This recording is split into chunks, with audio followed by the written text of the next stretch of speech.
The young Gu Yuan, by a stroke of fortune, finds himself reborn in a parallel world known as Blue Star. Mastering the divine bird Yuan, he gains admission to one of the 4 prestigious academies, establishes a formidable society of his own, and battles against myriad races.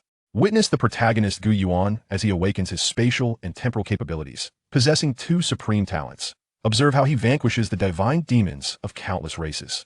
He strives to support the crumbling Great Xia and to rescue Blue Star from impending doom. Chapter 1. The Youth Gu Yuan. Talent cultivation levels. 1 to 3 stages, awakeners. 4 to 6 stages, controllers. 7 to 9 stages, kings, ceiling kings. 10 to 12 stages, sanctuaries, saints. In the year 2525, the 500th year of the Lingwu calendar, within the territory of the Blue Star Federation, at the Dawn Base, 3rd Experimental High School, in the senior year, in the blood training classroom, sweating profusely, Gu Yuan, like his classmates surrounding him, diligently practices his blood techniques under the guidance of a robust teacher on stage, meticulously honing his vital energy. Assuming various peculiar postures, Gu Yuan's gaze is resolute and sharp, his breath heavy yet prolonged, his stature as upright as a pine tree, and amidst his sharp brows and bright eyes, there emanates a palpable aura of vigor and grandeur. Large beads of sweat cascade down his forehead, thoroughly drenching his hair and uniform, the fabric clinging to his form, vividly accentuating Gu Yuan's well-defined musculature. Sigh. Ah Yuan, do you think our arduous efforts in honing our vital energy will truly yield results? Observing the teacher step out of the blood training classroom, a slightly portly boy quietly inquired of Gu Yuan beside him. If we lack extraordinary abilities, even if we become genuine blood warriors before the ceremony and gain the opportunity to pursue higher education, without those abilities, we might still end up as mere cannon fodder on the battlefield of myriad races. Gu Yuan glanced at his steadfast companion, Pang Chong, who was also engaged in training, and replied, "Regardless, blood warriors are undoubtedly superior to ordinary people. If we ever encounter extraordinary circumstances, at least we will possess a certain degree of self-defense capability. Moreover, by refining our blood, we might achieve something akin to our great Xia martial saint, who, without relying on extraordinary abilities, directly attains sanctity through the power of vital energy and slays those invading beings from myriad races." The plump Pang Chong, upon hearing Gu Yuan's earnest response, felt a sense of reassurance. Understanding Gu Yuan's disposition, Pang Chong refrained from further complaints, grimacing as he resumed his stance for training. However, spurred by their exchange, the youthful students, merely 16 or 17 years of age, could hardly contain their excitement and began to whisper among themselves. "I truly wonder what extraordinary abilities I will awaken during the ceremony in 7 days. If only I could possess elemental abilities, then I wouldn't have to engage in close combat with those myriad races on the battlefield. Then wouldn't support abilities be even better? Hey, you cowards! I actually hope to awaken a physical enhancement ability. Paired with my 0.9 vitality, I will undoubtedly crush a myriad race with a single punch." At that moment, a boy towering at nearly 2 meters and built like an ox proclaimed with bravado, "I hope for a more potent, mysterious ability. That way, even if my vitality is lacking, I could still be specially recruited into an extraordinary academy for further studies." Just as the discussion reached a fervent pitch, the blood teacher, Wu Yang, unexpectedly entered through the back door. Noticing several students who had failed to maintain their stances, he bellowed with his resonant voice, "With the awakening ceremony imminent and the college entrance examination approaching, you all possess such a valuable opportunity to strengthen yourselves. If you do not exert yourselves now, you will surely regret it in the future." Seeing that the middle-aged man seemed to have opened the floodgates of conversation, all 30 students in the class donned expressions of distress. For them, nothing was more arduous in life than enduring the exhausting pains of cultivating their blood techniques, while simultaneously suffering from the verbal onslaught of the man. Even Gu Yuan, who had lived a total of 40 years across 2 lifetimes, could not help but close his eyes. However, from the slight tremor of his eyelids, it was evident that he could hardly withstand this dual torment of mind and body. Indeed, Gu Yuan is a reincarnated traveler. In his previous life, a tragic traffic accident severed his ties with the earth, where he had lived for over 20 years. When he opened his eyes once more, he found himself in this future parallel world, Blue Star, which bears a striking resemblance to Earth in terms of its civilizational progress. Gu Yuan, having awakened the memories of his past life at the age of 7, could not help but lament the current state of Blue Star. Had the progress of Blue Star civilization gone awry? Since the beginning of 2025, Blue Star underwent monumental changes due to the influence of external spatial channels. Spiritual energy began to revive across the land. Geological plates shifted, and the surface area of Blue Star expanded tenfold. The entire planet's volume surged 30 times. Thus, the human race of Blue Star entered an era of transcendent sanctity, known as the era of spiritual martial arts. Gu Yuan's rebirth in Blue Star has spanned a full 17 years. Throughout this period, he has yet to uncover any of the extraordinary abilities typically possessed by protagonists in novels. The only hope he harbors lies in a small white jade sword nestled within his heart.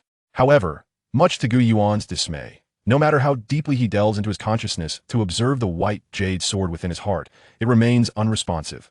It only occasionally absorbs a portion of his heart's vital energy. Despite Gu Yuan's years of diligent nurturing, the sword has yet to exhibit any signs of extraordinary power. This left Gu Yuan, with merely 7 days until his talent awakening that would determine the course of his life, feeling somewhat disheartened. The nurturing of the white jade sword demands the consumption of vital energy, which has led to Gu Yuan, despite his diligent efforts in cultivating the blood techniques and refining his physique, still finding his vital energy level stagnated at 0.8. Were it not for the presence of the white jade sword, Gu Yuan might have already become a true blood warrior by now. Nevertheless, even if the sword tormented him countless times, Gu Yuan still clung to a sliver of hope. Continuously depleting his own vitality, he harbors the hope that one day he might awaken the jade white sword nestled within his heart, bringing forth unexpected surprises. This yearning arises in the wake of the upheaval that befell the Gu family a decade ago. Gu Yuan is acutely aware that without an exceptionally powerful innate talent to bolster him, simply adhering to a methodical practice of cultivating his vitality will lead to no significant progress. Even if he were to toil until his last breath, it is likely he would be unable to exact his vengeance upon those detestable beings from the outer realms. 5 centuries passed. The world of Blue Star underwent a cataclysmic transformation. Before humanity could revel in the resurgence of spiritual energy, a horde of unwelcome visitors from beyond swiftly descended upon the land. The myriad beings from the battlefield of countless races, an array of grotesque entities, upon their arrival on the recently revitalized Blue Star, commenced a series of heinous massacres. At that time, Blue Star had only just begun to stabilize following the tumultuous upheaval of spiritual energy revival, and its populace was filled with hopeful aspirations as they engaged in various reconstruction efforts. No one had yet discovered a comprehensive path to cultivation. Consequently, when the invasion from myriad races struck, the human populace of Blue Star found themselves utterly defenseless against the extraordinary abilities of these otherworld.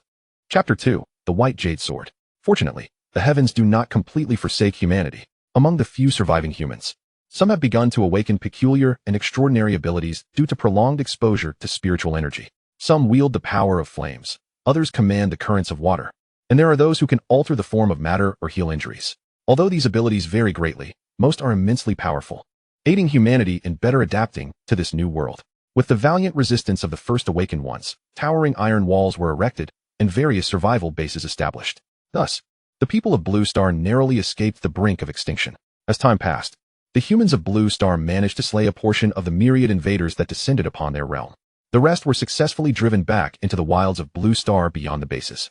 Now, 500 years have elapsed since the initial transformation of heaven and earth. The humans of Blue Star have managed to secure a foothold in this cosmic struggle against countless races, despite the lingering presence of some monstrous races who, through dimensional rifts on the battlefield, traverse infinite space to directly invade Blue Star. The unyielding spirit of humanity, coupled with a nationwide advocacy for martial prowess, has seen an increasing number of blood warriors and awakened individuals. Supernatural bureaus, wilderness hunter guilds, and official military forces have been established across the land. Consequently, for nearly a century, the myriad extraterrestrial races that have sought to annihilate humanity and seize Blue Star have found themselves unable to exploit any opportunities. Even with the seemingly easing situation today, it does not imply that the scars inflicted upon the humans of Blue Star by these races can be wholly erased. Whether for survival or to better protect their homeland, humanity must take up arms and engage in combat against the myriad beings that threaten Blue Star. Yuan, how did your cultivation go after half a day of blood training? Any improvements? After school, Pang Zhong caught up with Gu Yuan, inquiring about the results of their blood training session. Gu Yuan shook his head with a sigh. No, the blood gauge still shows a value of 0.8. Pang Zhong was not surprised by this. After all, improving one's blood value was no simple task. Noticing Gu Yuan's distracted demeanor, Pang Zhong assumed it was due to his slow progress, and thus patted Gu Yuan on the shoulder in an attempt to comfort him. Don't worry, I'm also at 0.8. We are both destined to awaken extraordinary abilities. We shouldn't be concerned about this minor blood value. He sighed. I really wonder how that fellow Wu Nen trained. He actually reached a blood value of 0.9 in the first half of his senior year, just one step away from the standard blood value of 10 required to become a warrior. On their way home, Pang Zhong and Gu Yuan engaged in light conversation. Oh, by the way, my dad messaged me during lunch, saying there seems to be an issue over in the East District. It might be difficult to wrap things up tonight. I assume Uncle Gu is facing the same situation. Pang Zhong turned to Gu Yuan with a proposal. Would you like to come over for dinner today? You know my mom's cooking is far superior to your housekeeper's. Gu Yuan's father, Gu Tianyun, is the head of the supernatural bureau in the Lingxing area, overseeing various extraordinary incidents. Pang Zhong's father, Pang Filong, is a captain under Gu Tianyun. Though their relationship appears to be one of hierarchy, in reality, they share a strong bond. The two families have maintained connections since Gu Yuan's grandfather's generation, making their friendship one that could be described as familial. Thus, Gu Yuan and Pang Zhong grew up together, sharing numerous experiences and forming a profound friendship. After a moment of thought, Gu Yuan politely declined, maybe another time. I have some matters to attend to today. Pang Zhong did not press the issue, knowing well that his steadfast friend was resolute in his decisions. Aunt Zhong, my dad probably won't be home tonight. Just prepare something simple. Gu Yuan greeted Aunt Zhong, who was busily working in the kitchen, before heading to his room. Sitting on his bed, Gu Yuan focused his mind and turned his attention inward to the position of his heart. Perhaps due to his reincarnation, his mental acuity was significantly stronger than that of an ordinary person. Thus, even without having undergone the awakening of his abilities or ascended to the ranks of blood warriors, Gu Yuan possessed the capacity for self-reflection. There are only 7 days left. I hope you do not disappoint me. Gazing at the white jade sword nestled within his heart, Gu Yuan continuously channeled his internal blood energy into it. The white jade sword was an item he had purchased from a street vendor in his previous life on Earth. Drawn to its antiquated charm, he had carried it with him until the fateful traffic accident that changed his life. After awakening his past memories, Gu Yuan pondered why he had reincarnated in this world. It wasn't until he turned 12 and began his journey into blood training that he discovered the sword had accompanied him through his rebirth. Henceforth, Gu Yuan reasonably speculated that this white jade sword might serve as a medium facilitating his transmigration.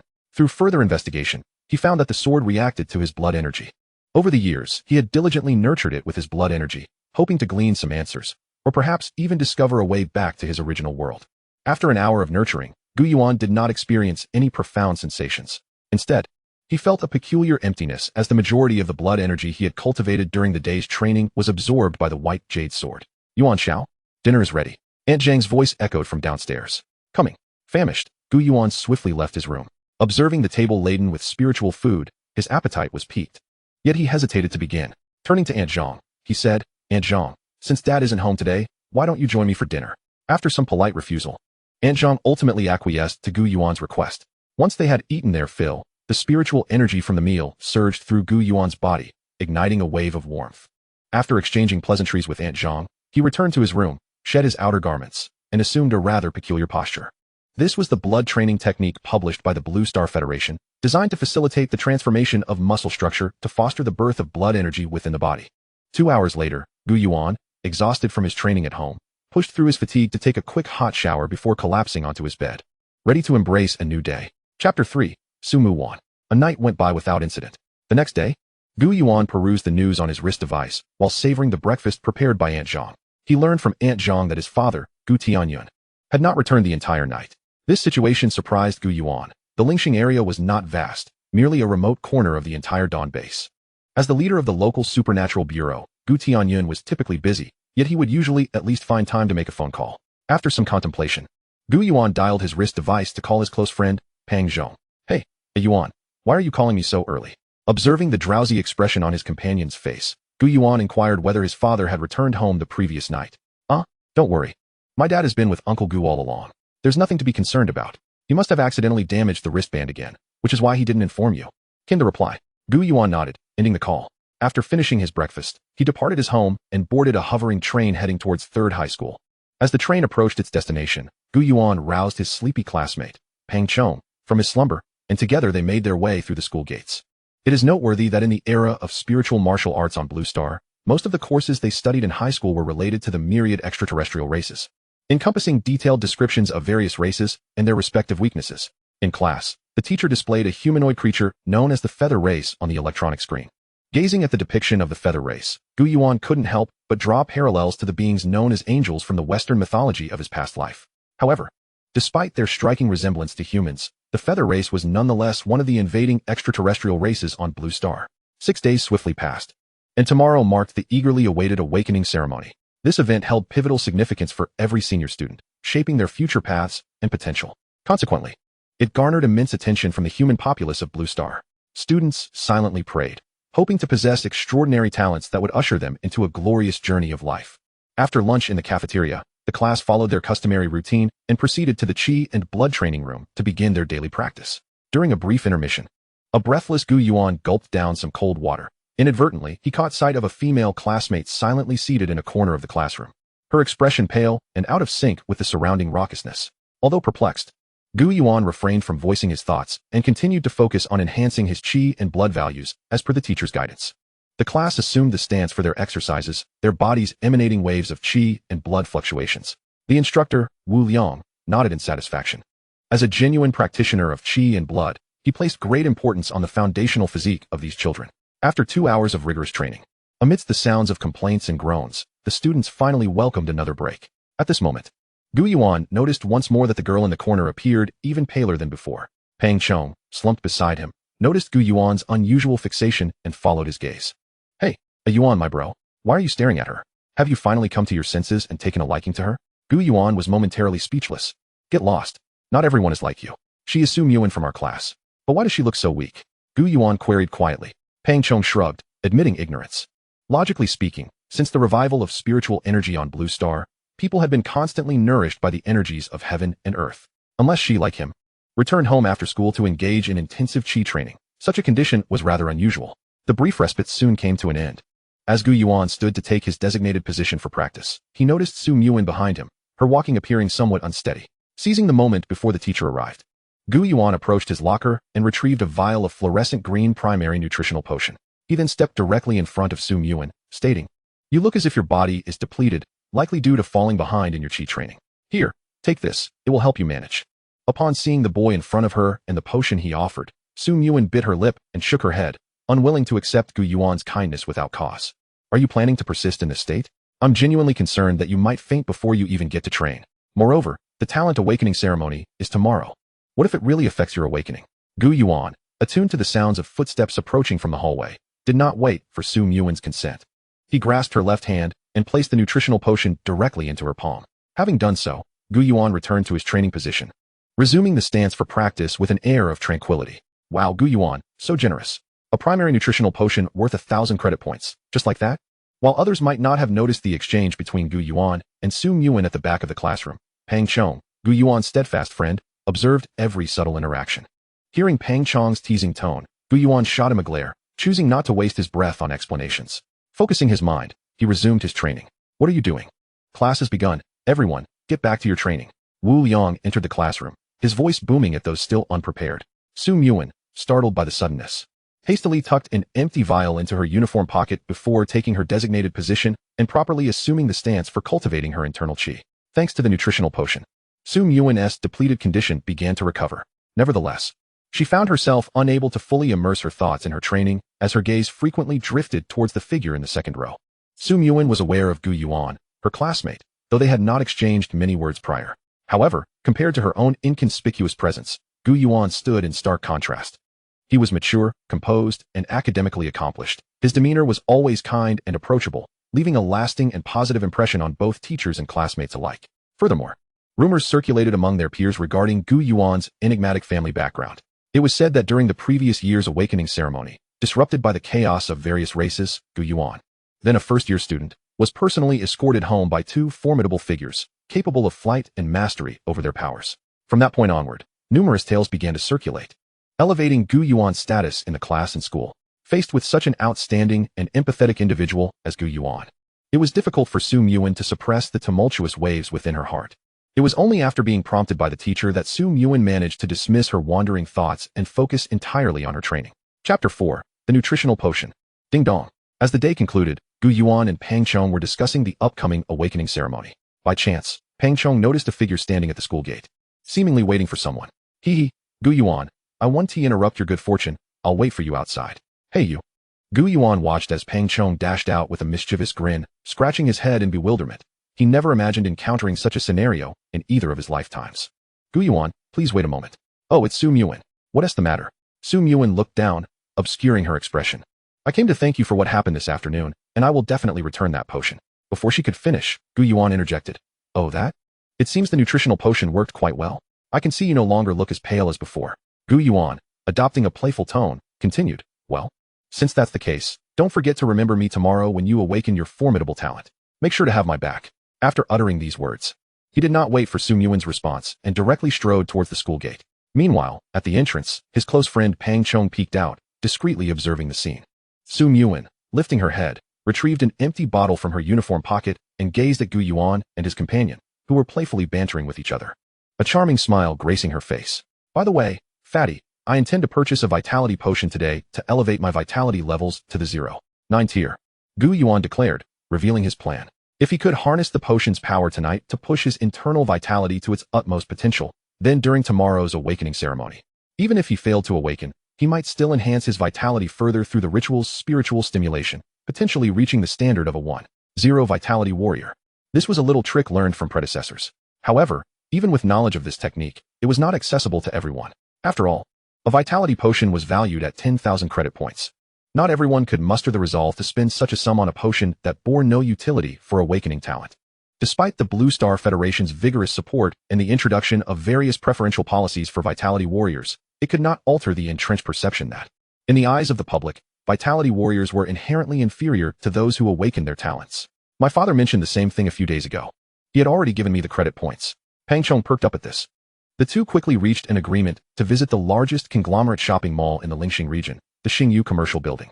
The Daxia Xingyu Group was a colossal entity even within the entire Blue Star Federation, encompassing nearly every aspect of life for its inhabitants. Whether one was an ordinary person, a vitality warrior, or a talent awakener, they could find anything they desired within its walls. Together, they took a vehicle to the Xingyu Mall. Upon arriving and gazing up at the towering structure, though it was not their first visit, they were still awestruck by its grandeur. Introducing the third-generation Black God Alloy series. Newly launched, Master Lu Ye's latest improved product, the Vitality Potion, helps you and your child advance further.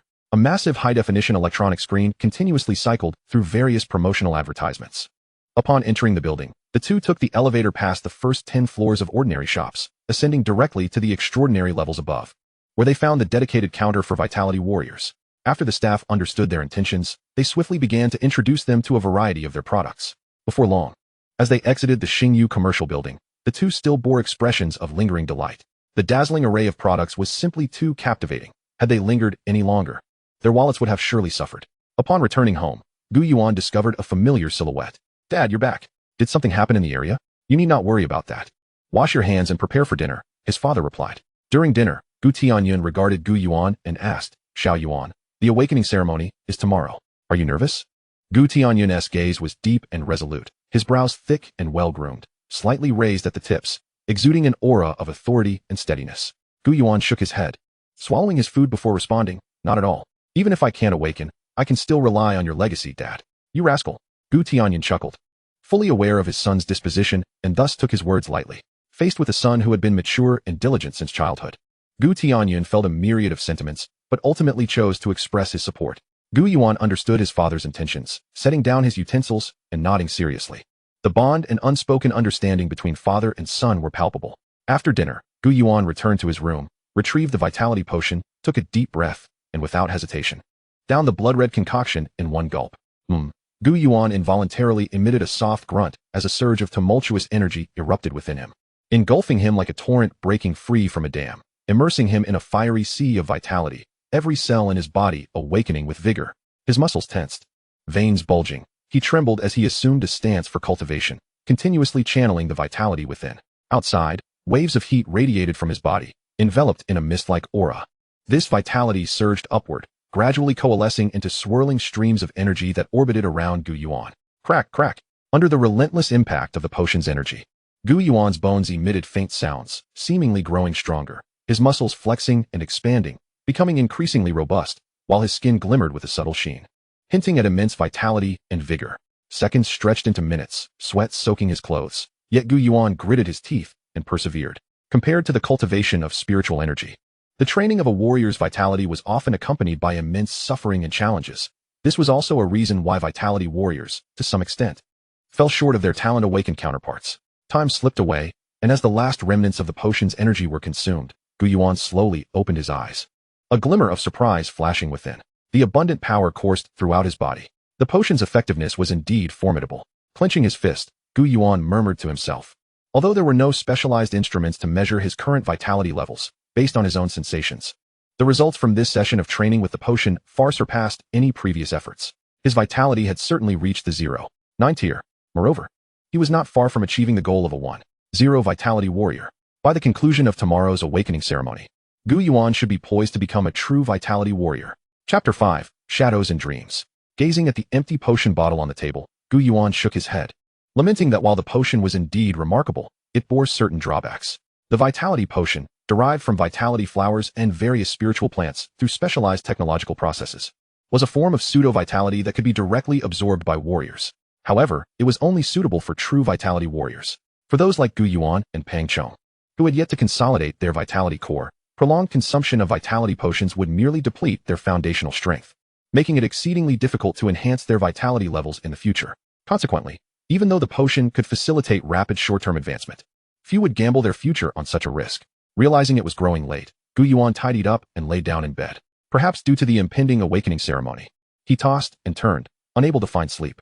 With nothing else to occupy his mind, Gu Yuan concentrated and began to contemplate the mystical white jade sword residing within his heart. Over a decade ago, you brought me into this unfamiliar world. Surely, you hope for me to achieve something significant here, he mused, recalling how much of his hard-earned vitality energy had been expended in the process. I hope you grant me some surprises tomorrow. With these thoughts swirling in his mind, Gu Yuan gradually drifted into slumber. In his dreams, he found himself on a desolate planet. Beside him stood a vague figure, gazing into the boundless universe, wielding a sword in one hand. Where's this? Gu Yuan surveyed his surroundings, ultimately fixing his gaze on the indistinct figure. Although he could not discern the person's features, the 3-foot-long sword they held felt eerily familiar. The white jade sword. Gazing upon what appeared to be a white jade sword, magnified several-fold, Gu Yuan was taken aback from his slumber. Before he could further scrutinize the sword's intricate details, a shadowy figure suddenly sprang into action, wielding the blade with fervor. In that moment, Gu Yuan was confronted with a terrifying spectacle that would haunt him for a lifetime. With a single stroke, the sword cleaved through the fabric of reality. Where its light touched, the cosmos twisted, space crumbled, and time flowed in reverse, resembling a grand spectacle of universal annihilation. Before the indistinct figure loomed several terrifying entities, both godlike and demonic. Some bore resemblance to octopuses, their countless tentacles writhing, enveloping entire stars. Others, with wings that spanned galaxies, were adorned with eerie eyes. Besides these colossal beasts capable of devouring the starry expanse, 3 similarly vague figures stood above the cosmic rivers. Initially, it seemed as though both sides were locked in a standoff. Yet upon witnessing the shadowy figure's sword light, even these unfathomable beings, with bodies as vast as constellations, retreated in a frantic bid to escape the impending doom, as if seeking refuge beyond the universe's edge. With that singular beam of sword light, the very fabric of the universe in which Gu Yuan found himself began to disintegrate. Devoid of any power to resist, he too was wholly consumed by the shattered void. A soft, fearful groan escaped his lips. Gu Yuan jolted awake, his eyes flinging open. And as he rose to inspect his body, ensuring his limbs were intact, he finally exhaled a sigh of relief. What on earth was that dream? And that sensation of being engulfed by an abyss of darkness was far too vivid. In the dream, Gu Yuan had plummeted into a void. His body disassembled into countless particles, slowly dissipating into nothingness.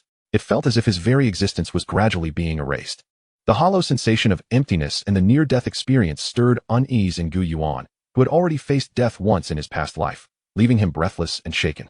It took a while for him to regain his composure, until Aunt Zhang called for him to come down for breakfast, prompting him to suppress his lingering doubts and step out of his room. Observing Gu Yuan's dark-circled eyes, Aunt Zhang smiled knowingly. It was a surprise to see him, usually so regimented in his routine, indulge in a rare lie-in.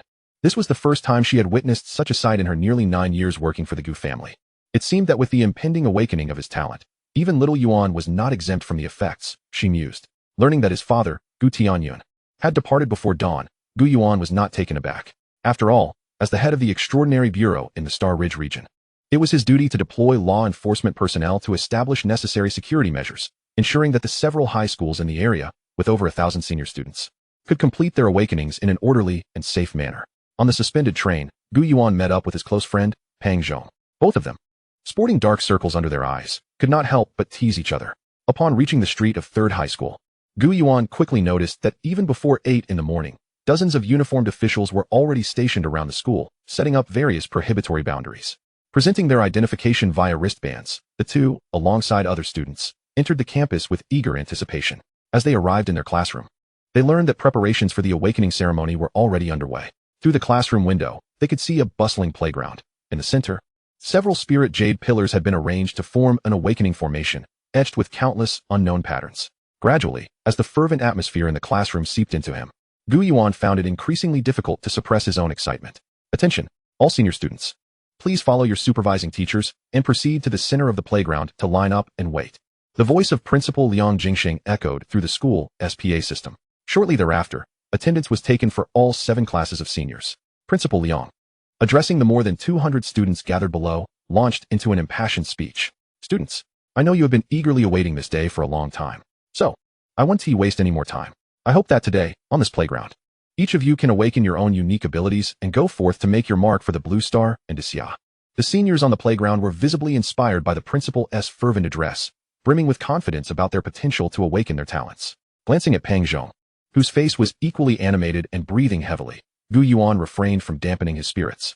For not everyone could awaken their innate abilities. With the gradual revival of the Blue Star, the spiritual energy in the world had become increasingly dense. The proportion of awakenings had steadily risen each year.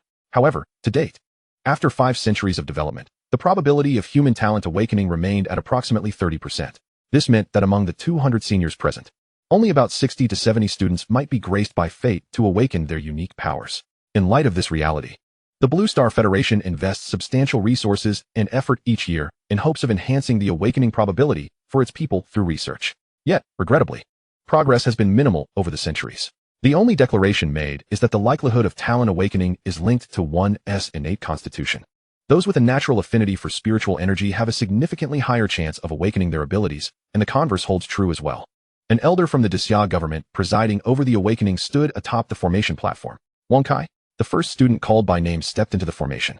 As the surrounding pillars radiated with spiritual light, a beam of energy shot into his brow. No innate abilities. Next, Lu Xianmei. Upon witnessing the absence of any change from the entering spiritual light, the elder promptly recorded the result and announced it.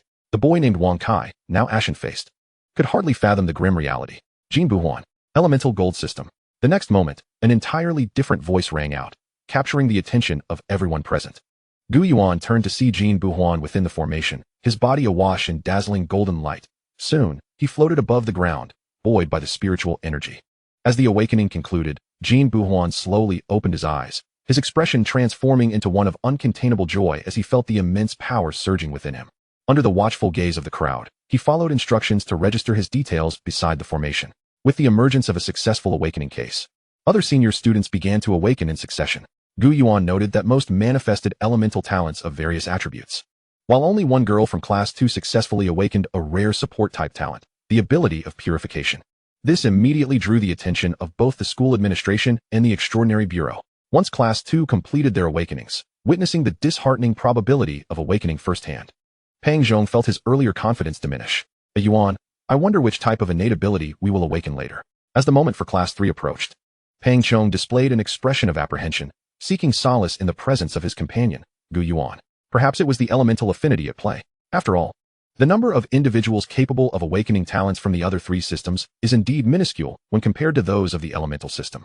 The two, intently observing the awakening progress, engaged in seemingly casual conversation, yet inwardly, both fervently wished to awaken their extraordinary abilities and embark on a path of transcendence. Class 3. Pang Chong. With a valiant demeanor, Pang Chong stepped into the awakening array. As the spiritual energy flowed into his brow, Gu Yuan, as his steadfast friend, held his breath.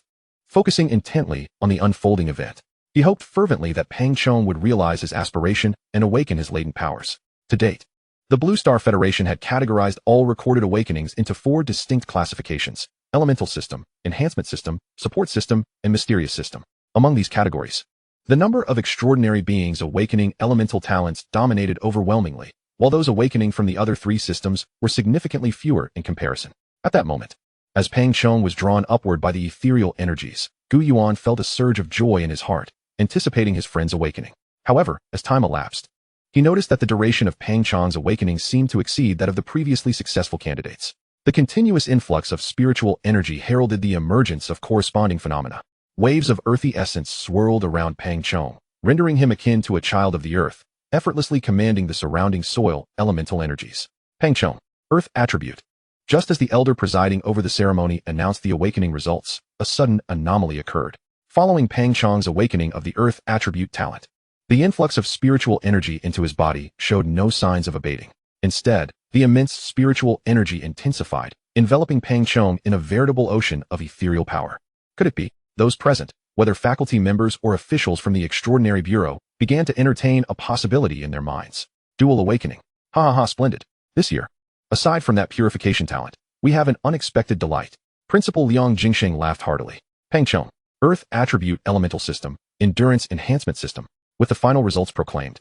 The high school students below, who had been puzzled moments before, suddenly grasped the significance of the event. A dual awakening? How fortunate could that young man be?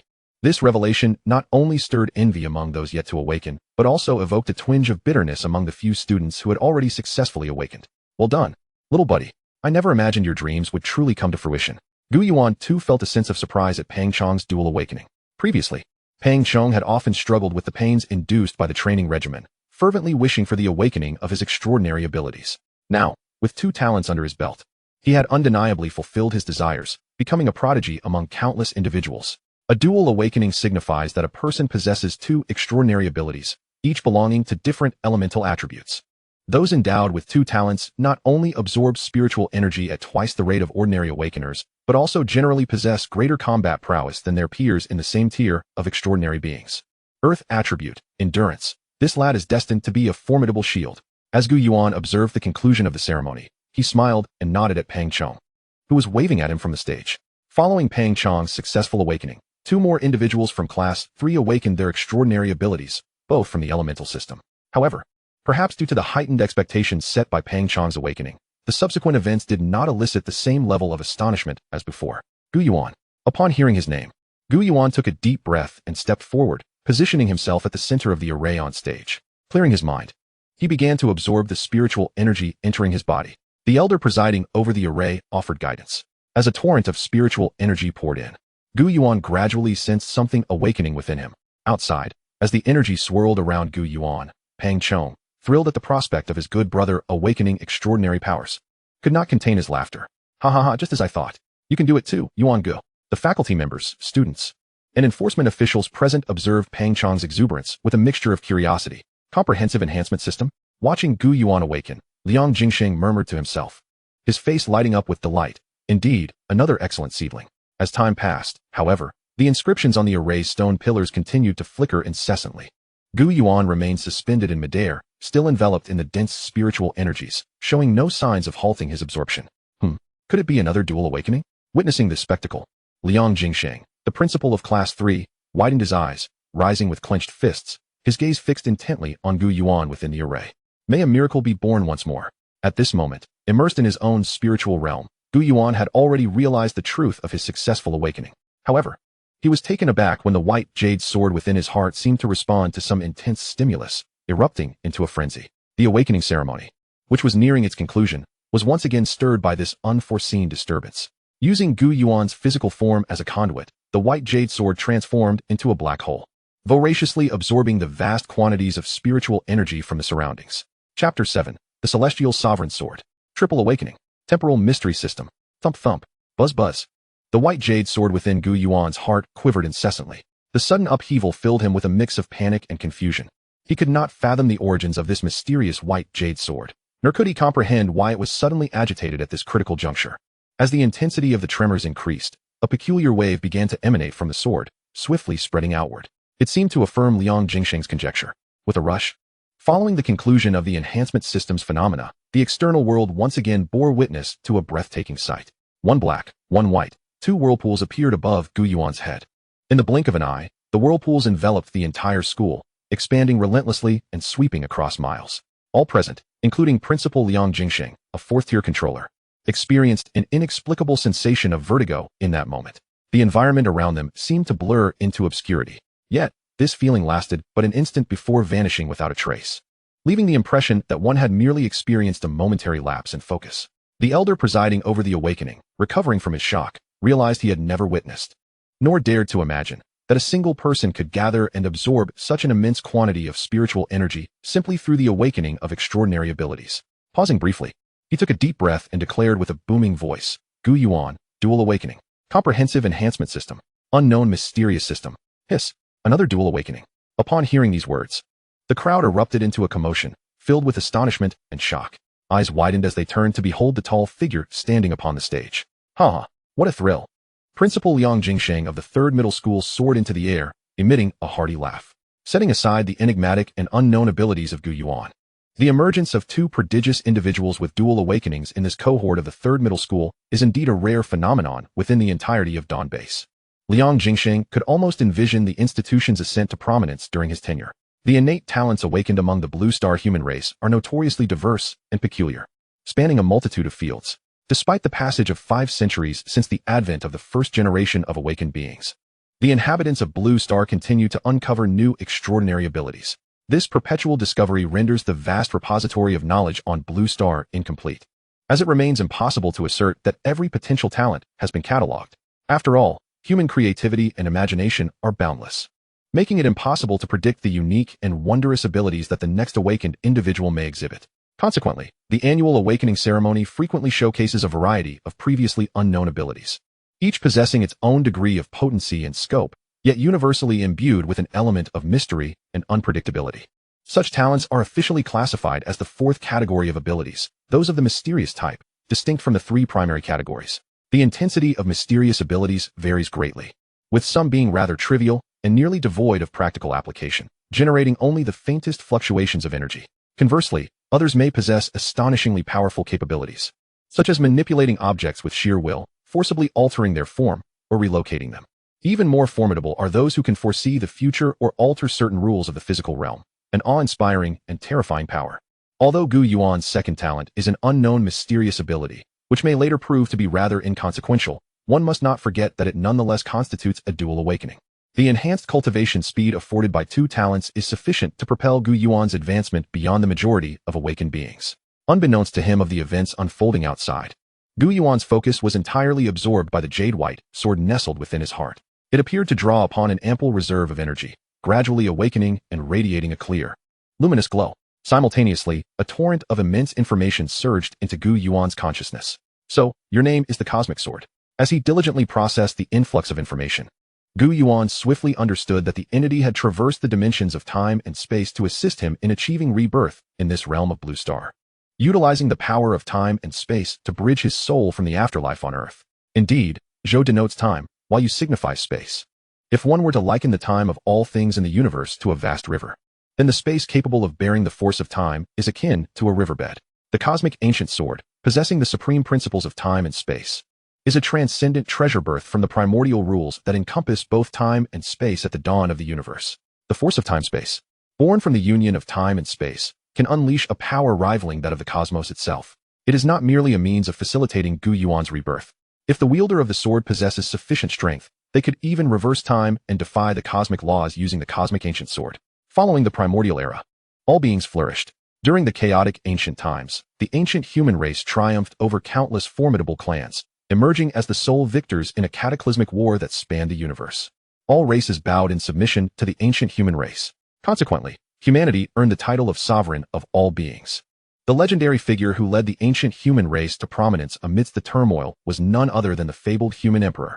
The weapon wielded by the human emperor to suppress all races was the cosmic ancient sword.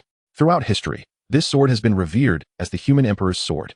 Meanwhile, the swirling black and white vortices in the outside world gradually dissipated, drawing upon the myriad secrets conveyed by the cosmic human emperor's sword.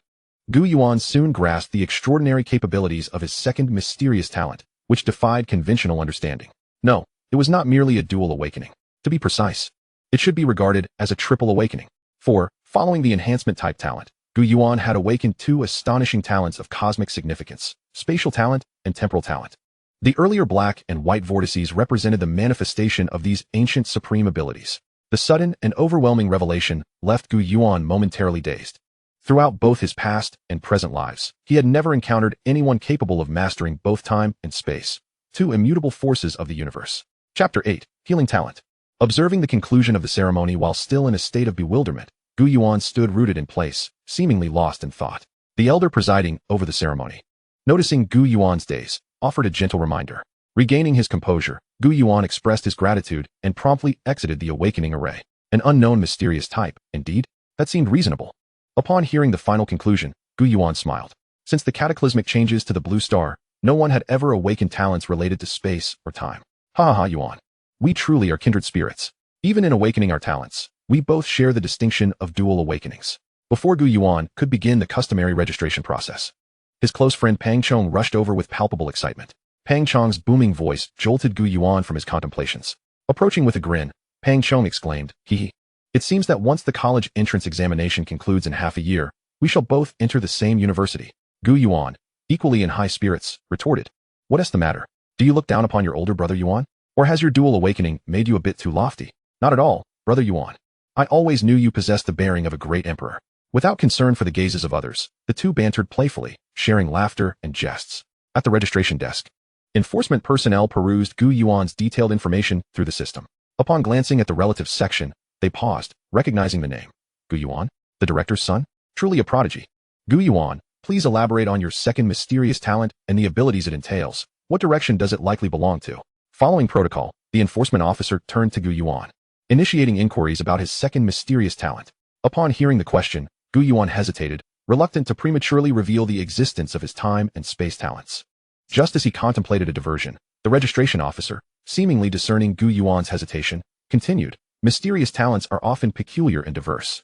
If you have yet to perceive or develop its specific abilities, you may simply inform me." Recognizing the officer's intent to assist, Gu Yuan promptly indicated that he had not yet uncovered his second talent. "Very well, when you ascertain and gain control over your abilities, feel free to return to the Extraordinary Bureau for further registration. The Blue Star Federation extends generous benefits to awakened individuals possessing talents, such as monthly allocations of credit points and resources for potions. However, corresponding restrictions and regulations exist, the most significant of which pertain to the usage and development of awakened abilities. After all, the number of awakened beings among the Blue Star human race constitutes only about 30% of the total population, coupled with some blood warriors. The vast majority remaining are merely ordinary individuals. The power possessed by the extraordinary is overwhelmingly potent. Without appropriate guidance and management, it could potentially unleash various uncontrollable consequences upon society. Thus, the Blue Star federal government convened to formulate a series of stringent extraordinary laws, ensuring that awakeners and blood warriors enjoy reasonable privileges while safeguarding the fundamental interests of the majority of ordinary citizens. For 5 centuries, the Blue Star Spirit Martial Federation has maintained a delicate balance between both sides. In summary, the Blue Star Federation grants extraordinary individuals a lofty status and treatment, while simultaneously requiring them to shoulder corresponding responsibilities and obligations. Should an unregistered extraordinary individual appear within the major bases of Blue Star, it is highly likely to attract the scrutiny of local Extraordinary Bureau enforcement personnel. However, such restrictions tend to be less stringent for those endowed with mysterious talents. This is due to the fact that, even if one awakens a mysterious talent, they may never fully uncover their true abilities throughout their lifetime. In other words, if Gu Yuan conceals his time-space talent deeply enough, preventing anyone from discovering its true nature, he could wield it as a trump card in critical moments, delivering a decisive blow to his adversaries. Regardless of how securely the Blue Star database's information is maintained, there remains a risk of external leaks. After all, if the enemy were to thoroughly comprehend the various capabilities of your talent beforehand, they could devise strategies specifically targeting your abilities. Yet, for the sake of internal stability, the Blue Star Federation has no choice but to impose such regulations. After expressing gratitude to the registrant, Gu Yuan and Pang Zhong returned to their respective positions in Class 3. The students gathered here were all fortunate individuals who had successfully awakened their talents prior to Gu Yuan. Standing at the forefront of the line, Pang Zhong wore a look of delight and whispered to Gu Yuan, "Brother Yuan, have you noticed? We are receiving envious glances from all directions." The awakening ceremony on the playground continued. Sumu Wan, Gu Yuan, who had been processing the information in his mind, found his attention momentarily diverted upon hearing this name. Noticing Gu Yuan's renewed focus on the awakening ceremony, Pang Zhong teasingly remarked, "Brother Yuan, do you think she will also awaken a talent?" Gu Yuan shot Pang Zhong a glance of exasperation, choosing to ignore his nonsensical friend. "Wow, our class is impressive, counting the previous few who awakened elemental talents. We have now exceeded the average." Upon witnessing Su Mu Wan's immediate reaction as the spiritual energy entered her brow, Pang Zhong couldn't help but exclaim in awe. A rich and sacred spiritual light phenomenon continuously enveloped her, and all nearly 1,000 teachers and students present on the playground felt an exceptionally warm aura. Furthermore, this warmth was particularly vivid for those like Gu Yuan, who had successfully awakened. Such a phenomenon could not be mistaken. It was a healing talent from the support category. The previously composed Principal Liang Jingsheng abruptly stood up from his seat. In that instant, the authoritative demeanor he usually maintained was cast aside.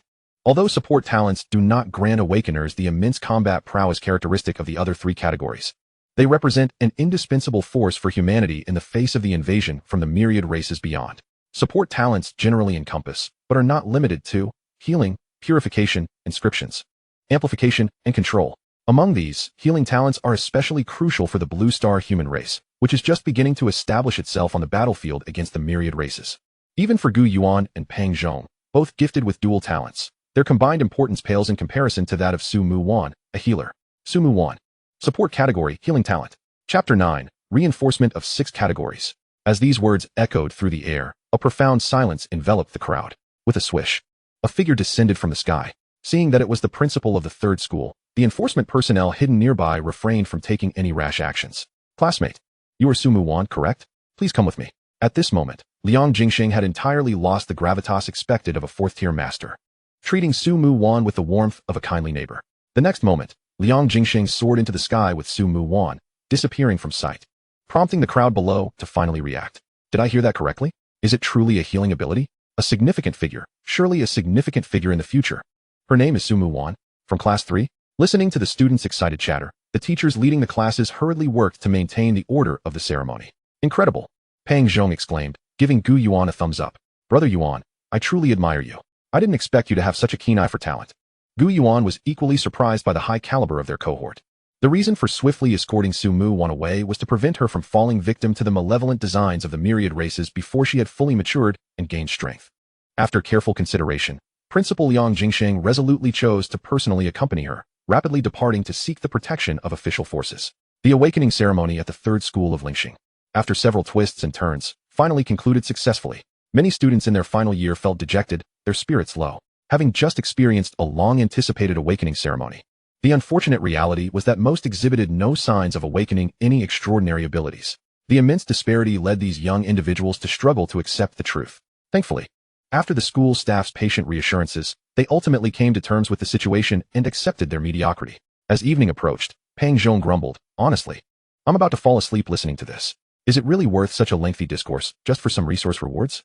Back in the classroom, Pang Zhong continued to voice his complaints. Yuan, with our dual awakening speed of cultivation, who could possibly compete with us for those rewards? Gu Yuan shook his head. One cannot be so presumptuous. There may be greater talents beyond the horizon. After organizing their belongings, the two friends exited the school gate together. Dad. Spotting a familiar hovering vehicle by the school gate, Pang Zhong exclaimed in delight. Why are you free to pick us up today? Hello, Uncle Pang. Gu Yuan greeted Pang Filong, who was seated in the vehicle. We can discuss this later. Let's get in the car and head home. Pang Filong nodded at the two, speaking in a composed manner. Dad, you have no idea. I made quite a name for myself. I awakened both physical enhancement and earth element talents. Not only that, guess what? Yuan and I are both dual awakened talents. Upon getting into the vehicle, Pang Zhong eagerly shared the news. As the captain of the enforcement team at the Blue Star Extraordinary Bureau, Pang Filong exuded a constant air of severity. Yet upon hearing his son's successful awakening of talents, especially dual talents, a hint of a smile crept onto his face. However, that fleeting smile quickly vanished. Xiao Yuan, your father is rather busy today and will likely be unable to join us. Pang Filong, through the rearview mirror, addressed Gu Yuan in the back seat. Why don't you accompany Xiao Zhong to my home? Damn it. Those myriad races hiding in the city and those traitors colluding with them deserve to be punished. Before Gu Yuan had the chance to respond, upon seeing the live news reported on his wristband, Pang Zhong immediately erupted with anger. It turned out that all 9 major bases of the Great Xia on Blue Star were subjected to various degrees of terrorist attacks today. Numerous senior high school students who had just awakened their extraordinary abilities fell victim to the vile hands of countless factions, jeopardizing their bright futures. Noticing his father's silence, Pang Zhong understood that the reality was indeed as he had surmised, and his heart brimmed with indignation. When both he and Gu Yuan completed their awakenings, Gu Tianyun, the head of the local extraordinary bureau, had already received the pertinent information. Otherwise, he would not have taken the precaution of sending Pang Filong, a 5th-tier controller, to personally escort the two back home from school. Uncle Pang, has our Lingxing region also been attacked? Pang Filong hesitated for a moment before nodding. As early as 7 days ago, not only those traitorous scoundrels, but also the myriad factions hidden within the base began to stir, initiating various actions. However, you need not worry, with Xiao Yuan's father personally overseeing matters. Our Lingxing region will remain secure.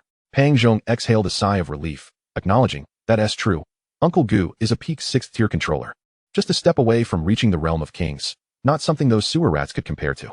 As they drove past the street, Pang Filong brought up a previous suggestion once more. Pang Zhong chimed in. Indeed, Yuan Gu, it has been quite some time since we shared a bed like before. Glancing at Pang Zhong, Gu Yuan thought to himself, given his physique, who would dare share a bed with him? Uncle Pang, let us not bother you and Auntie. You know the security at my place is quite satisfactory, Gu Yuan replied after some contemplation. Given that he had watched Gu Yuan grow up and recognized his strong sense of independence, Pang Filong did not press the matter further, though he issued several reminders before they parted ways. Then, Uncle Pang, I'll head back now. Fatty, please send my regards to Auntie. Upon returning home and entering his room, Gu Yuan could hardly contain his eagerness to activate his extraordinary ability. He first attempted to harness his comprehensive enhancement talent. The enhancement talent is officially categorized into 6 distinct directions: strength, speed, reaction, endurance, resilience, and comprehensive enhancement. Each enhancement direction emphasizes different facets. Strength enhancers, as the name implies, focus on amplifying the wielder's power. Speed enhancers correspond to velocity. Reaction enhancers greatly enhance responsiveness. Gu Yuan's awakened comprehensive enhancement talent is an all-encompassing enhancement method, capable of holistically augmenting his overall prowess. For this reason, it also requires more time and resources for cultivation. Now that I have awakened my enhancement talent, my blood vitality has likely surpassed the warrior threshold of 10, Gu Yuan murmured, feeling the power surging within him. Chapter 10, Convergence of Blood Vitality Core. Ancient Sword Space. Temporarily suppressing his excitement, Gu Yuan resolved to first condense his blood vitality core tonight, thereby becoming a true blood vitality warrior. Following the operational route of the blood vitality method, he continuously mobilized his blood vitality, ultimately converging it towards his heart. Converge for me. As time passed, Gu Yuan exerted all his strength to compress his entire blood vitality into a singular point. A blood vitality core, compressed to its utmost, materialized within his heart. Rotate. Gu Yuan fully activated his blood vitality, and the core began to revolve slowly, resembling a blood-colored black hole, endlessly releasing the power of blood vitality. A formidable aura emanated from him. Gu Yuan opened his eyes, relishing the fullness coursing through his body, his joy palpable. This was the power of a warrior. The sudden surge in strength gave Gu Yuan the illusion that he could obliterate anything with a mere punch. Fortunately, endowed with mental faculties far beyond the ordinary, he quickly adapted and successfully mastered this newfound power. However, before Gu Yuan could revel in his triumph for long, an intense wave of hunger suddenly engulfed his mind. Clearly, condensing the blood vitality core was immensely energy-consuming. Gu Yuan's lips turned pale, and his stomach began to cramp, emitting gurgling sounds as if every cell in his body protested against this overwhelming hunger. He swiftly approached his desk and rummaged through his backpack, retrieving 5 nutritional potions. Thankfully, due to his daily expenditure of blood vitality and nurturing the ancient sword of the universe within his heart, he had developed the habit of carrying nutritional potions with him. He downed all 5 potions in quick succession. The potions slid down his throat into his stomach, bringing a refreshing coolness and a sense of fullness. However, the hunger did not completely dissipate, it merely eased slightly. Gu Yuan required more energy to replenish his physical deficit. The level of blood vitality warriors is determined by blood vitality values. Preparatory warrior, warrior, 11,000. Martial master, 100,000. Martial king, 300,000. Martial sage, 500,000. Gu Yuan descended to the ground floor and opened the refrigerator, observing a variety of prepared spiritual foods. He couldn't be bothered to reheat them, opting instead to devour them voraciously. Burp. It seems Aunt Zhang's culinary skills still leave much to be desired. As his heart thumped in the blood vitality core world, it refined the spiritual energy he ingested into his own blood vitality power. With the release of this power, Gu Yuan gradually replenished the earlier depletion of his body. The enhancement talent truly proved to be the optimal choice for cultivating blood vitality, as both complemented each other, unleashing even greater strength. After recovering, Gu Yuan murmured to himself. The vast majority of enhancement talent wielders typically also practice blood vitality martial arts to bolster their strength and endurance in mid to short-range combat. With the elevation of his constitution post-awakening, Gu Yuan had swiftly transformed into a genuine blood vitality warrior within just a few hours. Feeling replete after feasting, Gu Yuan's energy surged anew, and on a whim, he ventured into the yard to practice some basic punches and kicks inherent to the blood vitality method. With his blood vitality surpassing the threshold of 10, coupled with the enhancement talent's augmentation of his physique, Gu Yuan's strength had now reached a staggering 500 kilograms, almost 200 kilograms more than the average novice warrior. Once he had fully acquainted himself with his newfound strength, Gu Yuan glanced at the time on his wristband, realizing it was already 1 a.m. Rather than opting for sleep, he returned to his room and began to organize the vast array of information that had flooded his mind during his awakening. Manipulating the faint spiritual energy within him, Gu Yuan focused on the ancient sword of the universe, known as the Sword of the Human Emperor, nestled within his heart, attempting to materialize it. However, despite his earnest efforts, he found himself unable to move it even a fraction. Moreover, he discovered that he could not wield even a sliver of spatial or temporal power effectively. This revelation dampened his previously elated mood significantly. He had anticipated that upon awakening, he would effortlessly wield the supreme abilities of spatial teleportation and time stasis, along with a host of other extraordinary powers. To his dismay, it appeared to be a talent more ornamental than practical. After a fervent internal lament, Gu Yuan refrained from attempting to activate his temporal and spatial abilities with his spiritual energy. It became clear to him that the powers of time and space were far beyond the grasp of a newly awakened, first-tier warrior like himself. Just as Gu Yuan contemplated giving up, the once placid ancient sword of the universe suddenly reacted. As the white jade blade trembled slightly, a myriad of inexplicable information surged into Gu Yuan's mind. Yet, before he could fully digest this influx of information, an overwhelming sense of dizziness and a sensation of falling enveloped him entirely. In the next moment, Gu Yuan opened his eyes once more. Where's this? To his astonishment, Gu Yuan discovered that he had inexplicably arrived in an unknown realm. Surrounding him was an expanse of blinding white, devoid of any discernible features. Just as he was engulfed in confusion, his peripheral vision suddenly caught sight of a pristine white jade sword, inexplicably thrust into the ground beside him. A wave of conjecture washed over him. Gu Yuan approached the long sword, extending his right hand to grasp the hilt. In that instant, clarity dawned upon him. The space he currently occupied was, in fact, an internal realm belonging to the imperial sword of the universe, known as the 39th. This space possessed a temporal flow distinct from that of the outside world, wherein time flowed at twice the speed. This meant that for every day outside, 2 days would pass within this realm. Buzz. It is worth noting that, in addition to the information regarding the ancient sword space, a plethora of insights into the swordsmanship began to flood into Gu Yuan's mind through his right hand that held the sword. This was a call for him to become a swordsman in the future, to engage in close combat against the myriad races on the battlefield. Gazing at the white jade sword in his hand, Gu Yuan couldn't help but wear a wry smile. He understood the true purpose of this first layer of the ancient sword space. It was a combat arena designed to assist him in honing his swordsmanship and enhancing his battle experience. With that in mind, he decided to test his mettle against a bloodfang boar.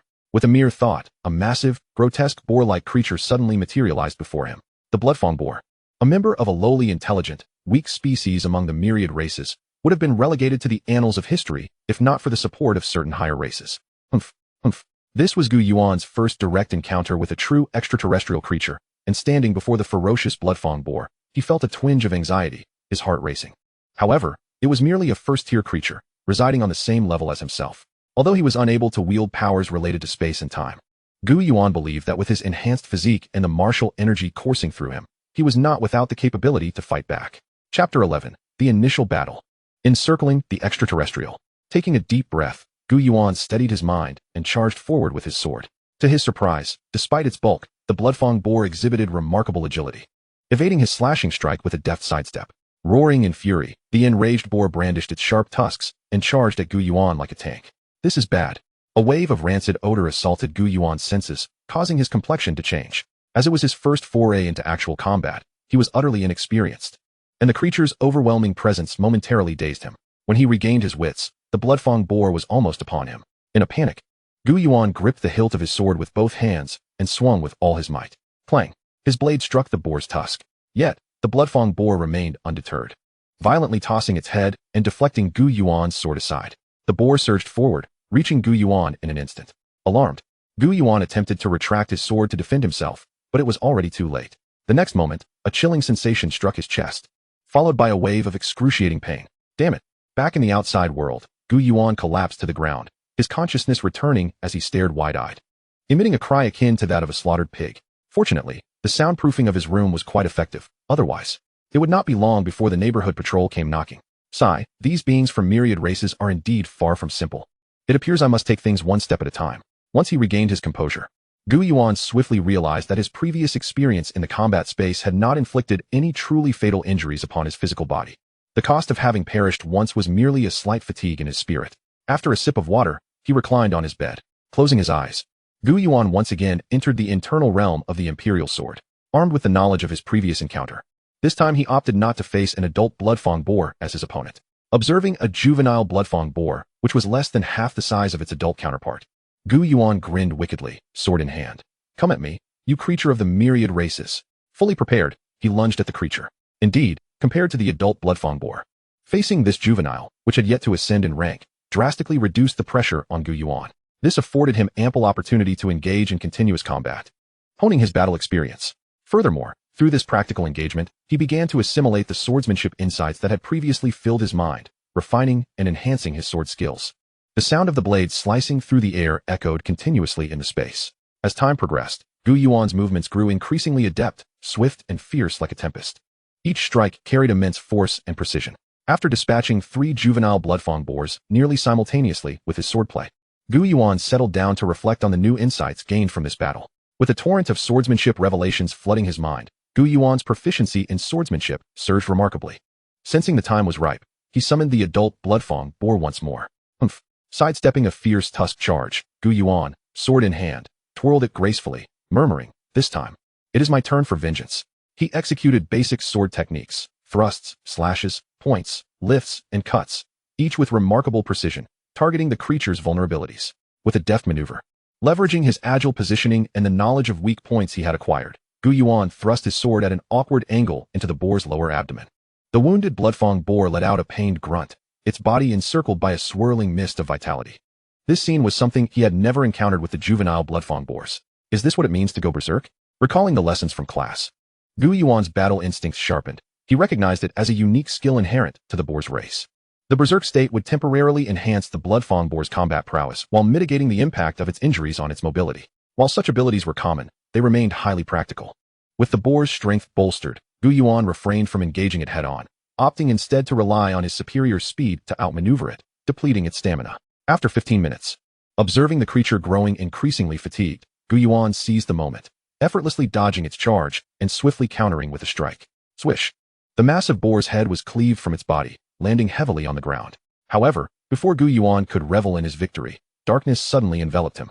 Back in the external world, Gu Yuan's consciousness returned, his head spinning slightly.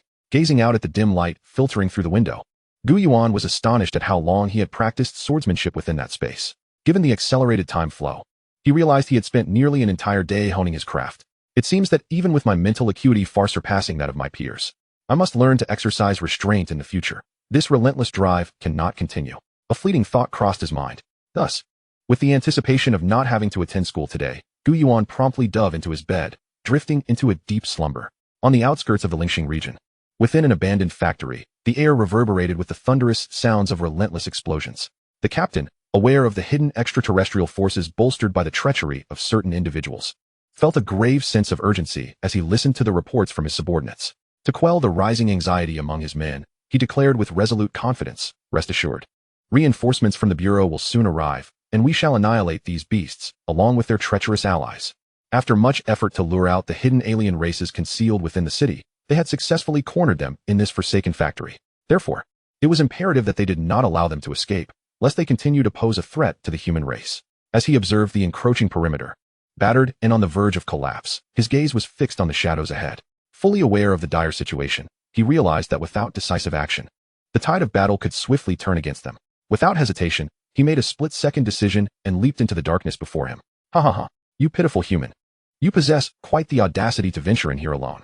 Eliminate this man and break through." The cacophony of ominous voices from all directions sought to disrupt his judgment. Chapter 12, The Storage Space. I never anticipated that you wretches would learn to speak our language." Gu Yuan grunted in anger as the fiery energy within him surged, radiating outward. "I've got you now." Harnessing his mental focus, he adeptly detected the movements within the shadows, his eyes narrowing with intensity. Sunshine Flame Strike. The power of a fifth-tier master erupted in an instant. A beam of scorching light, as thick as a thigh, shot forth in a singular direction. Illuminated by the flames conjured from his spiritual energy, he finally discerned the true nature of his adversaries. The Shadow Mouse Clan. This race was adept at concealing themselves within shadows, and was particularly skilled at infiltrating other factions to gather crucial intelligence. Squeak, squeak. Upon being discovered, a dozen or so shadow mice, each roughly the size of a domestic cat, emitted startled cries. Faced with Gu Yuan's onslaught, these shadow mice, who were predominantly of a fourth tier and possessed generally weak combat capabilities, were utterly defenseless. In a matter of mere exchanges, only a few shadow mice remained, stubbornly resisting. "You wretched human, do you think you have us cornered?" The leader of the shadow mice hissed menacingly. Suddenly, a sound of slicing air emerged from behind, forcing Gu Yuan to cease his assault and turn defensively. Clang! The sound of metal striking metal echoed for miles. "I've been waiting for you." His eyes gleamed with determination as a blazing battle blade materialized from his back. Deflecting 5 incoming strikes with swift precision, Gu Yuan surged forward. delivering a fatal blow to the neck of an approaching fifth-tier shadow leopard. The sound of flesh tearing echoed as the creature's body fell, severed in an instant. Yet, despite his swift and decisive victory over the shadow leopard, Gu Yuan's expression remained grave as he gazed into the depths of the shadows ahead. You pitiful human. Even with your formidable strength, you are but an insect in the presence of our mighty army. Indeed, soon, our coalition of races will sweep through your blue star domain. You humans are merely fodder for us. With the demise of the shadow leopard, the surrounding thick darkness began to roil violently, as if countless forms were shifting within. Pairs of crimson eyes emerged, glimmering with an eerie light, sending chills down one's spine. Confronted by the lone human who dared to intrude, the hidden multitude of races lurked in the shadows, poised to strike at any moment. Where are the reinforcements? Why do they not arrive? The captain cannot hold out much longer alone. An enforcement officer cried out, watching the rippling energy barrier falter. If reinforcements failed to arrive in time, not only would Gu Yuan perish, those low-tier awakened with limited spiritual energy would soon be unable to maintain the barrier. After painstakingly setting the trap to draw out the hidden races, they were unwilling to see their efforts come to naught. Just as the assembled forces feared that their encirclement would fail, a brilliant golden light suddenly descended from the heavens. It plunged into the energy barrier. Ha ha ha, it's the director. I can't believe he has come in person. An older enforcement officer recognized the source of the golden glow and exclaimed excitedly. Wonderful. At last. We can ensnare these monstrous races. Meanwhile, back with Gu Yuan, perhaps due to his successful breakthrough as a blood warrior, he awoke rejuvenated. Having slept only 4 or 5 hours, his previously exhausted spirit now revitalized. After lunch, he stood in the courtyard, eager to test the swordsmanship he had cultivated in his space, contemplating how he might hone his skills in the physical realm. However, it dawned on him that he did not possess a sword in reality. The Cosmic Emperor's sword within his heart was an entity he could not yet wield. Without a sword, how could one practice swordsmanship? Reluctant to settle for a mere stick, Gu Yuan immediately called upon his close friend, Pang Chong, and they set off to the Xingyu Mall to procure a suitable weapon. Yuan, what do you think is the difference between our enhancement type awakened and those blood warriors without gifted abilities? They too must take on immense risks to engage in close combat with those alien races. At a counter specializing in selling alloy shields, Pang Chong inspected various items, while Gu Yuan, at another counter, casually swung a weapon he held, stating, I simply asked you to accompany me for reference. Besides, don't you possess earth element abilities? Are you still considering practicing shield techniques? Exactly. Pang Chong's face fell as he continued, but my father insists that to prevent me from wasting my enhancement type advantages, I should continue honing my blood energy. He even mentioned that until an awakened one has mastered their abilities, it's better to wield a shield and rely on a few practice techniques. It was evident that Pang Feilong had high expectations for his son and sought to ensure he did not squander his talent, hence imposing such stringent requirements. Gu Yuan wholeheartedly agreed with Pang's father's perspective.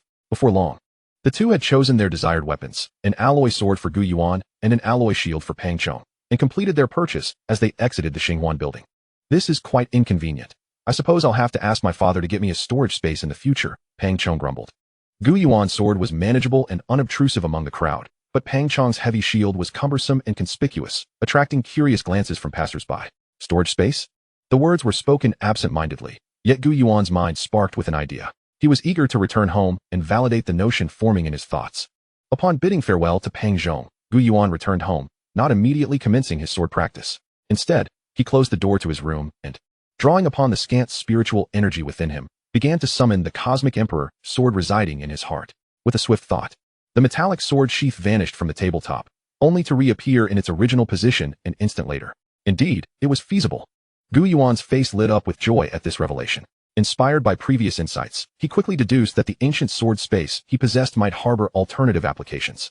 Although he was currently unable to extract the ancient sword or physically enter that space, he could freely open the gateway to it, allowing his spiritual consciousness to enter or store other objects within, utilizing it as a storage space. After conducting further tests, Gu Yuan was pleasantly surprised to discover that the ancient sword space was more practical than typical storage spaces, capable of accommodating living beings that conventional spaces could not. Furthermore, even the most inexpensive storage spaces were not priced below 10,000 credit points. While he could afford such a cost, the ancient sword space was undoubtedly more appealing. It not only boasted a larger capacity, but also greater concealment. Before long, Gu Yuan joyfully stepped into the yard, extending his right hand as if grasping an invisible object. A long alloy sword, gleaming with a metallic luster, materialized from thin air, securely held in his grasp. The sword was elongated and sharp, its hilt adorned with a spirit jade that radiated a mysterious light. Firmly gripping the sword, Gu Yuan savored its weight and texture, channeling a significant amount of spiritual energy and vitality into it. Soon after, dozens of various inscriptions began to emerge along the blade.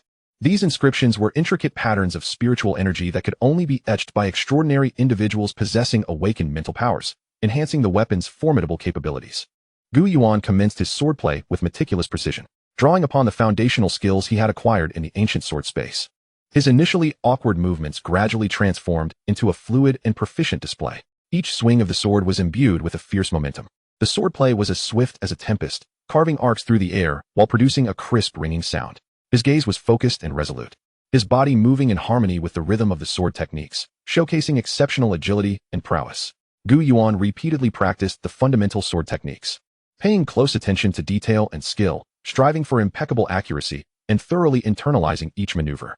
Every swing of the sword synchronized with his breath and the full force of his body, amplifying the swordplay's power and aggressiveness. While the fundamental techniques appeared simple, they flowed as naturally as water, embodying boundless variations and possibilities. After 3 hours of continuous training, Gu Yuan finally sheathed the sword, standing still as he felt the depletion of both his spiritual energy and vitality. Reflecting on his insights into the sword path, he believed his proficiency had reached a notable level. It seemed time to acquire a genuine sword technique to further hone his skills. Gazing at the sword in his hand, he murmured softly, "Clap, clap. I had no idea you had a penchant for swordplay, Xiao Yuan," came a gentle and pleasantly surprised voice from behind him. Accompanied by the sound of applause, Gu Yuan's heart skipped a beat, and he turned to find his father, Gu Tianyun, standing nearby with a smile. "Father, what brings you back so soon?" Gu Yuan approached him. "I wrapped up some work matters and thought I'd take a moment to check on you. My son who has just completed his talent awakening." At the dining table, the father and son engaged in cheerful conversation. "I was genuinely astonished to learn that both you and Xiao Zhong have undergone double awakenings. Here, this is a reward for you." Gu Tianyun produced a wooden box and tossed it to Gu Yuan. "This is a source stone," Gu Yuan exclaimed, opening the box to reveal a stone emanating a misty aura, his face awash with astonishment. "Indeed, it is a source stone," Gu Tianyun confirmed with a nod. "The spiritual energy contained within should be sufficient for you to reach the second-tier awaken level before your college entrance exam. Source stones are precious resources that emerged after the revival of spiritual energy in the realm of Blue Star, rich in abundant natural spiritual energy. They also serve as a widely recognized currency among various races and realms, with different names such as Source Stone, Spirit Stone, or Spirit Crystal. Regardless of its name, the Source Stone is an indispensable part of every race. Its existence directly correlates to the strength and prosperity of a species. For both the human race of Blue Star and other extraterrestrial beings, Source Stones hold immense value and significance. Thus, whenever a planet exhibits phenomena akin to the spiritual revival witnessed on Blue Star, it heralds the emergence of a vibrant and promising world, gradually restoring its ecosystem suitable for extraordinary beings and nurturing various rare and unique resources. These resources may include precious metals, gemstones, and energy crystals, all of vital importance to the advancement of civilization. Over time, Blue Star will become increasingly prosperous, shining as a brilliant gem in the cosmos, while bringing endless opportunities and challenges to its inhabitants. Extraordinary beings awakened with talents in spiritual cultivation require the absorption of external spiritual energy to ascend in their realms, and source stones contain ample pure spiritual energy conducive to their training. However, given that the land of Blue Star is still in a state of revival and development, it is likely that the entire Blue Star Federation has limited reserves of source stones. Only a few prestigious universities are allocated a certain quota of source stones each year to nurture the future extraordinary talents of Blue Star. Haha, truly worthy of being my father. Gu Yuan's eyes sparkled as he embraced the wooden box, jokingly adding, "Are you afraid I'll become a freeloader as I mentioned before? Eager to send me off to university?" Gu Tianyun chuckled and shook his head. "Xiao Yuan, I noticed the sword techniques you demonstrated earlier seemed to have some merit. Have you been practicing swordsmanship at school?" Gu Yuan paused slightly in his eating. "Well, if I were to say that I only recently began my journey into swordsmanship and discovered I'm a natural talent, would you believe me, father?" "I do," Gu Tianyun replied matter-of-factly. Gu Yuan's mind raced. "You shouldn't believe me. It's actually been my dream to be a swordsman since childhood." "So, what? You believe it?" Gu Tianyun responded calmly. "You are my son. If I don't believe you, who will? Besides, considering your enhancement-type talent, it is indeed prudent for you to cultivate a martial path for self-defense. Oh, by the way, didn't you also awaken an unknown mysterious talent? What abilities does it confer?" Upon hearing this, Gu Yuan's expression froze slightly, as he had thought he had successfully deflected the conversation toward his swordsmanship. However, he was prepared for this situation. "Father, to be honest, I'm still exploring this talent. However, I assure you that its capabilities will not disappoint you in the future." Gu Yuan was unwilling to deceive his father. Thus he spoke candidly. The enigmatic cosmic emperor's sword and his own spatio-temporal talent were indeed unfathomable mysteries. Moreover, in the vastness of the universe, with countless races coexisting, there were undoubtedly many capable individuals who might catch a glimpse of the secrets he harbored. Considering this, Gu Yuan was acutely aware that should his extraordinary talent be revealed, it would not only plunge him into an abyss of endless troubles and dangers, but could also implicate his father, Gu Tianyun. Thus, to safeguard the well-being of his loved ones, Gu Yuan resolved to conceal his abilities until he acquired sufficient means to protect himself. Upon hearing this, Gu Tianyun cast a penetrating gaze at his son, but chose not to probe further. Chapter 14. Farewell, Su Yuan. Returning to his chamber, Gu Yuan eagerly retrieved the source stone. Sensing the stirring of the spiritual core within him, he wasted no time and sat cross-legged on his bed, beginning to absorb the pure spiritual energy contained within. Step by step, he nurtured his own spiritual power. 6 days swiftly passed. In the villa's courtyard, Gu Yuan wielded a metallic longsword, his body agile as he executed a series of fierce assaults against Gu Tianyun, who stood opposite him. Xiao Yuan, remember, the way of the sword excels in offense, relies on strength rather than mere technique, but ultimately, it is the wielder's spirit that matters. Once the sword is drawn, it must be accompanied by an indomitable momentum to cleave down the enemy before you. Gu Tianyun's voice resonated with authority and guidance. Despite Gu Yuan's mind being filled with profound insights into swordsmanship, the presence of Gu Tianyun providing instruction undoubtedly enabled him to make swifter progress in his craft. Time slipped away, and Gu Yuan's swordplay became increasingly adept, his movements fluid and natural, akin to a tempest, dazzling to behold. Each strike emanated a trace of swordsmanship's might. Meanwhile, Gu Tianyun maintained a tranquil demeanor, effortlessly parrying Gu Yuan's attacks, occasionally countering, compelling Gu Yuan to fully exert himself in response. Good lad, you've made considerable progress, Gu Tianyun remarked, a glimmer of satisfaction flashing in his eyes. After observing for several days, he recognized Gu Yuan's exceptional talent and fervor for the sword. Yet he also understood the immense effort and dedication required to become a true master of the art. Let us conclude for the night. The situation has stabilized, and you must attend school tomorrow, Gu Tianyun said, sheathing his sword. Gazing at Gu Yuan's retreating figure, the gentle moonlight illuminated him, casting a silvery veil upon the ground. As Gu Yuan entered the house, Gu Tianyun remained standing, bathed in the soft glow of the moonlight. He tilted his head upwards, gazing at the luminous moon hanging in the night sky, silently whispering, "Akin, can you see? Our child has grown and possesses such remarkable talent." With this thought, a faint smile of contentment graced Gu Tianyun's lips, and a gentle breeze rustled his garments. Upon returning to his room, despite being utterly fatigued from sword practice, Gu Yuan did not succumb to rest. Instead, leveraging this extreme state, he took out the source stone and commenced his cultivation, striving to ascend to the rank of a second-tier awakened one as swiftly as possible. The following morning, Gu Yuan and his companion, Pang Chong, journeyed together to Sanzhong School. As they entered the classroom, the previously boisterous crowd fell silent, their gazes laden with an inexplicable envy directed towards the two. The boisterous Pang Chong, sensing the atmosphere, greeted his classmates with his usual exuberance. The minds of youth, in contrast to the cunning and deceit of the outside world, are often refreshingly simple. Before long, buoyed by Pang Chong's infectious energy, the classroom erupted once more into joyful chatter. With the awakening ceremony for the senior class now complete, the customary reallocation of classes commenced. Under the guidance of their homeroom teacher, those who had successfully awakened their talents in Class 3 were called forth. The teacher, glancing at the roster, led Gu Yuan and the others into a bright and spacious classroom, where they discovered several students had already chosen their seats. Exchanging glances, Gu Yuan and Pang Chong selected 2 seats by the window, awaiting their teacher's subsequent instructions. A Yuan, typically for extraordinary classes like ours. The school invites awakened individuals with talents to serve as our teachers. However, from what my father mentioned earlier, it seems that this time, Sanzhong has not enlisted anyone from the Extraordinary Bureau, Pang Chong conveyed with a hint of intrigue. Oh, what do you mean? Gu Yuan inquired, piqued by his father's earlier silence on the matter. The school has invested significantly for our cohort. It appears they have invited instructors from Tianqing Academy to teach us, Pang Chong announced, his words creating ripples of excitement within the classroom. Tianqing Academy? That is one of the 4 premier institutions in the Great Xia, an exhilarated student exclaimed. Indeed, it is said that the instructors at Tianqing Academy are all at least 7th-tier monarchs. Another chimed in eagerly. A third student voiced their anticipation. The students from Tianqing Academy are the creme de la creme. Their educational resources and faculty must be formidable. If we receive their guidance, we may even have the chance to enroll in Tianqing Academy for further studies. The classroom buzzed with animated discussion, brimming with excitement and anticipation.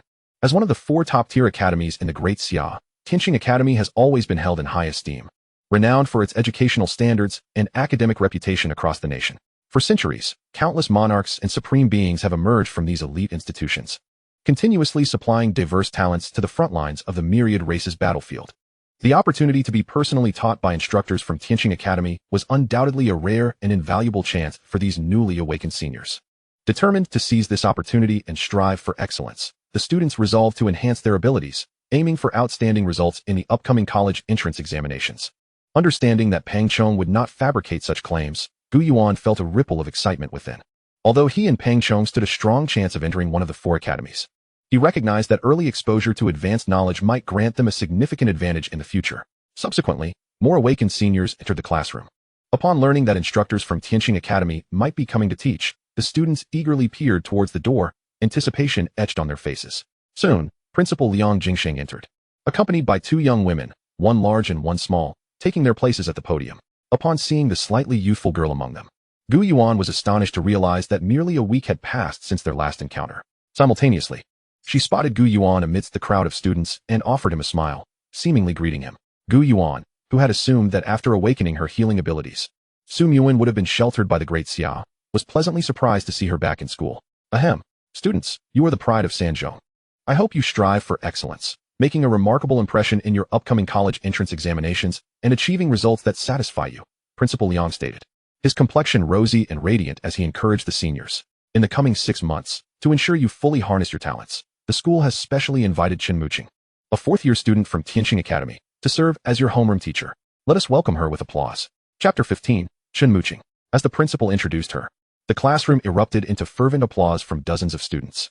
Despite the earlier assertions of the rather imposing Liang Jingsheng, it was, in fact, a 7th-tier instructor from the Tianqing Academy who would be imparting knowledge to the students. However, the individual before them, a senior named Chen Muqing, was undeniably a stunning beauty. With a tall and graceful stature, her long, slender legs were devoid of any excess flesh.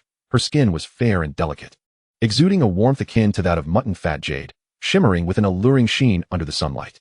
Beyond her striking appearance, her prestigious educational background suggested that her cultivation level must be equally remarkable. With such a captivating teacher, only slightly older than themselves, the group of spirited young men immediately found their enthusiasm soaring. Whispers began to circulate as they discussed their new instructor's radiant looks, speculating about her teaching style, and brimming with anticipation for the upcoming semester of their final year. After a few more words, Liang Jingsheng exited the classroom, leaving the floor to Chen Muqing. Muwan, you may find a seat, she kindly instructed her companion, Su Muwan. All right, senior sister, came the response. Gu Yuan raised an eyebrow, his mind momentarily racing with thoughts. Before he could delve deeper, he noticed Su Muwan descending from the podium, making her way directly towards him. However, since his seat was by the window, there were no available spots nearby. Observing this, Pang Zhong's eyes lit up. He promptly stood and offered his seat, saying, "Old classmate, why not take mine? The air is better here." Feeling slightly embarrassed by Pang Zhong's teasing expression, Su Muwan blushed. "Thank you." After expressing her gratitude, she settled into Pang Zhong's vacated seat, cautiously glancing at Gu Yuan beside her. Pang Zhong exchanged a knowing glance with Gu Yuan as he moved to the other side, saying, "Hey buddy, I've been friends with a Yuan since childhood. Do me a favor." The curly-haired boy understood Pang Zhong's unspoken intentions. After a brief contemplation, he agreed to the proposal, realizing that antagonizing such talented individuals over a trivial matter would be unwise. After all, it posed no detriment to him, and he could afford to be friendly. "Thanks, man. I'll buy you a drink later." "All right, I won't dwell on other matters. I have already sent the new textbooks to your wristbands. Over the next 6 months, I will do my utmost to enhance your abilities, striving for each of you to gain admission to your desired institutions during the college entrance examination." Once all the seating arrangements were finalized, Chen Muqing's peripheral vision intentionally swept over the trio by the window. According to the class materials she had received, these 2 boys were dual awakened, possessing 2 types of extraordinary abilities. What a delightful surprise. If, after 6 months, she could recruit them into the Tianqing Academy, her end-of-term evaluation might very well improve. Yet, why did it seem that little Muwan harbored a rather special sentiment towards that boy? Though her mind was a whirlwind of thoughts, Chen Muqing maintained her pace of instruction undeterred. The students, still adjusting to the accelerated tempo of the lecture, found themselves drenched in sweat, fearing that any lapse in focus would leave them behind. This teacher is utterly unbelievable. Not only is her lecturing speed astonishing, but her strength is also formidable. It feels like I've been struck by a thunderbolt. During the break, as soon as Chen Muqing exited the classroom, Pang Zhong eagerly turned around, lifting his fringe to reveal a red mark on his forehead, lamenting to Gu Yuan, "I merely lost focus for a moment." And she immediately noticed, striking me with a forceful chi blast to the forehead. Come on, the teacher is only looking out for your best interests. Besides, she is indeed a top student from Tianqing Academy. Her insights are incisive. The knowledge she distilled is all of utmost significance. Gu Yuan remarked as he organized his notes. Pang Zhong waved his hand dismissively, collapsing onto the desk in exasperation. All right, I see now. Our days of ease are likely over. After a morning filled with academic rigors, the group grew curious and eagerly anticipated the afternoon's curriculum. Having completed their awakening, they no longer needed to engage in the rudimentary practice of strengthening their qi and blood. In the cafeteria during lunch, Su Muwan stood before Gu Yuan, her gaze shyly averted from his eyes. Thank you for earlier. Here is your nutritional potion back. Gu Yuan accepted the vial with a smile, replying, no big deal. We're old classmates now. It's nothing. Once Gu Yuan departed, Su Muwan finally lifted her head, noticing her cheeks had flushed a delightful shade of crimson, rendering her irresistibly cute. Yuan Gu, I never imagined you had such skills. You must teach me how to succeed in winning over girls like you. Pang Zhong teased relentlessly. Gu Yuan, uninterested in engaging, continued to enjoy his meal. Having lived 2 lives, he was well aware of Su Muwan's burgeoning affection for him. Yet, he felt the unpredictability of life. Reflecting on how schoolgirls retained a certain innocent charm, in stark contrast to the unfulfilled desires of his past life. Having traversed to this blue star with the celestial emperor's sword, he awakened supreme abilities of space and time. Now, Gu Yuan's singular desire was to grow stronger, seeking the truth behind the upheaval that had befallen the Gu family a decade prior, while simultaneously exacting vengeance upon those who had wronged him. As for matters of romance, he preferred to let them unfold naturally, adhering to his heart when the time was right. As the lunch break concluded, under Chun Muqing's guidance, the class swiftly arrived at a new classroom. Though termed a classroom, to Gu Yuan, it resembled a martial arts arena. The second floor of the gymnasium harbored surprises. Upon entering, the newcomers were met with awe. We aren't going to engage in actual combat training, are we? One student speculated. Surely not. But their talents haven't been fully developed yet. After 7 days of vacation, it was evident that some had grown lax in their training and had not fully acclimated to their extraordinary abilities. Chapter 16. Sparring. Chun Muqing called for order, instructing everyone to form a line. We will now begin. Each of you, pick up a weapon and pair up for sparring. She gestured towards a rack stocked with an array of specialized weaponry. The students, puzzled by her intent, voiced their concerns. Teacher, as elemental awakened individuals, must we also practice with these? One boy, in a display of bravado, ignited a fiery red flame in his palm. Is that your idea of an attack? Chun Muqing scoffed lightly, beckoning him to unleash his full potential against her. The buzzcut boy hesitated. Then, after confirming her challenge, gritted his teeth and summoned his inner energy to prepare for an assault. Teacher, be careful. A faint whoosh echoed as a fireball, roughly the size of a bowl, hurtled towards Chun Muqing. However, much to everyone's surprise, her evasive maneuvers appeared unremarkable, yet were executed with a grace that allowed her to effortlessly dodge the fireball. As she moved, Chun Muqing approached steadily, unhurried yet relentless. Upon witnessing the unfolding scene, the young man opposite was poised to gather his strength for another attack, only to find that Chun Muqing had already approached him, her finger pressing firmly against his brow. Instantly, the buzzcut youth's body became rigid, immobilized in place. Ignoring her opponent, Chun Muqing turned her gaze towards the others, her countenance cold and resolute as she intoned. Just now, I evaded your extraordinary abilities with mere mortal speed. In a real combat scenario, he would have perished countless times already. Chun Muqing narrowed her eyes slightly and continued her discourse. Moreover, when the time comes for you to step onto the battlefield of myriad races, know that no one will exhibit the same patience as I have, waiting for you to amass sufficient power before launching an assault. That realm is merciless, a world where the weak are devoured by the strong, and every moment brims with lethal peril. According to Chun Muqing, among the myriad races, there exist numerous factions adept in the art of assassination. If you do not seize the present moment to hone your close-quarter combat skills, you may find yourself utterly oblivious to the manner of your demise when faced with true combat. Although you all are endowed with innate gifts, the power you can currently wield is still woefully inadequate. I do not wish for you to be eliminated the moment you enter the examination hall 6 months hence. In a short while, under Chun Muqing's guidance, the class, aside from those possessing enhancement abilities, began to arm themselves with weapons, pairing off at random to engage in practice bouts. Su Yuan, who possessed healing abilities, was no exception. She equipped herself with a sword and shield and commenced a spirited exchange with another female classmate. Those awakened with enhancement talents, due to their absolute advantage in physical prowess, were singled out by Chun Muqing, including Gu Yuan and Pang Zhong, the only students who had ascended to the ranks of Qi and Blood Warriors. Consequently, they were publicly called out by Chun Muqing to engage in a sparring match with one another. Remember, she cautioned, whether you are an awakened or a Qi and Blood Warrior, do not set your sights too high. Some experiences and techniques can only be cultivated through actual combat. Chun Muqing's eyes sparkled with intensity as she observed their movements, continually imparting proper techniques and highlighting the vulnerabilities that emerged during their exchanges. A resounding clash echoed through the air, drawing the attention of all present, including Chun Muqing. Before them, Gu Yuan and Pang Zhong, one wielding a sword and the other a heavy shield, were locked in a series of fierce collisions. Wow, these two must have trained rigorously at home. Someone murmured as they watched the duo execute a variety of complex maneuvers and techniques. To them, Gu Yuan and Pang Zhong's strength and skills were clearly on a different level, far beyond their own capabilities, indicating for the others to continue their practice. Chun Muqing kept a keen eye on Gu Yuan and Pang Zhong, marking them as her focal points of interest. How intriguing. One has just begun to grasp the fundamentals of shield techniques, while the other has already mastered the sword arts. Through careful observation, Chun Muqing swiftly discerned the levels of their respective martial skills. Although both were merely demonstrating basic swordplay and shield techniques, it was evident that, relative to their current realms, they displayed exceptional talent in these arts. Holy smokes, Yuan, you sly dog. I thought we were just putting on a show, but you're really going for it. Pang Zhong collapsed to the ground, gasping for breath.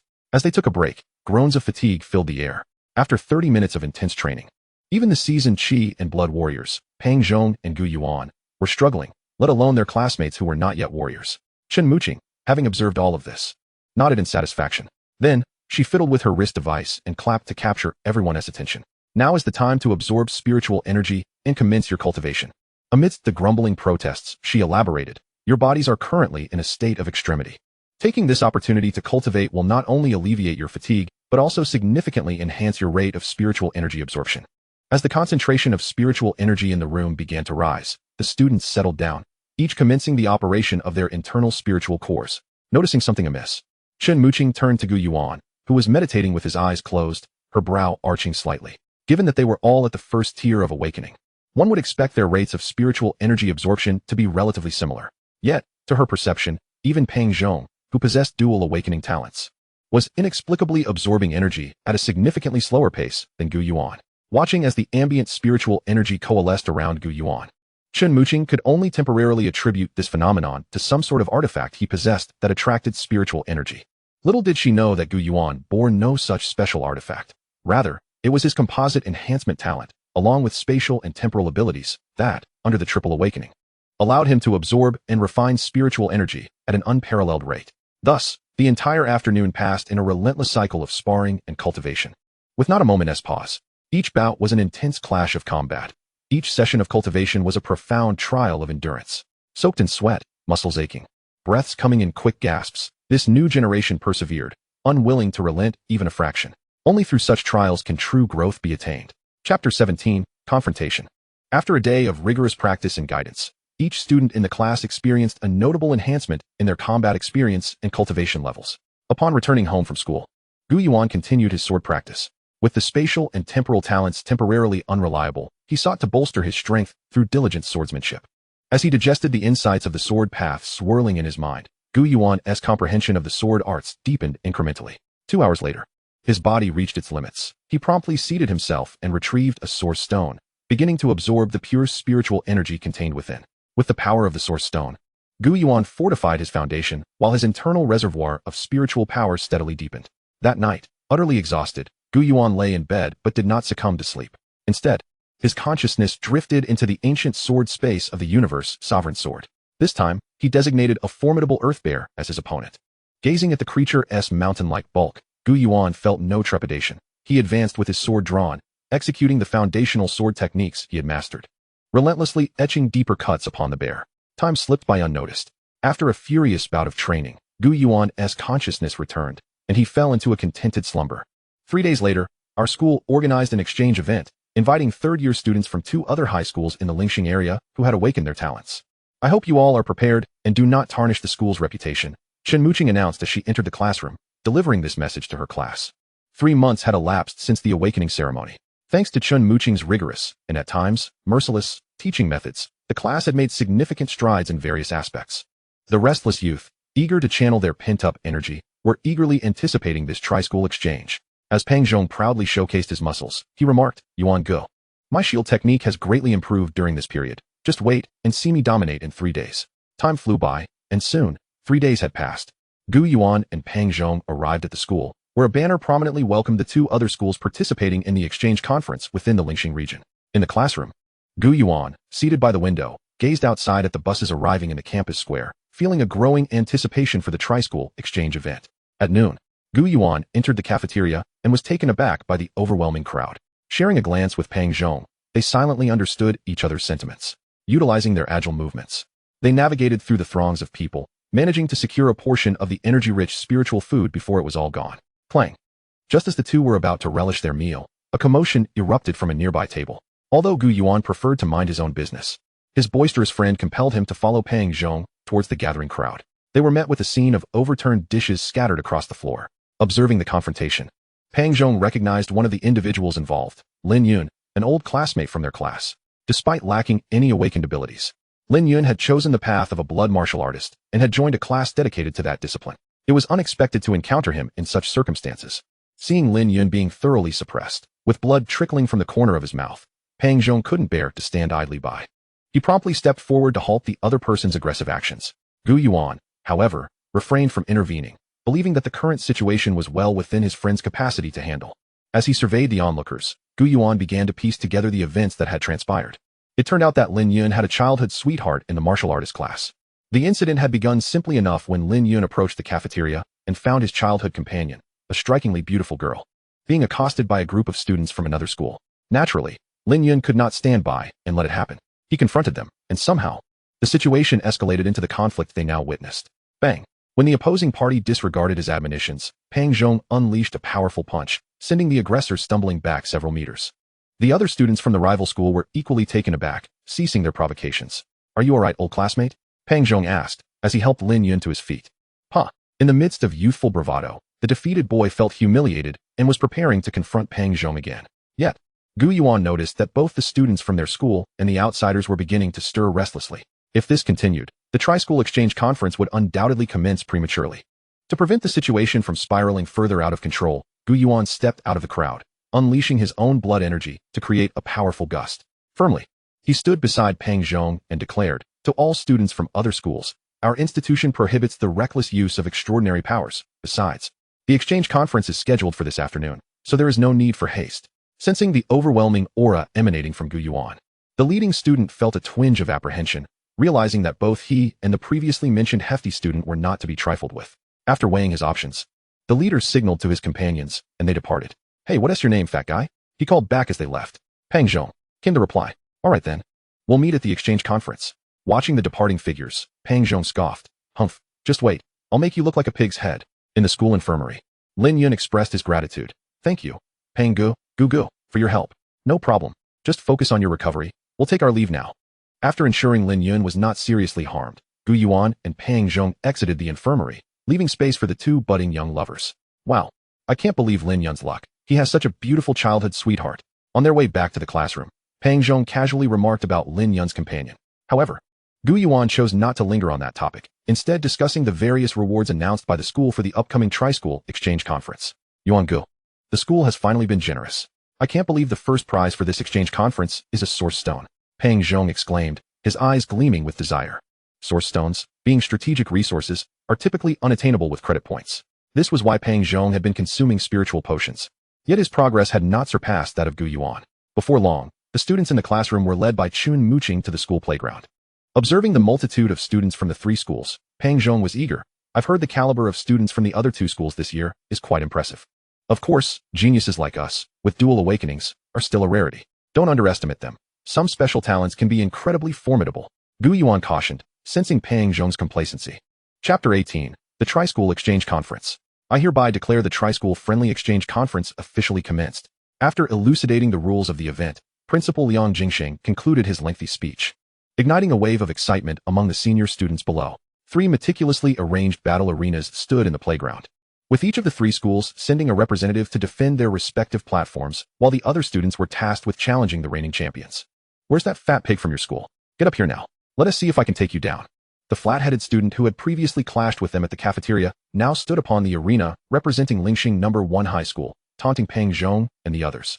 Fueled by youthful exuberance, Pang Zhong could no longer contain himself upon hearing the provocation. "Teacher."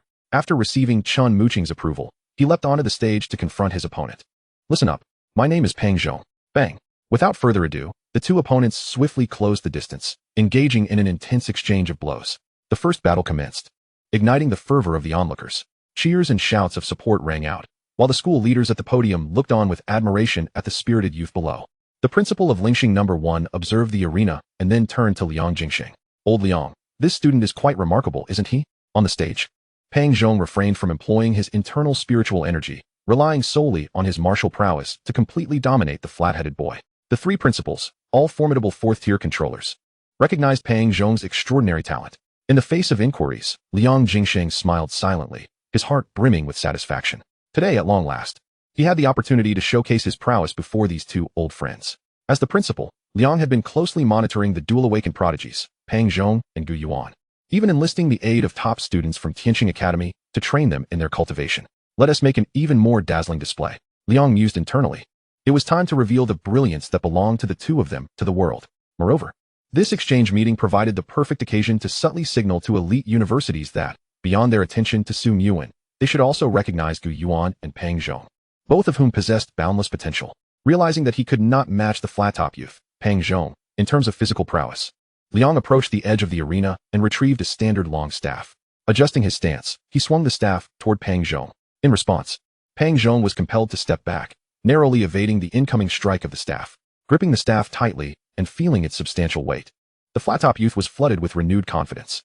Coupled with his innate talent for strength enhancement, the staff became an unstoppable force, slicing through the air with a fierce whistling sound. The sheer power of this strike was awe-inspiring, drawing gasps from onlookers. Pang Zhong's expression shifted slightly, but he remained composed, swiftly reacting by dodging the onslaught of the staff with remarkable agility. It was evident that his opponent had no intention of relenting, continuing to unleash a relentless barrage of powerful strikes. Each attack was imbued with tremendous force, making it increasingly challenging for Pang Zhong to defend himself unarmed. On the arena, the two exchanged blows, neither yielding an inch. The flat-top youth gradually gained the upper hand with his staff, while Pang Zhong appeared to rely solely on his nimbleness and exceptional techniques to barely hold his ground. As the battle intensified, it captivated the attention of more students, creating a fervent atmosphere. Below the stage, Gu Yuan, who was fully aware of Pang Zhong's true capabilities, couldn't help but chuckle and shake his head. He could easily see that Pang Zhong was merely toying with his opponent. While Pang Zhong was renowned for his defensive shield techniques, he was equally adept in hand-to-hand combat within the same realm. The notion that he was being suppressed by his adversary was utterly implausible to Gu Yuan. Indeed, as the battle progressed, Pang Zhong recognized that the moment had come. A smile crept across his face as he seized the opportunity to exploit a flaw in his opponent's attack, drawing upon the combat experience he had honed through his encounters with Gu Yuan. Now is the time. Pang Zhong's speed surged dramatically, rapidly closing the distance between them. His previously somewhat cumbersome physique now revealed an unexpected lightness and agility. Lowering his body, he evaded the opponent's staff strike. And as he targeted the moment his adversary swung the staff, he unleashed the full force of his blood energy. In the next instant, his fist shot forward like a cannonball, striking the flat-top youth's abdomen with unparalleled might. This blow was devoid of any flamboyant techniques, relying solely on the raw power and velocity of a martial artist. The impact of the punch landed heavily on the opponent's abdomen, sending shockwaves through him. The flat-top youth let out a muffled groan as his body was propelled backward, his face paling slightly. Pang Zhong did not relent. He swiftly followed up, denying his opponent a moment's respite. With combat experience vastly superior to that of his adversary, Pang Zhong's offensive surged like a tempest, leaving his opponent utterly defenseless. Another powerful kick sent the flat-top youth tumbling off the arena. A collective gasp erupted from the spectators, taken aback by the sudden turn of events. Pang Zhong from the 3rd high school wins. This was the first arena to declare a victor among the 3 platforms. The audience quickly regained their composure, especially the students from the 3rd high school, who erupted in cheers. Ignoring the disgruntled glances from the flat-top youth below, Pang Zhong, now the reigning champion of the arena, prepared to face students from the other 2 schools. Oh dear, Pang Zhong has entered the fray too soon. He may not last until the end. Chun Muqing sighed softly, observing Pang Zhong's unstoppable momentum as he continued to defend against multiple challengers. Although he appeared fierce on the surface, the keen-eyed Chun Muqing had already discerned the waning energy within Pang Zhong. After successfully defeating 2 awakened fighters using his shield techniques, Pang Zhong ultimately succumbed to exhaustion, allowing his opponent to seize the opportunity and knock him off the arena. However, having triumphed in 10 consecutive matches while wielding a heavy shield, Pang Zhong had undeniably showcased his formidable talent to the world, requiring no further validation from anyone. What a thrill. Ah Yuan, you should experience this feeling too. It's nothing like our usual sparring. Returning to his team, Pang Zhong did not exhibit any signs of disappointment over his defeat. Instead, He excitedly turned to Gu Yuan. Gu Yuan, it's almost your turn. Chen Muqing remarked with interest, glancing back. Pang Zhong chimed in. Indeed, Brother Yuan. I hadn't anticipated that the other two schools would have such formidable opponents. If you don't step up, it may be difficult for anyone from our third high school to defeat them. On the second high school S arena, a tall girl in uniform with a ponytail demonstrated an unknown talent, rendering herself invisible during combat to strike decisively and silently against her foes. This left Pang Zhong at a loss, as he had never encountered such a situation before. Not only her, but many other peculiar abilities captivated his attention. Gu Yuan nodded in agreement. After observing the spirited youth on the arena, he felt a surge of eagerness to join the fray. Approaching a classmate who had just descended from the arena in defeat, Gu Yuan offered a few words of consolation before stepping onto the platform designated for the third high school, surrounded by his cheering classmates. Huh, another overconfident one, scoffed a boy from the second high school, observing Gu Yuan's unassuming entry onto the stage. Unable to contain himself, he taunted. Is this the best your third high school has to offer? Disregarding the opponent's provocation, Gu Yuan simply raised his right hand, gesturing for him to come forth. The second high school boy, feeling belittled by Gu Yuan's apparent indifference, was consumed by rage. With a mighty breath, he called forth his internal energy, conjuring a blazing fireball that he hurled fiercely at Gu Yuan's face. Simultaneously, he unsheathed a standard combat knife, aiming to close the distance swiftly. In response, Gu Yuan remained calm, sidestepping the formidable fireball with ease, and advanced toward the boy wielding the flaming blade. In the blink of an eye, as the boy's incredulous gaze met Gu Yuan formed a sword-like gesture with his fingers, placing it directly against the center of the boy's forehead. You've lost. Before the boy could comprehend the situation, Gu Yuan, transforming his finger into a palm, sent him tumbling off the combat arena. Witnessing Gu Yuan's effortless victory, the students from the third high school, particularly his classmates, erupted in jubilant cheers. As the saying goes, an outsider marvels at the spectacle, while an insider perceives the nuances. The three principals seated at the podium also took notice of Gu Yuan. How intriguing. This young lad is quite youthful, yet he exudes the demeanor of a master swordsman, remarked the principal of the second high school, stroking his chin in admiration. The principal of the first middle school nodded in agreement. Indeed, to instantly identify the flaws of an opponent and capitalize on them is a remarkable skill. This young lad's combat experience is unparalleled among all the students present. Listening to both individuals extolling the virtues of their student, Liang Jingsheng felt a surge of pride, his mood increasingly buoyant. In previous years, the third middle school of Lingxing had always been overshadowed by the other two institutions. Now, it was finally his turn to revel in success. As time progressed, the three-school exchange event approached its thrilling climax. It was quite fortuitous that the final three contenders remaining on the three platforms hailed from the three distinct schools. Among them stood Gu Yuan. All eyes were now on the impending showdown, which would determine the victor of this prestigious exchange. The fervent cheers from the numerous students in the stands crescendoed, enveloping the atmosphere in palpable excitement, as each individual immersed themselves in this tense and exhilarating ambience. After a brief intermission, the three contestants ascended the platform once more, approaching the lottery barrel prepared by the judges. The two boys and one girl exchanged glances before each drew a wooden stick. Upon observing the result of his draw, Gu Yuan couldn't help but smile wryly as he raised the stick marked with his name. Lifting his gaze, he found himself locking eyes with his counterpart, who was equally observing him. The fact that they had drawn each other undoubtedly indicated that the sole girl among them, Han Yuetong, would be exempt in this round. With the opponent determined, Gu Yuan shifted his focus to the robust young man before him. Gazing at his features, it was hard for Gu Yuan to believe that this individual was merely a 17 or 18-year-old youth. His name was Xiang Wu, hailing from the first middle school of Lingxing, a wielder of mysterious abilities. Through previous observations, Gu Yuan surmised that Xiang Wu possessed a talent related to gravitational fields. Combined with his martial prowess, few had managed to endure against the might of his colossal hammer in earlier bouts. As the referee's whistle pierced the air, Gu Yuan seized the initiative, his fists imbued with vitality, exuding a formidable aura as he lunged forward. With a resounding crash, Xiang Wu adeptly utilized the hammer's handle to deflect Gu Yuan's powerful strike. Before Gu Yuan could mount another offensive, a surging, inexplicable force enveloped him. This pressure felt overwhelmingly heavy, causing him to momentarily falter, his stature diminishing under its weight. This brief hesitation rendered Gu Yuan unable to evade the incoming blow from Xiang Wu's massive hammer. In a split second, Gu Yuan's mind raced, and he resolved to thrust his hands forward, aiming to intercept the hammer's shaft before its full force could manifest. With a dull thud, the impact reverberated, sending Gu Yuan skidding backward several meters until he precariously steadied himself at the edge of the platform. Witnessing this, his friends, including Pang Zhong, felt a surge of anxiety. Gu Yuan shook his slightly aching hands, taken aback by the swiftness of his opponent's abilities that had caught him off guard. Regaining his composure, Gu Yuan once again engaged Xiang Wu in a series of exchanges. Though he did not gain any advantage, he successfully gleaned insight into his opponent's strategy. Xiang Wu often interrupted Gu Yuan's rhythm by unleashing gravitational pressure at the moment he initiated an attack. With this realization, Gu Yuan devised a counter-strategy. Noticing Xiang Wu bracing himself, seemingly anticipating Gu Yuan's next offensive, he hesitated no longer and launched a calculated attack from an unexpected angle. Chapter 20. The Sixth Realm of Skill. The sword's aura doth shine. Standing opposite Xiang Wu on the platform, Gu Yuan took the bait, prompting Xiang Wu to channel his inner energy, casting a gravitational field around himself. Under this weight, Gu Yuan's advance was abruptly stifled. Yet, what Xiang Wu did not anticipate was that Gu Yuan's apparent full-throttle assault was merely a feint. With a sudden leap, Gu Yuan utilized the momentum of Xiang Wu's attack to retreat to the edge of the platform. "You annoying eel.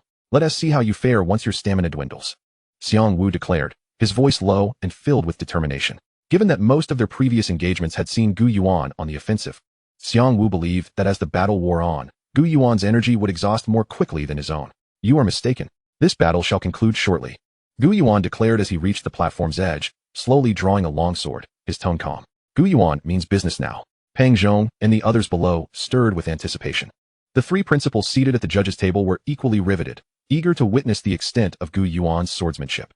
With the sword in hand, Gu Yuan's entire demeanor shifted dramatically. An aura of lethal intensity surged forth, enveloping the entire arena in an instant. Xiang Wu narrowed his eyes, observing Gu Yuan, who now wielded the sword with one hand. He decided to strike first. As he charged forward, closing the distance between them with haste, he exclaimed, "Prepare to receive my blow." When he was less than 3 meters away, he unleashed a powerful gravitational force, pressing down relentlessly upon Gu Yuan. Unfazed by Xiang Wu's aggressive advance, Gu Yuan relaxed his neck, appearing to have fully acclimated to the pressure, showing no signs of distress. Then, in a moment that astonished Xiang Wu, Gu Yuan preemptively countered, his blade piercing through the gaps in the onslaught. Xiang Wu suddenly felt as if his strength had nowhere to manifest. In the ensuing exchanges, Xiang Wu attempted several attacks. But astonishingly, each time, Gu Yuan would intercept his moves before they fully formed. Despite being under immense pressure, Gu Yuan's prowess and speed and power seemed to outmatch Xiang Wu's expectations, leaving him at a disadvantage. Frustrated by the limitations of his inner energy, Xiang Wu was compelled to create distance, contemplating a change in his battle strategy. Seeing his opponent retreat from the attack range, Gu Yuan remained unperturbed. For this was precisely what he had anticipated. "It is over," he muttered solemnly. In that moment, Gu Yuan finally summoned his inner energy. The spectators, including Xiang Wu on the platform, were taken aback. They were astonished to discover that Gu Yuan was, in fact, an awakened individual with latent abilities. Until now, he had relied solely on his formidable vitality and rich combat experience to navigate his way to the finals. They had assumed him to be merely a skilled martial artist with a stroke of luck. As Gu Yuan not only summoned his inner energy, but also manifested two distinct supernatural phenomena behind him, the sudden transformation elicited gasps of astonishment from all present. On the judges' platform, the principals from the first and second middle schools exchanged glances, their eyes sparkling with recognition. Though they had their suspicions, witnessing the two different supernatural phenomena firsthand left the principal of the first middle school in awe. "Dual awakening. Such abilities seem to encompass both enhancement and mystery," he remarked. "Moreover, this young man exhibits remarkable training speed," he continued, scrutinizing closely. In agreement, the principal of the second middle school nodded, from the strength of his inner energy. "It appears he has traversed a considerable distance in the first stage of awakening." After their analysis, both principals directed their attention toward Liang Jingsheng, who stood nearby. In this year's cohort at Lengxing No. 3 High School, not only have two exceptionally gifted individuals with boundless potential and dual awakenings emerged, but there is also rumored to be a remarkably rare talent for healing. At this moment, Liang Jingsheng, who has not ceased smiling since earlier, and his companion are momentarily perplexed as to why the other is so fortunate. The manifestation of a talent anomaly is a demonstration of an awakener pushing their spiritual energy to the utmost limit. Ignoring the gasps of astonishment from the audience below, Gu Yuan, wielding his longsword, slowly thrusts towards Xiang Wu, who stands 10 meters away. The spectators exchange puzzled glances, for from their perspective, Gu Yuan should be incapable of inflicting harm from such a distance. In truth, it is not only the onlookers who share this sentiment. Xiang Wu, on the opposite side of the arena, harbors the same belief. Although Gu Yuan's dual awakening astonished Xiang Wu, it did not shatter his fighting spirit. His mind races, contemplating strategies to defeat Gu Yuan. Just as the crowd assumes Gu Yuan is merely seeking to draw attention, a moment later, the blade of his longsword begins to shimmer with ethereal light, flashing brilliantly. Realizing the gravity of the situation, Xiang Wu has no time to ponder. A phenomenon of gravitational annihilation manifests behind him. Simultaneously, a colossal hammer, infused with overwhelming gravitational force, is hurled with all his might towards Gu Yuan. Clang! The clear, melodious sound of the sword resonates. A stream of dazzling sword energy is unleashed, soaring forth with fervor. The sword energy carves a brilliant arc through the air. Boom! The collision of the sword energy and the massive hammer generates a thunderous uproar, reverberating like a clap of thunder, leaving the audience in awe. A shockwave, akin to ripples on water, radiates outward. At this moment, the sword energy and the hammer stand resolute against one another, neither yielding, each exerting their utmost to resist. However, this stalemate does not endure for long. The fierce sword energy cleaves through the gravitational hammer, maintaining its momentum as it continues forward. With a resounding crack, Gu Yuan's sword energy shatters, dissipating into the ether. Gu Yuan of number 3 high school emerges victorious. The judge, a teacher who has reached the 3rd tier of awakening, appears on the stage to announce the outcome of the match. A wave of astonishment sweeps through the entire playground. Remarkable! This young lad is truly exceptional. As a mere 1st-tier awakener, he has managed to master sword energy, achieving a profound understanding of the 3rd realm of swordsmanship. At this moment, the principals from No. 1 and number 2 high schools can no longer maintain their composure. Had it not been for the intervention of the 3rd-tier judge, Xiang Wu would have undoubtedly suffered severe injury from Gu Yuan's sword energy. Such is the might of sword energy. The hierarchy of martial arts techniques is divided into 6 realms. 1st realm, a glimpse of the path. 2nd realm, entering the hall. 3rd realm, harmonious understanding. 4th realm, mastery. 5th realm, pinnacle. And finally, the 6th realm, returning to simplicity, achieving transcendence. As for sword practitioners, upon reaching the 3rd realm of harmonious understanding, they can unleash formidable sword energy, manifested through the condensation of spiritual power or blood vitality. This significantly expands and enhances the capabilities of an awakener in ranged combat. Chapter 21. Vanishing without a trace. Observing Xiang Wu, who remains rooted in disbelief, Gu Yuan sheaths his sword and descends from the arena, rejoining his classmates.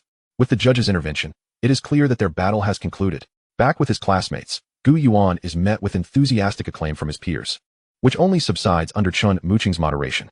Has your swordsmanship reached a new height? Even if the judge had not intervened, were you not capable of controlling the trajectory of your sword energy? One cannot deny that Chun Muqing possesses a keen eye. During this time, Gu Yuan has diligently honed his skills within the ancient sword space, garnering profound insights into swordsmanship. It seems I cannot hide anything from you, teacher. Gu Yuan shrugs. With his candid admission, Chun Muqing cannot help but think of him as a prodigy. Gu Yuan's progress in the realm of swordsmanship has been astonishingly swift. She has yet to encounter anyone in the 1st tier of awakening who, relying solely on fundamental sword techniques, has elevated their swordsmanship to the 3rd realm of harmonious understanding. Although the initial 3 realms of the 6 realms of skill are comparatively easier to attain than the latter 3, talent remains a crucial factor. Even during her time at the illustrious Tianqing Academy, she never heard of any exceptional student achieving such feats as Gu Yuan. Frustrated and unable to discern the reason behind his rapid advancement, Chun Muqing can only attribute it to Gu Yuan being a once-in-a-century swordsmanship genius. Glancing at Chun Muqing's skeptical expression, Gu Yuan chuckles and chooses to deflect the inquiry. He has no intention of revealing that his rapid ascension in swordsmanship is due to the insights gained from the Cosmic Emperor's sword, which has enabled him to elevate his swordsmanship so swiftly. On the very first day of wielding a sword, he had already reached the level of entering the hall. Subsequently, through a month of intense life and death battles within the ancient sword space, he refined his swordsmanship to the realm of harmonious understanding. During the intermission before the finals, the 3 principals convened to discuss Gu Yuan. Old Liang, could this young man possibly be a disciple of a swordsmanship master? The principal of number 1 inquires. The principal of number 2 glances over, hoping Liang Jingsheng can provide clarity. After all, they believe that no matter how extraordinary one's swordsmanship talent may be, without a guiding figure, reaching such heights would be improbable. Faced with the inquiries of his 2 old friends, Liang Jingsheng is at a loss for words. While he has kept a close eye on Gu Yuan, he is unaware of whether Gu Yuan has taken a mentor. As for whether he has a master, I cannot say. Liang Jingsheng pauses, noting their persistence. But what I can tell you is that his name is Gu Yuan, and his father is Gu Tianyun. Upon hearing this, both principals are momentarily taken aback. Understanding the implications of Liang Jingsheng's words, they exchange knowing glances. The principal of number 1 then resumes. What exactly is Gu Yuan's 2nd mysterious talent? Liang Jingsheng shakes his head again, indicating ignorance. Faced with their persistent queries, the 2 principals reluctantly concede defeat. Nonetheless, this exchange only deepens their intrigue regarding the young Gu Yuan, as they resolve to remain vigilant in the upcoming finals to uncover the answers they seek. Before long, Gu Yuan, fully recovered, ascends to the final arena. Opposite him stands Han Yuetong, a girl from Lingxing number 2. The 2 face each other, and the students from all 3 schools cheer for them. Han Yuetong lifts her gaze, locking eyes with Gu Yuan, and speaks slowly. Gu Yuan, I have witnessed your previous battles and must admit, you are indeed formidable. However, you must understand that no matter how powerful an attack may be, if it cannot strike the enemy, it is futile. Han Yuetong, tall and elegant, exudes an aura of heroism that her school uniform cannot conceal. Standing only slightly shorter than Gu Yuan, who is nearly 1.8 meters tall. Hearing her words, Gu Yuan does not dispute her claim. Instead, he grips his sword with one hand, signaling her to come forth. The time for true skill has arrived. Beep. The referee's whistle pierces the air, and the battle between them is set to commence. Han Yuetong takes the initiative, and in the next moment, her figure vanishes from the arena. Suddenly, at an unknown moment, Han Yuetong had already crept into the blind spot behind Gu Yuan, wielding 2 short daggers, and launched an attack. What a splendid opportunity. Although Gu Yuan was already on guard, he had not anticipated that Han Yuetong could approach without causing any disturbance in the surrounding air while in stealth. It was only when she struck from behind that Gu Yuan finally sensed something amiss. There was no time to turn around and defend himself. With a swift twist of his wrist, he positioned his long sword behind him. Clang! Upon the clash of the sword and daggers, Gu Yuan felt a tremendous force emanating from the blade. Not only was Han Yuetong agile, appearing and disappearing without a trace, but her strength was also of the highest caliber. In the midst of his hasty defense, Gu Yuan could not completely withstand this force, causing him to stagger momentarily. Once he regained his footing and turned to look, he found that she had once again vanished from the arena. In the ensuing exchanges, Gu Yuan found himself marked by several wounds, unable to pinpoint Han Yuetong's exact location, which suggested he was at a distinct disadvantage. As he scanned his surroundings, curiosity swelled within him. What kind of extraordinary ability did his opponent possess? It was astonishing that Han Yuetong could move while in stealth without creating any ripple in the air. This revelation undoubtedly overturned Gu Yuan's prior assumption that her ability was merely one of invisibility. Fortunately, thanks to his extensive combat experience, Gu Yuan astutely noted that despite the uniqueness and power of her talent, it seemed to have certain limitations. Han Yuetong could not maintain her stealth mode for an extended period. During one of their encounters, in an effort to prevent another ambush from Han Yuetong, Gu Yuan began to constantly shift his position on the arena. This compelled Han Yuetong, who had yet to find an optimal angle for attack, to eventually launch an assault out of necessity. It was precisely during this moment that Gu Yuan successfully detected a flaw in her technique. With eyes ablaze, he focused intently on her every movement, his muscles taut, blood surging through him like a lion on the verge of unleashing its fury. In a swift counter, he swung his sword and initiated his first offensive. Bang! He struck Han Yuetong back. Yet, sensing imminent danger, she activated her extraordinary ability once more, vanishing into stealth and evading further pursuit from Gu Yuan. On the other hand, Han Yuetong, who had taken the blow from Gu Yuan's sword, felt the sting of pain and emitted a muffled groan, her face contorting in discomfort. This single strike had revealed to her the formidable sharpness of Gu Yuan's blade. Standing resolutely in the arena, sword in hand, Gu Yuan carried himself with poise. How intriguing! A smile crept onto his lips as he murmured to himself, in that case, I refuse to believe that your stealth ability can transcend the confines of space. Chapter 22, The Domain of Space.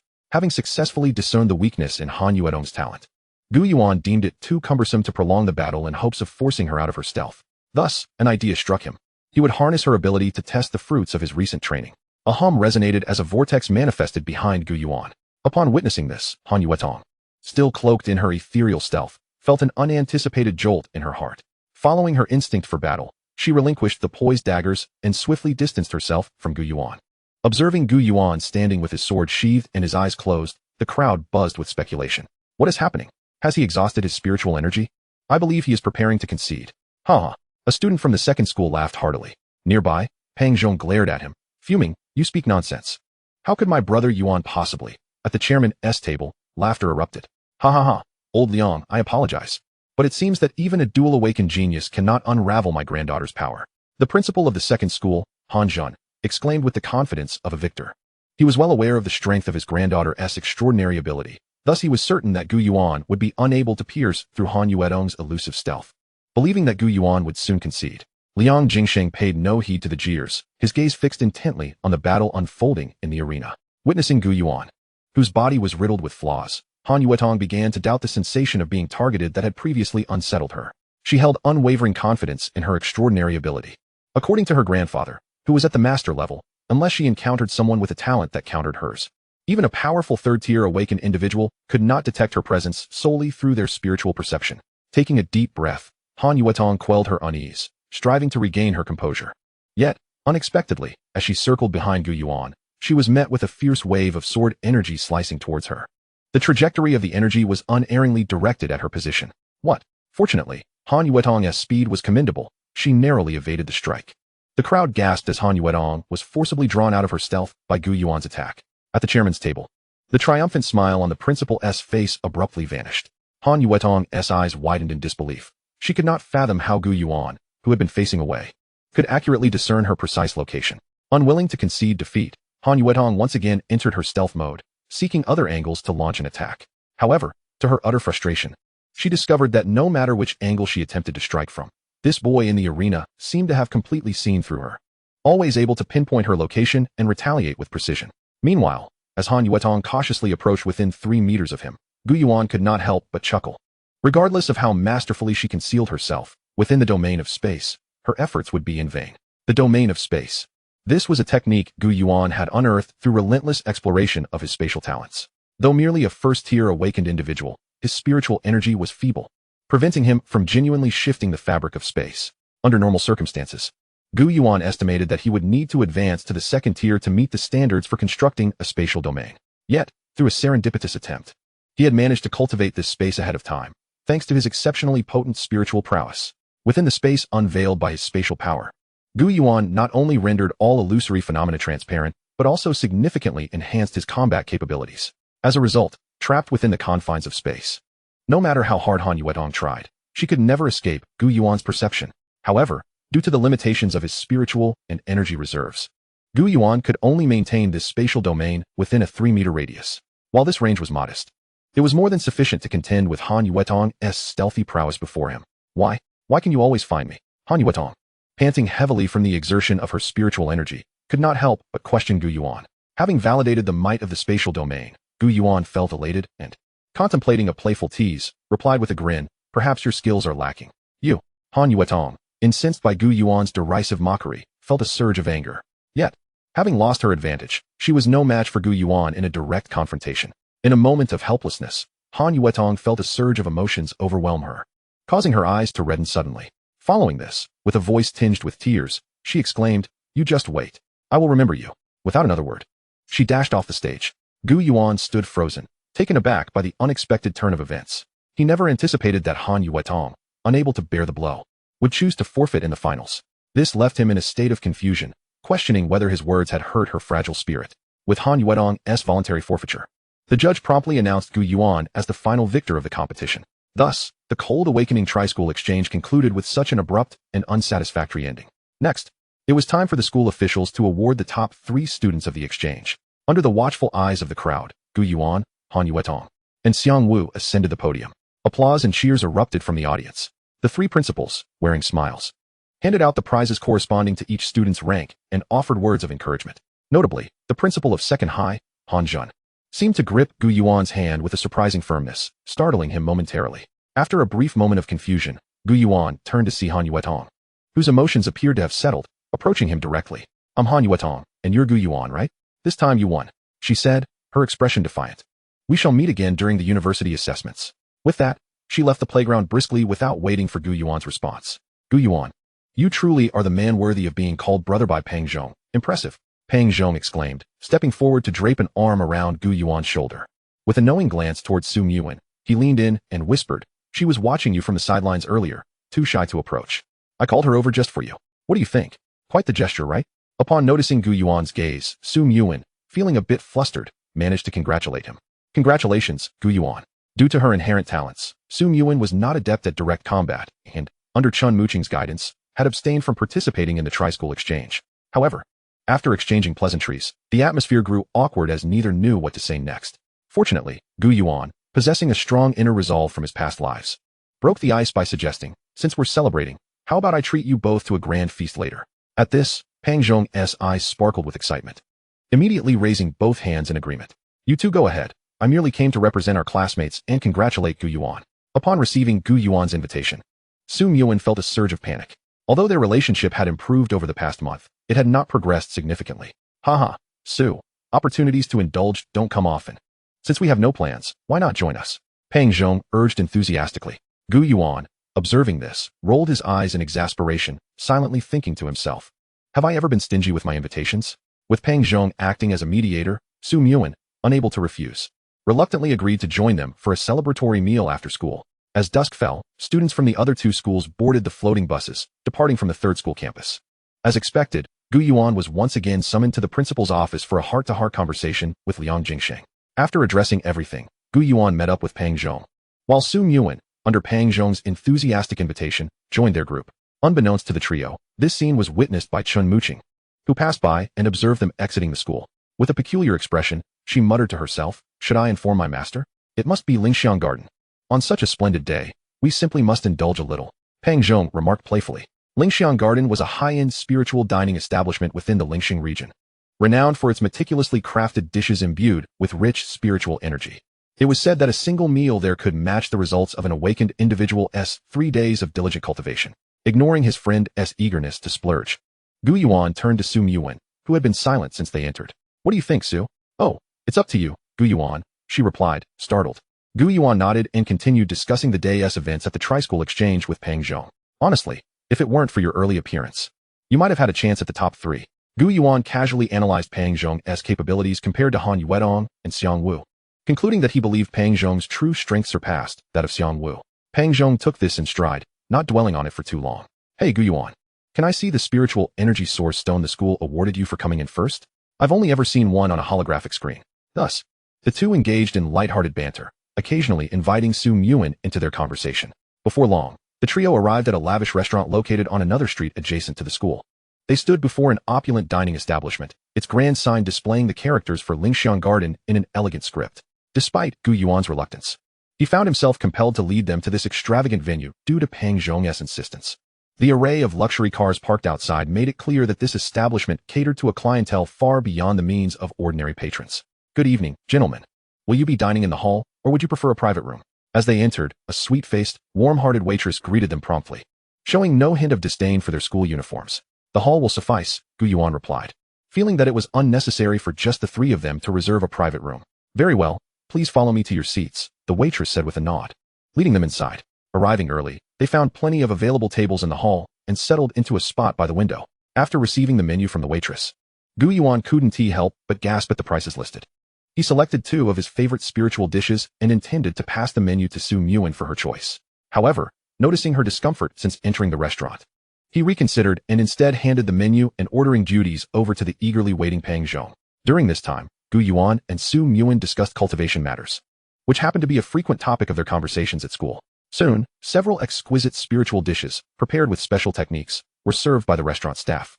After an intense afternoon of competition, both Gu Yuan and Pang Zhong were ravenous, and upon seeing the vibrant and aromatic dishes before them, they began to feast heartily. Most of these spiritual delicacies consist of unique ingredients. During the 5 centuries of conflict between the Blue Star and myriad races, humanity's extraordinary beings gradually discovered that the flesh of many species was not only delectable, but also imbued with rich spiritual essence. Consequently, people began to experiment with these meats, transforming them into exquisite dishes known as spiritual food. These culinary creations not only satiate the palate, but also provide the human extraordinary with assistance akin to that of cultivation resources. "Come on, Su, eat up quickly, or it will get cold and lose its flavor," urged the 2 boys. "Absolutely, Su, you must try this. It's truly magnificent." Among the trio, Su Yuan, being the sole female, finally grasped her chopsticks under the persistent encouragement of Gu Yuan and Pang Zhong. However, unlike the 2, she maintained a semblance of decorum, delicately picking up a piece of spiritual meat and savoring it with small bites. As the lively atmosphere was sustained by Gu Yuan and Pang Zhong, she gradually shed her earlier restraint, beginning to engage in light-hearted banter that she would typically shy away from. "Su, I recall that on the first day of class division, you referred to teacher Chun as senior sister. What is your relationship with her?" Gu Yuan paused, unable to suppress a question that had lingered in his mind for quite some time. "Haha, if it's inconvenient to discuss, it's perfectly fine," he added, observing Su Yuan's slight hesitation. With a swift gesture, Su Yuan replied, No, I was just contemplating how to explain it to you." "What? A special invitation to Tianqing Academy?" Upon hearing that Su Yuan could bypass the college entrance examination in a few months and gain direct admission to one of the 4 premier institutions of the Great Xia, Pang Zhong could not contain an exclamation. However, before he could pursue the matter further, Gu Yuan made a silencing gesture. Realizing that they were in a public space, Pang Zhong immediately covered his mouth, glancing around to ensure no one had noticed them. After a brief conversation, both Gu Yuan and Pang Zhong exhibited looks of realization. It turned out that a month prior, After Su Mu Wan awakened her healing talent, she received high regard from the Great Xia authorities, who provided her with stringent protection and ultimately decided to inform Tianqing Academy, ensuring she would receive the best training possible. In response to this revelation, Tianqing Academy also began to take action. A highly esteemed elder from the academy dispatched one of his students to the Lingxing region to convey their intentions. Considering the special invitation from Tianqing Academy and the privilege of apprenticing under the elder, Su Mu Wan found no disadvantages and readily agreed, promising to further her studies there after graduation. As for Chun Mu Qing, it was evident that she was the disciple sent by the elder of Tianqing. Everything aligned perfectly. Although Su Mu Wan had yet to formally apprentice, addressing Chun Mu Qing as senior sister seemed entirely appropriate. Su, this matter should remain confidential, right? Is it all right to share it with us? Gu Yuan inquired. His concerns were not unfounded. After all, if such information were to leak and reach the ears of those from the myriad races, it would undoubtedly pose a significant danger to Su Mu Wan. It's fine. I trust you both. Moreover, my senior sister said that if you find out, there's no need for me to hide it from you, Su Mu Wan replied, avoiding Gu Yuan's gaze and looking down as she added this clarification. Whether it was due to the energy from the spiritual food or some other reason, a faint blush appeared on her delicate face. Once their hunger was satiated, Gu Yuan suddenly realized that the time had slipped away, and it was already past 8 in the evening. They had spent a full 2 hours dining. Take care, you three, said the restaurant staff as the trio made their way out of Lingxiang Garden. Fatty, you really are something else, Gu Yuan grumbled, brandishing the bill and glaring at his friend Pang Zhong. Pang Zhong chuckled, giving a thumbs up. Hey, Yuan, who in our school doesn't he know that you, Gu Yuan, are the epitome of generosity? Humph, beat it. Seeing Pang Zhong's mischievous demeanor, Gu Yuan playfully punched him in his ample side. Huffed. Su Mu Wan, watching the two banter, could not help but smile, her beautiful and charming laughter brightening the atmosphere. Gu Yuan and Pang Zhong, hearing her laughter, were equally swept up in the mirth, laughing heartily. As night descended, the city lights began to twinkle, and the streets grew busier with vehicles and pedestrians. Although the wilderness outside the base was fraught with peril due to the absence of boundary stones, often leading to incursions by beings from the myriad races, places like the Dawn Base, a stronghold of the Great Xia, provided a sense of safety due to the suppression of spatial structures by these stones. Both extraordinary individuals and ordinary citizens could live securely within these bases, even if beings from the myriad races infiltrated the city. The many extraordinary agencies overseeing the area could detect anomalies promptly and eliminate threats. Suddenly, as the trio strolled leisurely, they were jolted by a raucous commotion nearby. Turning to investigate, they saw 3 burly men gripping a regular server by the collar, hoisting him up before unceremoniously tossing him outside. Humph. I've hunted countless creatures from the wilderness. Can't you tell that your so-called barbaric fire beef is fake? Gu Yuan frowned slightly at the sight of the server sprawled on the ground, unable to rise. Judging by the aura exuded by the 3 men, it was clear they were practitioners of blood energy.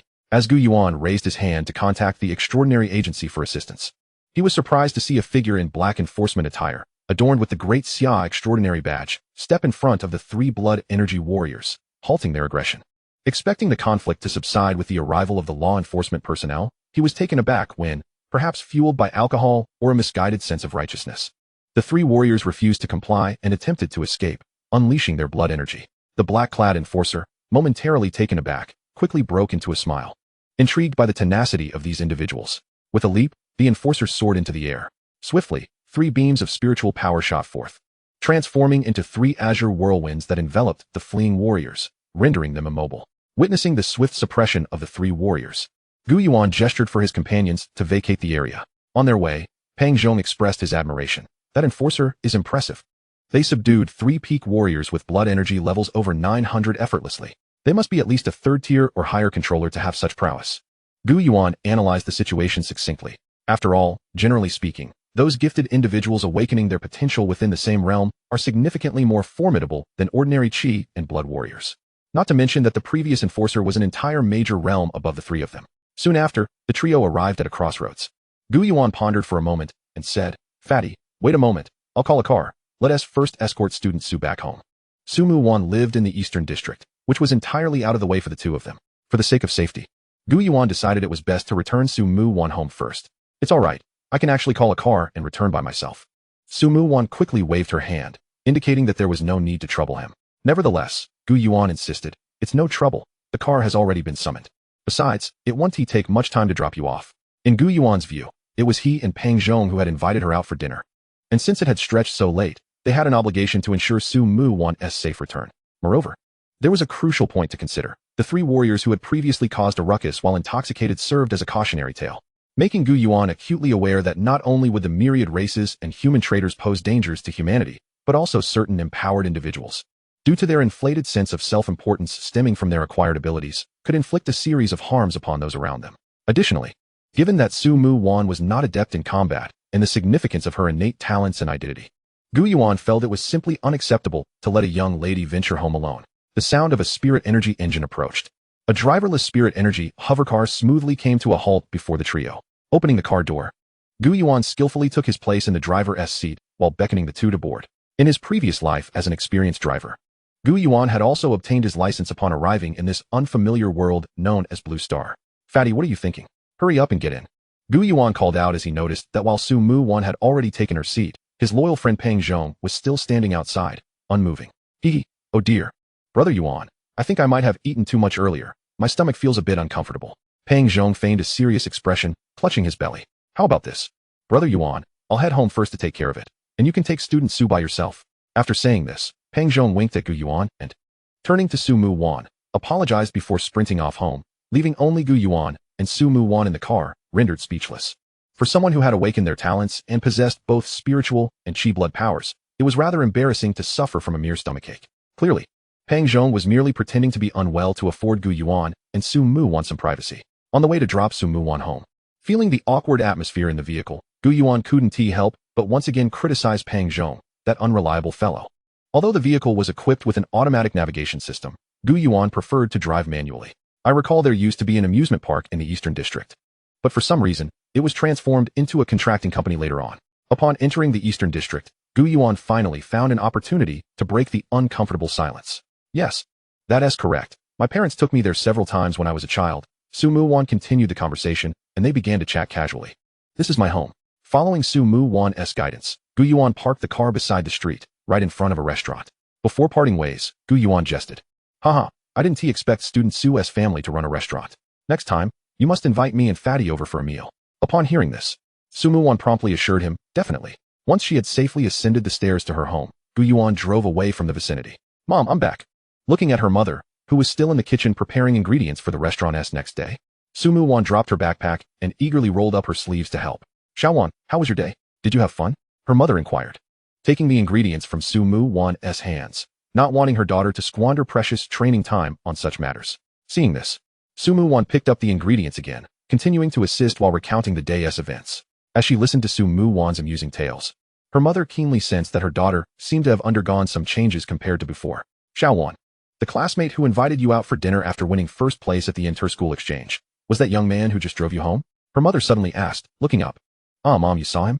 Su Mu Wan exclaimed in surprise. Witnessing her daughter's startled reaction only confirmed her mother's suspicions. Her mother, without confirming or denying, continued with a smile. "That young man looks quite spirited. Tell me, what is his name? What does his family do?" Faced with her mother's relentless questioning, Su Mu Wan, unable to withstand the scrutiny, displayed a bashful demeanor. Throwing out a quick, "I'm not talking to you anymore." She dashed back to her room under her mother's watchful gaze. Oh dear, it seems Xiaowan has reached that age, her mother thought, covering her mouth and stifling a giggle, realizing her daughter was beginning to experience the stirrings of young love.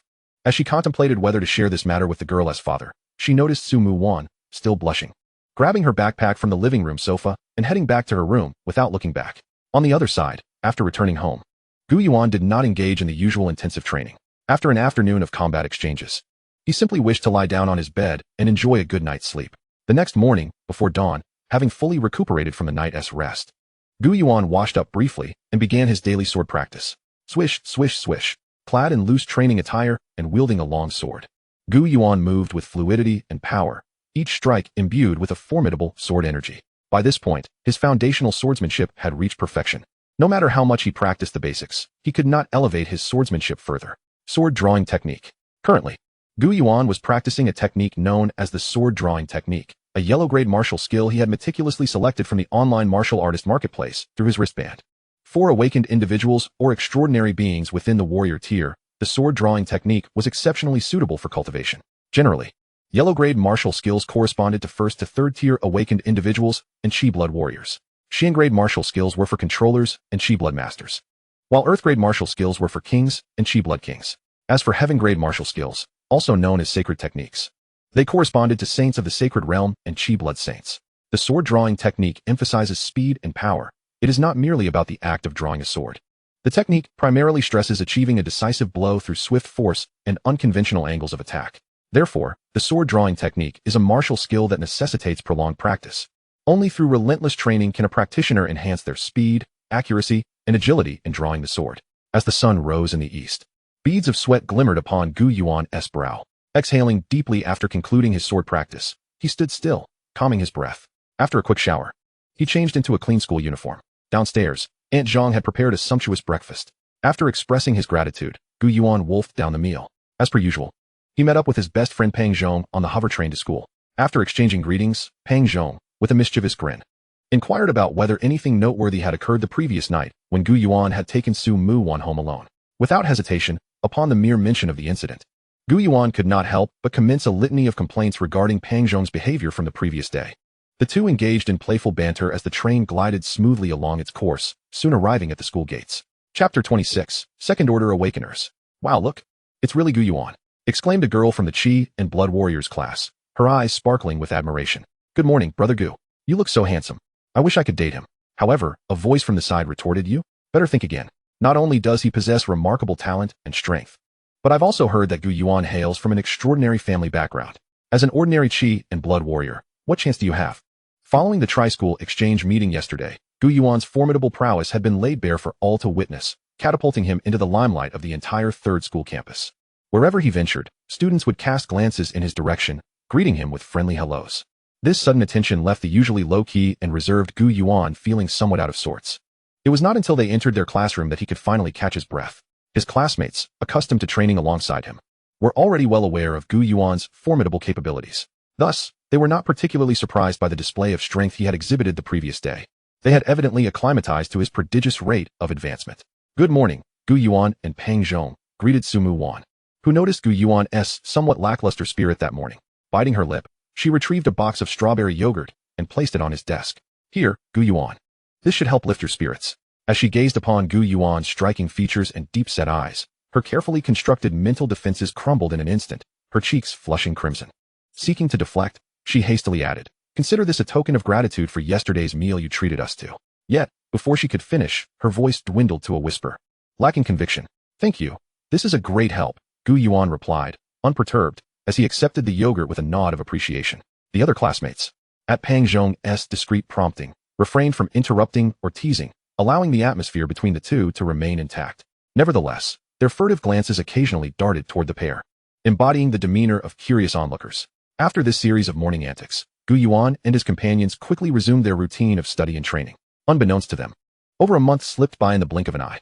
One day, upon returning home from school, Gu Yuan felt a surge of excitement within him and eagerly retrieved 2 source stones. The surface of one stone had grown exceedingly dim. Without hesitation, he settled onto his bed, clasping both source stones in his hands. As his spiritual energy surged and ebbed, it felt as though a tempest raged within him. This fluctuation in spiritual energy drew forth an abundance of natural spiritual essence from the surroundings, converging around Gu Yuan like a vortex.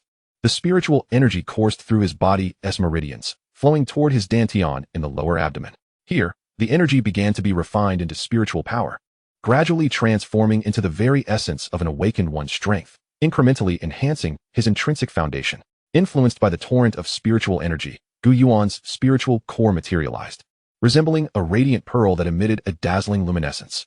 Within this core resided a vast reservoir of spiritual energy, continuously absorbing the external essence and expanding its internal capacity. After relentless effort, Gu Yuan's spiritual core finally reached its limit. With a resounding thud, it underwent a transformation, releasing a more potent and abundant wave of spiritual energy. Simultaneously, Gu Yuan's aura surged dramatically as he broke through to a new realm, successfully advancing to the second order of awakening. Ah, what an exhilarating sensation. Is this the power of a second-order awakener? He exclaimed, rising to stretch and reveling in the newfound vitality coursing through him. Venturing into his backyard, he began to familiarize himself with the novel powers granted by his recent breakthrough. As he swiftly maneuvered through the space, Gu Yuan felt a twinge of dissatisfaction. With a mere thought, he summoned a composite metal sword from the ancient sword space and commenced practicing his swordsmanship. It was not until an hour later that he finally ceased his training, reflecting on the gains from this breakthrough. Firstly, there was a significant enhancement in his innate strengthening abilities. Without the aid of chi and blood power, Gu Yuan's physical constitution had improved by over 50%. Should he succeed in raising his qi and blood value to 300 points, thereby entering the mid-tier of martial artists, both his spiritual and qi powers reaching the second order, his overall prowess would undoubtedly stand out impressively among his peers. Moreover, Gu Yuan discovered that his command over spatial abilities had also seen an elevation. The radius of his spatial field had expanded from 3 meters to an astonishing 6 meters, quadrupling its coverage area. Utilizing the power of this spatial domain not only augmented his combat efficacy, but also bestowed upon him the ability to manipulate objects within it. With a flick of his thoughts, the composite metal sword danced around him, weaving through the air. It is worth noting that only those of 4th order or higher, or martial masters, could achieve such manipulation through their formidable spiritual force, spiritual energy, and qi. This left Gu Yuan once again in awe of the might of his spatial talents. Aside from being unable to fly, it could be said that Gu Yuan's capabilities, thanks to his spatial domain, were almost indistinguishable from those of a 4th order master. He could effortlessly manipulate objects and, to a certain extent, draw in the natural spiritual essence of the world to amplify his own combat strength. However, despite the similarities in their abilities, should Gu Yuan face a true 4th order master now, it would likely take less than a single exchange before he was utterly overwhelmed. After advancing to the 2nd order awakener and having consistently absorbed energy over the past few days, the spiritual energy within one of the source stones had been entirely depleted. Reduced to mere dust, Gu Yuan carefully stored the remaining source stone, hoping that it would enable him to make further progress before the imminent college entrance examination. As the annual examination approached, numerous prodigies began to emerge from various bases within the Great Xia territory. While seated on the train, Gu Yuan perused news reports on his wristband, discovering accounts of several contemporaries who had also ascended to the 2nd order even earlier than he. Upon entering the classroom, Gu Yuan overheard his classmates discussing a recently surfaced prodigy who had stirred quite a commotion online. This individual, known as Long Xianyu, hailed from the Xinlong base in the capital of Great Xia and reportedly boasted a military background. The news detailed how he had ventured alone beyond the safety of the base into the perilous wilderness for survival training, enduring for an astounding half-month.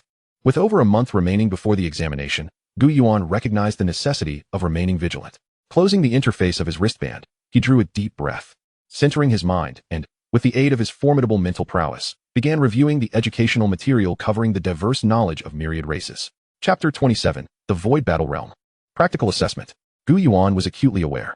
On a future day, it is inevitable that one will step onto the battlefield of myriad races, confronting formidable beings from diverse tribes and engaging in fierce competition and opposition. To survive and emerge victorious in such a brutal arena, understanding the enemy's weaknesses is undoubtedly paramount. The accumulated knowledge and experiences of predecessors, gathered through countless practices, serve as a key to a treasure trove.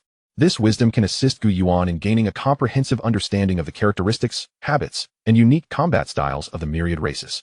Consequently, he would be able to identify their vulnerabilities and devise practical strategies based on these weaknesses. For numerous high school seniors, this knowledge of the myriad races is equally a critical component influencing their college entrance examination results. This signifies that mastering this knowledge is not only crucial for survival on the battlefield, but also for gaining admission to their desired institutions of higher learning, thus commencing a new chapter in their lives.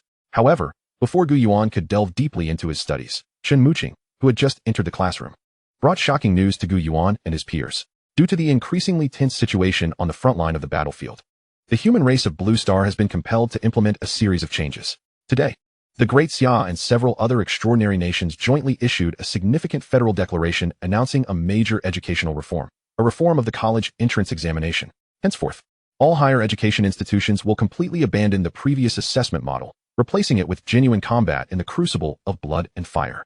This means that Gu Yuan and his fellow prospective college students must venture into the wilderness outside various bases, directly confronting the fierce beings of the myriad races. Alright, take these 2 or 3 days to inform your families. In 7 days, for the preliminary assessment, your teachers will guide you to brave the wilderness. Observing the bewildered and speechless faces of the youth below, Chen Muqing could not help but smile faintly. What should we do? Previously, facing those myriad races in the void battle realm already made me somewhat apprehensive. Now we must head to the wilderness to confront the actual beings of myriad races. I am fearful. This reform is too sudden, isn't it? Why was there no prior indication? Once Chen Muqing exited the classroom, chaos erupted within as students began to chatter animatedly. Gu Yuan, what do you think? Peng Zhong turned to Gu Yuan, who was seated behind him. What is there to think? Just go for it. Gu Yuan replied, brimming with enthusiasm. In 7 days, the 3 of us will form a trio team like before in the void battle realm. I will take the offensive, you will take the tank role, and Mu Wan will assist from the sidelines. Upon learning of the significant reform in the college entrance examination format, Gu Yuan was momentarily surprised but quickly regained his composure. Pang Zhong, displaying a hint of anxiety, countered, "No, I meant to ask. We are about to face those beings of myriad races with real weapons. Don't you feel any tension?" Sitting nearby, Su Muwan nodded in agreement. "A little. This reform indeed comes quite unexpectedly. However, with over a month until the exam, I believe we will be just fine." Hearing this, Pang Zhong sighed and muttered, "If only Su could also participate in the final examination. With your healing abilities, Gu Yuan and I would surely be unstoppable. Perhaps our trio could even secure the top spot at Dawn Base." After their words of comfort, Pang Zhong's nerves eased somewhat. Yet, he couldn't help but express his confusion. "I really don't understand. The Void Battle Realm boasts over 95 realism and is touted as humanity's second world. If the examination were still held there, it would save time and effort while perfectly addressing the issue of student casualties. Wouldn't that be better? Why must there be a reform?" As early as the year 200 in the Spirit Martial calendar, the Blue Star Federation, after extensive research, finally launched a virtual world known as the Void Battle Realm. In this realm, individuals can not only enhance their practical skills and experiences, but also, to a certain extent, reduce the likelihood of extraordinary beings engaging in criminal activities. Even ordinary people can utilize the Void Battle Realm for leisure and entertainment. Gu Yuan and Su Muwan exchanged glances, unsure of how to respond to Pang Zhong's questions, ultimately concluding that the situation at the human front in the battlefield of myriad races was indeed dire. As Teacher Chen had previously stated, flowers in a greenhouse cannot withstand the storm. After a moment of contemplation, Gu Yuan asserted with unwavering conviction, "The great warriors of the Blue Star human race have never achieved the status of saints merely through relentless cultivation. Only by enduring the baptism of storms can one continuously transcend oneself. It is through facing various challenges and adversities that one becomes a true powerhouse." Perhaps influenced by Gu Yuan's resolve, Pang Zhong's mindset began to shift, rekindling his confidence and fighting spirit. "By the way, how has your realm advancement been, Fatty? Will you reach the second tier before the examination?" Gu Yuan inquired. Pang Zhong's expression turned gloomy. Don't mention it. For some unknown reason, I've noticed that the growth rate of my spiritual power has not matched the pace of my vitality. I estimate that in a few days, I might break through to the mid-level of martial artists." "What?" Gu Yuan exclaimed, taken aback. "What is going on?" Ordinarily, as an awakened individual cultivates, unless one consciously transforms the absorbed spiritual energy into vitality, awakened extraordinary beings should not experience this situation. The reason being that spiritual energy and spiritual power share the same origin, compared to the martial artist vitality core. The awakened one's spiritual source core can more easily refine spiritual energy into spiritual power. I don't know why this is happening. Lately, I felt unwell, as if something is writhing within me. Even after my dad examined me, nothing was found, Pang Zhong explained with a frown. Gu Yuan raised his thumb in admiration, exclaiming, "I must say, your martial artist talent is truly remarkable. Currently, my vitality value is just over 200 points, while your vitality value is nearing the 300 mark. Approaching the mid-level of martial artists. My dad told me not to worry, suggesting that I might undergo some sort of physical transformation like those martial saints in history. Typically, individuals like Pang Zhong, who experience rapid vitality enhancement and possess an awakened enhancement talent, if they do not abandon the dual cultivation of vitality and martial arts, have a certain probability of undergoing a transformation in their physique. This transformation can result in a dramatic shift in their potential talent in the martial arts domain, making it as easy as eating and drinking to enhance their vitality in the future," Pang Zhong lamented. "But most higher education institutions primarily focus on the realm of spiritual power and vitality scores, with the latter only accounting for a small portion. Unless I choose to attend some martial arts academies, even if I reach the mid-level of martial artists, I may still face disadvantages in the college entrance examination." Subsequently, the trio began discussing the preparations needed for their impending venture into the wilderness for practical combat. Although Su Muwan would be specially recruited into the Tianqing Academy without participating in the examination, she still required essential training. Thus, the three agreed to team up and head into the wilderness in 7 days to hunt down the beings of myriad races. Chapter 28. Pang Zhong's Breakthrough. 7 days passed in the blink of an eye. In the wild mountains and rugged terrain, towering peaks stood majestically. 5 centuries have elapsed, and the traces of human habitation have long since vanished from this place. The ground is carpeted with dense, wild grasses, while verdant trees grow haphazardly atop the surrounding peaks. By the heavens, hurry Yuang, I can't hold on any longer. Pang Zhong, wielding a heavy shield, gritted his teeth as he struggled to defend the 2 companions behind him. Before them, a fearsome tiger-like creature relentlessly slashed with its claws, attempting to breach their defenses and eliminate the trio. Just as Pang Zhong was on the verge of collapse, the earthy spiritual energy circulating within his shield began to wane. Suddenly, with a swift motion, a flash of sword light cut through the air. A piercing roar erupted from the second-tier Husha creature before them, echoing a chilling cry of agony. It was revealed that, following Su Muwan's healing, Gu Yuan had fully recovered from his earlier wounds. Armed with a long sword, he emanated an aura of formidable prowess that drew attention. With Gu Yuan's addition as their primary combatant, the tide of battle swiftly shifted. His sword strikes were as lethal as a viper, each thrust finding its mark on the Huxia's vital points. Although the Huxia possessed immense strength, it struggled to withstand the ferocity of Gu Yuan's swordsmanship, gradually succumbing to the onslaught. Ultimately, under the combined assault of Gu Yuan and Pang Zhong, their foe could no longer maintain its ferocity and fell heavily to the ground. Blood stained the earth, releasing a pungent scent that threatened to induce nausea. Once the battle concluded, the trio refrained from lowering their guard. The myriad of creatures were notoriously cunning. It was due to a prior lapse in vigilance that Gu Yuan had suffered injuries from an ambush. After processing and collecting some valuable items from the Huxia, the three quickly departed the scene, wary of other creatures tracking their scent. Subsequently, they found refuge in a concealed stone cave amidst the ruins, establishing it as a temporary base to recover from their earlier exertions. Alas, who would have thought we would be so unfortunate, encountering second-tier creatures twice in a row? Wasn't it said that this area had been cleared? Pang Zhong lamented, collapsing onto the ground in exhaustion. Gu Yuan, however, remained silent, channeling the core of his spiritual energy to recuperate every ounce he had expended. In this perilous wilderness, the three needed to survive for an additional 2 days. Thus, Gu Yuan had to maintain a state of heightened vigilance and readiness to confront any unforeseen circumstances. Once they had sufficiently recovered, the trio began to tally their gains. Clink, clatter. They emptied their storage compartments, revealing a bountiful harvest. Wow. No wonder so many people aspire to be adventurers and scavengers. This is the yield from just 3 days. The speed at which we can earn is astonishing. Pang Zhong exclaimed, staring at the mound of spiritual herbs, plants, and a plethora of materials from various creatures. Fortunately, Gu Yuan has advanced to a second-tier awakened. Otherwise, we would not have reached this level. That second-tier Huxia was not something a first-tier awakened or a novice martial artist could handle. Su Muwan utilized her healing talent to treat the wounds of her companions. It must be said that the untamed wilderness of Blue Star harbors a myriad of challenges and opportunities in nearly every corner. The arrival of one crisis may bring tremendous upheaval. However, it may also herald new opportunities. As the saying goes, where fortune leans, misfortune may also lie in wait. Over the ensuing days, the trio continuously sought and hunted the low-tier creatures wandering this wilderness, amassing a wealth of resources for their cultivation. The materials piled before them included, but were not limited to, spiritual herbs, vitality flowers, and other medicinal components. Yet, even more than that, they collected various materials from the creatures they vanquished. The blood of certain beings could also be utilized in potion making, while their hides and scales served as raw materials for protective gear. Claws and teeth could be fashioned into various weapons. Weapons and armor crafted from the materials of formidable beasts could prove sharper and more powerful than most alloyed weapons. During their respite, having just concluded a hunt, the trio returned to their makeshift cave. Gu Yuan then retrieved the corpse of a Qinghua Jiaolu, blue fire-horned deer, from his spatial storage. After a brief preparation, he placed it over the fire to roast. If only I had paid more attention in class. Now I truly regret it, Pang Zhong grumbled, watching Gu Yuan and Su Muwan work together effortlessly. Before long, the deer meat was roasted to a golden hue, glistening with a tempting layer of fat. The trio could not help but gulp in anticipation, eagerly slicing off pieces to savor. Even without any seasoning, this is delicious, Pang Zhong exclaimed in awe.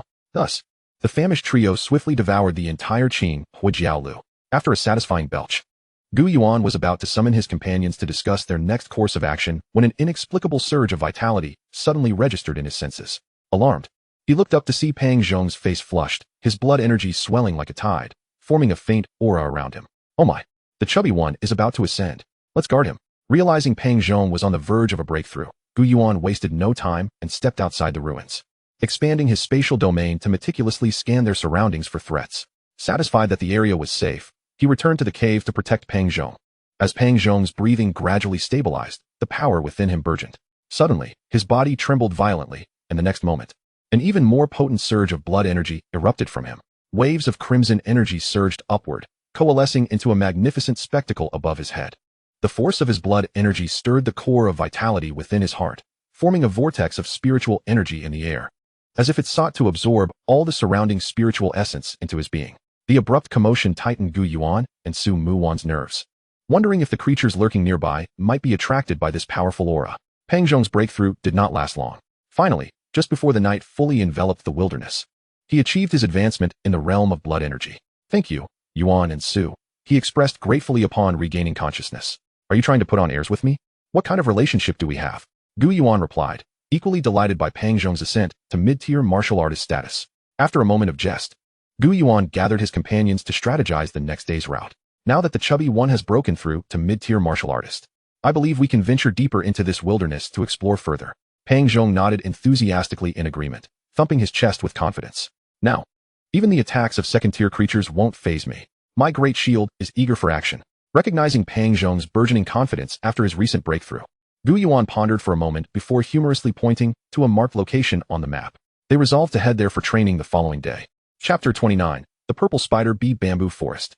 The Essence Spirit Honey. After a night of rest and recuperation, the trio, fully equipped, set forth into the depths of the assessment area. Yuan Gu, are we truly determined to explore this bamboo grove? In a concealed corner amidst the grass, Pang Zhong's gaze was fixed intently on the foreboding violet bamboo forest ahead, the air thick with an eerie aura.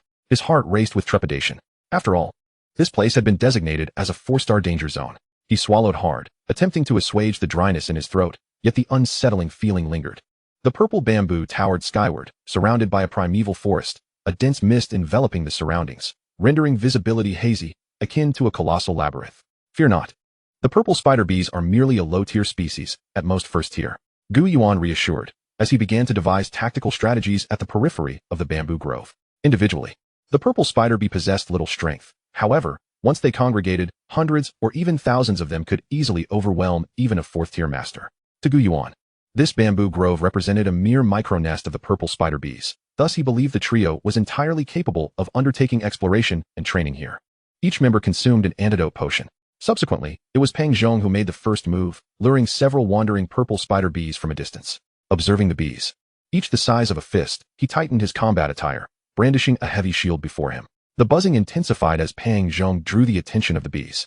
With a clang, he advanced, his shield raised, channeling the yellow earth attribute spiritual energy to deflect the bees' venomous stingers. When the initial wave of attacks subsided, Gu Yuan seized the moment and leaped forward with his sword. In less than a breath's time, he cleaved through 7 or 8 purple spider bees, severing them in half.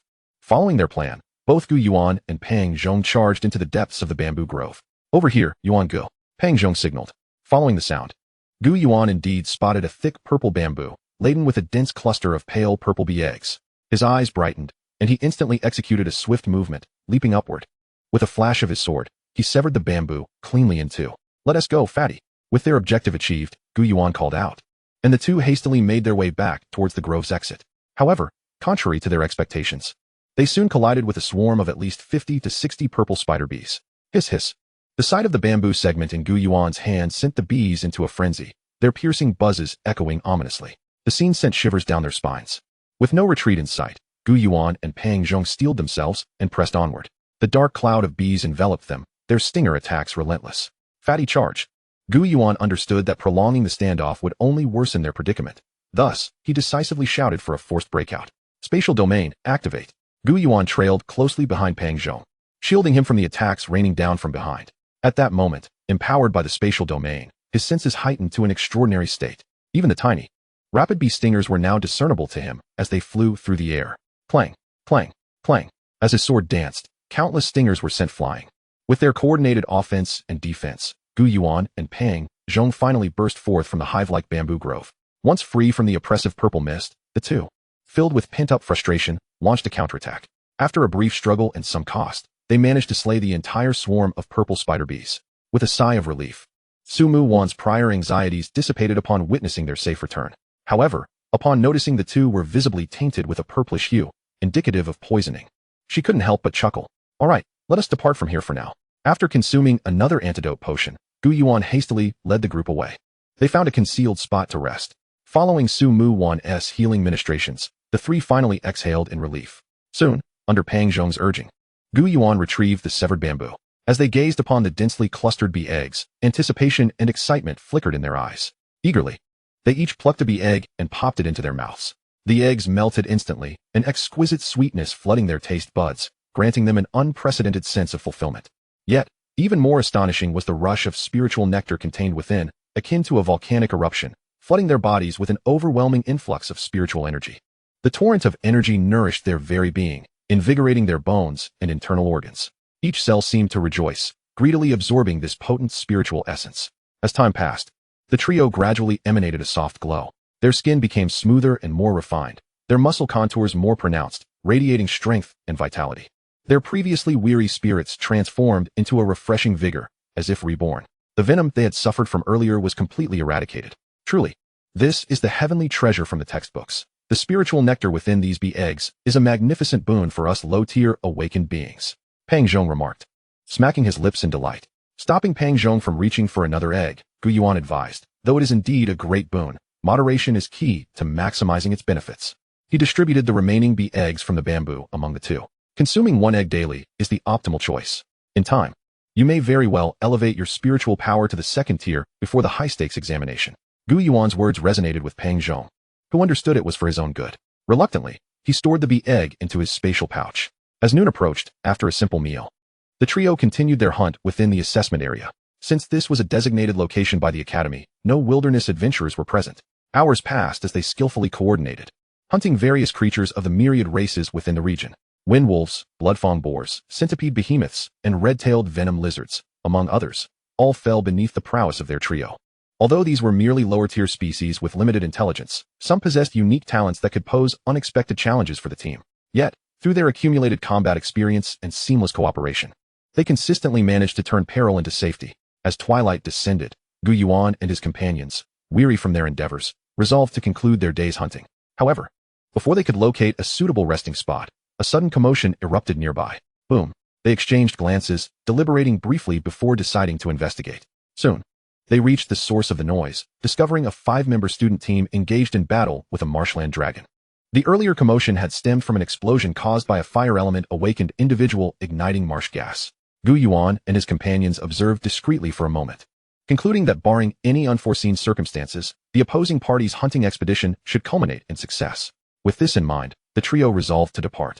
All those participating in the trial were fellow students from the same school, and there was no need to tarnish their reputation over a mere test score.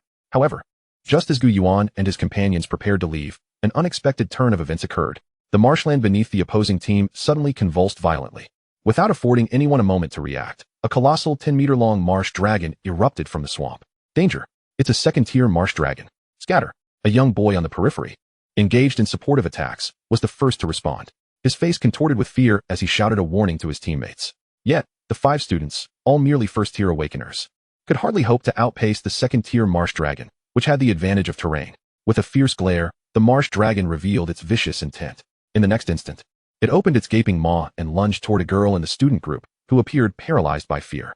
Just when everyone believed the girl was on the brink of peril, a flash, a long sword, imbued with a fierce aura, descended from above. The sword struck the ground in the blink of an eye, sending up a cloud of dust. Within the swirling haze, a figure emerged. Gu Yuan. A student from the group recognized him. What are you waiting for? If you don't wish to prematurely end the trial, retreat quickly. Gu Yuan's gaze remained fixed on the second-tier marsh dragon as he spoke in a low, commanding voice without turning. Although the school had invested considerable resources to equip each student's combat suit with defensive measures that would activate an energy shield upon receiving excessive damage, ensuring their safety, this did not eliminate all concerns. After all, the energy shield had its limits. If continuously subjected to attacks from second-tier creatures, it could very well shatter after only 4 or 5 exchanges. Sensing the threat emanating from Gu Yuan, the marsh dragon emitted a low, menacing growl before lunging forward once more. Unfazed, Gu Yuan wielded his longsword, unleashing a swift, cutting wave of energy toward the second-tier marsh dragon. The forceful blade sliced through the air, and despite the dragon's attempt to evade, it was struck, leaving a bloody gash across its body. Roaring in pain, the marsh dragon became even more enraged, opening its maw to spew forth a cloud of green venom. The toxic mist rapidly spread through the air, creating a noxious fog. Gu Yuan leaped to avoid the poisonous cloud. Meanwhile, Pang Zhong, wielding a shield, finally arrived, unleashing his internal energy to successfully block the onslaught of other marsh dragons. Aware that Pang Zhong could not withstand this for long, Gu Yuan decisively activated his spatial domain, enveloping the second-tier marsh dragon before unleashing another wave of sword energy. This strike was far more potent than the last. The second-tier marsh dragon, burdened by its own massive frame, could not evade in time.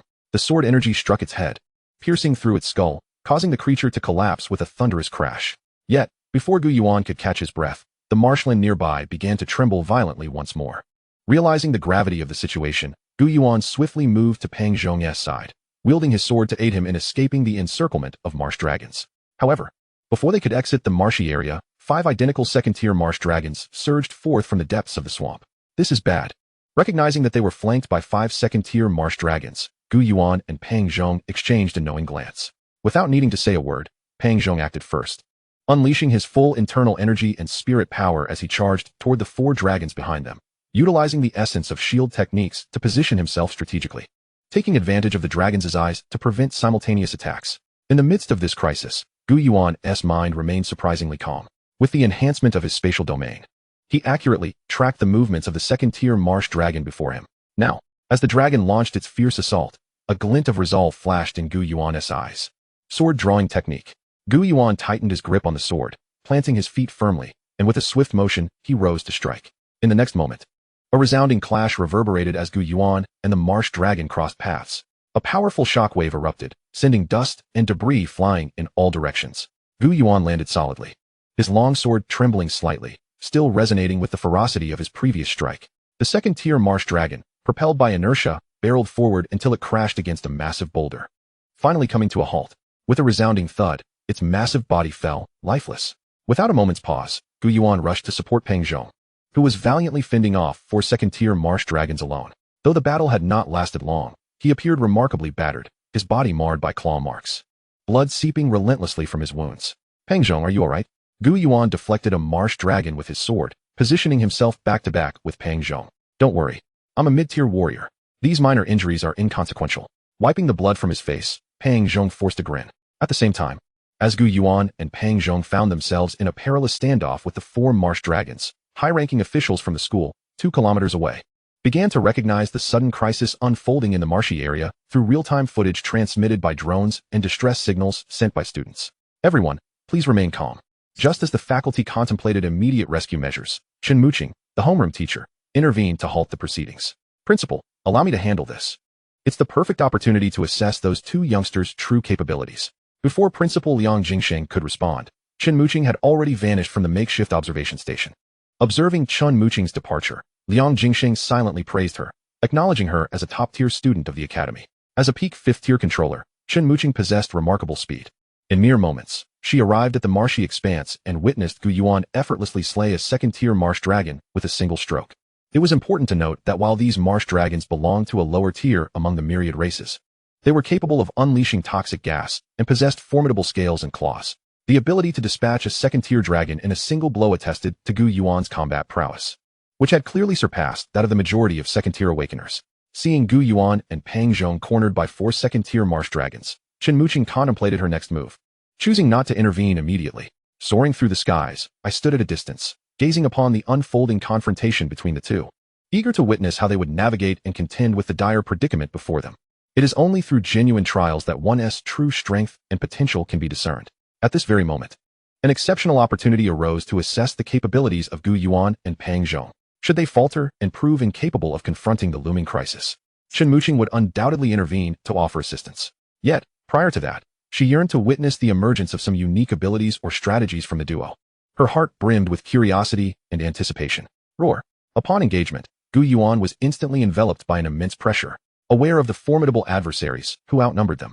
He understood that a direct confrontation was unwise. Thus, he sought a means to turn the tide. He promptly communicated his thoughts to Pang Zhong.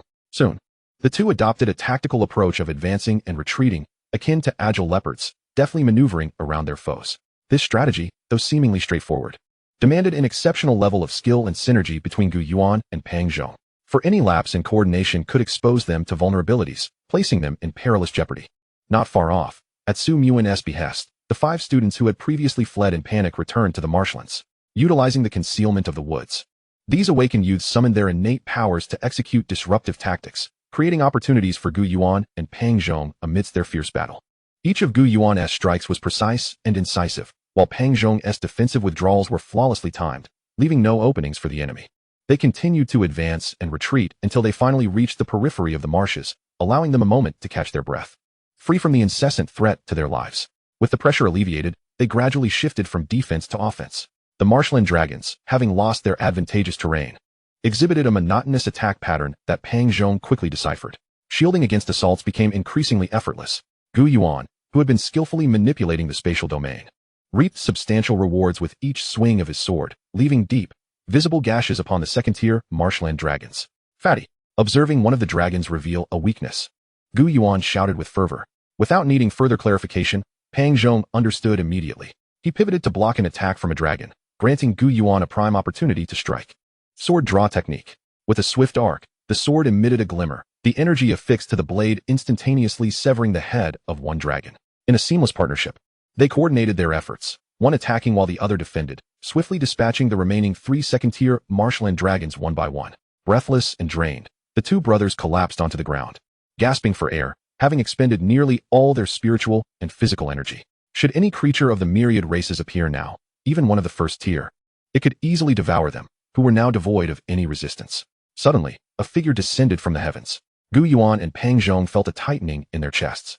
However, upon recognizing the newcomer, the exhausted Gu Yuan found himself devoid of even the strength to voice a complaint. He glanced at his fallen comrade Pang Zhong, only to discover that he had succumbed to unconsciousness from excessive blood loss. Regaining a modicum of strength, Gu Yuan struggled to rise with the support of his sword. Just as he was about to speak, Chen Muqing interjected, "You two performed admirably. Xiao Muan, please assist them with treatment." Rushing over, Su Muan, upon witnessing their disheveled state, wasted no time, conjuring a sphere of healing light to continuously mend the severely wounded Gu Yuan and Pang Zhong. After an interval of healing, Pang Zhong gradually regained consciousness, his visage pale as a ghost.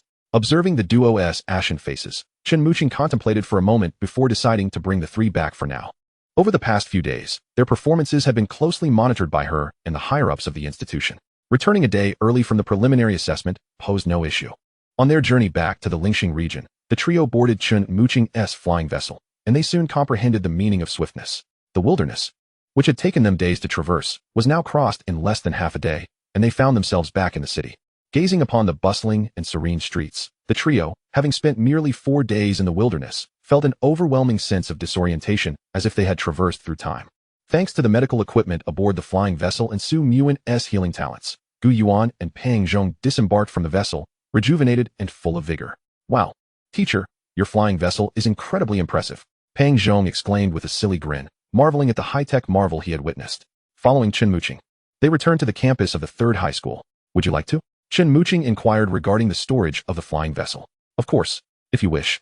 Upon entering Tianqing Academy for your studies, exchanging for an even more magnificent and faster flying vessel would pose no problem, she remarked, hinting from her office.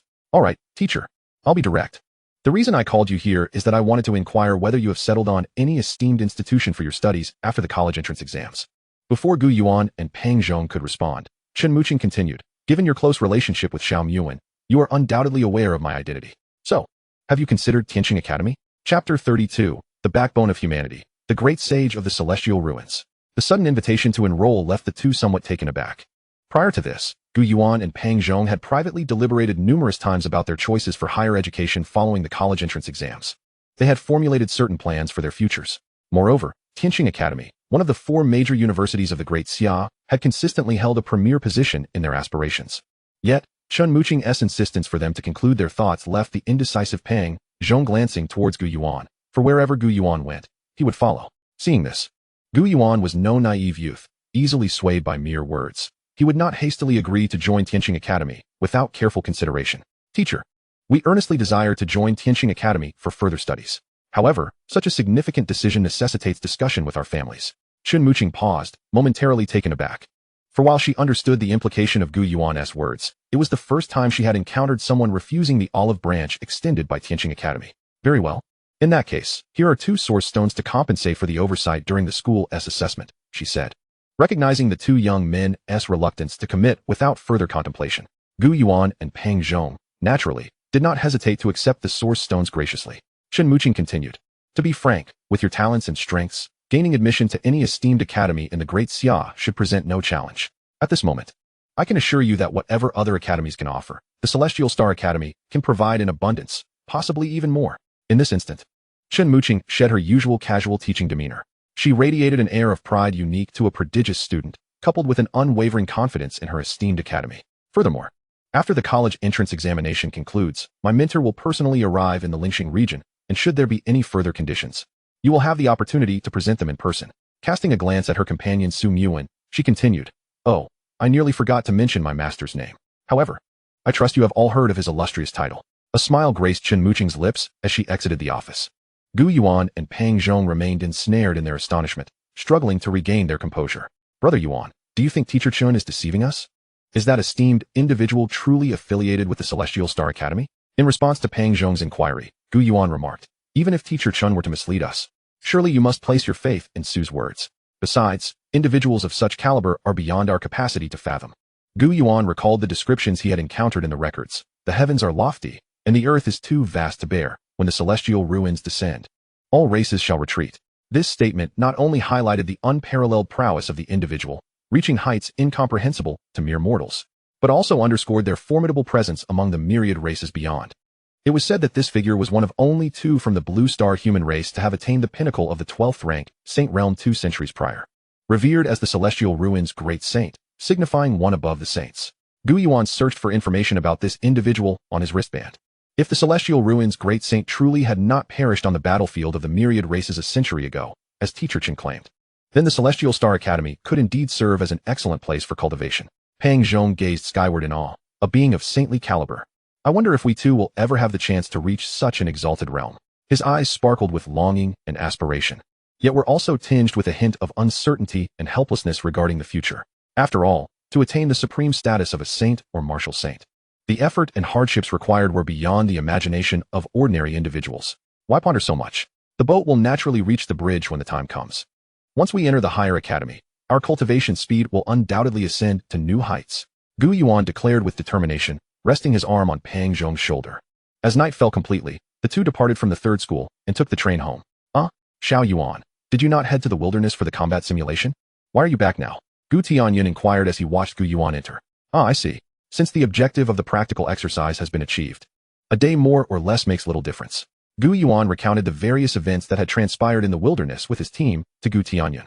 Listening to his son recount the dangers faced in the wilderness, Gu Tianyan felt a pang of worry as a father. Yet, despite opening his mouth to speak, he ultimately remained silent, instead instructing Aunt Zhang to prepare a sumptuous meal. Not long after, during dinner, Gu Yuan brought up the invitation to enroll at the Celestial Star Academy extended by Chen Muqing to himself and Pang Zhong. What do you think, Xiao Yuan? Gu Tianyan returned the question. After some contemplation, Gu Yuan articulated his thoughts. Although the Celestial Star Academy is not ranked first among the 4 top academies of the Great Xia, I believe its faculty strength is not significantly inferior to that of the top-ranked Tianlong Academy. Moreover, I have heard that the Vermilion Bird Celestial Domain, guarded and developed by the Celestial Star Academy within the battlefield of the myriad races, is the most resource-rich celestial domain for the Blue Star human race. While competition may be fierce in the Vermilion Bird Celestial Domain, its abundant cultivation resources allow for rapid elevation in rank.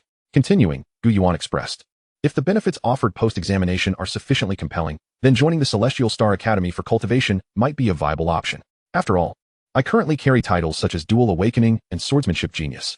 It would be rather unreasonable for the Celestial Star Academy not to extend some preferential treatment. Seeing his son maintain his steadfast views, Gu Tianyan nodded with a smile. In addition, I hope that you and Xiao Zhong will enter the Celestial Star Academy together. Being in this dawn base, if any issues arise, I should still be able to assist you both. As the father and son engaged in lively conversation, Gu Yuan could not resist inquiring about the Celestial Ruins Great Saint, the legendary figure of Blue Star, wishing to ascertain whether the claims of Chen Muqing were indeed true, that he had not truly fallen. Gu Tianyan pondered momentarily before jokingly stating, it seems that he truly wishes for you and Xiao Zhong to cultivate at the Celestial Star Academy. Very well, this matter is not a secret among certain high-ranking transcendents, so I shall share it with you. He then recounted tales from 200 years ago concerning the Blue Star. At that time, the Blue Star human race was weak and insignificant, far from the strength it possesses today. Thus, in order to establish a foothold in the battlefield of the myriad races, the upper echelons of the Great Xia devised a trap, using the apparent death of the Celestial Ruins Great Saint, the pinnacle of human power at the time, as bait to lure the alien armies into the depths of the Great Xia's Vermilion Bird Celestial Domain, ultimately decimating the invading forces. Countless kings and saint-level powerhouses of the Blue Star rushed to the battlefield. Although the plan succeeded and humanity secured its position in the battlefield of the myriad races, the cost was the loss of a significant portion of the Blue Star's high-end combat strength. Moreover, the Celestial Ruins Great Saint, as the pinnacle of human might, suffered severe damage to his innate essence during that battle, rendering him unable to advance any further in his cultivation. Gu Yuan listened intently, absorbed in the historical narratives recounted by his father Gu Tianyun, his heart growing heavy with the weight of the past. 200 years ago, The spiritual energy of Blue Star had just begun to awaken, and the history of the extraordinary was still in its infancy of less than 300 years. It was hard to imagine the tumultuous transformations the Blue Star human race had undergone in such a brief span of time. How had they withstood the ferocity of the alien myriad races? And how many untold hardships and trials lay hidden within this historical narrative? After dinner, Gu Yuan returned to his room, his mind still tumultuous. Exhausted, he immersed himself in the cultivation of spiritual energy. In the ancient sword space, Gu Yuan wielded a white jade longsword, relentlessly slashing at the grotesque demonic entities of the myriad races before him. As time passed, numerous first and second-tier bodies of the myriad races fell, ultimately dissolving into specks of starlight that slowly dissipated within this combat space. Just as one wave subsided, another rose. Before the starlight could completely vanish, peculiar beams of light surged forth from the void, revealing once more the myriad creatures, each more fearsome than the last. Gu Yuan stood resolutely in place, his face etched with determination, gazing at the overwhelming tide of the myriad races advancing towards him. Deep within, a profound sense of shock and dread surged forth. In this moment, he felt he could truly grasp the desperate plight faced by the Blue Star human race centuries ago. They were isolated and helpless, forced to fight valiantly, using their own flesh and blood to defend their homeland and loved ones. His mind returned to the present. Exhausted both physically and mentally, Gu Yuan swiftly succumbed to slumber. However, to his astonishment, he found himself once again immersed in the same vivid dreamscape as before. In the distance, a blurred figure wielding the cosmic human sovereign sword came into view. Yet, Gu Yuan discerned that this timeline appeared to diverge from that of his previous dream. The sword-wielding apparition now stood at the pinnacle of the cosmic star sea, receiving reverent homage from myriad beings. Though this spectacle did not quite rival the horrifying sight of the previous encounter where the figure severed the star sea with a single strike, the collective veneration of countless races remained profoundly awe-inspiring. The next morning, Gu Yuan jolted awake from his bed. Rubbing his somewhat swollen head, he hurriedly donned his attire, scarcely taking the time to change out of his sleepwear. As he descended from his bed, he closed his eyes, fervently summoning the power within him. With his right hand assuming a grasping posture, a formidable aura, potent enough to rattle the very fabric of time and space, began to emanate from his being. As he continuously channeled his spiritual energy, a remarkably ancient and exquisitely crafted jade sword materialized in his grasp. Upon seizing the ancient blade, Gu Yuan's expression shifted dramatically. The weight of the white jade sword was beyond his capacity to bear. With a resounding crash, the sword plummeted onto the floor, creating a substantial dent in his alloy flooring. Witnessing the damage caused, Gu Yuan hastily retracted the ancient sword into his being, panting heavily and drenched in perspiration. He had not anticipated that merely extracting the cosmic human sovereign sword for such a brief moment would deplete a staggering 30% of his internal spiritual energy. Gu Yuan could not help but lament the sword's elevated tier. A single swing could render him utterly exhausted, devoid of any capacity for counterattack. Henceforth, it seemed he could only employ it as a trump card. He murmured to himself, resolving not to extract it lightly unless absolutely necessary. Through the prior vivid dream, the cosmic human sovereign sword within his heart transmitted a wealth of information once more. It became evident that the sword was currently ensnared in a sealed state. The primordial human sovereign had inscribed multiple wills upon its blade. Now, it could only attain a gradual unsealing through the absorption of the strength from myriad races. Simultaneously, this was a responsibility Gu Yuan bore as the wielder of this sword, embodying the essence of humanity's power. The cosmic ancient sword was birthed from the primordial heavens and earth. However, the initial human sovereign, having reforged it through the boundless fortunes of humanity, transformed it into the cosmic human sovereign sword, a symbol of human authority. Meanwhile, as Gu Yuan endeavored to assimilate the myriad pieces of information flooding his mind, he remained blissfully unaware of an inexplicable ripple spreading at a velocity surpassing light itself throughout the entire universe and its myriad realms. Upon the land of Blue Star, every being who had ventured into the realm of the extraordinary and attained the supreme sanctum experienced a sudden chill, their hair standing on end in response to this moment. At the instant Gu Yuan extracted the cosmic human sovereign sword, it was as if an intangible shackle had been shattered within the bodies of all humanity, rendering them inexplicably lighter. Their minds, too, became clear and lucid. Countless extraordinary beings, previously constrained by the bottleneck of their innate talents and unable to transcend their current realms, benefited from this phenomenon, achieving monumental breakthroughs in their own cultivation. Within the Tianxing Academy, at the cabinet of the Ruofu Sacred Mountain, several figures soared into the sky, reaching the summit of the sacred mountain in an instant. Surrounding them was an aura of sacred radiance, akin to a divine presence descending upon the mortal realm. These glimmers, whether bright or dim, strong or weak, indicated that these individuals had genuinely attained the extraordinary level of sanctity, their life essence, spiritual energy, and blood force underwent a revolutionary metamorphosis, solidifying their status in the supreme sanctum. Cabinet Master, what monumental event has transpired? Why do we sense the revival of Blue Star hastening? Asked a robust and formidable figure, his voice laced with confusion, addressing the elder with frosted hair at the forefront. Moreover, it seems that everyone's cultivation speed has significantly increased. The other saints chimed in, their inquiries echoing in unison. However, the elder did not respond to their questions. He merely gazed blankly at the sky above. After a moment of contemplation, the elder suddenly spoke, his voice trembling, the rise of humanity.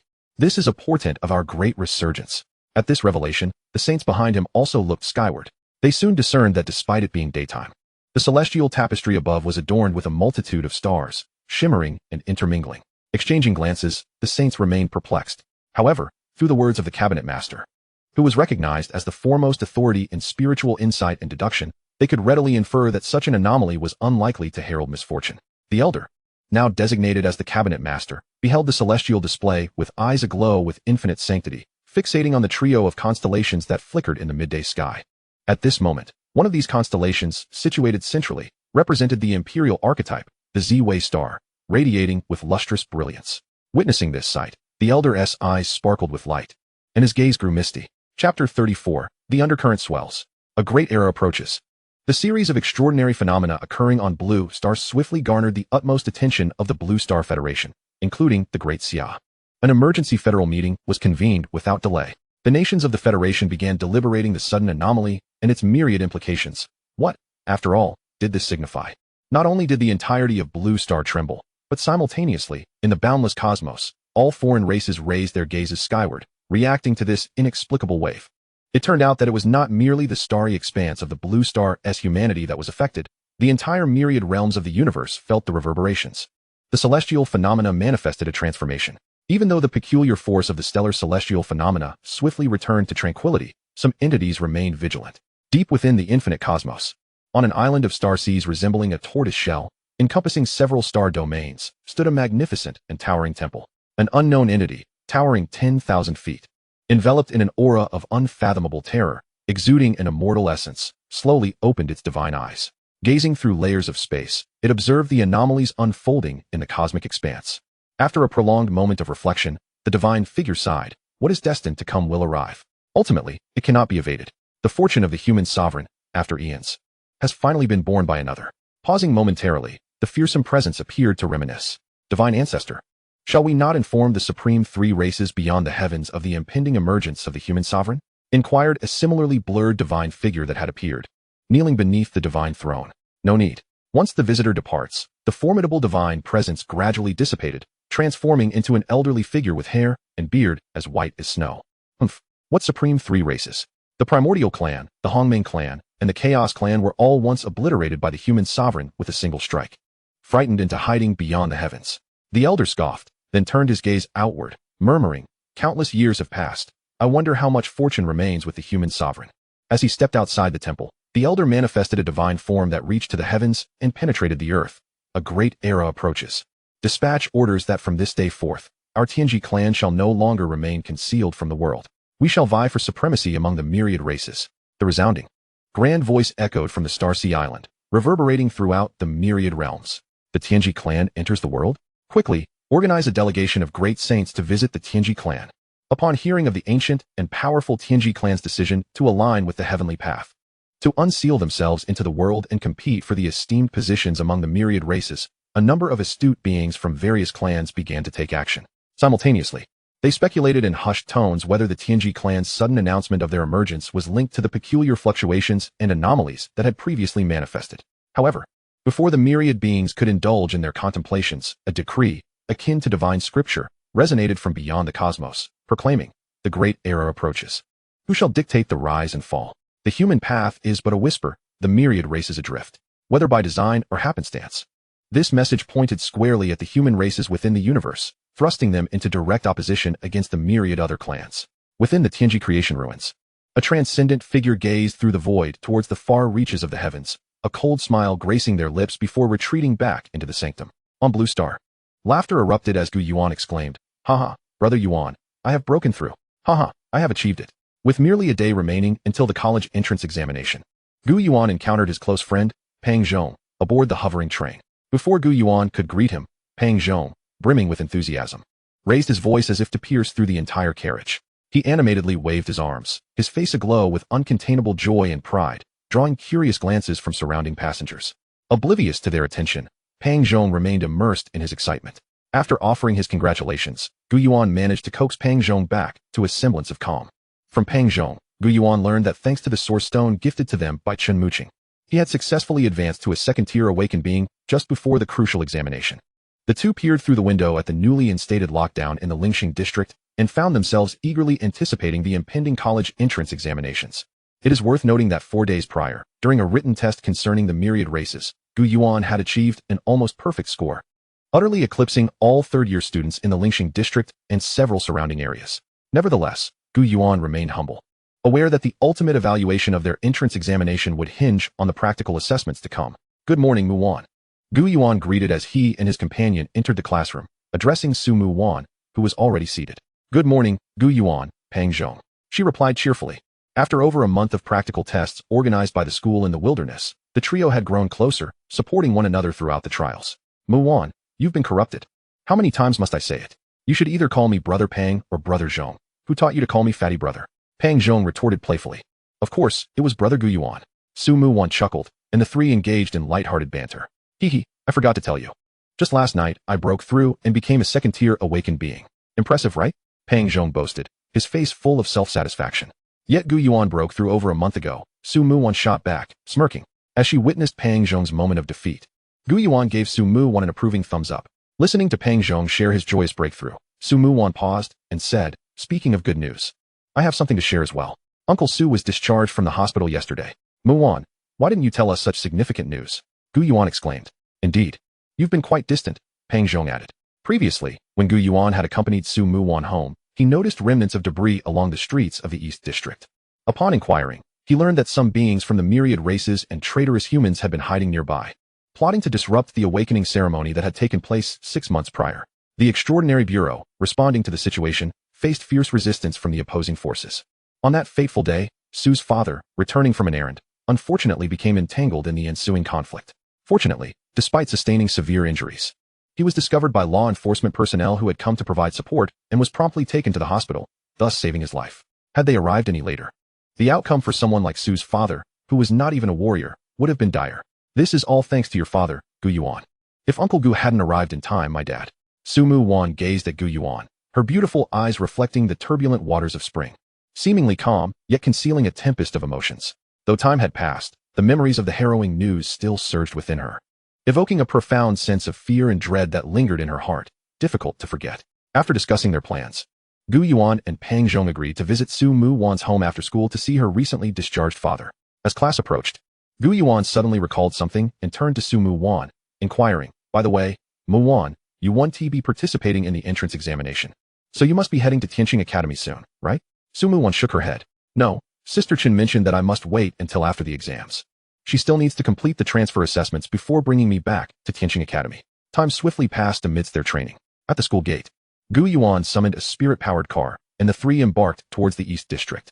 Soon, they arrived at Su Muwan's home, each carrying gifts of nourishment. Typically, at this hour, the restaurant beneath Su Muwan's home would be bustling with activity. However, today was different.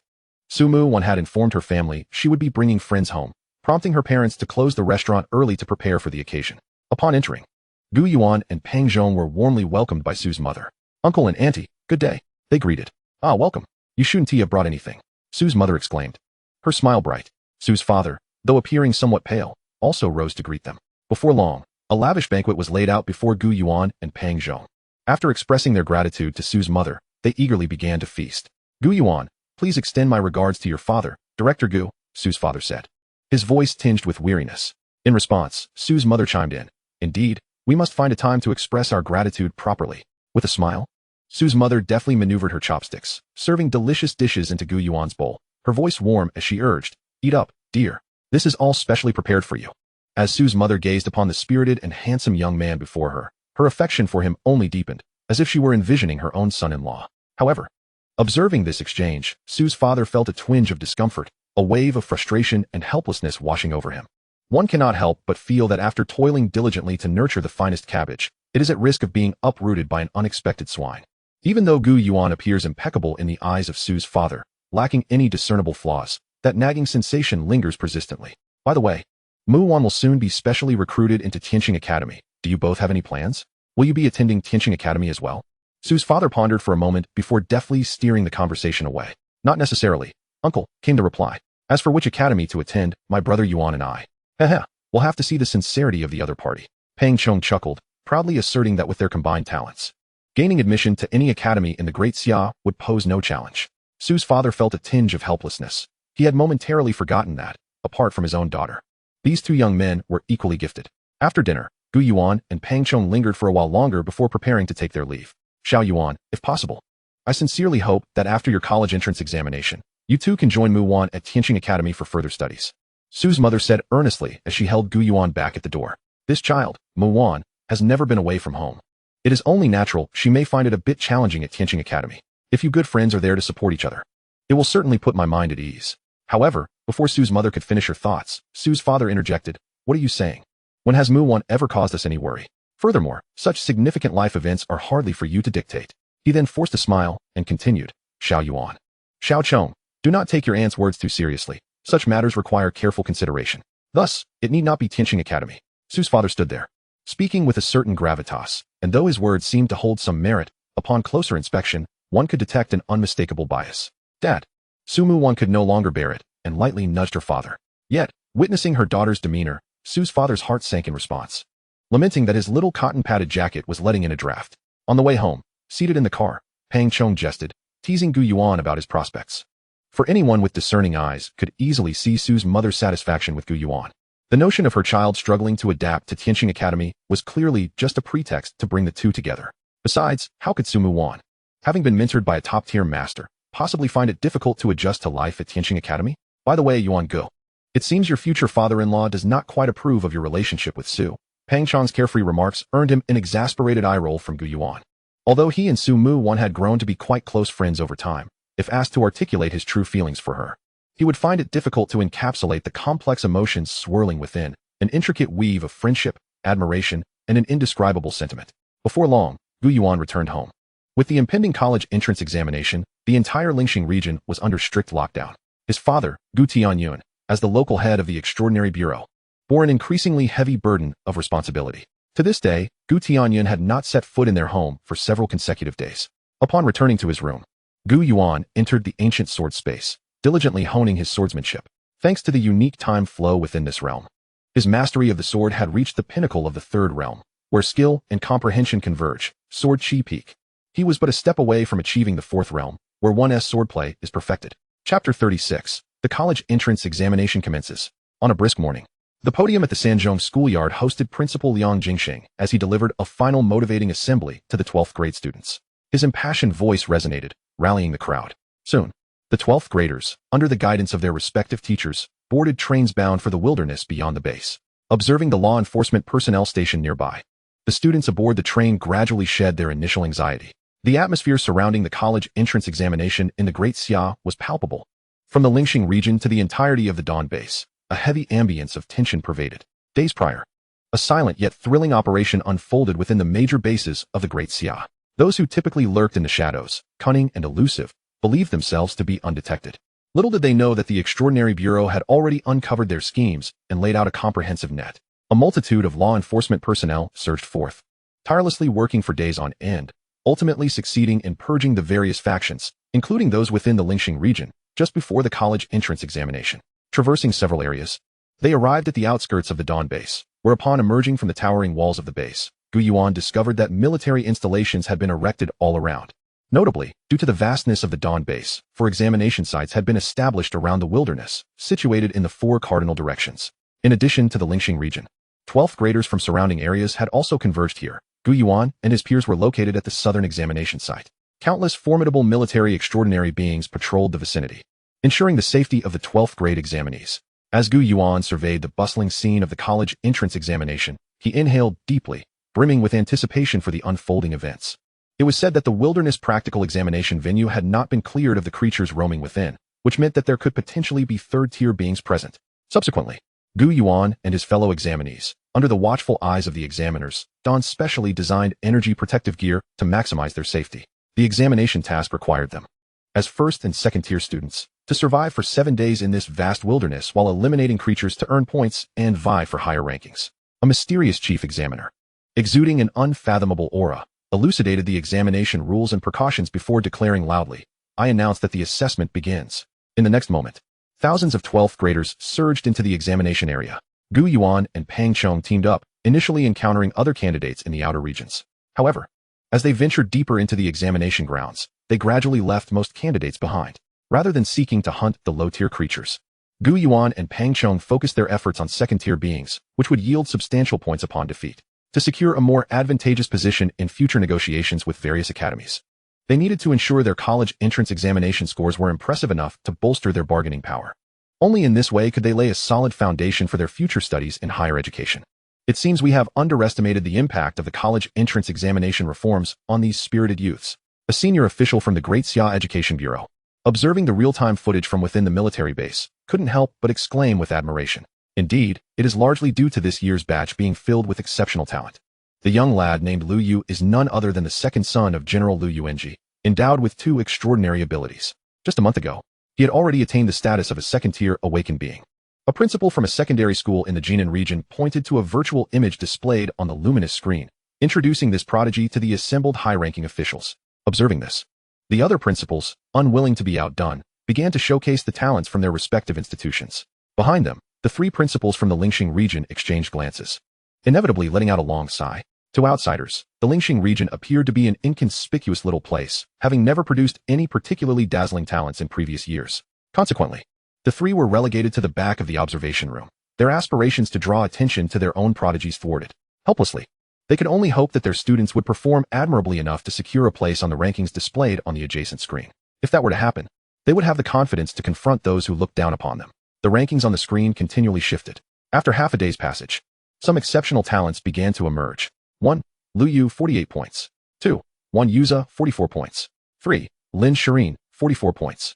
99. Han Yuedong, 23 points. 100. Zhang Ritian, 23 points. Aside from the top 20 candidates, who managed to establish a noticeable gap between themselves, the rankings further down were in constant flux. Meanwhile, in the wilderness examination grounds, Gu Yuan and his companions spent the majority of the day traversing the terrain, casually dispatching a few first-tier beasts that obstructed their path. As a result, their current scores languished in the pitiful single digits, with the day gradually giving way to twilight. Gu Yuan contemplated for a moment and resolved not to risk traveling by night any longer. Upon discovering a secluded tree hollow, the 2 decided to make it their temporary refuge. Raising his wrist to check the ranking and scores displayed on his wristband, Pang Zhong, who was munching on roasted meat, couldn't help but feel a twinge of anxiety, fretting about their scores not being able to catch up. Worry not, the deeper we venture, the more of the myriad creatures lingering on Blue Star we shall encounter. Hunting them there will surely be swifter than relying on luck at the fringes. Gu Yuan offered a simple reassurance before closing his eyes to meditate. Both of them, now second-tier awakened beings, were invigorated by the ambient spiritual energy, and the prospect of going 7 days without sleep posed no challenge. Even first-tier awakened candidates could substitute sleep with cultivation. The following morning, as dawn broke, Gu Yuan and his companions set forth once more, delving deeper into the examination grounds. After 2 hours of further exploration, they finally arrived at a lush thicket.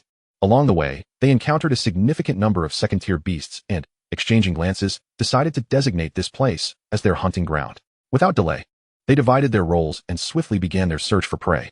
Soon enough, while quietly scouting, Gu Yuan received a message from Pang Zhong.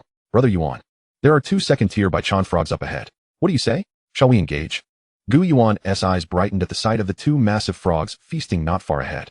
"No need to ask. Let's do it." With that, Gu Yuan was the first to charge forth with his sword drawn. Behind him, Pang Zhong approached another Baichan, brandishing his heavy shield to block its path. As long as he could hold it off long enough, Gu Yuan would be able to swiftly eliminate the other Baichan. Chapter 37. Mid-level Warrior. Gu Yuan's mastery of the sword had reached the pinnacle of the 3rd realm, and with his fierce sword energy, each slash left deep, bone-revealing gashes on the second-tier Baichan.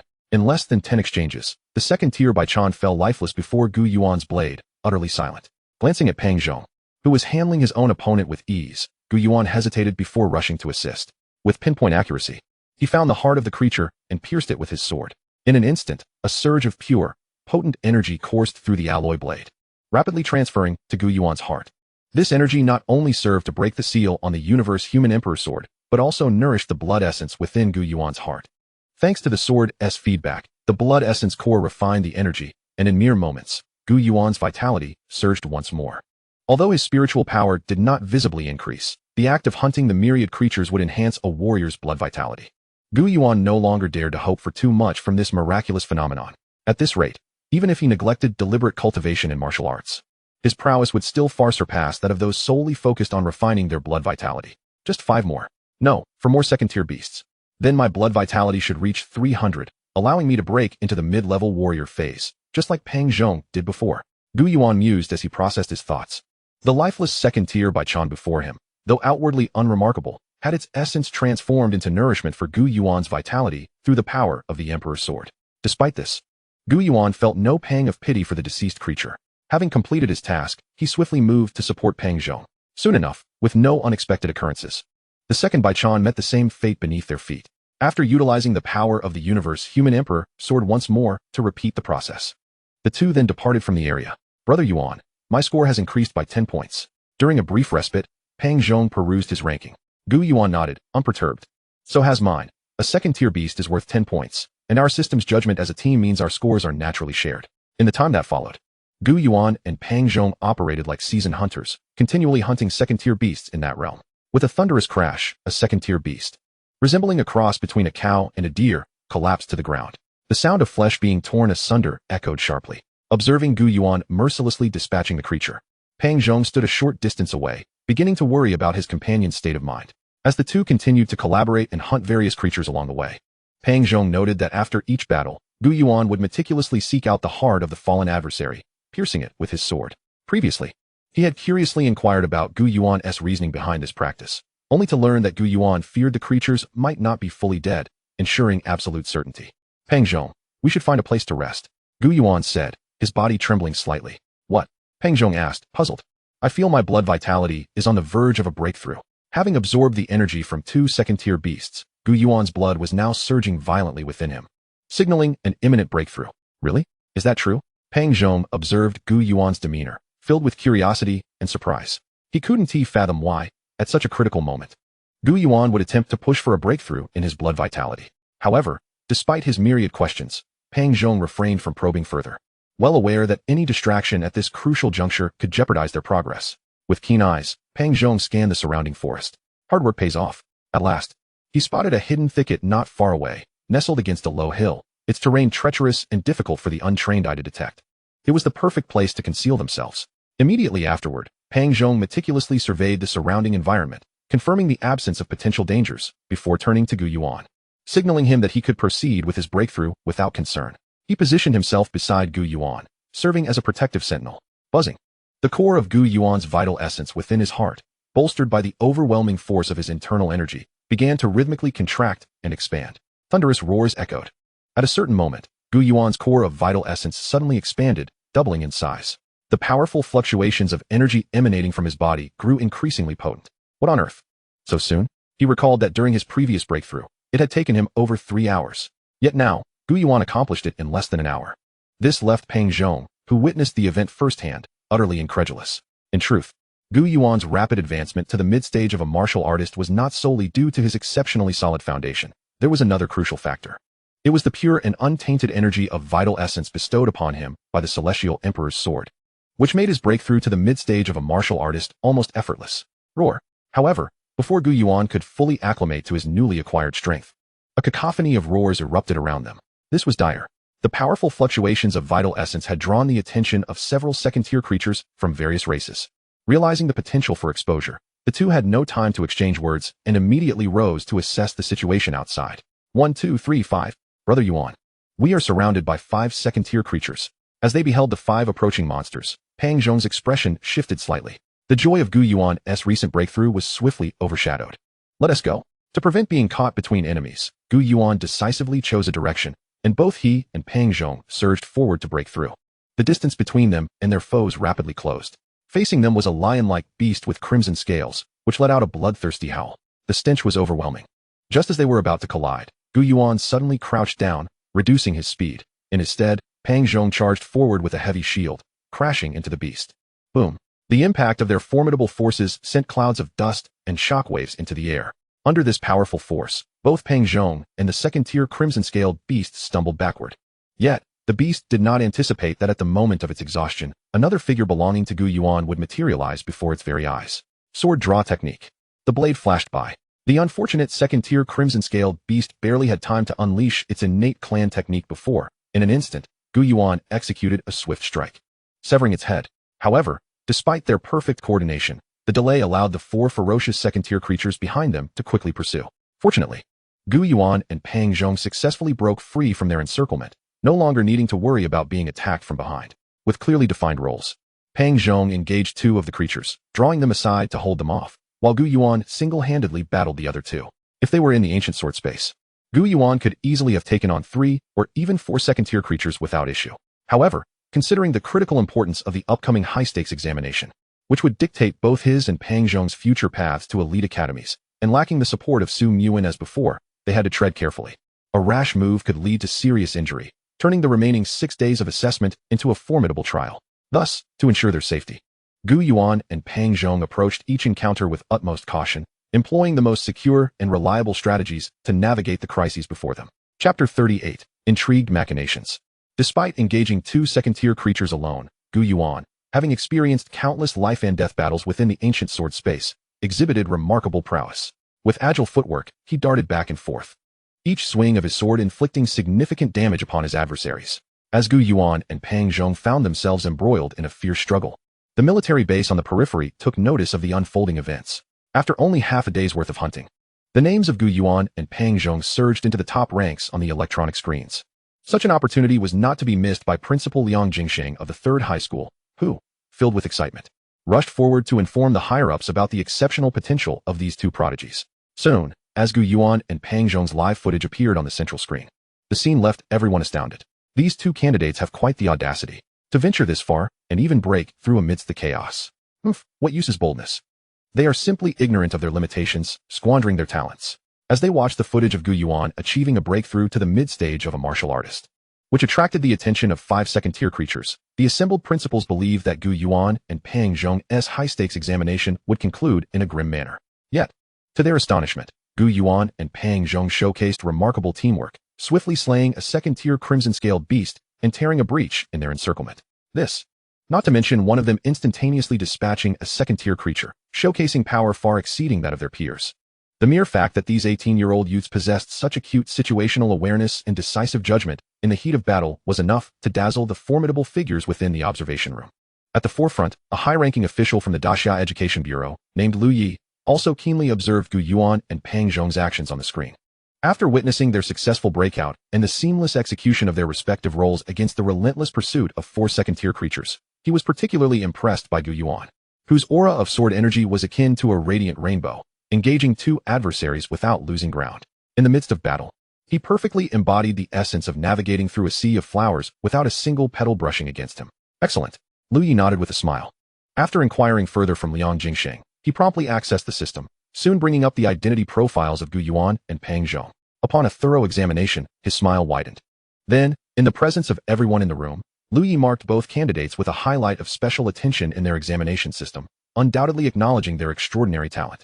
This allowed Liang Jingsheng, as the principal of the 3rd High School, to relish a moment of pride among his peers. Returning to the wilderness examination grounds, Gu Yuan, after expending considerable effort, dispatched the 2 remaining second-tier creatures. Without a moment to catch his breath, he rushed back to the battlefield where Pang Zhong was engaged. While Pang Zhong's strength was formidable, his expertise in shield techniques limited his offensive capabilities. Thus, even though the 2 second-tier creatures posed no real threat to him, he could not secure a solo kill and instead relied on Gu Yuan's assistance to eliminate the remaining foes. Wiping the sweat from his brow, the 2, having just finished their battle, dared not linger and promptly set off. We've broken into the top 20. It seems this year, we at the 3rd High School of Lingxing have a chance to contend for the top spot in the southern region of the entire Dawn base. Liang Jingsheng exclaimed with a hearty laugh. Simultaneously, this rendered the assembly of principals in the observation room, who had witnessed the entire course of the battle, utterly speechless, incapable of countering the assertions made by their counterparts. The reason lay in the fact that both Gu Yuan and Pang Zhong exhibited, in terms of their personal strength and their adeptness at handling unforeseen circumstances, a textbook-perfect performance. Even a cohort of 4th-tier controllers, or those even stronger, would find it impossible to pinpoint any faults. Meanwhile, as the college entrance examinations in the Great Xia were fervently underway within the confines of the Dawn base, in a dimly lit underground chamber of a certain sector, a man clad in a suit knelt before a figure cloaked in black, his voice trembling as he reported, "My lord, I have previously detailed the locations of the examination outposts established by the Dawn base for this year's entrance exam.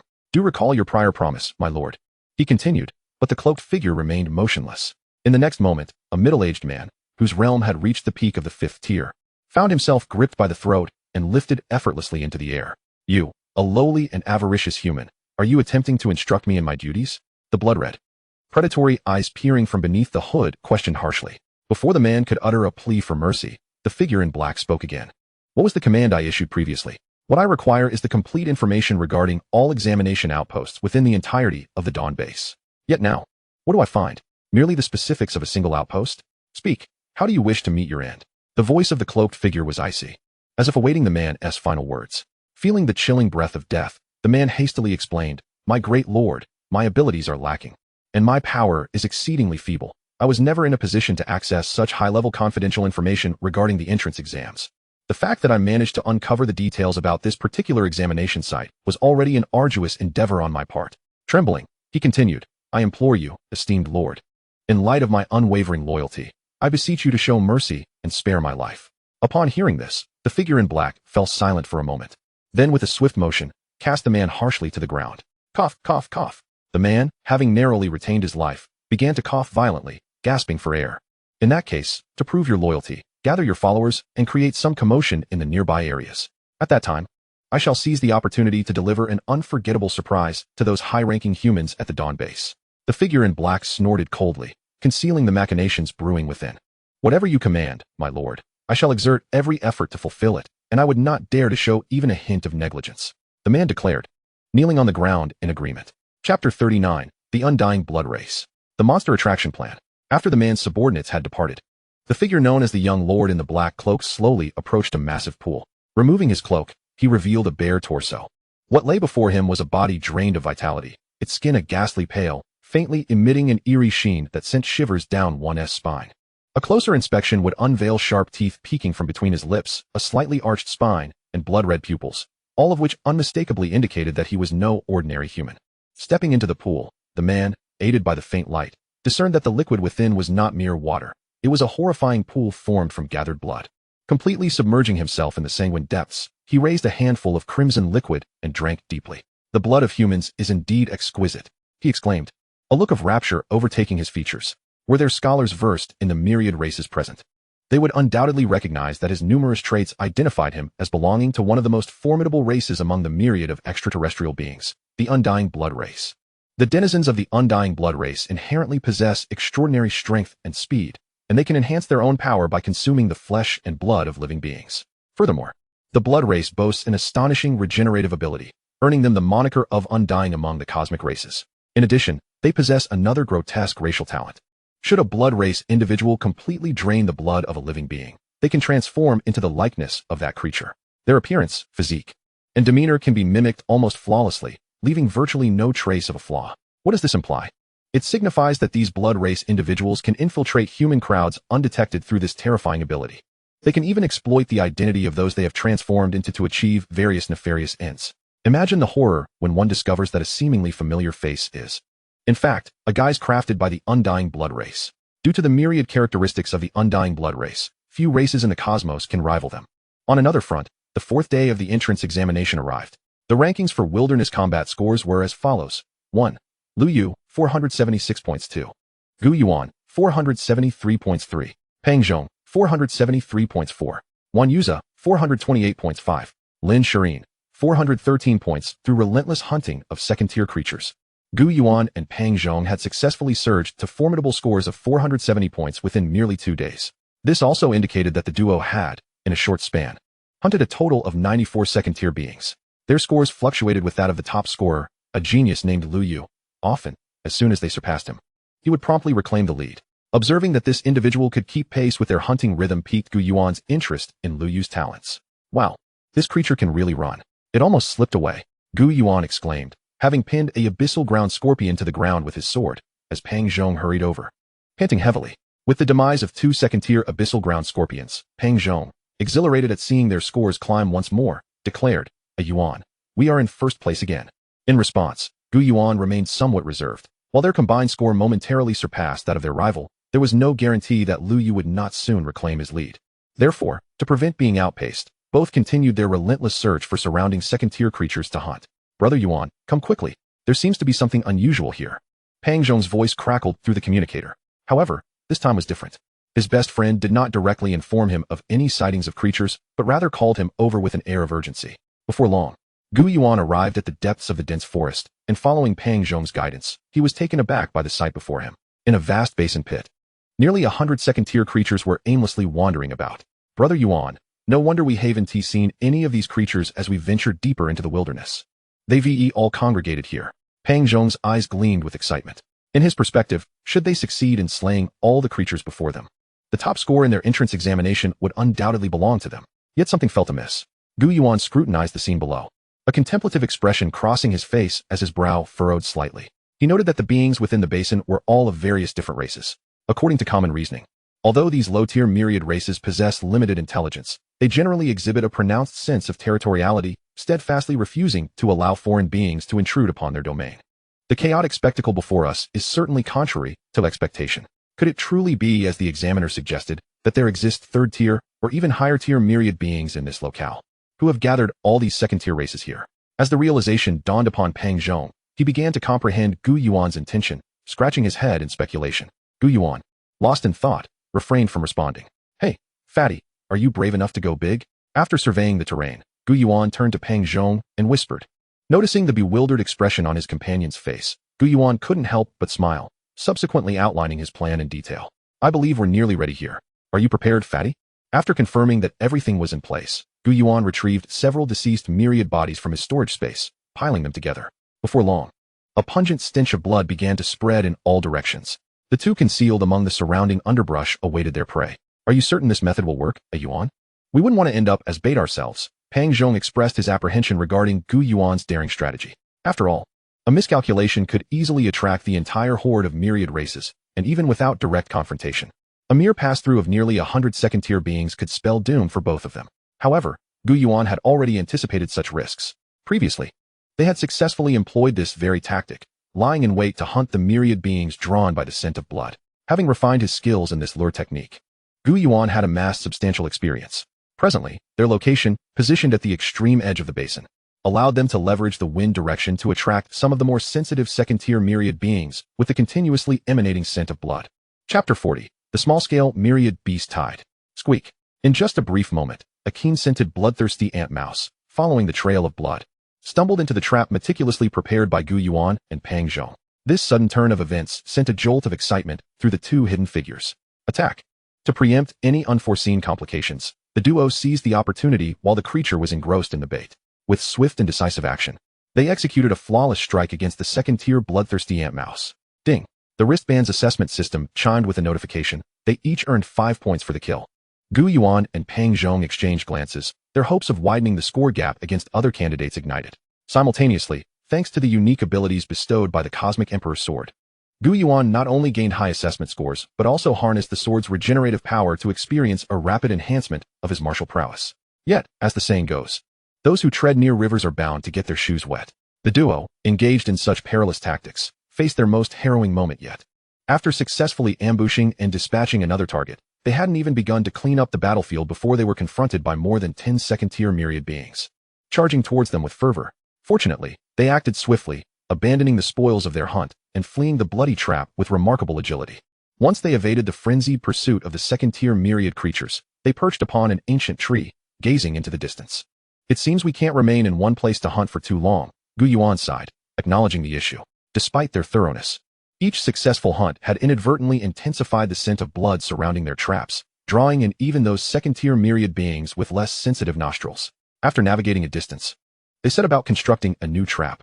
This time, having learned from their previous experiences, they adopted a strategy of switching locations after a few rounds of ambushes.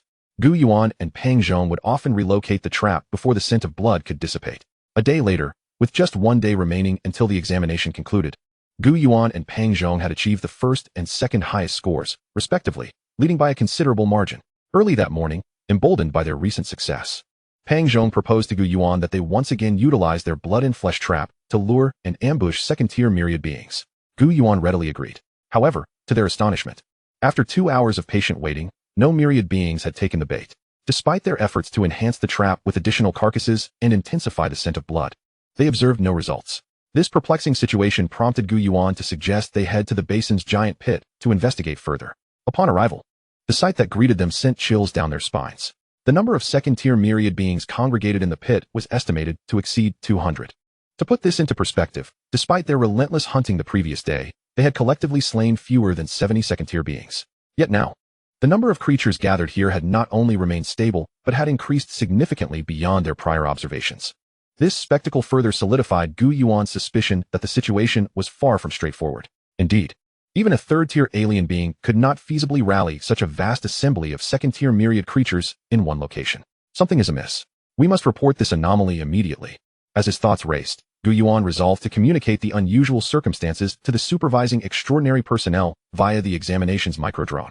After all, if such a large congregation of second-tier myriad beings remained unchecked, it would become impossible for anyone to enter this area for hunting. Furthermore, the worst-case scenario would be if these myriad beings, for any reason, were to be provoked and evolve into a small-scale beast tide.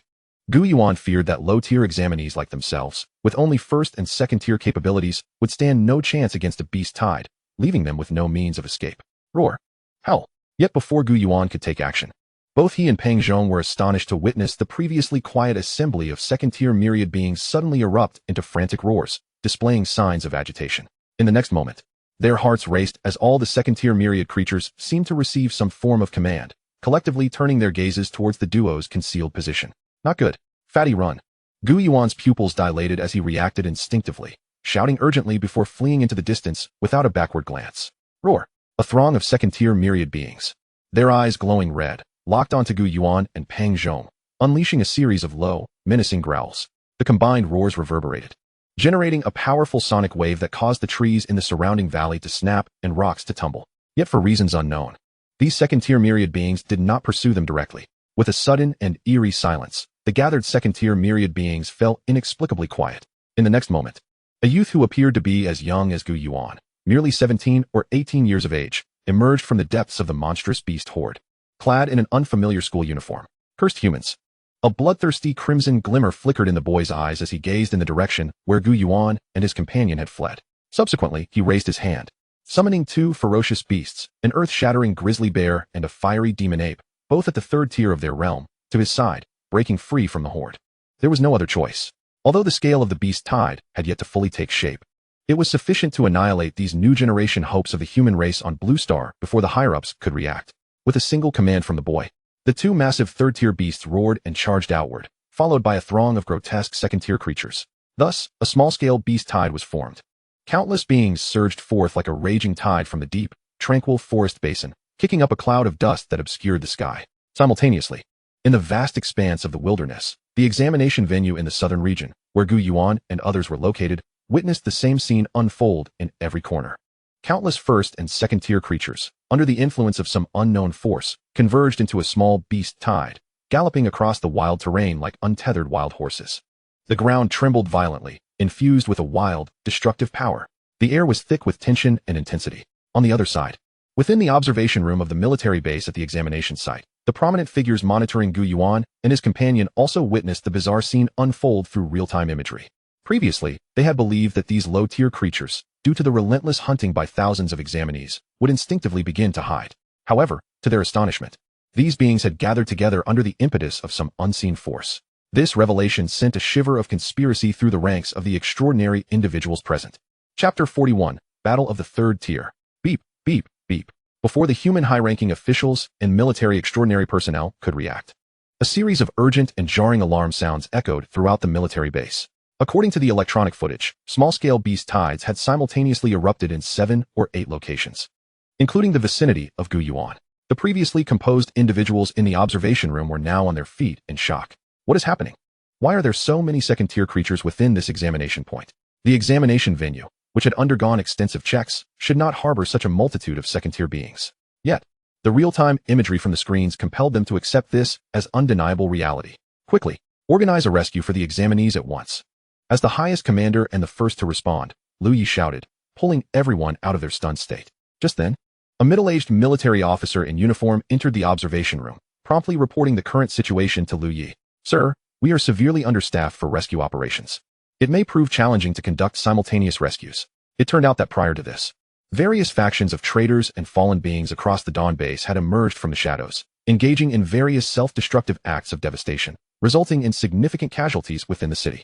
Due to the suddenness of the event, even though the extraordinary agencies responded swiftly to suppress the chaos, the priority was to minimize casualties and apprehend those lurking in the shadows, leading the official high command to decide to temporarily redeploy some extraordinary soldiers, originally tasked with maintaining order during the examination, to carry out suppression and eradication.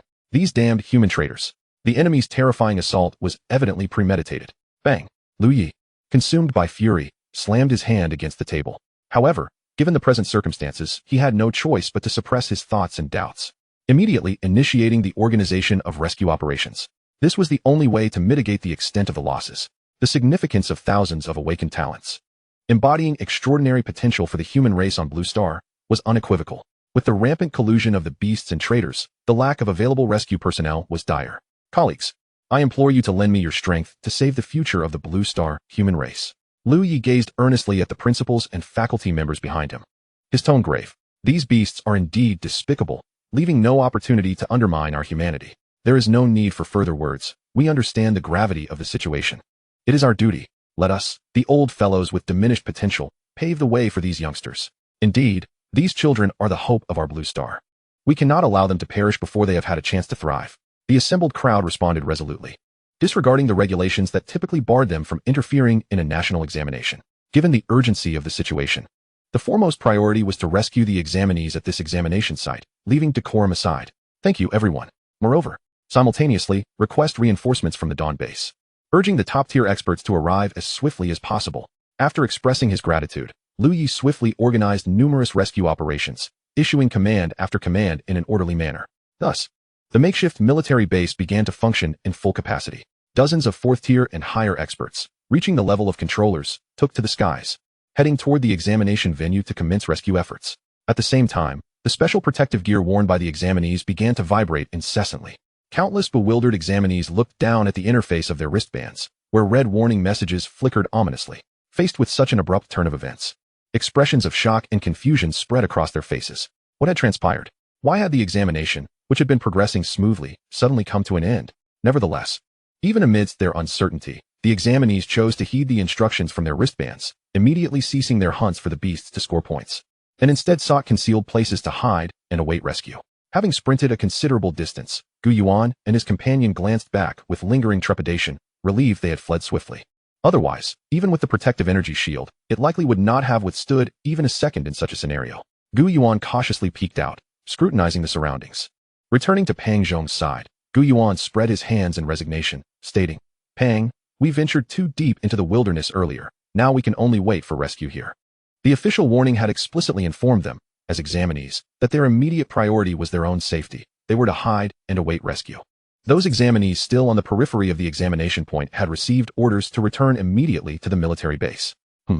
Just as Gu Yuan and Pang settled into their hiding spot, Gu Yuan suddenly sensed a subtle tremor beneath their feet. They are coming. Realizing the gravity of the situation, Gu Yuan called out to Pang again, and they both burst forth at their fastest speed toward the wilderness's edge. Hee, pitiful human ants. Where do you think you can escape to? Accompanied by a shrill, piercing voice and a strong scent of blood, a figure descended from the sky, appearing before them in the next moment. Who are you? The two individuals came to a halt, and Pang Zhong, with a grave expression, began to interrogate. Despite the human-like exterior of the other, both Gu Yuan and Pang Zhong did not consider him to be a human. The reason for their suspicion lay in the pair of crimson wings unfurling from the stranger's back, an attribute not possessed by any human. Blood wings. You are of the Blood Clan? Gu Yuan furrowed his brow, then lifted his head and accurately discerned the identity of the being before him. In Gu Yuan's perception, even though the opponent had not yet ascended to the rank of a fourth-tier controller, those blood wings bestowed upon him the ability to traverse the skies. This explained how he could effortlessly catch up to the two of them. Upon hearing this, the Blood Clan figure did not deny the accusation. To venture deep into the wilderness, it seems your talents are commendable, and what I relish most is the slaughter of talents from your human race. As the Blood Clan individual flared his wings, hovering in midair, he sneered at Gu Yuan and Pang Zhong. Be obedient, and become my sustenance. The Blood Clan figure, disguised as a youth, descended like a bolt of crimson lightning. Clang! Pang Zhong raised his shield to the front, successfully blocking the incoming clawed assault. Recognizing the ferocity of the opponent's attack, both sides were inevitably drawn into battle. Gu Yuan, without a trace of hesitation, wielded his sword and unleashed a formidable surge of sword energy. Based on his prior observations and analyses of the enemy, Gu Yuan deduced that although the Blood Clan individual could fly, he merely relied on the power of his blood wings.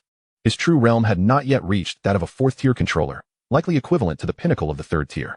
In the blink of an eye, the sword energy struck fiercely against the Blood Clan warrior named Shui Gu.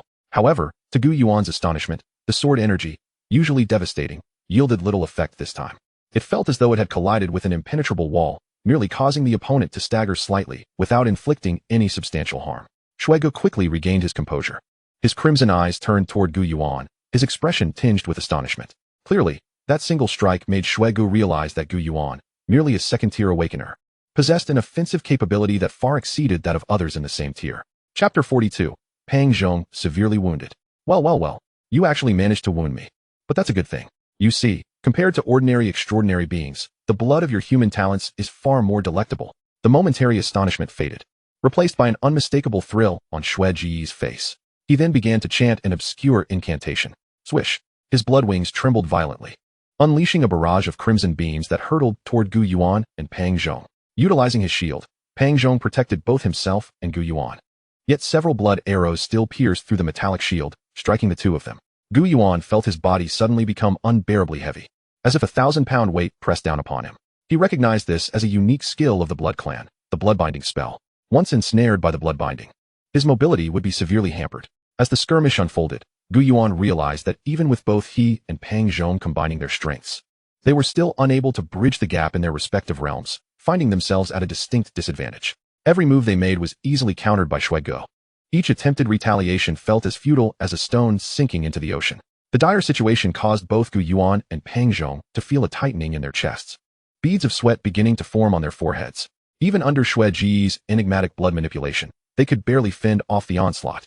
At this moment, Pang Zhong's muscles were taut, each fiber seemingly brimming with boundless strength. His grip on the shield's handle was firm, his arm trembling slightly from exertion. Yet his gaze remained unwavering. Truly, they were facing one of the most formidable races among the myriad of species in the universe. Presently, as a 2nd-tier awakener, Gu Yuan, empowered by his swordsmanship and martial vitality, could not claim he would definitively defeat a 3rd-tier being. Yet, he certainly should not find himself so utterly suppressed. It was undeniable that among the top 100 races, none could be dealt with lightly. Each possessed unique and potent abilities, exceptional combat techniques, or mastery over various mystifying spells. In the face of such powerful and complex opponents, achieving an effortless victory was nothing short of a whimsical fantasy. Perhaps only through relentless self-improvement and profound study of the traits of various races could one hope to stand undefeated in this fierce competition among the myriad races. Nonetheless, Gu Yuan did not feel disheartened. Sword drawing technique. He unleashed a swift flash of sword light. Yet, the opponent's speed surpassed his own, enabling Shui Gu to evade Gu Yuan's strike effortlessly. Die! Blood condensation slash. Shui Gu transformed his claws into a crimson blade, aiming directly for Gu Yuan's neck. However, he had overlooked that Gu Yuan was not alone in this battle. Before Shui Gu could close in, Pang Zhong immediately repositioned himself, successfully deflecting the forceful attack with his heavy shield. Annoying pest. The Blood Clan youth was clearly exasperated by the two of them. By all logic, with his peak 3rd-tier realm and formidable strength, dispatching these two mere 2nd-tier humans should have been as simple as plucking fruit from a tree. After all, the disparity in their tiers was as stark as that between an adult and a child. Yet the reality was far from this expectation. These seemingly weak 2nd-tier humans not only boasted strength far superior to that of ordinary 2nd-tier awakeners, but their combat synergy was as harmonious as a single entity. At that moment, they exhibited a power that exceeded the sum of their parts. Their exquisite cooperation ensured that despite Shui Ji's absolute advantage in realm, he was still held firmly at bay, unable to swiftly conclude the battle. Let us see how much longer you can endure. Shui Gu hovered in the air, glancing back at the approaching horde of beasts from the myriad races, his voice dripping with malice as he spoke. As if envisioning the bloody scene of Gu Yuan and Pang Zhong being crushed by countless foes. Gu Yuan, I will create an opportunity for you. In a moment of crisis, Pang Zhong made a decisive leap toward the Blood Clan individual. Fatty. No. Gu Yuan, who had been contemplating an escape, was taken aback as he witnessed Pang Zhong charging headlong into the enemy. Both were not in peak condition, and while the Blood Clan figure appeared somewhat disheveled, They had yet to inflict any substantial damage. Such a rash action could very well play directly into the opponent's hands. Clang. The sound of metal clashing resonated as Pang Zhong's shield was sent flying by the force of the Blood Clan's attack. Puff. Fatty. Another sound echoed as a blade ripped through flesh, and Gu Yuan erupted into a furious shout at the sight. Gu Yuan, hurry. Observing Shui Gu, who was held fast by Pang Zhong's grip, Gu Yuan felt a surge of urgency. His innate talent manifesting as vital energy surged within him. Spatial domain. Sword drawing technique. In an instant, Shui Gu sensed an inexplicable force of suppression emanating from all directions. This was Gu Yuan's spatial domain, forcibly compressing the area of influence to a radius of 3 meters, thereby amplifying its strength.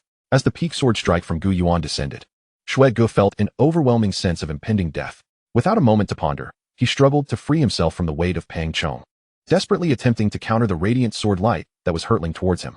However, the full force strike unleashed by Gu Yuan, charged with fury, was not something that could be easily deflected. A sword light, imbued with both power and speed, sliced through the air like a bolt of lightning, swiftly passing by Shui Ji's arm, heading straight for his vulnerable spot, the neck.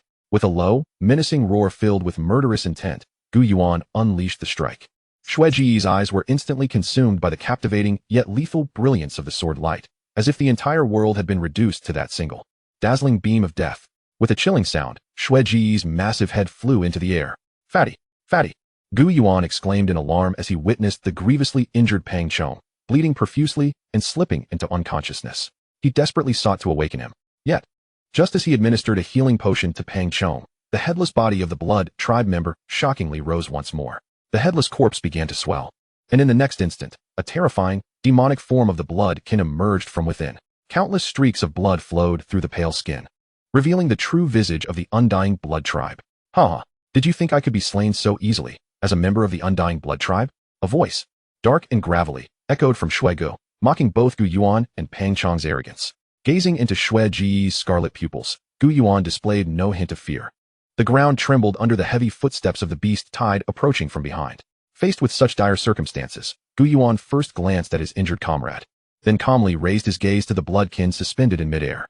Since you have chosen to invade another's home planet, I trust you are prepared for the realization of perishing far from your own, Gu Yuan declared with a soul-stirring challenge. Chapter 43, The Fear Etched in Bloodlines. Ha! Shui Gu laughed maniacally, dismissing Gu Yuan's words. Humph, just you? Gu Yuan shook his head, rising to his feet. No, you are mistaken. It is not just me, but the countless heroes of the human race on Blue Star. Ridiculous. Your kind is destined for extinction, scorned by the heavens. This resource-rich planet of resurrection will soon belong to my Undying Blood tribe. With that, Shui Gu, uninterested in Gu Yuan's chatter, gestured for the myriad beings behind Gu Yuan to charge forth. Gu Yuan plunged the alloy sword into the ground. What? Do you wish to surrender? Alas, I am only interested in your flesh. Believing Gu Yuan to be yielding, Shui Gu couldn't help but scoff. Yet, Gu Yuan's subsequent actions shattered Shui Ji's assumptions. In a moment of confusion, Gu Yuan slowly raised his right hand to the heavens, forming a gesture of ethereal grasp. Buzz, buzz, buzz. The very fabric of space trembled. Time unraveled. The heavens and earth changed their hues. Suddenly, a white jade sword, inscribed with the landscapes of the world and countless celestial marks, materialized. Gu Yuan grasped the white jade sword tightly in his hand, and from his slightly trembling form, it was evident that he was enduring an immense and terrifying pressure. Meanwhile, upon witnessing the sword in Gu Yuan's hand, Shui Gu's blood-red pupils constricted in shock. It was as if he had been struck by a powerful force. The blood surging within him suddenly froze, ceasing to flow. Ironically, as a member of the Undying Blood tribe, Shui Gu found himself utterly unable to perceive the movement of his own blood or even his own body. Unable to wield his own power, Shui Gu plummeted towards the ground. What is happening? Why am I trembling with fear? Whose memory is this? The violent tremors in Shui Ji's eyes betrayed the tumult of emotions within him. It became apparent that upon seeing Gu Yuan summon the white jade sword, a fragment of unfamiliar memory, along with a vague silhouette, had inexplicably surfaced in his mind. In that moment, to Shui Gu, Gu Yuan's figure seemed to perfectly merge with that of the figure holding the white jade sword from the indistinct memory. Shui Gu attempted to act. However, the terror coursing through his veins rendered him utterly immobile. He could only watch as Gu Yuan assumed a stance to execute a sword move, then slowly and resolutely swung the sword. Instantly, centered around Gu Yuan, everything within a vast expanse of wilderness came to a standstill. As if space had solidified and time had halted. The once gentle breeze ceased its flow, the swirling dust hung suspended in midair, unmoving. In that moment, the very concepts of space and time began to waver under the influence of Gu Yuan's sword. This suffocating aura transported everyone to an entirely different realm of existence. Following that, as Gu Yuan's sword struck, the space began to collapse, and time descended into chaos within Xue Ji's horrified gaze. Everything within a radius of 10,000 miles, save for Gu Yuan, succumbed to a state of chaotic disorder. Buzz, two vortex-like phenomena, one black and one white, appeared as if to engulf the entire sky. Even those humans at the distant dawn base, miles away, gazed in astonishment at the heavens. Surrounding Gu Yuan, countless minuscule spatial rifts emerged, severing the 202nd-tier beings that had charged forward, their bodies cleaved apart. Flesh and blood scattered across the ground, remnants strewn about, then devoured by the void left by the rifts. The so-called undying bloodkin were rendered as if their existence had been completely erased, dead beyond death. Exhausted from wielding the cosmic emperor's sword, Gu Yuan ultimately collapsed, drained of spiritual force, life energy, and vitality. He fell unconscious to the ground. The terrifying energy fluctuations generated by Gu Yuan's position naturally captured the attention of the rescue teams. Shortly thereafter, two fifth-tier military experts arrived at an astonishing speed, finding themselves in the midst of a scene of devastation, with corpses strewn about in a deep pit. What on earth transpired here? The two fifth-tier soldiers stood amidst the carnage, exchanging silent glances filled with an unspoken horror. At that moment, centered around where these two powerful beings stood, everything within a 10,000-meter radius seemed to have undergone a baptism by a cataclysmic force, leaving the once solid ground riddled with craters and fissures that spread like a spider's web. The towering ancient trees lay broken, their branches scattered. Even nearby rocks crumbled under the tremendous shockwave. Amidst the ground littered with dismembered bodies of countless beings and the pervading, chilling atmosphere that exceeded the comprehension of the two, the entire scene appeared as if T2 fifth-tier soldiers, responding to the signal, finally discovered the barely breathing Gu Yuan and Pang Chong amidst the chaotic ruins. In their hearts, confusion lingered. However, the two rescue soldiers did not hesitate. Swiftly administering a high-grade healing potion to the unconscious pair, Gu Yuan, plunged into a profound coma, found himself in a chaotic world suffused with vibrant, colorful radiance, enveloped in a comforting embrace reminiscent of his mother's warmth. Director Gu, it was previously noted that your son's internal energy and vitality were severely depleted. His mental faculties appeared to have been forcibly exhausted by an unknown force. Thus, his current state of unconsciousness is entirely understandable. Fortunately, thanks to timely intervention, I estimate that he will awaken within 2 days. In a daze, Gu Yuan, while drifting in and out of slumber, overheard fragments of this conversation before slipping back into the depths of his coma. My brother Yuan, how long has it been? Why haven't you woken up yet? Pang Chong, who had previously been gravely injured and on the brink of death, had fully recovered after a period of treatment. Observing his brother still in a state of unconsciousness, Pang Chong could not restrain himself from lamenting, Brother Yuan, if you don't wake up soon, I'll be the one to suffer. Those people are practically itching to devour me alive. And with only a day left before the college entrance exam results are announced, I still wish to negotiate with those esteemed academies alongside you. Perhaps hearing Pang Chong's desperate cries, Gu Yuan, who had previously shown no signs of awareness, suddenly seemed to regain some sensitivity, his fingers twitching slightly. Noticing this, Pang Chong immediately sprang to his feet, leaning in closely to observe Gu Yuan. Indeed, under Pang Chong's hopeful gaze, Gu Yuan's long-closed eyes began to tremble. Chapter 44, Investigators. Pinnacle Rulers. With a faint groan, Gu Yuan opened his eyes, emerging from his stupor. The sunlight streaming into the hospital room brought him slight discomfort, and he squinted momentarily until he adjusted. Finally discerning that the animated figure before him was none other than his close friend, Pang Chong. Fatty, Gu Yuan exclaimed, relieved to see that Pang Chong had fully recovered. However, for Gu Yuan, the immediate aftermath of his awakening involved a series of medical examinations. Upon returning to his hospital room, he found his father, Gu Tianyun, waiting for him. After scrutinizing his son for any irregularities, Gu Tianyun's previously furrowed brow relaxed, dispelling the tension that had lingered.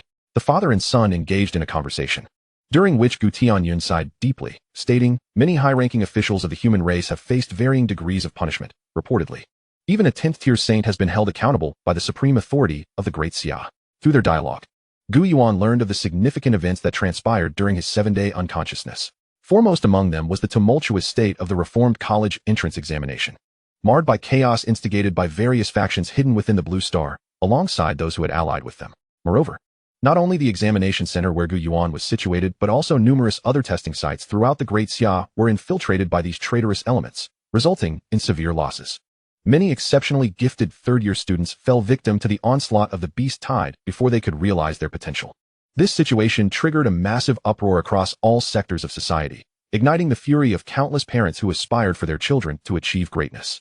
Upon hearing the news, their outrage erupted like a volcano, unable to accept that their children's years of hard work culminated in such a tragic outcome. Consequently, they directed their ire toward the high-ranking officials of the Great Xia, launching a relentless barrage of criticism. Despite the official statements expressing sorrow over the examination incident, the Great Xia did not retract the reformed examination system. Instead, they publicly released footage from the front lines of the war against the myriad races for public viewing. Gu Yuan, engrossed in the official video, felt his brow furrow deeper, his fists clenching in anger as the harrowing scenes unfolded. The battlefield was a veritable graveyard, with rivers of blood and lifeless bodies strewn across what had once been vibrant earth, now painted crimson with the blood of fallen warriors. Countless brave human fighters charged into the fray, only to succumb to the brutal tactics of their adversaries, their lives extinguished in the relentless cycle of combat. Each assault was accompanied by immeasurable suffering and sacrifice, rendering the scenes almost unbearable to witness. Gu Tianyun sighed in response to the footage. For reasons unknown, our kind on the battlefield has recently faced inexplicable targeting, leading to severe shortages on the front lines.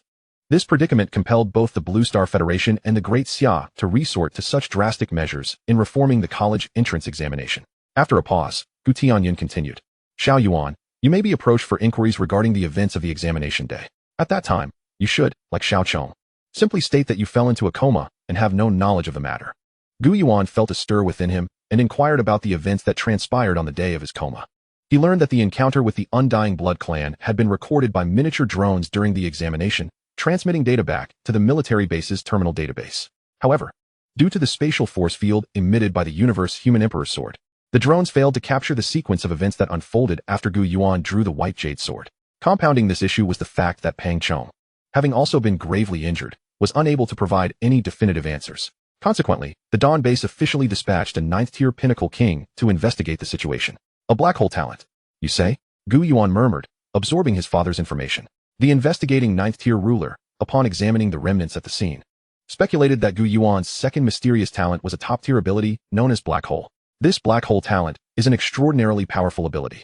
Throughout the extraordinary history of the Blue Star's spiritual awakening, only one individual has ever awakened such a top-tier gift. However, due to its overwhelming power, that prodigy attracted the attention of various races when he sought to ascend to the 7th-tier king realm. As the saying goes, a tree that stands out will be subjected to the wind. Thus, just as he began to shine in the battlefield against myriad races, he fell victim to a meticulously laid ambush by a saint of the Crocodile clan. A once promising talent, who had yet to fully bloom, was extinguished before his time, leaving a sense of lamentation in his wake. Ah, Yuan, brother Yuan, is it true that you possess the Black Hole talent? That would be truly remarkable. Pang Chong interjected, curiosity evident in his voice. The hospital room was devoid of outsiders, allowing Gu Tianyun, as a father, to cast a searching glance at Gu Yuan, eagerly awaiting his response. However, before Gu Yuan could answer, the wristband on Gu Tianyun's arm emitted a series of notification sounds, indicating incoming information.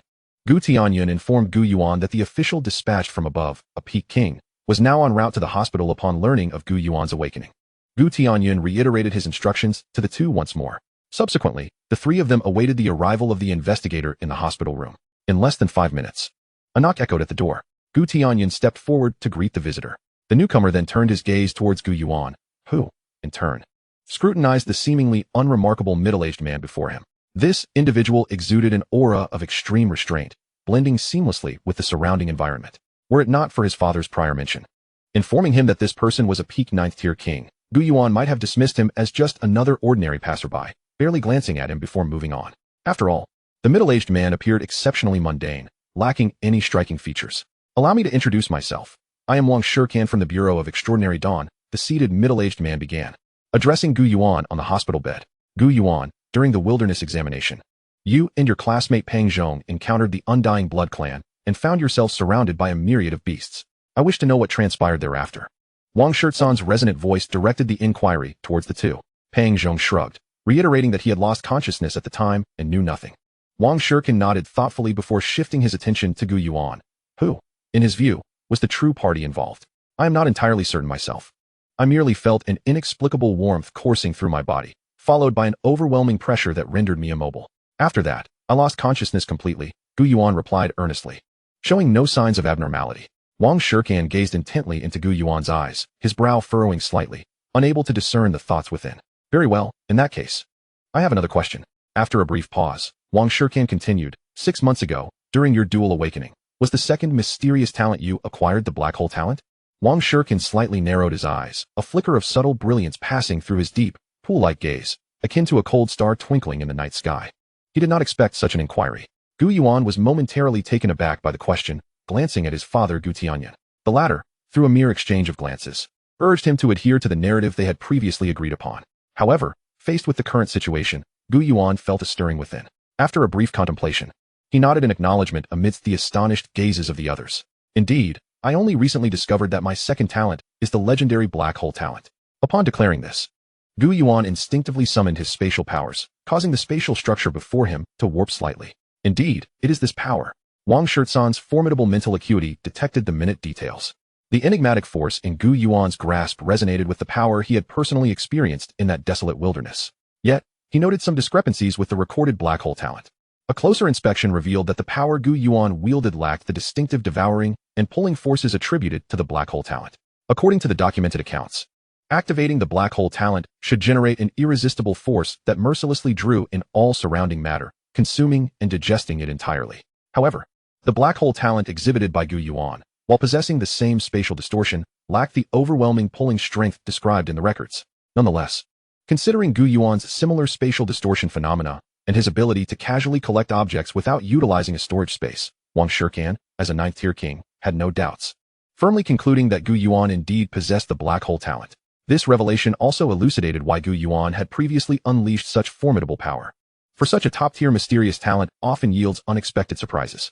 It must be acknowledged that only a talent as extraordinary as the black hole talent could enable the astonishingly gifted young man, Gu Yuan, to exhaustively draw upon all his spiritual source nuclei, blood energy vortex, and mental prowess in an instant, thus facilitating that moment of explosive power.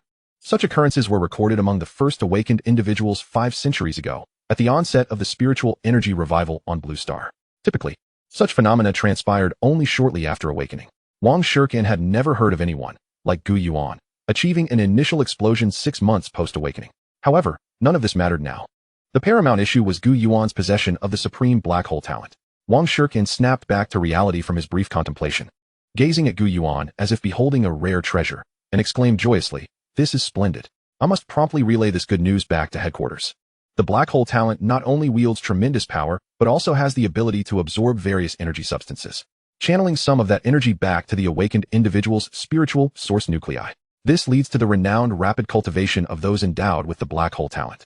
Considering Gu Yuan's dual awakening, even Wang Shurkin, who stood on the cusp of the 9th-tier king realm, just one step away from the 10th-tier sage realm, found it unfathomable to contemplate the astonishingly rapid cultivation speed this young man would exhibit in the future. Seeing that his spatial talent had been accepted as the black hole talent, Gu Yuan could not help but feel a surge of delight within. He had pondered seriously about whether to disclose his spatial and temporal talents someday. Ultimately, Gu Yuan decided that it would be prudent to conceal his abilities as much as possible, ensuring ample time for personal growth. Both the spatial and temporal talents were exceedingly formidable. Even the relatively easier-to-master spatial powers would only touch upon the highest echelons of spatial forces when one ascended to the 10th-tier sage realm and began to comprehend the construction of one's own domain. Let alone that even sage-level figures struggle to grasp even the rudiments of temporal powers. The moment his talents were exposed, Gu Yuan feared he would be beset by endless troubles and pursuits. "Xiao Yuan, what are you after?" Wang Shurkin departed. Gu Tianyan could no longer contain himself and regarded his son with a furrowed brow. "Father, if I wish to receive better training, I must demonstrate sufficient talent and value." Gu Yuan spoke earnestly, his eyes resolute.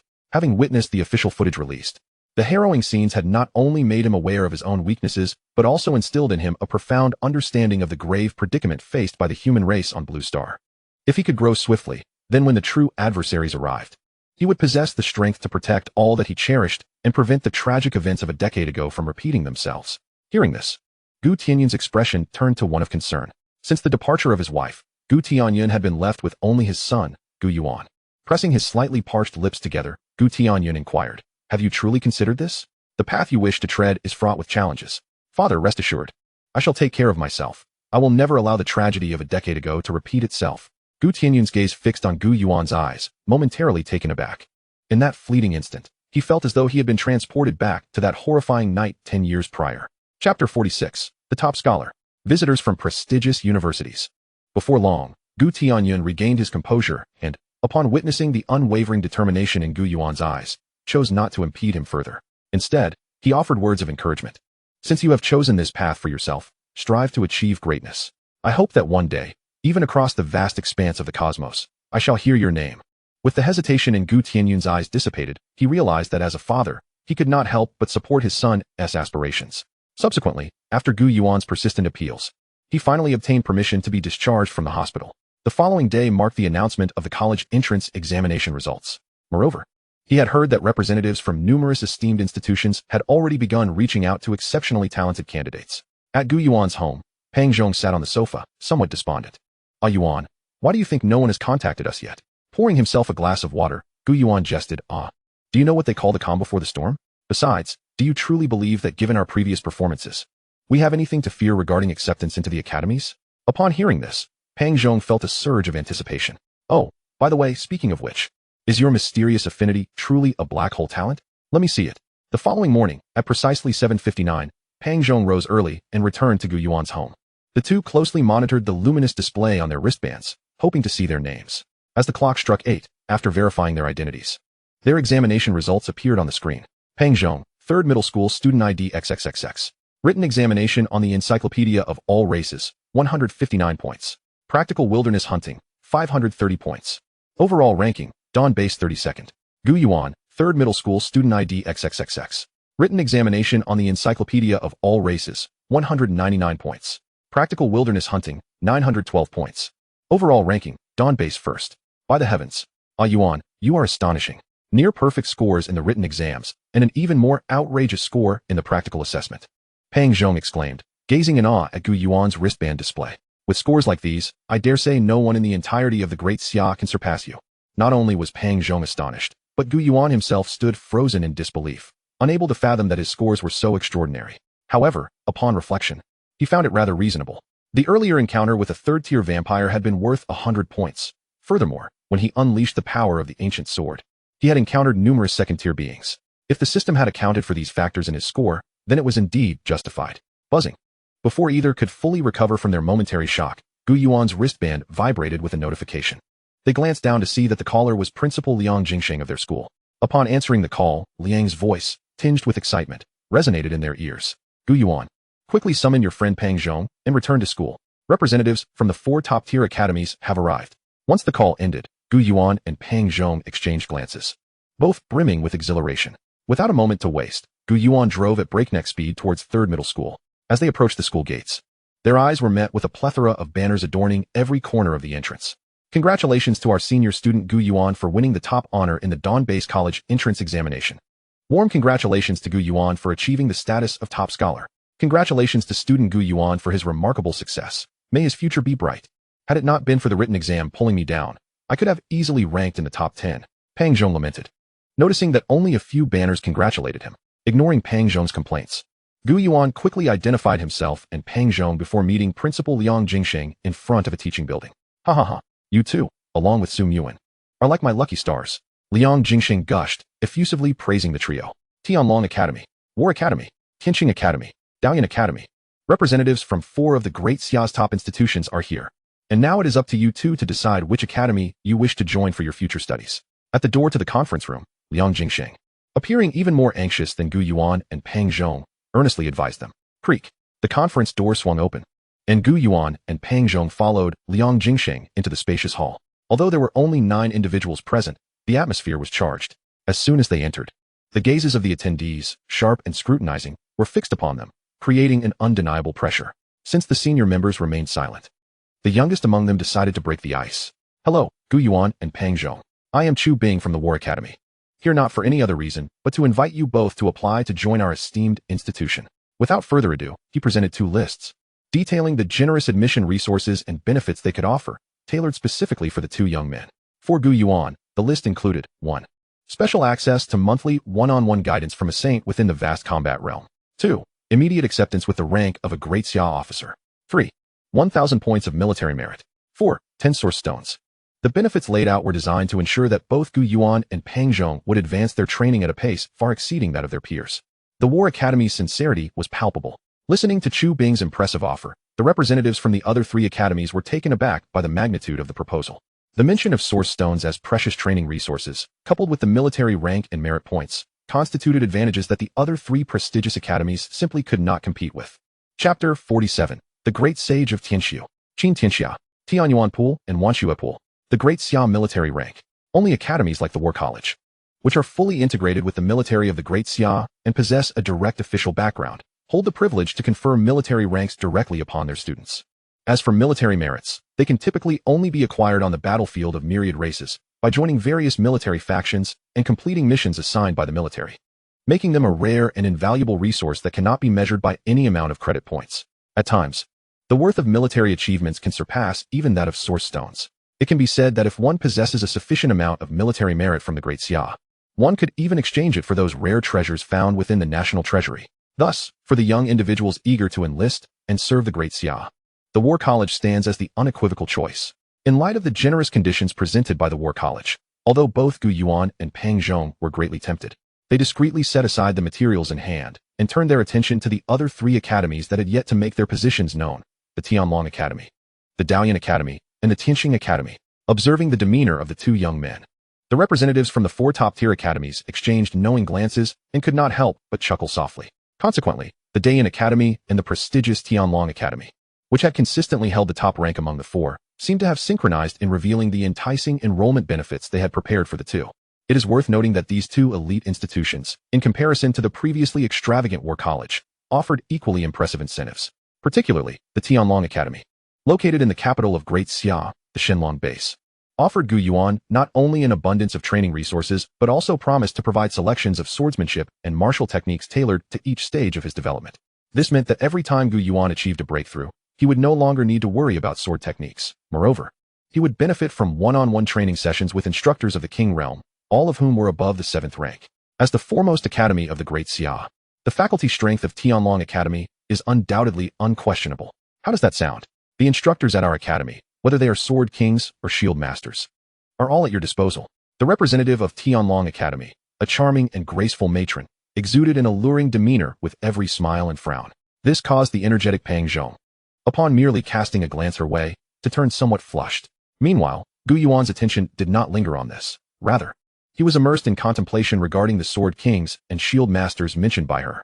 Some extraordinary individuals, upon reaching the King Realm or the Martial King level, if they master a particular weapon technique and refine it to the 5th stage of perfection, are deemed kings in that domain. For instance, those who excel in swordsmanship and attain the pinnacle of their craft are often revered as sword kings, signifying their mastery in the art of the sword. Although Gu Yuan possessed an extensive understanding of swordsmanship, enabling him to progress at a remarkable pace compared to others, receiving guidance from a sword king would undoubtedly allow him to assimilate his insights more swiftly and achieve even greater advancements in swordsmanship. Turning to the Dalian Academy, it too made an unyielding effort to entice Gu Yuan and Pang Zhong. The academy boasted top-notch faculty and a comprehensive teaching system. However, its focus diverged slightly from that of the preceding three elite academies. In recent years, while the Dalian Academy began to actively recruit exceptionally talented combatants, its prior fame was not solely due to the combat prowess of its students, but rather its outstanding achievements in the realm of scientific research. The Dalian Academy has garnered a global reputation, akin to a treasure trove of knowledge, attracting countless inquisitive and research-driven students. For those enamored with inscriptions, fascinated by the mysteries of spiritual technology, and filled with curiosity about formations, the Dalian Academy undeniably represents their ideal sanctuary for realizing their dreams. For instance, the Spirit Gathering Array, potions for enhancing vitality and spiritual energy, exoskeleton armors, and even mecha armaments, all are remarkable innovations that have astounded the world, many of which originated from the Dalian Academy. Despite Gu Yuan and Pang Zhong having no intention of joining the Dalian Academy, they still patiently listened to the enticing benefits presented by its representatives. After hearing the offerings, both were deeply intrigued, particularly by the mention of the energy swords and the mecha armaments that could bond with extraordinary pilots, evolving alongside them. Finally, the last of the four esteemed academies, the sole one hailing from the Dawn base, was the Tianxing Academy. Subsequently, Gu Yuan directed his gaze toward the elderly gentleman seated at the head of the hall. He did not emanate the overwhelming aura of a King Realm expert. Instead, he resembled a kindly grandfather, exuding warmth and benevolence. It was evident that the representatives from the other three elite institutions displayed profound respect toward this venerable elder. Gu Yuan had his suspicions, but chose to remain silent.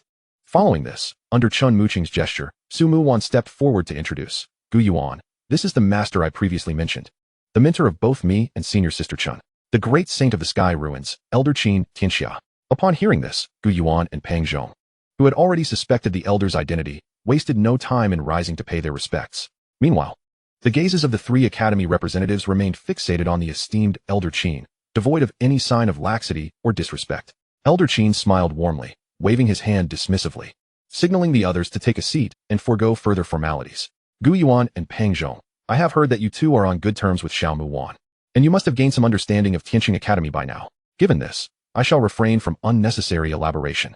Under the watchful eyes of all present, Elder Qin, representing the Tianqing Academy, directly presented the enrollment benefits for Gu Yuan and Pang Zhong: a 1-month usage of the Tianyuan pool, a 1-month usage of the Wanxue pool, 15 source stones, and a plethora of other abundant training resources. A collective gasp echoed through the room, as both Gu Yuan and the representatives from the other 3 elite academies were taken aback, unable to fathom that Tianqing Academy would offer such conditions.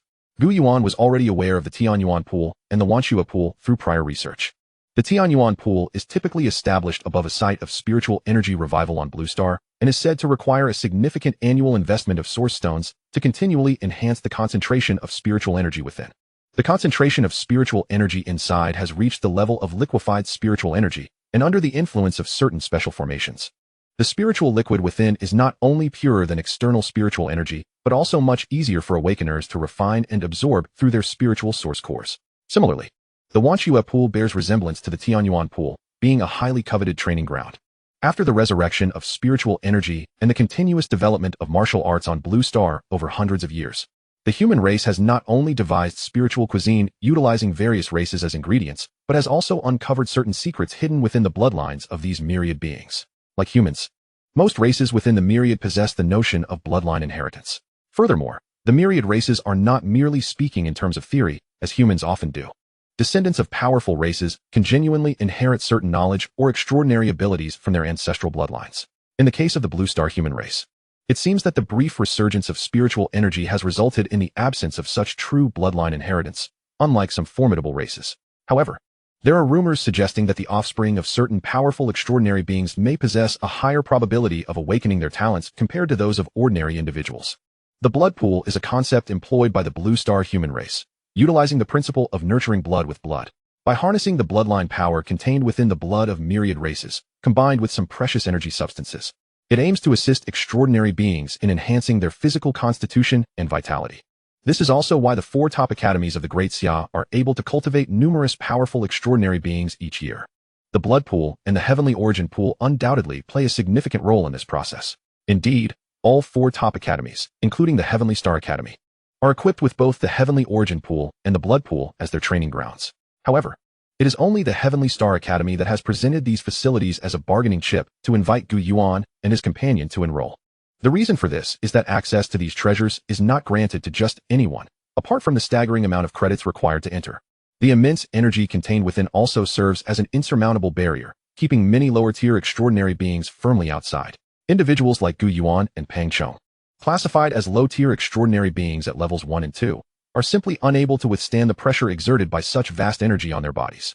Consequently, the other 3 top academies did not present these training grounds to entice Gu Yuan and Pang Chong to enroll. After hearing the enrollment benefits offered by the 4 representatives from the academies, Gu Yuan could not help but marvel at his earlier decision to disguise his spatial talent as a black hole ability. Such a move truly proved to be a masterstroke. Otherwise, he would never have received such preferential treatment. Although Pang Chong's benefits appear commendable, they pale in comparison to the various privileges accessible to Gu Yuan. Each of these 4 top academies boasts its unique strengths, making it exceedingly difficult for Gu Yuan and Pang Chong to make a choice. Noticing the 2 young men still hesitating, the enchanting representative from the Tianlong Academy pondered for a moment before speaking again. My dear young brothers, Tianlong Academy can also grant you access to both the heavenly origin pool and the blood pool. Upon finishing her statement, she offered a slight bow to Elder Qin, seated at the head of the table, and added, I apologize, Elder Qin, but Tianlong Academy truly does not wish to part with these 2 little prodigies. Afterward, she did not forget to bestow a charming smile upon Gu Yuan and Pang Chong, causing Pang Chong to blush. There is no need for concern. Everyone present is not a stranger, and no matter where these 2 young talents go, they will always be the pride of our Great Xia and the Blue Star human race. Elder Qin chuckled, seemingly unfazed by her words. Observing the momentum building, the representatives from the War Academy and the Dao Research Academy chimed in, promising Gu Yuan and Pang Chong that they too would enjoy similar privileges upon joining their respective academies. Witnessing this exchange, Shen Muqing and Su Muan from the Heavenly Star Academy began to grow restless. Su Muan, being someone who warms up gradually, was reluctant to see her newfound close friends, Gu Yuan and Pang Chong, separated after having finally formed bonds. Not to mention, among the two, there was Gu Yuan's presence. With the resurgence of spiritual energy on the blue star and the surface expansion exceeding tenfold, the distances between the human bases in Great Xiao are considerable, with vast wilderness separating them and existing potential dangers. It could be said that meeting again would be exceedingly difficult. As for Chen Muqing, her motivation stemmed purely from not wanting to lose two prodigies. After all, Gu Yuan and Pang Chong were students she had personally guided for half a year. She was acutely aware of their talents. Observing the other three top academies providing further incentives, Elder Qin of the Heavenly Star Academy gestured for the two young women to remain calm and spoke once more. Talented geniuses naturally deserve better opportunities. Turning his gaze toward Pang Chong, he continued, "Classmate Pang Chong, I have a dear friend's disciple whose primary focus is the art of shield mastery.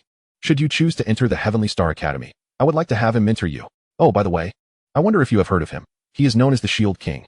Gu Yuan and Pang Chong exchanged bewildered glances, clearly having never heard of this individual's name. However, this did not hinder them from deducing from the astonished expressions of those present that he must be a formidable figure.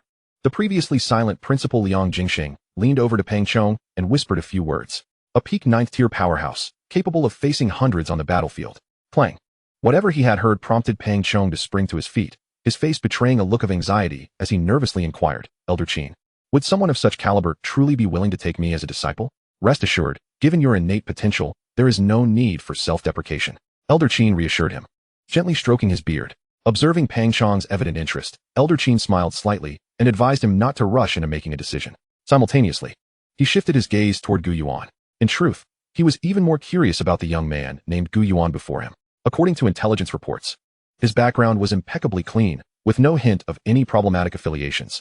He could not possibly be a disguised being from a myriad of races or a traitor to the human race. Yet, due to this very reason, even the experienced Elder Qin found himself perplexed. How could this young man's mastery of the sword arts advance so rapidly without any guidance?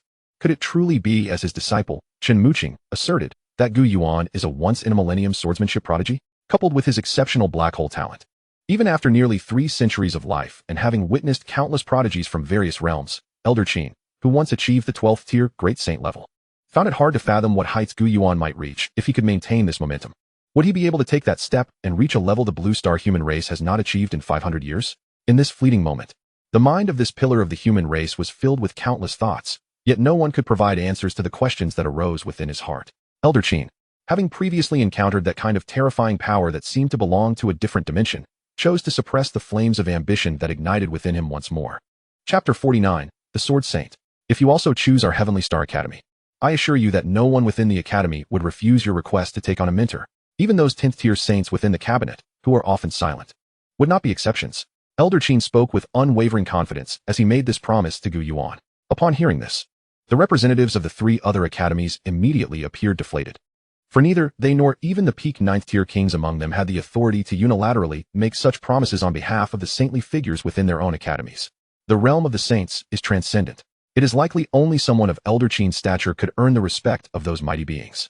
Once these words were spoken, the hall fell into a profound silence, all eyes eagerly awaiting the decision of Gu Yuan and his companion.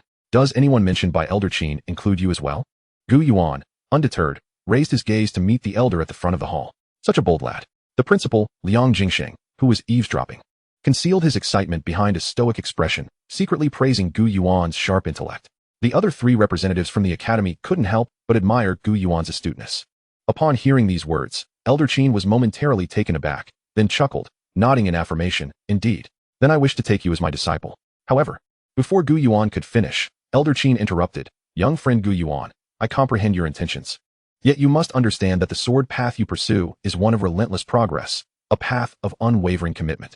To have an old man like me, nearly a cripple, teach such a spirited youth as yourself would likely lead only to misguided teachings." Elder Qin did not outright reject Gu Yuan's request. Rather, he playfully offered a subtle hint. "Moreover, although I am acquainted with many sword saints, I believe they may not be suitable as your mentor." The mention of Sword Saint ignited a spark within Gu Yuan, who resumed his seat, awaiting Elder Qin's continuation. At the level of Sword Saints, their paths are typically well established, each possessing a unique journey to undertake. Should you seek to forge your own sword path thereafter, taking a Sword Saint as a master may, I fear, influence your swordsmanship to some extent. The realm of technique precedes that of the Tao. The Tao, infinitely profound, though Gu Yuan currently stands at the pinnacle of the third realm of swordsmanship. Achieving a state of seamless integration, he has yet to transcend the realm of technique. To attain the Tao, one must at the very least reach the fourth realm of mastery. To outsiders, it may appear that he is on the cusp of such mastery. However, Gu Yuan is acutely aware that he has encountered his first bottleneck in the sword path, finding himself ensnared at this level. Even with the vast insights in his swordsmanship emanating from the Cosmic Emperor's sword, he finds himself unable to breach this barrier. Thus, Gu Yuan's urgent need extends beyond merely finding a master to impart sword techniques. He seeks someone who can aid him in comprehending the essence of the sword, guiding him into the profound depths of swordsmanship and helping him grasp the true quintessence of sword intent. Yet, after hearing Elder Qin's words, Gu Yuan fell once more into a deep quandary. Naturally, he does not wish to limit his future. While the path of the Sword Saint is a coveted inheritance sought by countless individuals, Gu Yuan is different. Although he typically presents himself as composed and serene, those who truly understand him recognize a deep-seated pride within. Elder Qin, with his discerning gaze, has undoubtedly perceived this quality, prompting his advisory remarks. Observing Gu Yuan's furrowed brow, Elder Qin too found himself in a dilemma. At that moment, a figure suddenly flickered in Elder Qin's mind. After a moment's contemplation, he burst into laughter. Noticing the puzzled expressions on the faces around him, he decided to drop the pretense, addressing Gu Yuan. I just recalled someone, and coincidentally, I heard he is returning from the battlefield of the myriad races soon. The Sword Saint of No Night. I believe you, and he are kindred spirits. And you need not worry about any concerns should you take him as your master. Seeing Gu Yuan's perplexed expression, Elder Qin continued. It's normal that you haven't heard of his name. After all, this fellow has only recently broken through to the saint level and immediately ventured into the battlefield of the myriad races at the front lines of the Zhuke celestial domain, leaving little in the way of news coverage. The three academy representatives exchanged glances, and finally, Chu Bing from the War Academy could not help but voice his doubts. Elder Qin, based on our previous information, the Sword Saint of No Night was unfortunately besieged by 5 saint-level beings from the myriad races a month ago and seems to have been incapacitated? Elder Qin took up the thread of the conversation.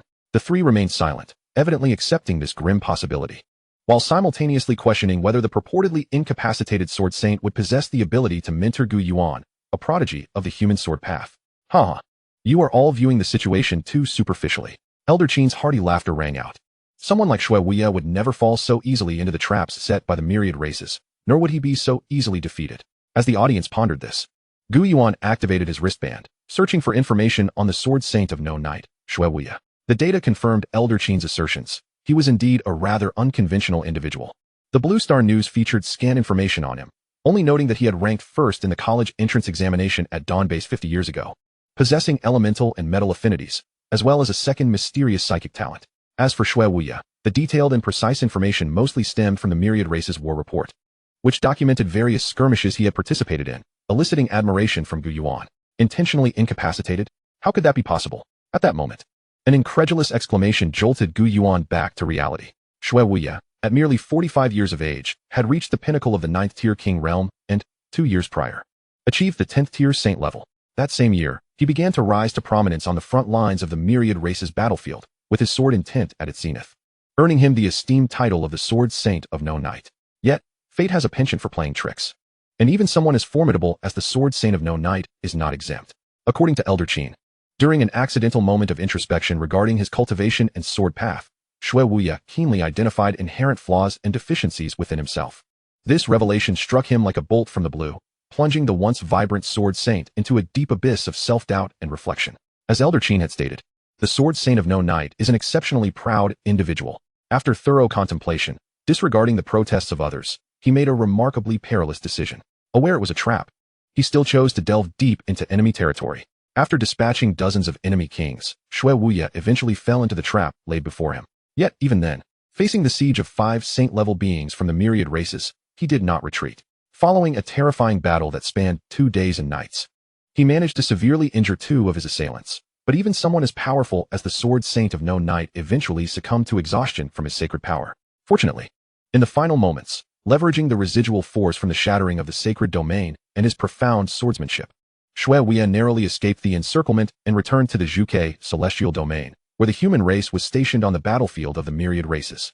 Afterward, having lost his saint domain, Shui Wuya's cultivation plummeted, and under the machinations of certain individuals, the once hopeful Sword Saint of No Night was seemingly reduced to a complete invalid. This is utterly insane. Elder Qin nodded slowly, stating, indeed, That fellow is undeniably bold, yet he is not reckless or thoughtless, despite the perilous process. He ultimately achieved his objective. Originally, after the Sword Saint Shui Wuya's sacred domain was shattered, he did not become entirely incapacitated as the rumors suggested. He merely lost the enhancement of his sacred domain, which caused his realm to regress to the 9th-tier king level. It is said that once a mirror is broken, it is difficult to restore it. While the process of rebuilding one's realm may pose a challenge for others, in the eyes of the old man, it should not be a daunting task for someone like Shui Wuya. Indeed, in Elder Qin's perspective, both Gu Yuan and Shui Wuya belong to the same category of individuals. Elder Qin fixed his gaze firmly on Gu Yuan, eager to receive his response. Before long, the crowd, having emerged from their brief astonishment, returned to their senses. Noticing that everyone present was looking at him, Gu Yuan stood up and respectfully declared, "Elder Qin, if I could truly earn the favor of such a figure, I would certainly have no objections. However, the matter of apprenticeship is of great significance. It is not solely within my purview to decide." Observing Gu Yuan's slightly bashful demeanor as he scratched his head, Elder Qin immediately waved his hand and said, "No matter. It just so happens that Shui Wuya has nothing to occupy him upon his return. I shall send for him at once." For a former sword saint to personally visit the Lingxing region is a feat that likely only someone of Elder Qin's stature could accomplish. This left the somewhat flabbergasted Gu Yuan instantly expressing heartfelt gratitude towards Elder Qin. With Shui Wuya's swift pace, he would probably arrive here by noon tomorrow. Thus, the two parties agreed on a time, and Gu Yuan and Pang Zhong temporarily concluded their recruitment meeting. Meanwhile, Gu Yuan brimmed with anticipation, eagerly awaiting the arrival of Sword Saint Shui Wuya the following day. After parting ways with his close friend Pang Zhong and returning home, Gu Yuan did not dwell further on the matters concerning the advanced academy. Instead, he calmed his mind and headed straight to his usual training room. Adeptly adjusting his posture as he sat cross-legged on the bed, he placed his hands naturally on his knees, slowly closed his eyes, and began to mobilize the spiritual energy within him. As his breath gradually steadied, the surrounding spiritual energy seemed to be drawn by some force, starting to fluctuate incessantly. In order to traverse further along his future path, Gu Yuan understood he must exert more effort than others. Focusing his mind, he guided the spiritual energy to circulate through his meridians, diligently striving to enhance his own strength time and again. After dinner, as evening approached, Gu Yuan once again retrieved the Azure Emperor's sword from his heart. However, this time, the ancient sword was not in its complete form. It resembled a delicate ornament, merely a small white jade sword measuring just an inch in length. Taking a deep breath, Gu Yuan felt a faint surge of spatial power. As he activated this spatial force, the small sword in his hand seemed to awaken, its blade suddenly shimmering with a faint yet brilliant glow. At that moment, a miraculous scene unfolded. Gu Yuan's figure appeared to meld into the space around him, gradually becoming blurred like ripples on water.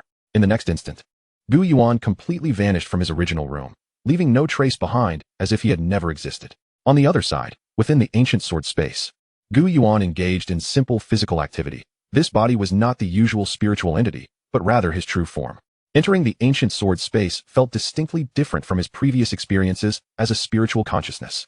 Gu Yuan couldn't help but exclaim in wonder. Observing the exceedingly monotonous ancient sword space, he pondered for a moment before directing his thoughts to summon all the various items he had previously stored in the space. In less than half an hour, Gu Yuan successfully arranged a perfect training area within the space. Source stones, primary spiritual energy potions, and various other cultivation resources were neatly placed around him. With everything prepared, Gu Yuan consumed a primary spiritual energy potion, holding a source stone in his hand, and entered a state of cultivation once more. Utilizing the ancient sword space, which had a time flow rate twice that of the outside world, he engaged in his training. This was a scenario Gu Yuan had envisioned a month prior when he successfully mastered the Azure Emperor's sword. Relying on his understanding of the ancient sword, which possessed its own spatial characteristics, he speculated that if it could store items and living beings, perhaps his true body could also enter it. His impulsive attempt today had unexpectedly succeeded. This brought Gu Yuan immense joy, as it undoubtedly meant that in the days to come, he could cleverly utilize the time flow of the ancient sword space to gain double the training time compared to others. This would grant him a significant advantage, allowing him greater opportunities to explore the mysteries of cultivation, continuously breaking through his limits and advancing towards higher and stronger realms. Additionally, since Gu Yuan had previously disguised his time-space talent as a black hole talent, which afforded him an exceedingly rapid cultivation speed, no matter how astonishing his future training pace might become, it should not raise any suspicions among others. Thus, a closed loop was formed. The perfect synergy between the two elements filled Gu Yuan with gratitude for the decision he had made when facing Wang Shizhan in the hospital. The following morning, the once tranquil spatial structure of Gu Yuan's room suddenly rippled with subtle waves. In the next moment, a figure appeared in the room like a specter. It was none other than Gu Yuan. After nearly 20 hours of training within the space, while only a single night had passed outside, Gu Yuan was brimming with vitality and energy. Stretching lazily, he then witnessed a jade light shooting forth like lightning from the space before him, instantly merging into his body. Gu Yuan was not surprised by this. Turning his gaze inward, he saw that the Xiaoyu Emperor's sword, which had previously vanished into the void like a white jade ornament, had now returned to his heart, quietly resting beside the core of his vitality. Chapter 51, The Fourth Realm of Swordsmanship.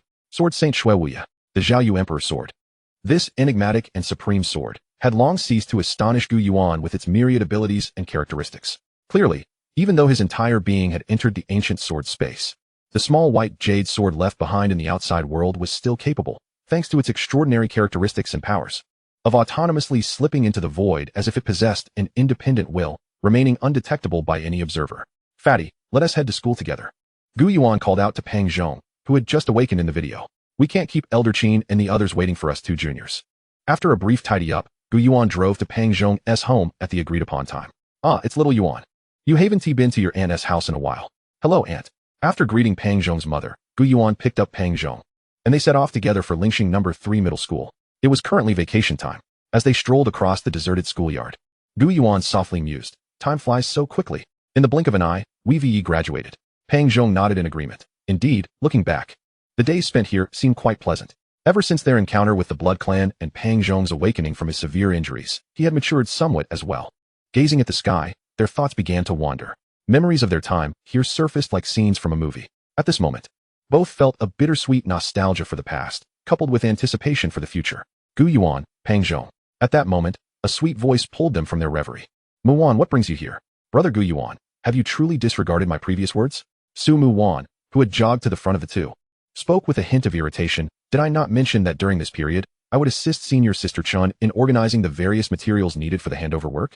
As Gu Yuan gazed at Su Muwan, who radiated the exuberance of youth, he momentarily found himself lost in thought. Her presence seemed to disperse some of the confusion he harbored regarding the future.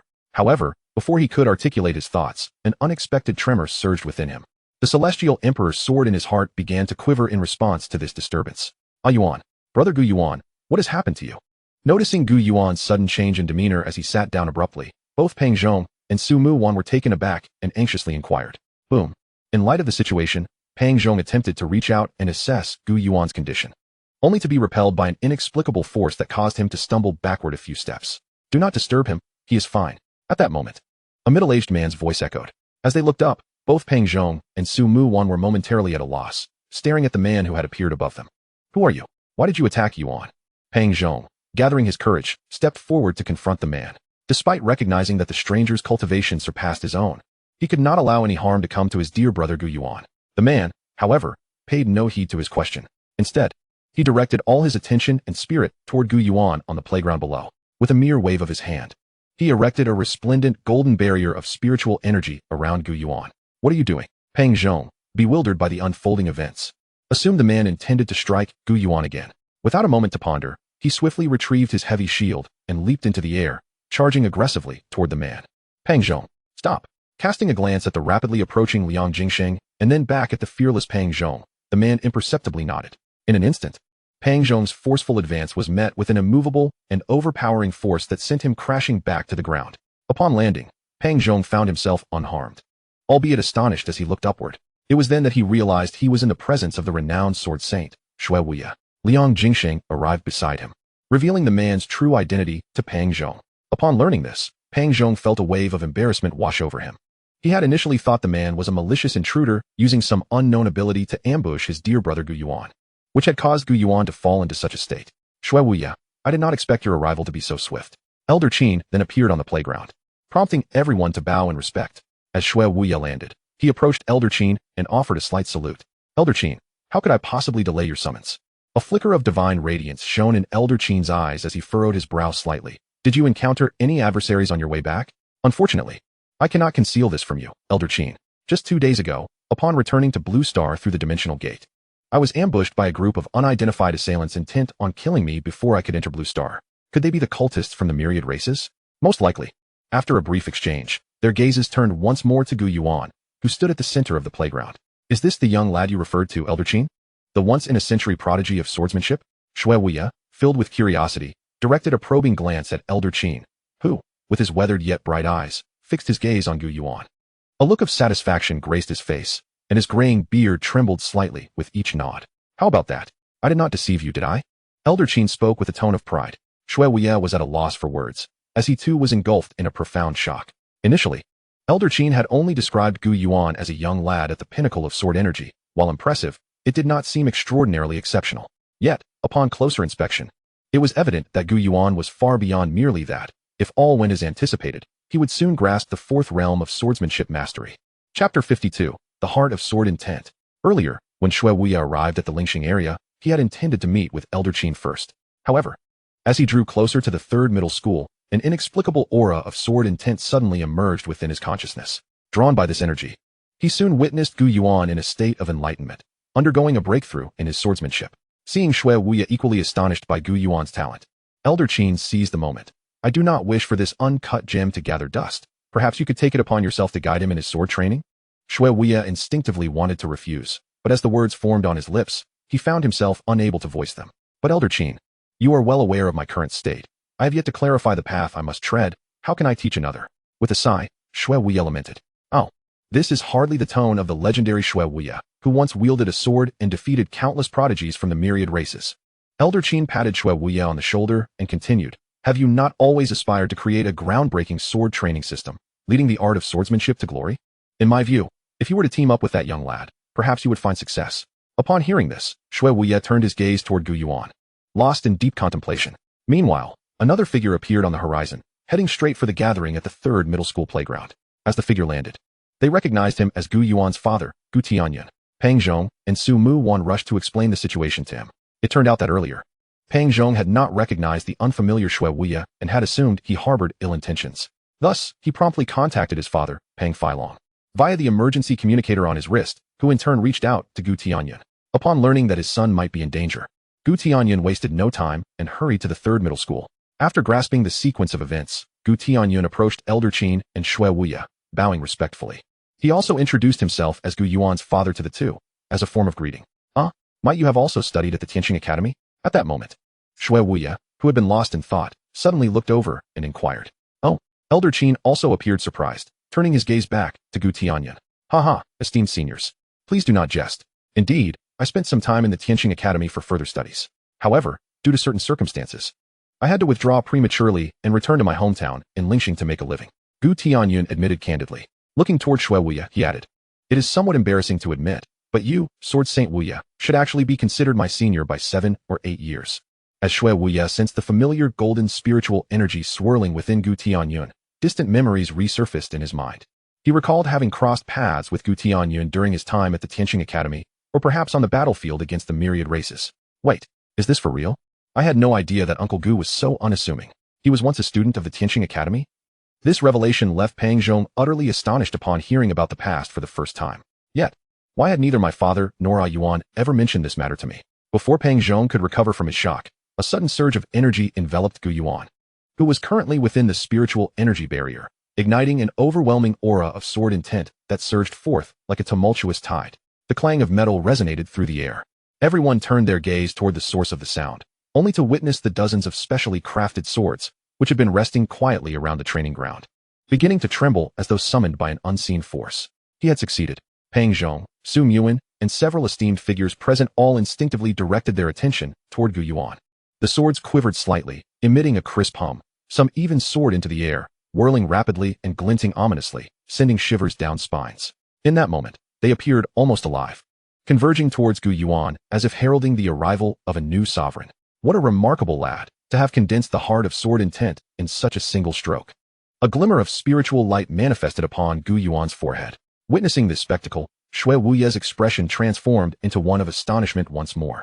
The talent this young man exhibited in the path of swordsmanship was simply beyond comprehension. Given the current circumstances, it seemed that for quite some time, this young prodigy would encounter no further obstacles in his swordsmanship until he reached the realm of transformation. Elder Qin's eyes sparkled with a divine radiance, openly declaring the exceptional talent Gu Yuan possessed in swordsmanship. His voice, though soft, resonated with awe and admiration. As a father, Gu Tianyan's face too bore a trace of pride. Meanwhile, Gu Yuan's consciousness was immersed in his own spiritual realm, continuously examining the flicker of spiritual light that had just materialized above his consciousness. As a primary practitioner of swordsmanship, Gu Yuan was acutely aware of the significance of this light, the heart of sword intent. Typically, only sword kings of the 7th rank or higher could coalesce such a heart. This also indicated that a sword cultivator had reached the pinnacle of the 5th realm of swordsmanship. However, since Gu Yuan's understanding of swordsmanship had yet to attain such heights, the heart of sword intent he had formed was, in truth, not a genuine heart, but merely a nascent form of sword intent. Only by nurturing this embryonic sword intent with his own insights into swordsmanship could Gu Yuan eventually give birth to the true heart of sword intent. Once the embryonic sword intent transformed into a genuine heart, Gu Yuan would be able to fully grasp sword intent and step into the true path of the sword. Upon witnessing Gu Yuan conclude his sword comprehension, Shui Wuya waved his hand to disperse the surrounding spiritual energy barrier. Father? Elder Qin? Why are you all here? Gu Yuan exclaimed, startled at the sight of the crowd before him as he opened his eyes. Isn't it the commotion you caused? Gu Tianyun chided with a smile, though pride was unmistakably etched on his face. He quickly moved to Gu Yuan's side and began introducing him to Shui Wuya, the sword saint who had previously protected him. Greetings, Sword Saint Wuya, Gu Yuan said as he bowed respectfully, all the while scrutinizing the unfamiliar figure before him. The man appeared to be in his 30s or 40s, with a chiseled face and piercing eyes that shone like a drawn sword, emanating an air of authority without the need for anger. The plain robe he wore, complemented by his flowing black hair, accentuated his sharp, sword-like demeanor. Moreover, the faint aura of sword intent radiating from him signified his formidable prowess. This made Gu Yuan acutely aware of the vast chasm that lay between them in the realm of swordsmanship. Meanwhile, as Gu Yuan examined Shui Wuya, the latter was also appraising the young man named Gu Yuan before him. Teacher, now that Gu Yuan has completed his sword comprehension, should we call the representatives from the other 3 academies? Chen Muqing inquired of Elder Qin. Upon hearing Chen Muqing's words, Gu Yuan recalled the purpose of his and Pang Zhong's visit today. No need. Elder Qin was about to nod in agreement with his apprentice's suggestion when, unexpectedly, Shui Wuya interjected to halt Chen Muqing's actions. My name is Shui Wuya. You may have already learned about my current situation through Elder Qin. However, I wish to ask you directly. Are you willing to take me as your master? Are you eager to explore the unknown path of the sword alongside me? Faced with Shui Wuya's penetrating inquiry, Gu Yuan's heart of sword intent surged with unwavering conviction as he gazed into the elder's eyes. Responding with resolute fervor, I am Gu Yuan. I wish to take you as my master and together explore the supreme path of the sword. With that declaration, Gu Yuan began to perform the ritual of apprenticeship before Shui Wuya. The latter accepted with delight. Very well. In that case, I shall pledge my vow here. Today I, Shui Wuya, promise to impart all I have learned to my disciple, Gu Yuan, and protect his safety. However, should my disciple Gu Yuan ever stray from the righteous path and betray the blue star human race, I, as his master, shall not hesitate to take action against him. As soon as the words left his lips, a terrifying wave of sacred power surged forth from Shui Wuya. I shall obey the master's orders. In the future, I will wield my sword to eradicate those who invade the blue star from beyond, guarding the human race and protecting all those dear to me. Elder Qin, witnessing this fulfilling scene, couldn't help but smile with satisfaction as he stroked his beard. Following Gu Yuan's successful apprenticeship, Pang Zhong promptly expressed his intent to accompany Gu Yuan to register at Tianqing Academy. Subsequently, space was cleared for the newly formed master-disciple duo to converse privately. During this time, do not neglect your training. When school begins, come find me at Tianqing Academy, and I shall once again assess your progress. Gu Yuan nodded and glanced at Chen Muqing, saying, I will likely follow senior sister Chen to report early at Tianqing Academy. Excellent. After a brief exchange, Shui Wuya turned to depart. Ha ha ha, this journey was indeed worthwhile. Oh, Shui Wuya, do not forget to wait for this old man. With the matters concluded, Elder Qin continued to relay a few more instructions to his disciple Chen Muqing before making his exit, soaring into the sky in pursuit of Shui Wuya. As for Gu Yuan and Pang Zhong, they followed Gu Tianyun back home. Having successfully chosen a prestigious academy, they felt a great weight lifted from their shoulders, ushering in a brief period of leisure. On this day, while Gu Yuan was in his room practicing, his wristband suddenly vibrated, alerting him to an invitation from Su Yuan. She mentioned that according to Chen Muqing, the prices in the Tianqing region were exorbitant. Therefore, she suggested they prepare all necessary items before heading to Tianqing Academy.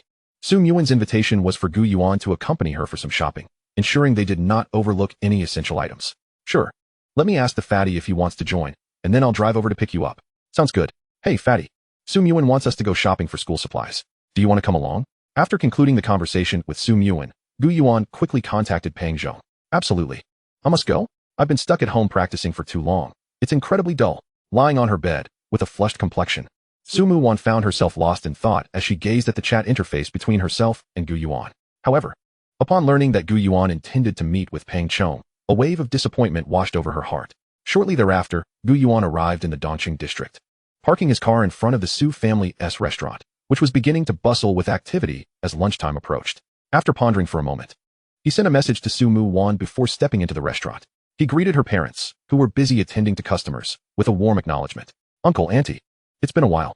I'm here to pick up Mu-wan so we can shop for some school supplies together." The reaction from her parents was markedly different.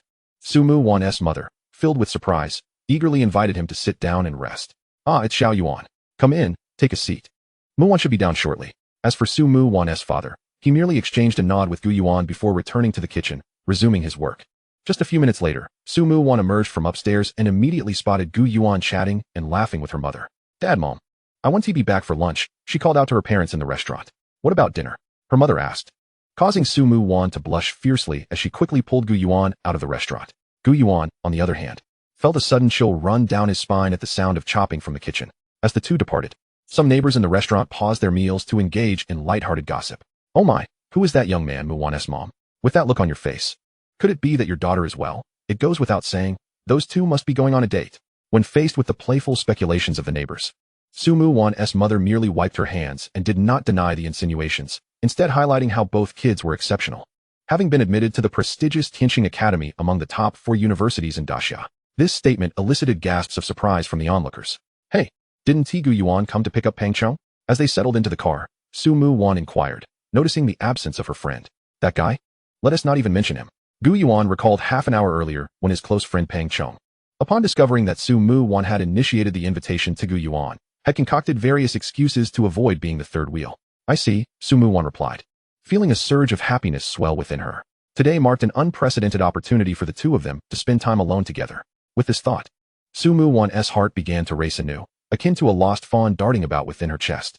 This sensation left her both flustered and imbued with an unexplainable anticipation and excitement. As they traveled, laughter and joy filled the air. And before long they arrived at the bustling Xingyu Square, the most vibrant area within the Lingxing district. From a distance, the Xingyu shopping center soared into the sky, glistening under the sunlight like a resplendent tower of the future, standing proudly in the heart of the city. Chapter 54, Shopping at the Mall. Upon arriving at the plaza, the two did not rush inside to shop. Rather, they strolled side by side with curious eyes, exploring the intriguing sights around them. They ambled, stopping here and there, immersing themselves in playful banter. Gradually, Su Mu-wan relaxed, shedding her initial tension. Her gaze seemed to focus solely on the figure beside her. Like a joyful little bird, she gleefully tugged on Gu Yuan's arm, her sparkling eyes filled with wonder and curiosity at every novel discovery. Gu Yuan maintained a gentle smile, leisurely matching her pace. Although Su Mu-wan led the exploration, Gu Yuan exhibited no signs of impatience or displeasure. On the contrary, he relished the experience. As they stood together amidst the throngs of bustling crowds, they quickly drew the attention of passers-by. The young man, tall and handsome with striking features, and the young woman, sweet in appearance, radiated the vibrant energy of youth. Typically clad in simple school uniforms, Su Mu-wan, while still charming, often concealed her inherent brilliance. It was undeniable that when she donned a simple yet stylish white dress, the fabric fluttering in the breeze, she appeared to Gu Yuan as a delicate lily poised to bloom. Her long, flowing black hair cascaded gracefully over her slender shoulders, and in that moment, she exuded an extraordinary youthful beauty that compelled onlookers to steal glances. After indulging in some enjoyable activities, Gu Yuan and Su Mu-wan finally ventured into the mall to procure essential items for their forthcoming academic endeavors. However, while they claimed to be preparing for school, anyone who had accompanied a girl on a shopping trip would understand an unspoken truth. Women seem to possess an innate ability to navigate through a maze of shops, effortlessly honing in on displays of women's clothing. Gu Yuan now found himself in a similar predicament. "Miss, if I may say, you possess such natural beauty. This dress would suit you perfectly." The cheerful sales assistant held up a soft lavender gown, enthusiastically recommending it to Su Mu-wan. The assistant even unfurled the garment, allowing Su Mu-wan to better appreciate its intricate details. "Moreover, I believe your boyfriend is quite fond of this dress as well," she added, glancing at Gu Yuan, who was idly sitting nearby. "Ah, he is not my boyfriend," Su Mu-wan exclaimed, suddenly flustered, hastily waving her hands in denial. Yet, her voice trailed off, growing quieter and tinged with bashfulness as she stole a glance at Gu Yuan. Noticing both the sales assistant and Su Mu-wan looking his way, Gu Yuan contemplated for a moment before walking over to her side. He glanced at the lavender dress in her hands and, without hesitation, signaled to the assistant to wrap it up. "Certainly, sir." The sales assistant responded with a beaming smile. But that wasn't the end. Gu Yuan continued to speak, selecting several more beautiful garments that caught his eye. Sumu Wan was momentarily taken aback, following Gu Yuan as he effortlessly navigated the process of choosing, wrapping, and paying for the items. It was only then that she realized the pieces he had chosen were the very ones she had lingered over earlier. "Miss, your boyfriend is truly handsome." As they were about to leave, the sales assistant whispered with a knowing smile. Sumu Wan, momentarily stunned, finally came to her senses. As they exited the clothing store, feeling slightly guilty for taking up so much time, she looked up at Gu Yuan. Just as she was about to speak, she noticed Gu Yuan, still holding several shopping bags, murmuring to himself, "It seems that regardless of the era, women's clothing will always be so expensive." As Sumu Wan repeatedly shook her head and raised her hand, indicating her intention to transfer the money for the clothes to Gu Yuan, he turned to her, firmly grasping her wrist and smiling as he said, "By the way, after shopping for so long, you must be feeling hungry, right? Moreover, I have purchased an abundance of clothing for you, so you must treat me to a sumptuous meal later." "Not a problem at all. This time, I insist on treating you." Observing Sumu Wan, who was clenching her delicate fists in earnestness, Gu Yuan found himself inexplicably lifting his hand and gently ruffling her hair. In the next moment, as reality dawned upon him, Gu Yuan's heart skipped a beat. Realizing the inappropriateness of his action, he quickly withdrew his hand. This marked the first instance of such intimate contact between the two. Sumu Wan walked alongside Gu Yuan, her head bowed, concealing her expression. Not only Sumu Wan, but even the usually composed Gu Yuan felt a sudden flutter of anxiety in that fleeting moment. Subsequently, the two fell into a somewhat awkward atmosphere. Soon, they discovered an exquisitely decorated restaurant within the mall. "By the way, how is the handover process with Senior Chin going? Do you need any assistance?" After placing their orders, and while awaiting the arrival of their meal, Gu Yuan took the initiative to inquire about the reporting time for Tianqing Academy. "Oh, the handover is nearly complete. The senior sister mentioned that in a few days, we shall embark for Tianqing Academy." Gu Yuan nodded in acknowledgement. They continued to discuss with Sumu Wan, contemplating any additional items they needed to procure. Glancing at the list of items that had been prearranged and sent over, Gu Yuan felt the weight of the task ahead. Just as Gu Yuan was deep in thought, meticulously planning their route, a familiar exclamation pierced the air. He quickly looked up to see Sumu Wan, who had just returned from the restroom, standing beside a table with an expression of distress. Upon inspecting her white dress, he noticed, to his dismay, that the hem was marred by an unsightly grease stain, which stood out glaringly. Meanwhile, a young couple seated nearby appeared utterly indifferent to the situation. Furrowing her brows, Sumu Wan felt a surge of frustration and was about to confront them. However, the woman from the couple preemptively accused her, saying, "What is wrong with you? At your age, how can you walk without looking? You. It was clearly you who knocked over the bowl and spilled it on my dress." The ensuing argument naturally drew the attention of nearby diners, who whispered among themselves, eager to witness the spectacle. "What a joke. We have no grievances, so why would I intentionally make things difficult for you?" The woman smirked, casually dismissing Sumu Wan's plight, only serving to heighten her discomfort. Chapter 55, Provocation. The misunderstanding of a father. Seeing Sumu Wan, who was at a loss for words, refrained from immediately retorting, the heavily made-up woman grew bolder. She stood up, pointing at the flustered Sumu Wan, and began to launch a barrage of accusations, seemingly intent on placing all blame squarely upon her. Just as Sumu Wan could no longer bear the woman's tirade, compounded by the incessant scrutiny of onlookers, a figure suddenly stepped in front of her, grasping the woman's wrist with a firm grip. A slight exertion of force prompted a cry of pain from the flamboyant woman. "Hey, who do you think you are? This doesn't concern you." Her boyfriend, who had been watching the scene unfold, could no longer remain passive and leapt to his feet, angrily confronting Gu Yuan. When one commits a wrongdoing, an apology is in order, is it not? Ignoring the man's bluster, Gu Yuan fixed his gaze on the flamboyant woman and spoke in a low, steady tone. As he met her calm, yet piercing eyes, the woman felt her breath catch. Sensing the increasing pressure in his grip, she quickly relented, saying, "I'm sorry, I was wrong. It's all my fault." With that, Gu Yuan released her, causing her to stumble back into her seat. Without sparing a glance at the couple, he turned to Sumu Wan, gently reassuring her, "Are you all right?" "I'm fine." Subsequently, Gu Yuan took Sumu Wan by the hand and began to return to their table. "Humph, a cheap little thing. Probably only able to rely on her looks to attract those immature boys. And you, what a spineless coward. Aren't you a martial artist? Your girlfriend is being bullied, and yet you stand idly by?" Before they could walk far, the woman's sharp, scornful words reached their ears. Though her voice was low, Gu Yuan, as a second-tier awakened being, possessed senses far superior to the average person. Initially intending to let the matter slide, Gu Yuan found himself incensed by her blatant lack of remorse, escalating to personal insults. Amused by the absurdity, he paused his steps to offer a comforting word to Sumu Wan before striding back to their previous table. The woman's face twisted in terror as Gu Yuan, maintaining his composure, raised his hand and struck. Slap. A shriek reminiscent of a slaughtered pig filled the air. Gu Yuan's strength was formidable, Even a seemingly ordinary slap left half of her face swollen in an instant. Her male companion, enraged by this turn of events, attempted to throw a punch at Gu Yuan. Sensing the energy behind the man's strike, Gu Yuan merely chuckled in disdain. Though both were at the mid-tier level among martial artists, Gu Yuan had the advantage of enhanced abilities. In terms of strength, speed, and reflexes, he far surpassed his peers. Before the man's fist could reach him, Gu Yuan moved with lightning speed and returned the slap with equal force. A resounding crack echoed as both the man and woman found their faces equally inflated, a fitting reflection of their trashy demeanor. Without waiting for the man to react, Gu Yuan swung his arm forcefully, sending the assailant hurtling like a ragdoll against the wall. The impact was so powerful that the entire restaurant trembled. Incredible! The diners in the restaurant couldn't help but exclaim in awe, astonished by Gu Yuan's extraordinary strength, especially given his youthful appearance. After witnessing Gu Yuan's prowess, the man struggled to rise, his bravado evaporating as he fled the restaurant with his chastened girlfriend in tow, not daring to look back. With the troublesome couple dealt with, Gu Yuan finally had the chance to enjoy a meal with Su Mu Wan. However, after the commotion, the other patrons occasionally cast curious glances in their direction, making the dining experience rather uncomfortable for the pair. While Gu Yuan remained unaffected, Su Mu Wan, being more sensitive to the attention, felt increasingly uneasy under their scrutinizing gazes, which conveyed confusion, surprise, and even a hint of envy. After a simple meal, the two decided to leave the restaurant. I must say, you look stunning in that outfit. Noticing Su Mu Wan's diminished spirits, Gu Yuan raised his emotional intelligence and complimented her on the new purple dress she had donned. Su Mu Wan's eyes sparkled momentarily before she once again lowered her gaze, murmuring, "Thank you, Gu Yuan." "Oh, it's nothing." As Gu Yuan walked ahead, he turned his head to gaze at Su Mu Wan, earnestly saying, "And please, do not think that you are the one who caused any trouble. Some individuals simply need to be taught a lesson, otherwise, they will never learn."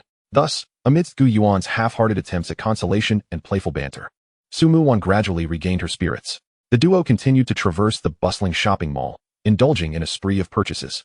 Even the essentials for Pangchong were not neglected, as Gu Yuan took the opportunity to ensure they were all procured. As twilight approached, the two finally exited the mall. Observing the still vibrant Su Mu Wan, Gu Yuan, feeling utterly fatigued, could not help but marvel at the remarkable resilience of women. They stowed away their myriad of bags into the storage space. This time, instead of seeking a restaurant, they opted to sample some barbecue snacks from the stalls surrounding the square, relishing their delightful feast. After satisfying their hunger and thirst, Gu Yuan drove Su Mu Wan home, concluding their day's adventures. "Well then, I shall take my leave," Gu Yuan said. "Thank you. Today has truly been the happiest day for me. Really." He politely declined her invitation to come upstairs, watching as Su Mu Wan ascended to her home before he drove back. However, little did Gu Yuan know that as soon as Su Mu Wan stepped through her front door, she was immediately bombarded with a barrage of inquiries from her parents. Seeing their daughter return from an outing, completely changed in attire, shattered the heart of her doting father, who exclaimed, "What nonsense. You two are still so young. How could this happen?" Without giving Su Mu Wan or her mother a chance to explain, he slammed his hand on the table and picked up a kitchen knife, intent on confronting Gu Yuan. What he intended to do remained a mystery only to him. Realizing her father's misunderstanding, Su Mu Wan swiftly intercepted him at the door. Ultimately, after her fervent explanations, her parents grasped the full context of the situation, and both mother and daughter successfully soothed her father's agitated heart. "So, you merely went shopping together, and the change of clothes was due to unexpected circumstances, and there was nothing inappropriate? Ah, Dad, you're overthinking it. Gu Yuan and I are just friends." With the misunderstanding resolved, Su Mu Wan, who was eager to escape, tossed the remark over her shoulder and entered her room without looking back. "Hey, Xiaowan, have you had dinner?" her mother asked, concerned, as she approached the door. "I've eaten." After knocking in vain with no response from Su Mu Wan, her mother, exasperated, shot an annoyed glance at her embarrassed husband before returning to the kitchen to continue her chores. In the following days, Gu Yuan remained at home almost every day, utilizing the unique time flow within the ancient sword space to cultivate and elevate his realm. Although to outsiders, his progress appeared astonishingly swift, Gu Yuan remained diligent and unyielding in his efforts. In terms of spiritual power, due to the depletion of source stones, he was now reliant on basic spiritual elixirs to enhance his cultivation. Similarly, he faced challenges regarding his vitality. With no myriad races available for him to hunt, the shortcut that would have allowed him to absorb the essence of their blood through the cosmic human emperor sword, thus rapidly enhancing his vitality realm, was now nearly entirely severed. Consequently, the advancement of his vitality was markedly slower compared to his spiritual power. Each minuscule increment required immense effort and an extended period of accumulation. Left without sufficient cultivation resources, Gu Yuan could only refine his swordsmanship within the ancient sword battle space. Mastering the elegant and unpredictable Cloud Mirage sword technique, which emphasized speed, and the forceful breaking army sword technique, which relied on overwhelming strength. Both sword techniques were meticulously chosen by Gu Yuan, each possessing distinct focal points, corresponding to the yellow-grade sword arts of Awakener levels 1 to 3. Within the ancient sword battle space, as he faced 5 second-tier beings from myriad races simultaneously, the essence of sword drawing technique, Cloud Mirage sword technique, and breaking army sword technique was fully manifested through Gu Yuan's exquisite execution. The 3 styles of swordplay flowed seamlessly from his hands. With no sign of hesitation or interruption, draw the sword. With a deep, commanding shout, Gu Yuan abruptly released his grip on the hilt. His index and middle fingers extended straight, forming a sword-like gesture. Simultaneously, an invisible force surged from the tip of his fingers, enveloping the white jade long sword. The sword, which had been descending, abruptly halted, quivering slightly as if influenced by some unseen power. In the next moment, with a swift whoosh, the white jade long sword shot upwards, gliding through the air like a nimble dragon, tracing a beautiful arc as it flew straight towards Gu Yuan. Go! Observing the sword that circled around him, undulating in rhythm, Gu Yuan gently closed his eyes to attune himself before pointing his finger like a sword at the 5 second-tier beings before him. A visible layer of sharp sword energy enveloped the blade, trailing a long beam of light as it swiftly pierced through the massive forms of the 5 beings, dissipating as ethereal light in midair. Exhaling a long breath, Gu Yuan smiled as he watched the sword complete a wide arc before returning to his hand. The ability to manipulate the sword, known as sword mastery, is a manifestation of an extraordinary practitioner's swordsmanship, attainable only at the 4th realm of mastery. Without such proficiency, an ordinary extraordinary being would require not only spiritual power and vitality as support, but also the enhancement of their mental energy to achieve this feat. It is essential to recognize that cultivating mental faculties is complex. If an extraordinary being has not awakened, they typically lack related talents such as telekinesis or psychic abilities. Generally, an extraordinary individual must reach the 4th-tier controller level or ascend to the realm of a vitality martial artist to materialize their consciousness into extraordinary mental energy, thereby acquiring the ability to manipulate objects. This explains why both Shui Wuya and Elder Qin were so astonished upon witnessing Gu Yuan's swordsmanship break through to the 4th realm. Conventionally, the 4th tier of skill corresponds to the controller level, unless one is a related awakener or possesses extraordinary innate mental faculties. Having traversed time and space, Gu Yuan's exceptional swordsmanship and superior mental energy allow him to transcend the typical boundaries of the awakener level, accomplishing feats that would otherwise be unachievable. Continuing to familiarize himself with and practice the art of sword manipulation, Gu Yuan, after having lunch, had barely settled into the ancient sword space for further training when his wristband vibrated once more. Noticing a message from Su Mu Wan, he quickly checked the content. And indeed, she informed him that Chun Mu Qing had completed all necessary preparations for their upcoming journey to Tianqing Academy, which was scheduled for noon the following day. It seems that fortune comes knocking at the door. Gu Yuan, who had been troubled over the lack of cultivation resources, was pleasantly surprised that the 3 of them were to report to Tianqing Academy so soon. During dinner, Gu Yuan conveyed to his father, Gu Tianyan, the news of his imminent departure with Chun Mu Qing to Tianqing Academy. Upon hearing his father's repeated admonitions and the various matters to be mindful of upon arriving at Tianqing Academy, Gu Yuan could not help but inquire about his father's past experiences. Why had his father never mentioned that he, too, once hailed from Tianqing Academy? As night descended, with the moon shining brightly and stars sparse in the sky, the father and son strolled into the courtyard. At one moment, Gu Tianyan paused, standing still in the courtyard, gazing up at the heavens. Do you know? He began, your mother and I first met at Tianqing Academy, where we became acquainted and ultimately fell in love. Listening to his father's words, Gu Yuan felt a sudden catch in his breath. Since his mother's passing a decade ago, his father had rarely mentioned her. Even when Gu Yuan had taken the initiative to ask, his father would deftly steer the conversation elsewhere. It was unexpected that on the eve of his departure for Tianqing Academy, his father would voluntarily bring up this subject. At that time in Tianqing Academy, your mother was 3 years my senior. I had just entered my 4th year. While she had already graduated 2 years prior and was on the front lines of the myriad races battlefield, battling those formidable foes. From Gu Tianyan's words, Gu Yuan finally learned that his parents had forged a deep bond amidst the trials of war. But in a tragic turn of events, I was the one who caused her harm. I single-handedly destroyed your mother's future. As he spoke, Gu Tianyan's previously composed demeanor shifted dramatically. His deep-set eyes, like tranquil waters, revealed an unmistakable sorrow and desolation. Even though your mother was already a formidable force, a king-level warrior, she sacrificed herself to save me, becoming ensnared in a siege. Faced with an overwhelming tide of enemies, she ultimately succumbed, her spiritual core shattered. It was only through timely rescue that she managed to cling to life. Chapter 57. Departure for Tianqing. Gu Yuan returned to his room, his steps heavy with the weight of his father's revelations. Alone on his bed, he found sleep elusive. The following morning, After packing the necessary items and bidding farewell to his father, he set off for the agreed-upon location, the playground of the third middle school. Arriving somewhat early, Gu Yuan retrieved a long sword and began to practice his swordsmanship. Each strike was imbued with immense power and intricate variations, dazzling to behold.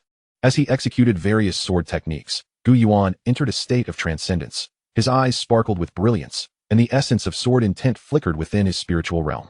As noon approached, while Gu Yuan was engrossed in his training, a booming sound suddenly resonated overhead. Looking up, he recognized the flying vessel he had seen before.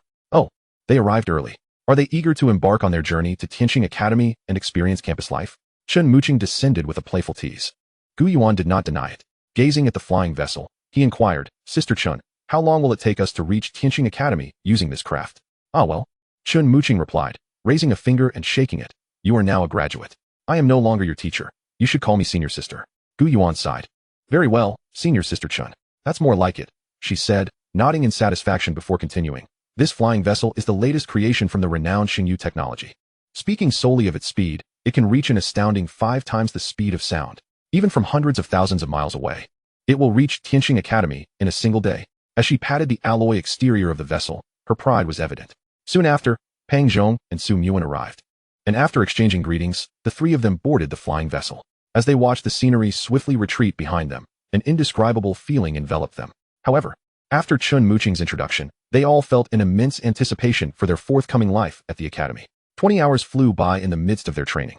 According to the voice announcement on the vessel, Gu Yuan learned that they had half an hour left until they would arrive at Tianqing Academy. At that moment, Chun Muqing approached the trio and reiterated, You are all special recruits, so do not wander off once we enter the academy. Follow me to register your information. Upon arrival, they peered through the glass to observe the Tianqing region, which, compared to the Lixing region, displayed a remarkable transformation.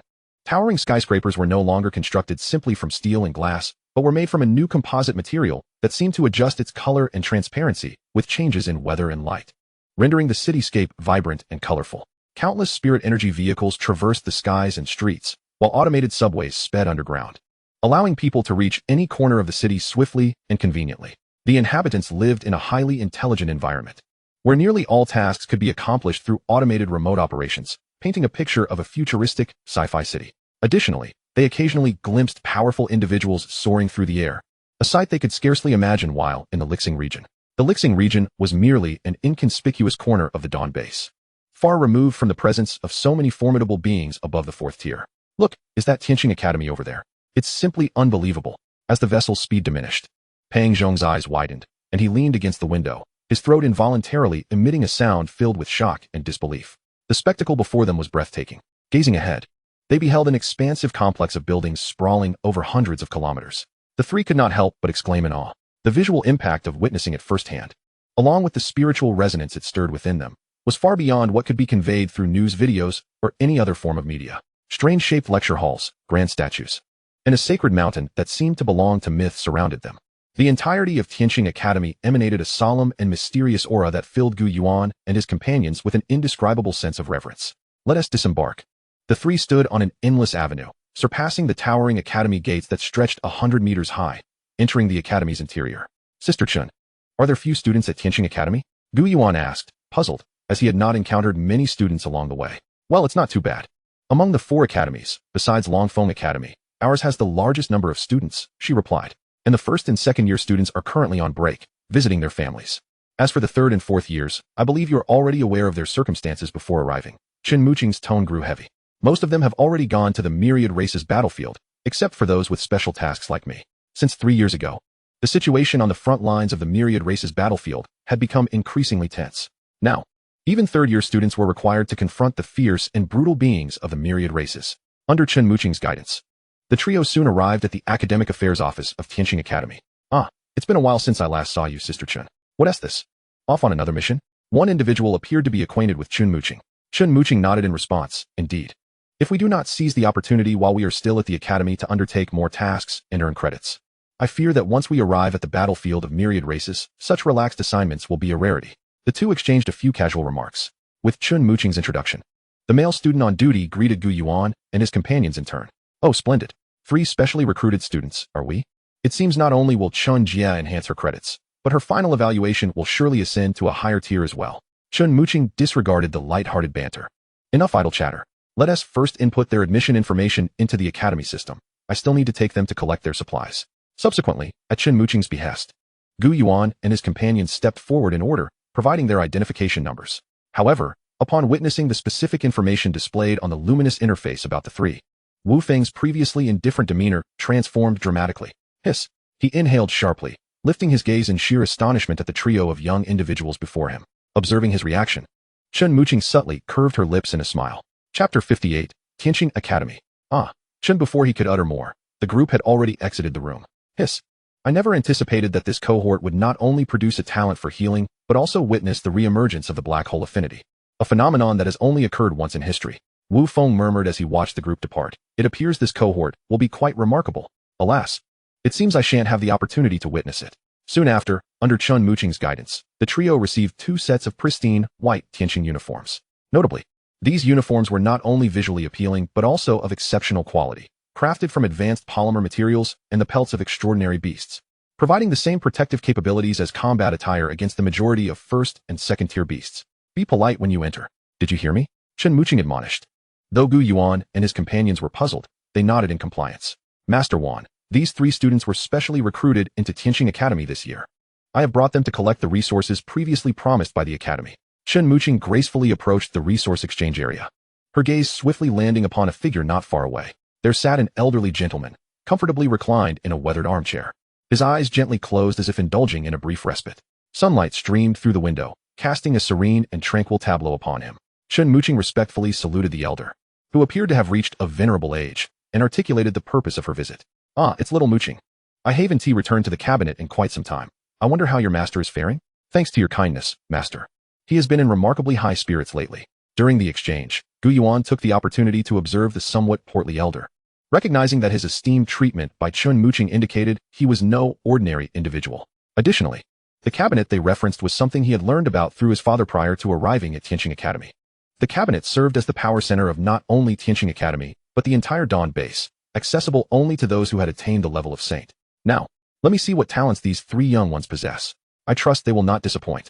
Master Wan elongated his tone, then retrieved the information regarding the 3 from the system once more. As he perused their talents listed on the documents, a sense of astonishment washed over him. Though he refrained from excessive display, instead, he earnestly advised and encouraged the trio, urging them to remain humble in their training before proceeding to the storeroom behind him. There, he retrieved and arranged the promised resources for their cultivation before presenting them. As they peered into the storage space he offered, revealing an abundance of cultivation resources such as source stones and potions, the trio exchanged glances, each reflecting joy in their eyes. All right. Do you remember the dormitory locations and assign numbers I mentioned earlier? You can enter by scanning your wristbands. The group once again bowed respectfully to Master Wan before departing the resource exchange area. Chen Muqing pondered for a moment, ensuring no procedures were overlooked before delegating the subsequent tasks. Although our numbers are few, there are likely other specially recruited students who have already reported early. So, please refrain from causing any trouble, understood? If anything arises, contact me first. Under Chen Muqing's guidance, the trio made their way toward the dormitories. I didn't expect the male and female dormitories to be merely 2 roads apart. Tianqing Academy is quite progressive. After parting ways with Su Yuan, Pang Chong disregarded the imposing academy dormitory, instead fixating on the adjacent female dormitory with a silly grin. Ignoring his friend's infatuated behavior, Gu Yuan approached the door marked 404. Yuan Gu, I wonder what our roommates are like. We'll find out once we go in. With access to the dormitory, Gu Yuan knocked on the door and, along with Pang Chong, entered the shared living space. Although it was a 4-person room, each occupant had an individual training chamber, which could be utilized for both cultivation and relaxation. Wow, our dormitory is impressive. I can't believe all 4 of us are specially recruited students. The gregarious Pang Chong exclaimed upon seeing the other 2 occupants. Gu Yuan introduced himself as well. Zhua Yikuan, from the Shunlong base, Yiyang region, Zhao Wuyan, from the Dawn base, Jinan region. After a brief introduction, Gu Yuan discerned that his 2 roommates were likely amiable individuals. Aside from Zhao Wuyan, who exhibited a slight air of arrogance typical of those from near the academy, Zhua Yikuan appeared to possess a notably gentle disposition. After exchanging pleasantries, they retreated to their respective rooms to unpack and organize their belongings, knowing they would reside in Tianqing Academy for several years to come. Knock, knock, knock. Yuan, Zhua Yikuan and Zhao Wuyan are inviting us to join them for a meal at the academy cafeteria. Shall we go? Let us. It's a perfect opportunity to familiarize ourselves with the environment of this academy. The 4 exited the dormitory in succession, traversed the dormitory building, and arrived at the cafeteria. Although it was currently vacation time, The cafeteria's dining windows remained fully operational. At this hour, the cafeteria was bustling with activity. Gu Yuan stood at the entrance, his gaze sweeping across the lively scene.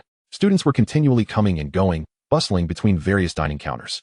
Some appeared hurried, eager to satiate their hunger before rushing off to complete tasks, while others leisurely engaged in banter with their companions.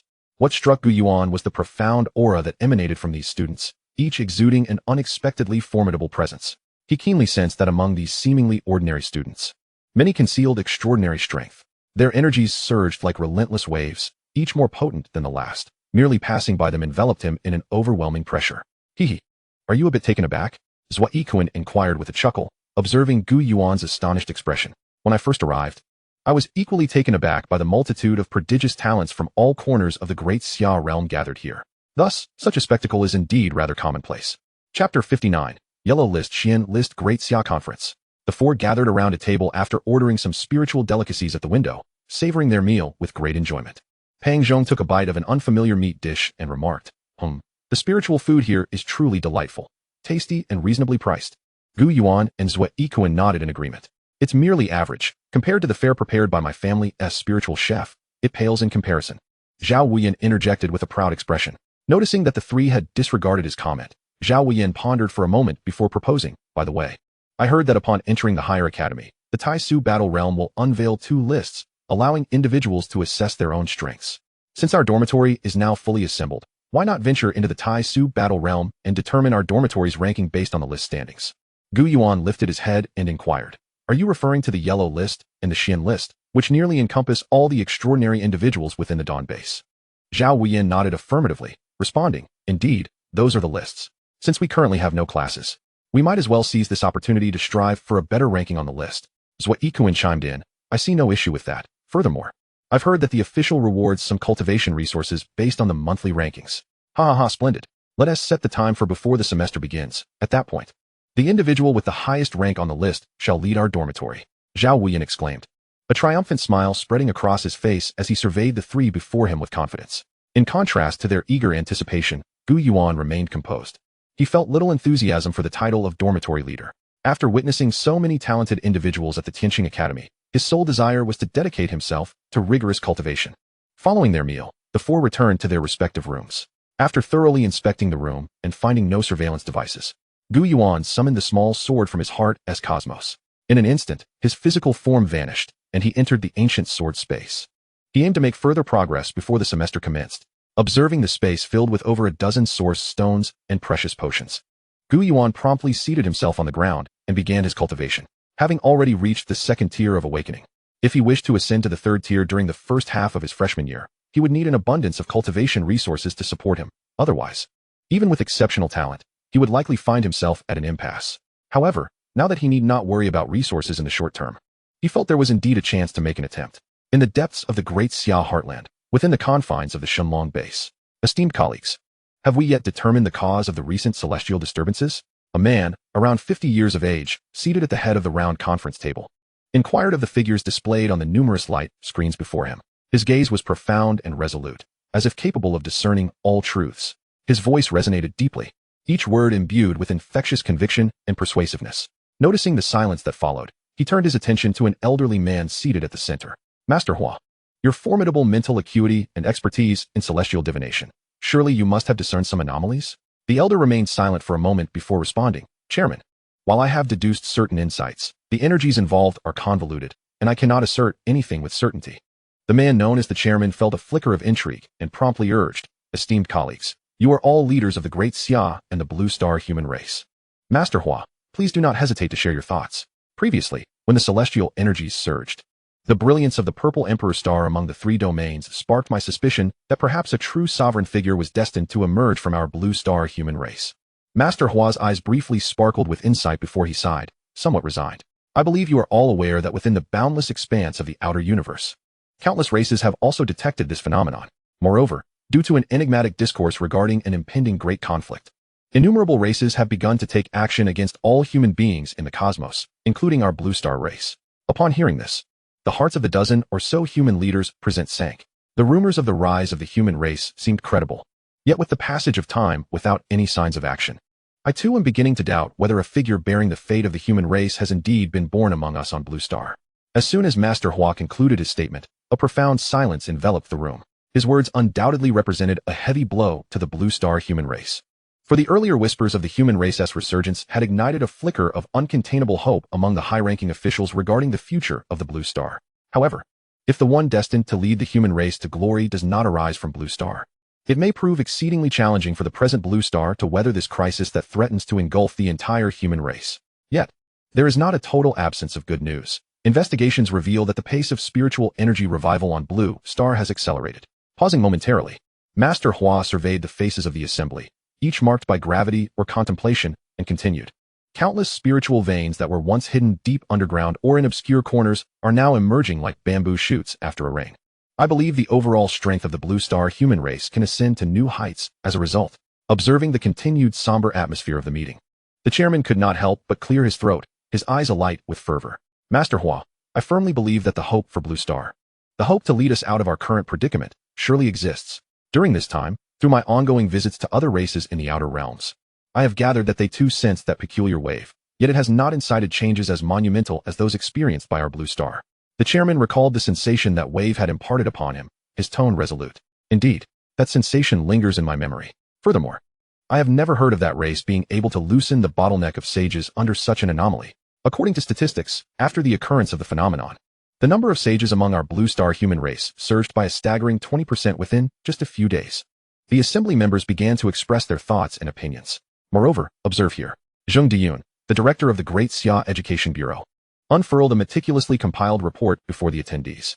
Since 18 years ago, the probability of talent awakening among our Blue Star human race has increased by 5% within a mere decade. Furthermore, an array of powerful and unknown talents has continuously emerged. Chapter 60, Reflections on the Sword Path. While many present had reviewed this data numerous times before, in light of the previous discussions, the high-ranking leaders in attendance began to harbor new thoughts and feelings that diverged from their earlier perspectives. Witnessing this development, the previously reticent Master Hua was likewise moved by the collective sentiment. After briefly organizing his thoughts, he slowly raised his gaze to meet that of the chairman seated at the forefront. After careful consideration, he finally decided to voice his thoughts candidly. Chairman, I have been contemplating whether the direction we have set, the hope of Blue Star and the countless human races, truly resides in those recent births, among whom many have yet to awaken their talents. Upon hearing this, the assembly fell into a moment of stunned silence. Master Hua, are you suggesting, based on my previous experience with the celestial energies, if you still believe that hope lies within our Blue Star, I think we should shift our focus to the new freshmen who will emerge after this year's college entrance examinations.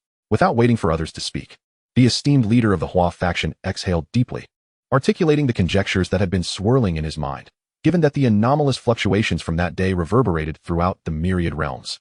I surmise that it may indeed be as chronicled in the sporadic historical records scattered throughout the ancient ages. The hope of the human race, he is none other than the legendary human emperor, faced with Hua Tianrui. This proclamation was nothing short of a stunning revelation that left the assembly in awe. It detonated like a bomb among the prominent figures present, inciting a tumult of reactions. The human emperor? How could that be? Isn't that merely a myth? Some dismissed Hua Tianrui's speculation, arguing that the human emperor was but an ethereal notion. Although everyone had heard the tales of the human emperor, the historical accounts related to his existence were exceedingly scarce, as if deliberately erased from memory.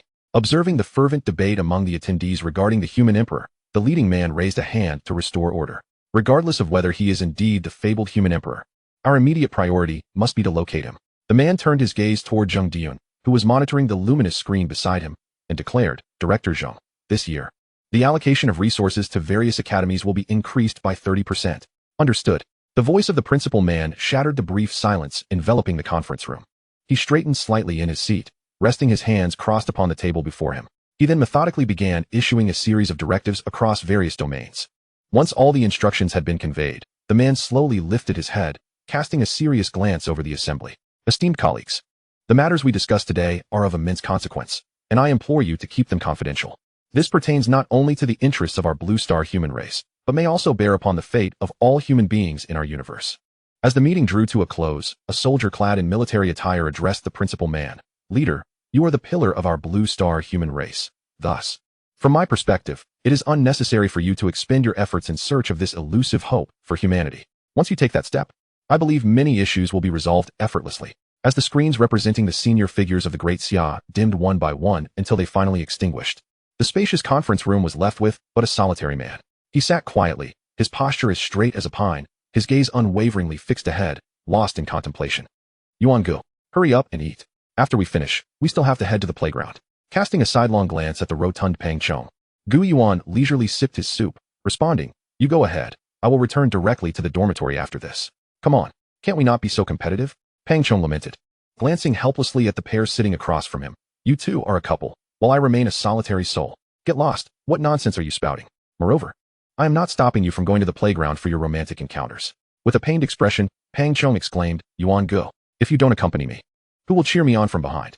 Gu Yuan, who was preparing to leave with Su Yuan, patted Pang Chong on the shoulder. "Fatty, you must believe in yourself. You're just a tad overweight, but that doesn't make you any less than anyone else. Keep it up, my friend. I am cheering for you in spirit." Watching Gu Yuan encourage himself verbally while striding out of the cafeteria without a backward glance, Pang Chong couldn't help but raise a friendly finger at his retreating figure. "Tonight, come what may, this is my last chance." Though Pang Chong held disdain for Gu Yuan's competitive behavior, he simultaneously resolved to earnestly devote himself to training after this evening. "Yuan-gu, I heard that the Knightless Sword Saint is currently absent from the Tianqing Academy. My master asked me to inform you that if you have any issues with your training, you may seek him out in the teaching building." On their way back to the dormitory, Su Yuan recalled the earlier instructions from Elder Qin. Gu Yuan nodded in acknowledgement, saying, "All right, I will remember that. Please extend my thanks to Elder Qin for me." At the dormitory building, they bid each other farewell, and Gu Yuan returned to his room. This time, he refrained from entering the ancient sword space with his physical form. In his ethereal state, he retrieved a book from within the space. In this era of Blue Star, the written records preserved in textual form were exceedingly rare. Gu Yuan opened the book, which contained densely packed insights into the swordsmanship. This was a collection of sword essays left to him by his master, Shui Wuya, 7 days prior to his departure from the Tianqing Academy. Although the swordsmanship inheritance of the universe's ancient sword was immensely powerful, its profound and esoteric nature rendered it far less accessible to him at this stage than the invaluable guidance provided by Shui Wuya's notes. Each attempt to comprehend and grasp the profound truths of swordsmanship from the universe's ancient sword felt akin to groping in the dark, rife with confusion and uncertainty. In contrast, Shui Wuya's notes served as a beacon, illuminating his path forward. The contents of this notebook were presented in an accessible manner, simplifying complex sword knowledge into easily comprehensible insights. Gu Yuan continually validated his understanding of swordsmanship by cross-referencing the two insights he possessed in his mind, significantly benefiting from this exercise. Just as he was fully engrossed in his sword comprehension, his wristband vibrated urgently, pulling him back to reality. Chapter 61, Playground Confrontation. "Hello, is this Gu Yuan? Hurry to the playground. Your friend is being cornered." Hearing the voice of a woman on the other end of the wristband, Gu Yuan wasted no time pondering who it might be and swiftly exited his dormitory. Meanwhile, Zhou Yikuan and Zhao Wuyan, who had been idly chatting, exchanged glances as they witnessed Gu Yuan's hurried exit from the dormitory. Zhao Wuyan inquired, "Could something have happened?" Zhou Yikuan shook his head, indicating he was unaware. Fight! Fight! Fight! With the augmentation of his formidable physique, Gu Yuan rapidly made his way to the academy's playground. Approaching the beginning of the school year, the once sparsely populated playground had now transformed into a bustling and raucous scene. However, just as he drew near, he overheard a cacophony of discussions and shouts emanating from afar. Following the sounds, he indeed discovered a throng of students encircled around a central area. Gu Yuan furrowed his brow slightly, quickening his pace as he plunged into the crowd. Upon closer inspection, he saw two unfamiliar second-year students relentlessly attacking a figure wielding a heavy shield in the center of the arena. Witnessing Pang Chong being firmly restrained by the two, Gu Yuan wasted no time and charged forward, directing a powerful punch at the second-year student who was preparing to strike Pang Chong once more. A resounding thud echoed as the punch connected, catching everyone off guard. The second-year student was sent hurtling backward several meters. Once he regained his footing, pain etched across his face. He grimaced and gasped audibly, clearly shocked by the sudden blow. "Who is this?" Seeing someone intrude uninvited, the two second-year students demanded an explanation. "Yuan-gu, what brings you here?" Ignoring their inquiries, Gu Yuan rushed to Pang Chong's side, confirming that he was unharmed before seeking to understand the circumstances that had led to this altercation. Observing Pang Chong awkwardly scratching his head, Gu Yuan began to piece together the events. It was at this moment that he comprehended the unfolding scene, a classic tale of a hero rescuing a damsel in distress. Casting a glance to his side, he beheld Han Yuetong, ensnared by yet another sophomore, rendered immobile. It turned out that Pang Zhong, who had ventured onto the playground with hopes of igniting a romantic encounter, had unexpectedly encountered a familiar face, Han Yuetong, whom he had met briefly at the inter-school exchange meeting. Just as Pang Zhong intended to greet her, he noticed that she was being harassed by several second-year students. Initially, he thought it was merely a case of ordinary flirtation. However, as time passed, the remarks from her assailants grew increasingly lewd. Despite Han Yuetong's resolute rejections, they persisted in their torment, refusing to relent. Han Yuetong, not one to easily tolerate such behavior, soon decided to take matters into her own hands and teach them a lesson. Yet, she underestimated her opponent's prowess. In mere moments, she found herself bested in the ensuing scuffle. Observing this, Pang Zhong could not stand idly by and stepped forward to confront the aggressors. Thus, the situation escalated into the present chaos. Let us depart, Gu Yuan declared, unwilling to prolong the confrontation, as he called for Pang Zhong and Han Yuetong to leave. A sudden cacophony of applause erupted. To his astonishment, this year's freshman exhibited such audacity. You think you can simply walk away after attacking me, without a word? The sophomore who had previously dominated Han Yuetong now stood with his arms crossed, coldly fixing his gaze upon the trio, blocking their exit. His eyes glinting with anger and disdain. Oh, do you have something to say? Gu Yuan's expression remained as tranquil as still water as he stepped forward to confront him. Despite knowing that the other was a third-tier awakened individual, his eyes betrayed no hint of fear. The atmosphere around them grew tense, as both second-year and freshman students cast astonished and admiring glances at Gu Yuan. It was well understood that while the divide between the second and third tiers was narrow, the chasm in capability was not easily bridged, especially amidst the numerous formidable talents gathered at Tianqing Academy. Huh, you seek an explanation? Very well, I shall oblige. With that, the third-tier student lunged at Gu Yuan, delivering a powerful punch. Gu Yuan, however, was not one to be trifled with. After deftly evading the blow, he prepared to retaliate. Yet, before he could strike, he caught sight of the other's eyes, which shimmered with a hint of purple light. In the blink of an eye, Gu Yuan felt as if he had lost control of his body and was struck solidly by the punch. Fortunately, as his opponent lacked enhancement abilities and had a relatively low energy level, the blow did not inflict significant damage. Another softie. Seeing Gu Yuan withstand his attack with apparent ease, Huang Changnan assumed he was merely another meat shield like Pang Zhong and proceeded to mock him. Yuan Gu, be cautious of his eyes. His talent seems formidable. Not only can he see through my illusions, but it seems he can also conjure a form of delusion. Han Yuetong, who had previously engaged briefly with him, warned Gu Yuan. Unfortunately, she and Pang Zhong were entangled with two second-tier students and could not assist him. Interesting. Straightening his posture, Gu Yuan activated his spatial domain, focusing his mind sharply. You overestimate yourself. Huang Changnan scoffed as Gu Yuan charged at him once more. But soon his derision transformed into fear. It appeared as though Gu Yuan was entirely unaffected by the interference of Huang Changnan's mental power. He moved without hesitation, like an arrow released from a bow, closing in on his adversary. His right fist was clenched tightly, emanating a mysterious and radiant light, imbued with unparalleled, terrifying energy. As he approached his target, his formidable punch loomed larger in Huang Changnan's eyes. With a resounding impact, Huang Changnan was sent flying from the force of Gu Yuan's strike. After successfully returning the favor, Gu Yuan pondered for a moment and chose not to pursue further aggression, instead maneuvering past his opponent in an attempt to lead his companions away. However, Huang Changnan was unwilling to let the matter rest. A sharp whistling sound sliced through the air, aimed directly at Gu Yuan's back. Humph! Gu Yuan snorted in disdain, swiftly turning to unleash a sword strike that shattered the energy beam launched at him. I was merely careless before. Do you truly believe that a second tier could defeat a third tier like me? Huang Changnan's eyes darkened as he spoke coldly, channeling all his internal energy. Huang Changnan summoned a purple fog behind him, enveloping Gu Yuan and his companions. Gu Yuan, sensing the danger, tentatively unleashed a sword aura, but it failed to provoke any reaction from the mist. You foolish child. My illusory demon mist cannot be breached by sheer brute force, Huang Changnan thought. His face twisted with a manic grin as he beheld the three ensnared within the fog. Prepare to experience the consequences of defying me. In an instant, he drew several concealed daggers from his sleeve, his arm muscles tensing as he hurled them towards the trio with great force. The daggers flew through the air, glinting ominously, reminiscent of lethal instruments from the depths of hell. While they were not aimed at vital points like the heart or head, being struck by these razor-sharp weapons would undoubtedly yield dire consequences, potentially impacting their future training. Clang, clang, clang. The sound of metal striking metal echoed as Gu Yuan, shaken from his stupor, furrowed his brow at Huang Changnan, who still wore a deranged smile. He could not fathom why the other would resort to such treachery over a trivial matter. If that is the case, then do not blame me for being ruthless. Within his spatial domain, Gu Yuan isolated the purple mist while leveraging his formidable mental strength to forcibly shatter the illusions. With a sudden, ghostly swiftness, he surged forward, wielding his sword enveloped in a fierce wind, striking Huang Changnan squarely in the face. The tremendous force caused Huang Changnan to spin violently, crashing to the ground and kicking up a cloud of dust. Spitting out a mouthful of blood mixed with teeth, Huang Changnan seethed. Damn it! I will kill you. What are you struggling to his feet? Huang Changnan's heart burned with rage as he summoned 7 or 8 companions around him, preparing to jointly assault Gu Yuan and his 2 allies. The teacher is here. Just when everyone believed the situation was spiraling out of control, an unknown voice erupted from the chaotic crowd. This exclamation struck like a thunderclap, instantly shattering the tense and disorderly atmosphere. In a bid to avoid trouble, the numerous students who had gathered on the playground promptly scattered in fright. Kid, I'll remember you. Just wait.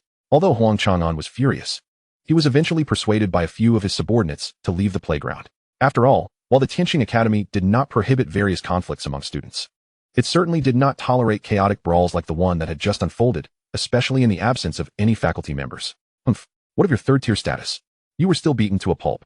Watching Huang Chang'an, who covered half of his face as he fled the playground, Pang Zhong approached Gu Yuan with a grin. Wow, Brother Yuan, I must say you've really outdone yourself. In just a month, you can now defeat those at the third-tier level? Having practiced diligently under Shui Wuye for some time, Gu Yuan had not only made remarkable progress in his swordsmanship, but had also seen substantial advancements in his spiritual energy and vitality. It's not that exaggerated. I merely countered his innate abilities. Gu Yuan sheathed his sword and waved his hand dismissively. Huang Chang'an's talent was likely akin to a mental prowess, capable of creating illusions with spiritual energy to confuse his opponents. However, Gu Yuan possessed an innate mental strength that rendered Huang Chang'an unable to fully suppress him, even with his talent. Thus, without the means of creating illusions, Huang Chang'an stood no chance against Gu Yuan. Oh, by the way, thanks. Gu Yuan turned around, acknowledging the two individuals who had suddenly appeared behind him. Gu Yuan let out a hearty laugh, saying, good thing we came up with that idea in a pinch, or it would have been you two getting turned into pig heads. It turned out that no actual teacher had arrived. The two had merely invoked the teacher's name to intimidate Huang Chang'an and his group. Pang Zhong huffed, come on, we all saw our brother in a tough spot. And you two didn't even think to lend a hand. I thought I misjudged you. We just got here, alright. Over the course of a month living in the academy dormitory, aside from Gu Yuan and Pang Zhong's prior familiarity, the four in room 404 had gradually grown closer. One cannot deny that the camaraderie among boys tends to be refreshingly simple and direct. Alright, enough of that. You two helped a lot today. I'll treat you to a meal later. With that, the group of five departed the playground. Gu Yuan, how high have you climbed on the yellow list since school started? I'm curious, Zhao Wuyan, who had remained silent on the way back, suddenly inquired. Although he had not witnessed the entire confrontation, he was able to glean from the brief encounter that Gu Yuan's strength was indeed formidable. Hence, he asked with a mix of curiosity and apprehension. That's right, Yuan. I couldn't find your name in the Taishu battlefield before. Gu Yuan scratched his head, recalling the wager that existed among the four of them. Word, Brother Yuan, you're not saying you haven't challenged anyone yet, are you? Pang Zhong, familiar with Gu Yuan, immediately guessed. Chapter 63, The Opening Ceremony. Academy Clubs. The ranking of the yellow list. Yuan, are you awake? Today's the opening ceremony. And I heard there are penalties for being late. Yawning, Gu Yuan opened the door and invited Pang Zhong inside. Observing Gu Yuan's state, Pang Zhong couldn't help but remark. I say, Yuan, you didn't stay up all night challenging the yellow list, did you? That is only because you all mentioned that challenging the yellow list could earn credits at Tianqing Academy, Gu Yuan retorted, slightly irritated while washing up. Initially, he found the rewards offered by the academy unappealing. However, after learning that Tianqing Academy strongly encouraged students to challenge these rankings and provided substantial credit rewards, Gu Yuan began to allocate time each day to enter the Taishu battlefield and confront those extraordinary figures on the yellow list. Maybe I should shed a few pounds. Pang Zhong mused, glancing at Gu Yuan, who was clad in a white school uniform. One could not deny that Gu Yuan, adorned in his uniform, exuded a distinct and captivating aura. The school uniform, embellished with golden trim around the collar and cuffs, sparkled like stars in the night sky, adorned with flecks of golden light. This understated yet luxurious decoration, coupled with Gu Yuan's sunny and handsome appearance, created a harmonious effect. From now on, I'll be a part of Tianqing Academy. Gu Yuan placed a hand over the school emblem on his chest, which gleamed brilliantly in the sunlight, reflecting on his journey of taking the first step toward becoming stronger. Once they were all fully dressed, the four roommates headed to the academy hall to attend the opening ceremony. So how about tonight? Let us determine the dormitory's leader and deputy based on our rankings. Zhao Wuyan exclaimed, eager to share that he had achieved a winning streak the previous night. Zhao Yuan confidently added, absolutely. I'll make sure to surprise you all. Noticing this, Pang Zhong leaned closer to Gu Yuan and whispered, Brother Yuan, what about you? What rank have you reached these past few days? Glancing at Zhao Wuyan, who was eavesdropping, Gu Yuan smiled mysteriously and replied, the answer will be revealed tonight. The opening ceremony of Tianqing Academy was largely akin to other academies, with the primary distinction being an explanation regarding credits. In Tianqing Academy, credits were the foundation of all student endeavors. Similar to the precious cultivation resources like source stones, credits could not be measured by mere credit points. Perusing the materials sent by the academy through his wristband, Gu Yuan discovered numerous pathways to earn credits. and he began to strategize in his mind. As the new students exited the hall after the ceremony, they were suddenly surrounded by a throng of upperclassmen, including some from the second and even third year. A tall, muscular young man stepped forward from the crowd, locking his gaze onto one of them and proclaiming loudly, "Gu Yuan, right? Our Wolf Battle Club would like to invite you to join us. The Tianluo Society is looking forward to your membership." It was understood that since the establishment of Tianqing Academy, student clubs had been a distinctive feature. New students were welcome to join various clubs created by their predecessors. Moreover, many alumni who graduated from Tianqing Academy continued this tradition on the myriad battlefields. Numerous clubs from Tianqing had also made a name for themselves in the current battlefield of myriad races. This exchange of knowledge and tradition between new and old students ensured that even centuries later, the clubs at Tianqing Academy remained vibrant and continued to thrive. Moreover, and of utmost importance, if you were to join a society, by the time you reach your junior and senior years and enter the myriad clans battlefield, you would generally receive assistance and protection from the alumni of the society. It is puzzling, Brother Yuan. Why have we not received any invitations to join a society? Pang Zhong, observing the new students around him, who were being courted by various groups, inquired with a hint of confusion. "Ha ha, two naive young lads. Do you think you can join a society just like that? You nearly make me laugh to death." Upon seeing Huang Chang'an appear with a throng of followers, Gu Yuan and Pang Zhong quickly grasped the situation. According to Zhao Wuyan, who was akin to a local in Tianqing, Huang Chang'an, with whom they had previously clashed, belonged to the Huang family, a renowned sacred family within the Tianqing region, whom ordinary individuals would not dare provoke. However, merely this background was insufficient for him to act tyrannically within Tianqing Academy.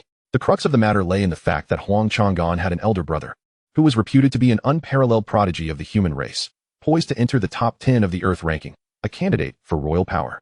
It is worth noting that the Earth ranking is not akin to the Yellow ranking or Xian ranking, which only catalogs extraordinary individuals within a single base. The Earth ranking encompasses all Tier 7 and above individuals, excluding sacred beings, across Blue Star. The title of royal power is a prestigious honor granted to those who surpass countless peers at the same level. Even the 10th royal power can contend with sacred beings. Should Huang Chang'an's brother attain the status of Earth ranking royal power and subsequently break through into the sacred realm, he could swiftly become a dominant figure within the sacred domain. This has led to the Huang family, with its promising successors, wielding considerable influence in the Tianqing region, with no one daring to provoke them. "If you know what's good for you, come over and bow to me in apology, otherwise." The threat in Huang Chang'an's words was unmasked. Leading his group of followers, he displayed his prowess to Gu Yuan and Pang Zhong.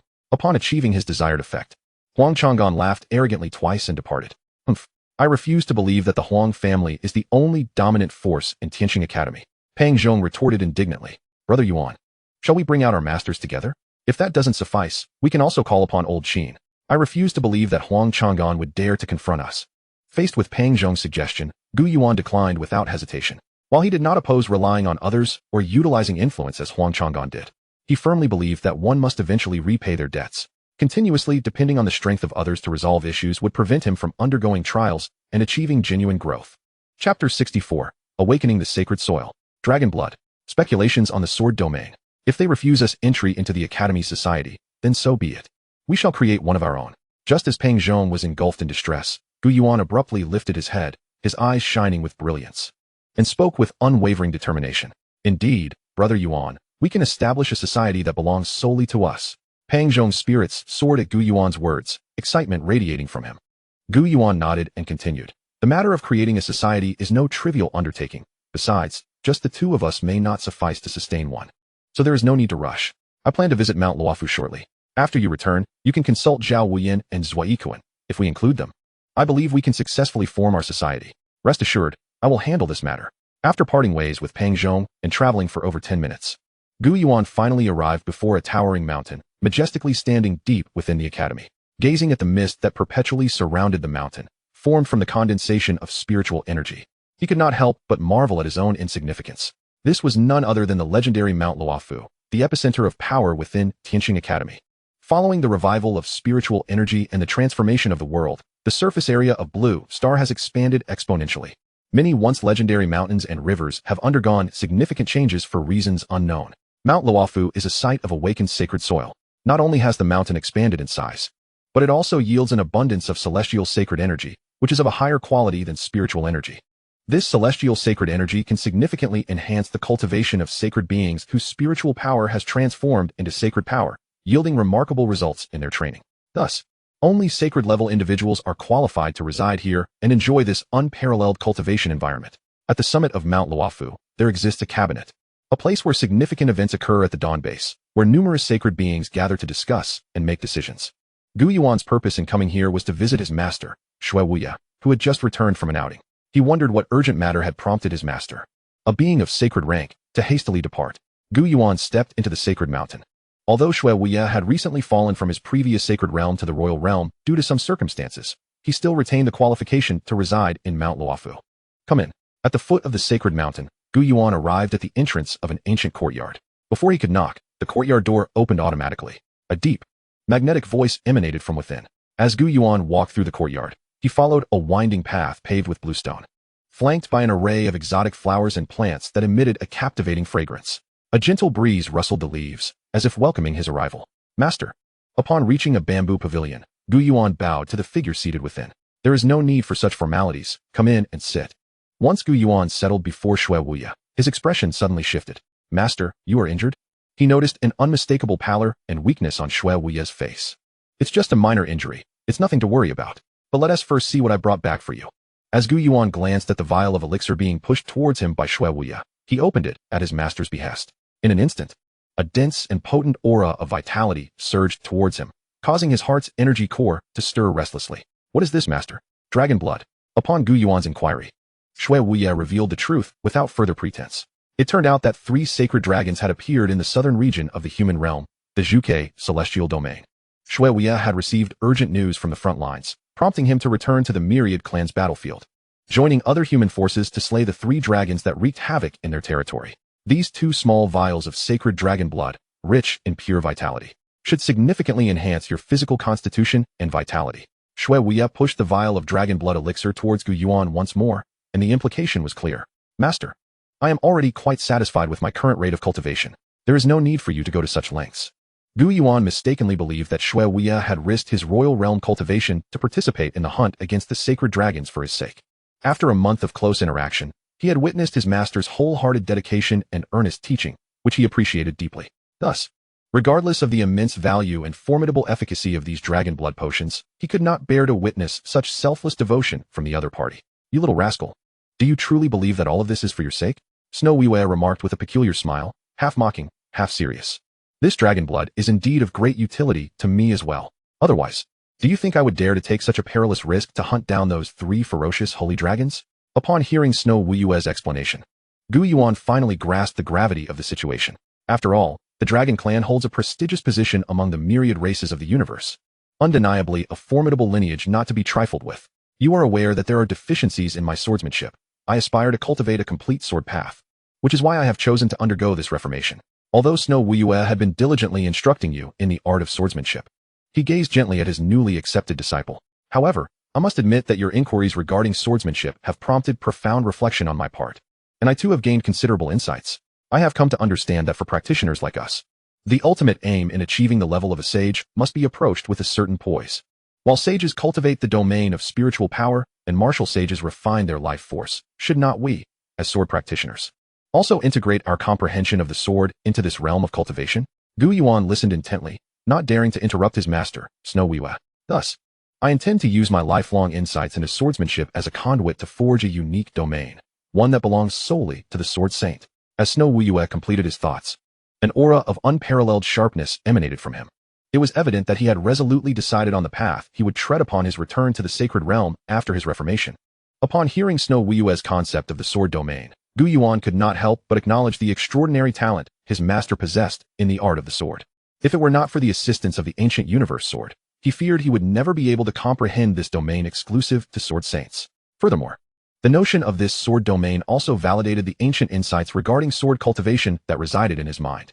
However, it must be noted that cultivating the sword domain is no easy feat, and given my current state of reformation, it may prove to be even more arduous.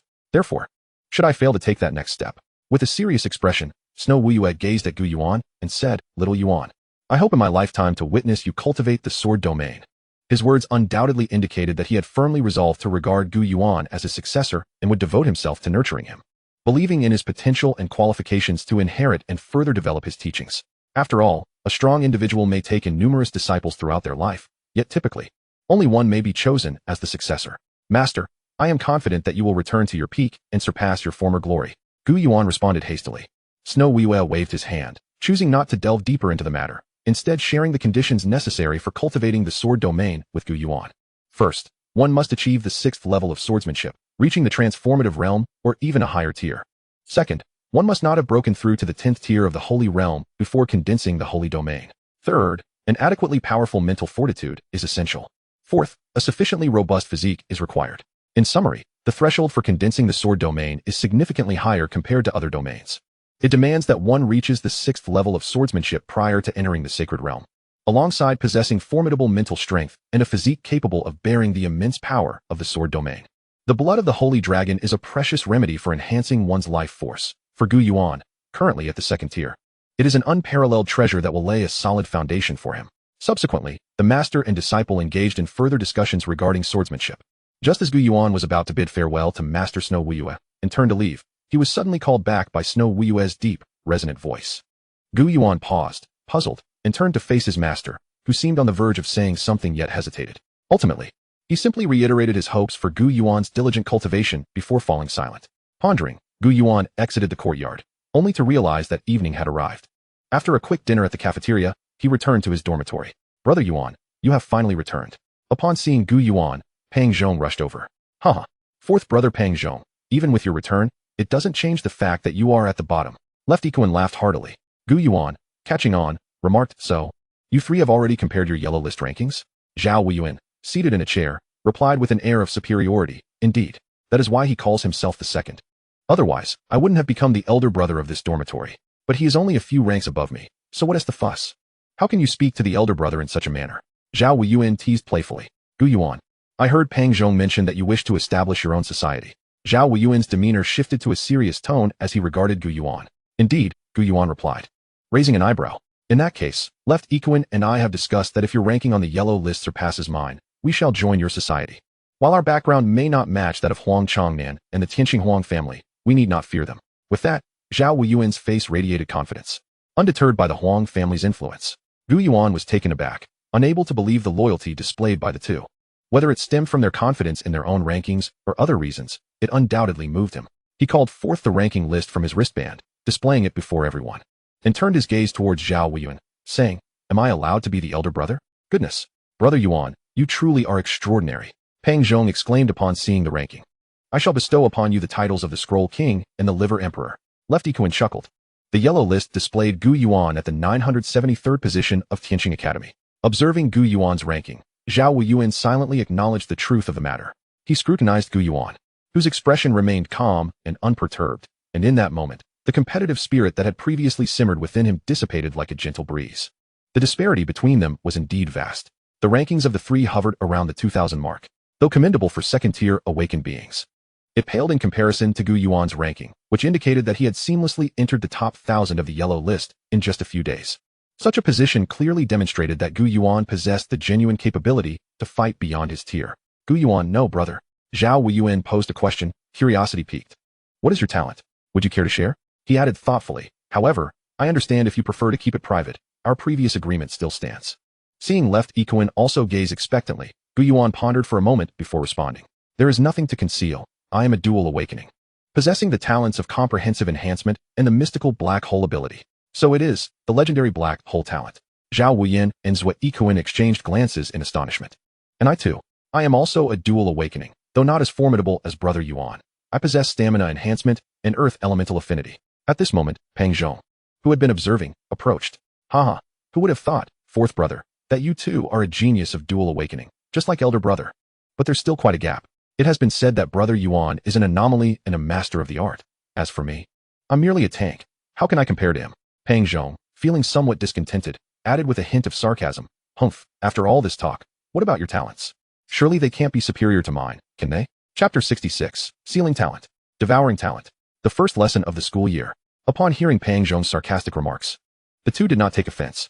Zhue Ikuan chuckled. Do you really think, fourth brother, that if my brother and I lacked the necessary skills, we would be specially recruited by the Tianqing Academy like you?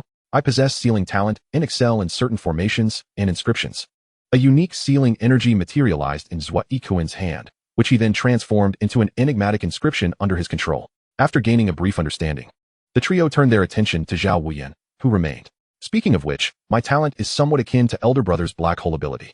The devouring talent allows me to absorb all forms of energy matter into my spiritual core and store it, enabling a sudden eruption at critical moments. At that moment, Zhao Wuyan seemed to transform into a genuine black hole, absorbing all surrounding energy matter into himself. However, my devouring talent merely allows for the storage of absorbed energy.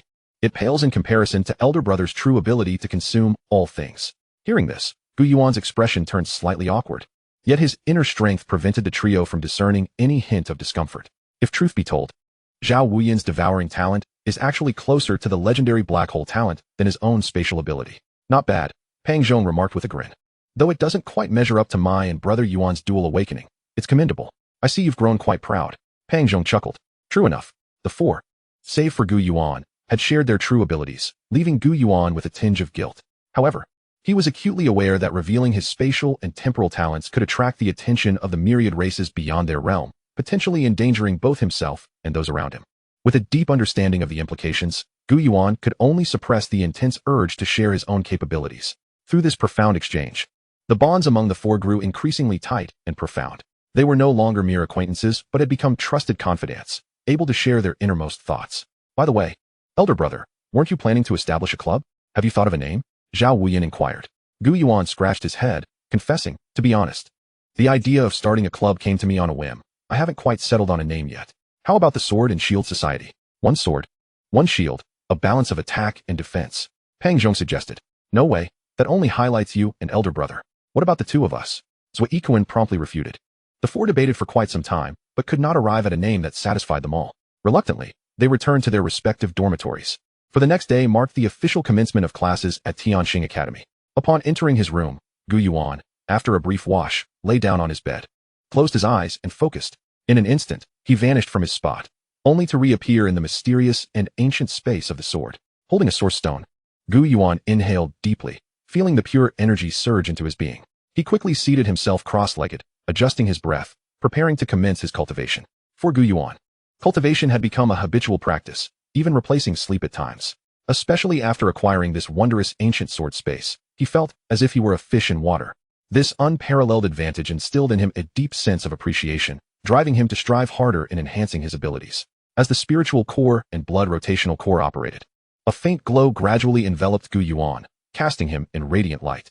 This luminescence flowed through his meridians like liquid mercury, continuously fortifying his sinews and internal organs. Simultaneously, the spiritual energy from the source stone seemed irresistibly drawn to him, rushing in a frenzy to be absorbed greedily. As time passed, Gu Yuan became completely immersed in his cultivation, forgetting all worries and fatigue. He understood that only through relentless effort could he stand invincible in this world rife with competition and peril. Brother Yuan, do we really have to attend that course on battlefield situation analysis? Pang Zhong asked, somewhat perplexed. We're still far from the battlefield of myriad races. I feel it would be more beneficial to listen to the combat techniques course like Zhao Wuyan and the others. As they walked, they brushed past numerous fellow students clad in Tianxing Academy uniforms. Some hurried by, seemingly rushing to important classes, while others gathered in groups, laughing and chatting, their faces alight with youthful vitality and joy. Unlike when they first arrived, Tianxing Academy now resembled a machine fully operational, continually providing a drive to move forward. After a short journey, Gu Yuan and his companion finally arrived before the grand and imposing teaching building of Tianxing Academy, towering into the clouds. This magnificent structure stood as a bastion of knowledge. Once they followed the directions and successfully entered the classroom, Gu Yuan began to explain to Pang Zhong. As for combat techniques, do you really think the insights presented in class could surpass those of your master, who is at the pinnacle of the king realm? Haha. I can just imagine your temperamental master hearing that and subjecting you to extra training. Gu Yuan opened the study materials stored in his wristband, pointing to the prominently displayed phrase battlefield situation analysis, and continued, if you manage to grasp this subject thoroughly, it could very well save your life in the future when you find yourself battling the myriad races on the battlefield. Who lives the longest? It's not necessarily the strongest individuals. Often, it is those who can analyze and perceive the situation clearly who endure the longest. That's the essence of being a sagacious individual. Shortly after, a lecturer from the academy entered the classroom. Observing the sparsely populated tiered seating, with only about 30 students present, the middle-aged teacher couldn't help but sigh. Notably, Tianxing Academy does not impose mandatory course selections on students. Rather, it allows them to choose courses they are interested in freely. Moreover, a student is not penalized for skipping a class. although there is a monthly assessment, with credits awarded for passing and significant points deducted for failing. Chapter 67, Infinite Societies. Freshman Competition. Pang Zhong gazed at the myriad messages displayed on his wristband. Unable to contain himself, he slammed his fist on the table, exclaiming furiously, "A Yuan. Those people are truly outrageous. It is quite audacious to openly issue threats on the school forum, demanding that the students who have joined our infinite society withdraw from our ranks." Beside him, Gu Yuan noticed the messages on his wristband, which included several applications for withdrawal from previous members of the society. However, Gu Yuan was not as enraged as one might expect. Instead, he approved all the applications without hesitation. Such matters were trivial. What truly mattered now was preparing for the upcoming freshman competition in 3 days. Time had flown since the beginning of the semester, and Gu Yuan and his companions had already experienced an entire month of life at the academy. At this moment, in accordance with the long-standing tradition of Tianqing Academy, the freshman competition was officially scheduled. Ah yes, if you, Brother Yuan, were to claim the title of freshman champion during the competition, I am certain that a multitude of new students would flock to join our infinite society. Pang Zhong, realizing this, spoke with an almost fervent enthusiasm. Gu Yuan, upon hearing these words, did not respond immediately. He stood silently, gazing into the distance, seemingly lost in profound contemplation. In truth, even before this question arose, he had already formulated a clear and distinct vision for the society he was responsible for. After considerable reflection, Gu Yuan resolved to lead his society down a unique path, one of elite distinction.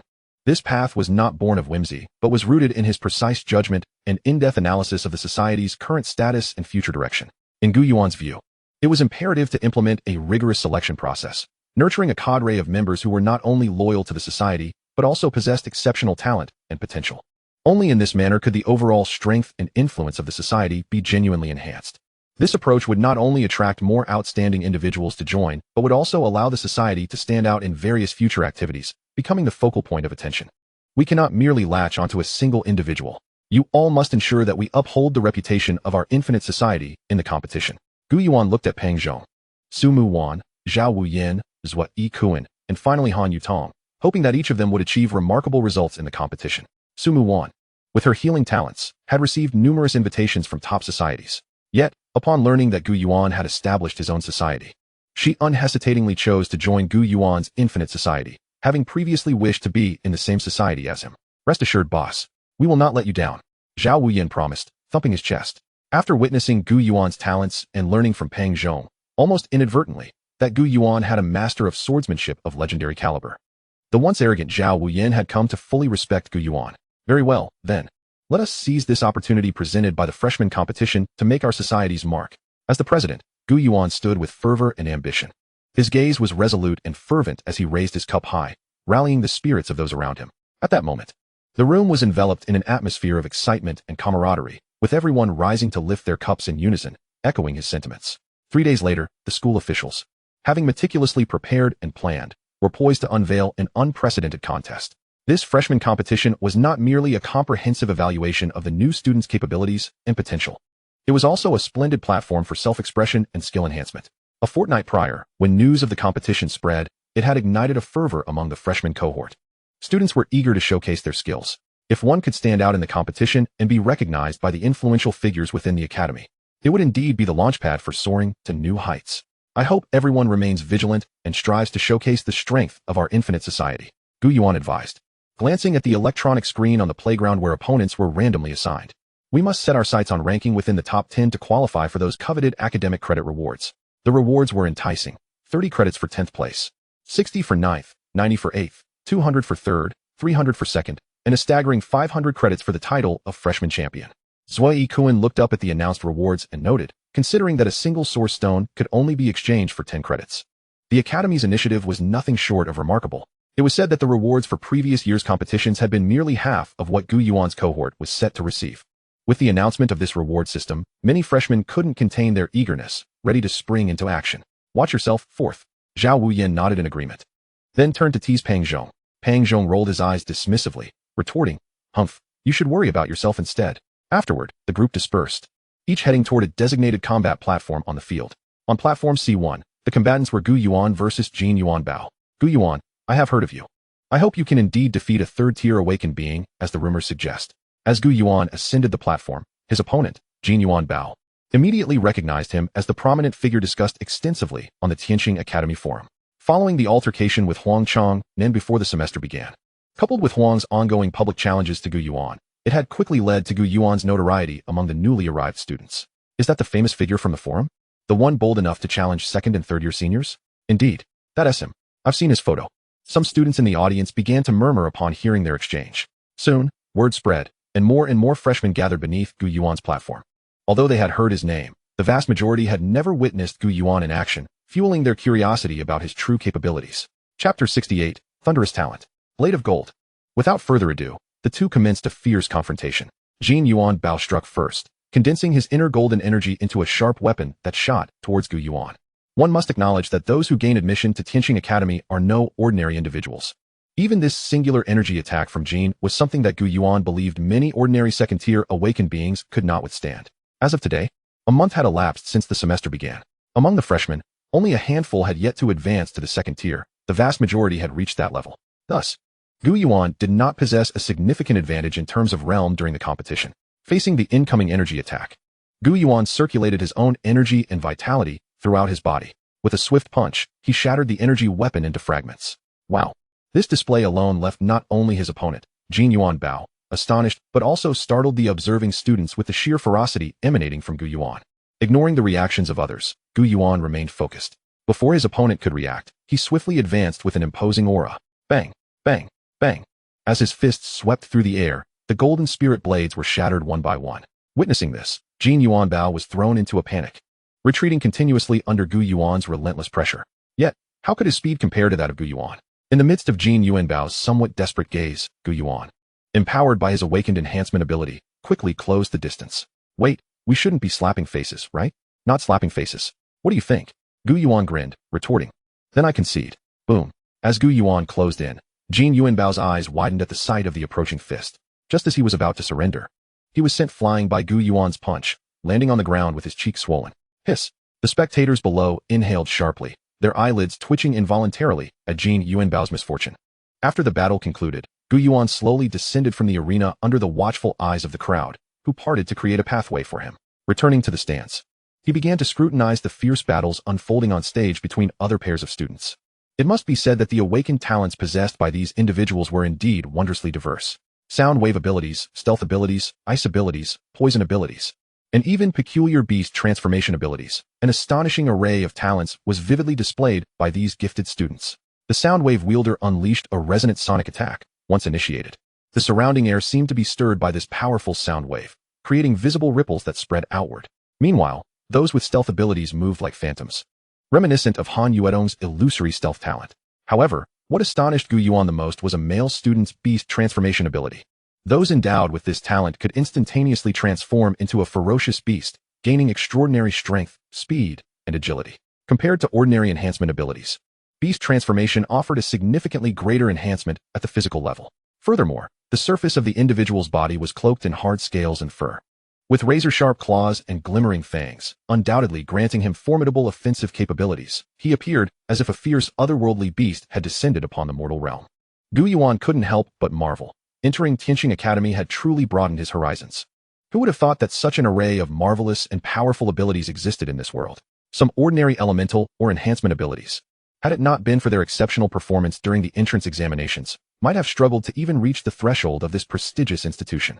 After a brief respite, Gu Yuan was soon met with his second match. On the B2 arena, Jiang Yulei faced Gu Yuan.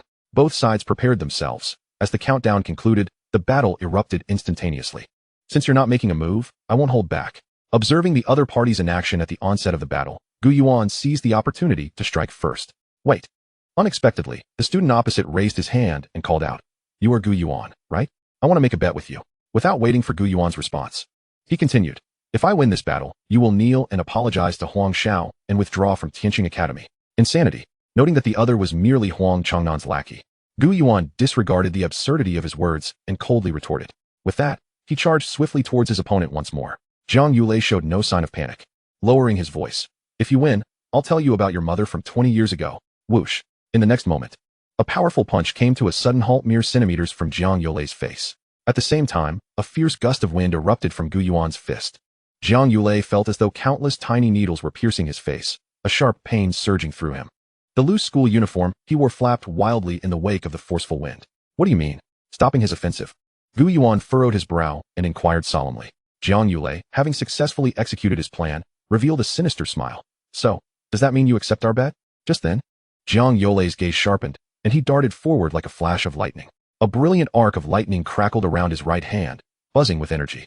He then unleashed a punch infused with boundless thunderous power, resembling a roaring thunder dragon as it surged towards Gu Yuan. The sheer force of this attack warped the air, producing a chilling shriek that sent shivers down one's spine. Reacting swiftly to Jiang Yulei's sudden assault, Gu Yuan drew upon his extensive combat experience, crossing his arms and lowering his body to successfully block the incoming thunderous fist. However, the immense impact still forced Gu Yuan backward, sliding several meters across the arena floor. Witnessing this, the spectators below, including Peng Zhong and his companions, instantly tensed. Chapter 69, The Bet. Gu Yuan felt a numbing sensation coursing through his forearm, akin to countless minute electric currents traversing beneath his skin, rendering his entire arm heavy and stiff. He frowned, internally astonished. It was only now that he truly recognized the uniqueness of his opponent. He was indeed a rare, awakened one with thunder talent. This thunder ability, while categorized alongside other elemental abilities, far surpassed ordinary elemental talents and performance. The energy and explosive power it contained were incomparable to any typical element. Compared to ordinary elements like fire, water, or wood, thunder not only possessed higher attack power, but could also deliver swift, fatal strikes against foes. Whether in single combat or group battles, thunder talent could demonstrate astonishing efficacy, marking its wielder as a formidable presence on the battlefield. The life force flowed through Gu Yuan's arm, gradually diminishing the paralysis effect of the thunder. Did Huang Chang instruct you to say that? Shaking off the lingering effects, Gu Yuan did not rush to retaliate, but instead posed another question to Jiang Yulei. I said, once you defeat me, I will tell you. Before Gu Yuan could inquire further, Jiang Yulei was enveloped in crackling electricity, his body radiating powerful lightning energy. His eyes widened, gleaming with intensity, and with a thunderous roar, he leaped into the air like a bolt of lightning. At that moment, a chilling aura emanated from him. Upon reaching his apex, he pointed his palm downward towards Gu Yuan. Suddenly, two blinding bolts of lightning erupted from Jiang Yulei's palm, hurtling toward Gu Yuan with terrifying force. These two arcs of lightning tore through the air, leaving behind dazzling trails of electric light. Meanwhile, the spectators below watched in wide-eyed astonishment, their pupils reflecting the horrifying spectacle of the thunderbolts. The strength of one's abilities is a matter yet to be discussed. However, the breathtaking spectacle before us is sufficient for the crowd to remember the name Jiang Yulei. On the other hand, in the face of such a grand display, Gu Yuan could only navigate the combat platform with his agile form. Above, in the hidden heights unnoticed by the students, several figures hovered in the air. They were adorned in mysterious and noble purple garments, intricately embroidered with twinkling celestial patterns, symbolizing their extraordinary status and identity. These individuals were keenly observing the fierce competition below, their gazes sharp, missing not a single thrilling moment. Some nodded in appreciation, while others were satisfied smiles or whispered among themselves about a particularly impressive newcomer.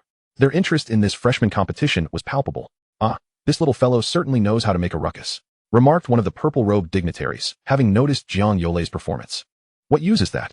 If he cannot land a blow, he merely exhausts his inner spiritual energy, replied another, criticizing Jiang Yulei's seemingly futile efforts in battle. Have you forgotten someone? This young lad has managed to endure for so long against the Thunder Awakener's onslaught. That alone is a rare talent, pointed out another, gesturing towards Gu Yuan, who was skillfully maneuvering against Jiang Yulei. Another shook his head, dismissing the notion. A blood warrior with enhancement talents? I see nothing remarkable. Since joining the Celestial Star Academy, Gu Yuan had maintained a low profile, which resulted in even the 7th-tier king instructors not being fully aware of his true talents and capabilities. In front of the assembly of purple-robed kings stood a middle-aged man who appeared distinct from the others. He was clad in a robe that shimmered with golden brilliance, resembling a radiant sun. Throughout the spectacle, this golden-robed figure's gaze never wavered to the attention-grabbing Jiang Yulei, but remained fixed on Gu Yuan, who was engaged in combat opposite him. Meanwhile, as the prominent figures conversed, after several exchanges, Gu Yuan finally discerned his opponent's fighting style. Eager to uncover the truth behind past events, he realized that the individual before him might provide the answers he sought. Thus, Gu Yuan's expression shifted as he resolved not to remain in a stalemate any longer. As another bolt of thunder surged towards him, he advanced rather than retreating, drawing forth a metallic longsword. In the next moment, he struck decisively against the thunder, the sword's light overwhelming, shattering the fearsome bolt into a dazzling display of spiritual brilliance. Jiang Yulei's eyes widened in astonishment as he beheld this scene. However, before he could muster his strength to respond, he heard a swift whoosh.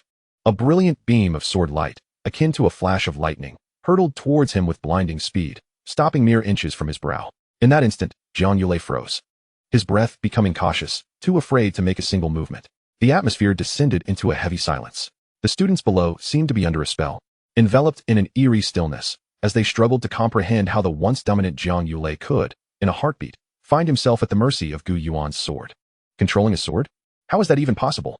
Murmurs of disbelief rippled through the crowd as Gu Yuan approached Jiang Yulei. You have lost. It is time for you to honor our wager. Gu Yuan's deep voice resonated with an air of authority in Jiang Yulei's ears. The latter's complexion turned pale, sweat beading on his forehead, his eyes reflecting boundless fear and regret. He could almost feel the chilling point of the sword at his brow, as if any sign of resistance would result in it piercing his skull without hesitation. Chapter 70. The Freshman Champion. It was Huang Chang'an who instructed me to say this. Jiang Yulei stammered, swallowing nervously as he gazed at Gu Yuan. He said that if I said this, you would honor our wager. I truly know nothing. I swear. Due to the system's judgment, the victor had already been determined. Thus, even if Gu Yuan did not acquire the answers he sought, he could not strike again. Once he grasped the long sword firmly, Jiang Yulei exhaled, hastily retreating from the combat platform. Could it be that Huang Chang'an investigated me? Or perhaps he truly knows something? Gu Yuan returned to the sidelines, his expression pensive, oblivious to the greetings of those around him, lost in contemplation about what the opposing party might know. My goodness.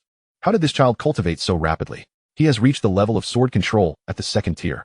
Whose swordsmanship prodigy is this? I must take him as my disciple, exclaimed a rugged man, bearing a large sword, upon witnessing Gu Yuan's displayed mastery of swordsmanship, eager to express his intentions. Hold on. The golden-robed figure interjected, raising a hand to stop the rugged man. My lord, he is not someone you can teach, the golden-robed man stated slowly. The rugged man wished to protest, but was interrupted by the one before him. Moreover, you have no chance now. This young man is named Gu Yuan. Perhaps you should first examine his background. These king-tier instructors possessed certain privileges to access the academy's database. Upon hearing this, they promptly retrieved Gu Yuan's enrollment records. Oh. The rugged man's expression shifted dramatically as he perused Gu Yuan's information, ultimately culminating in a deep sigh, abandoning any desire to remain. Oh. So he has already become a disciple of the knightless sword saint. No wonder.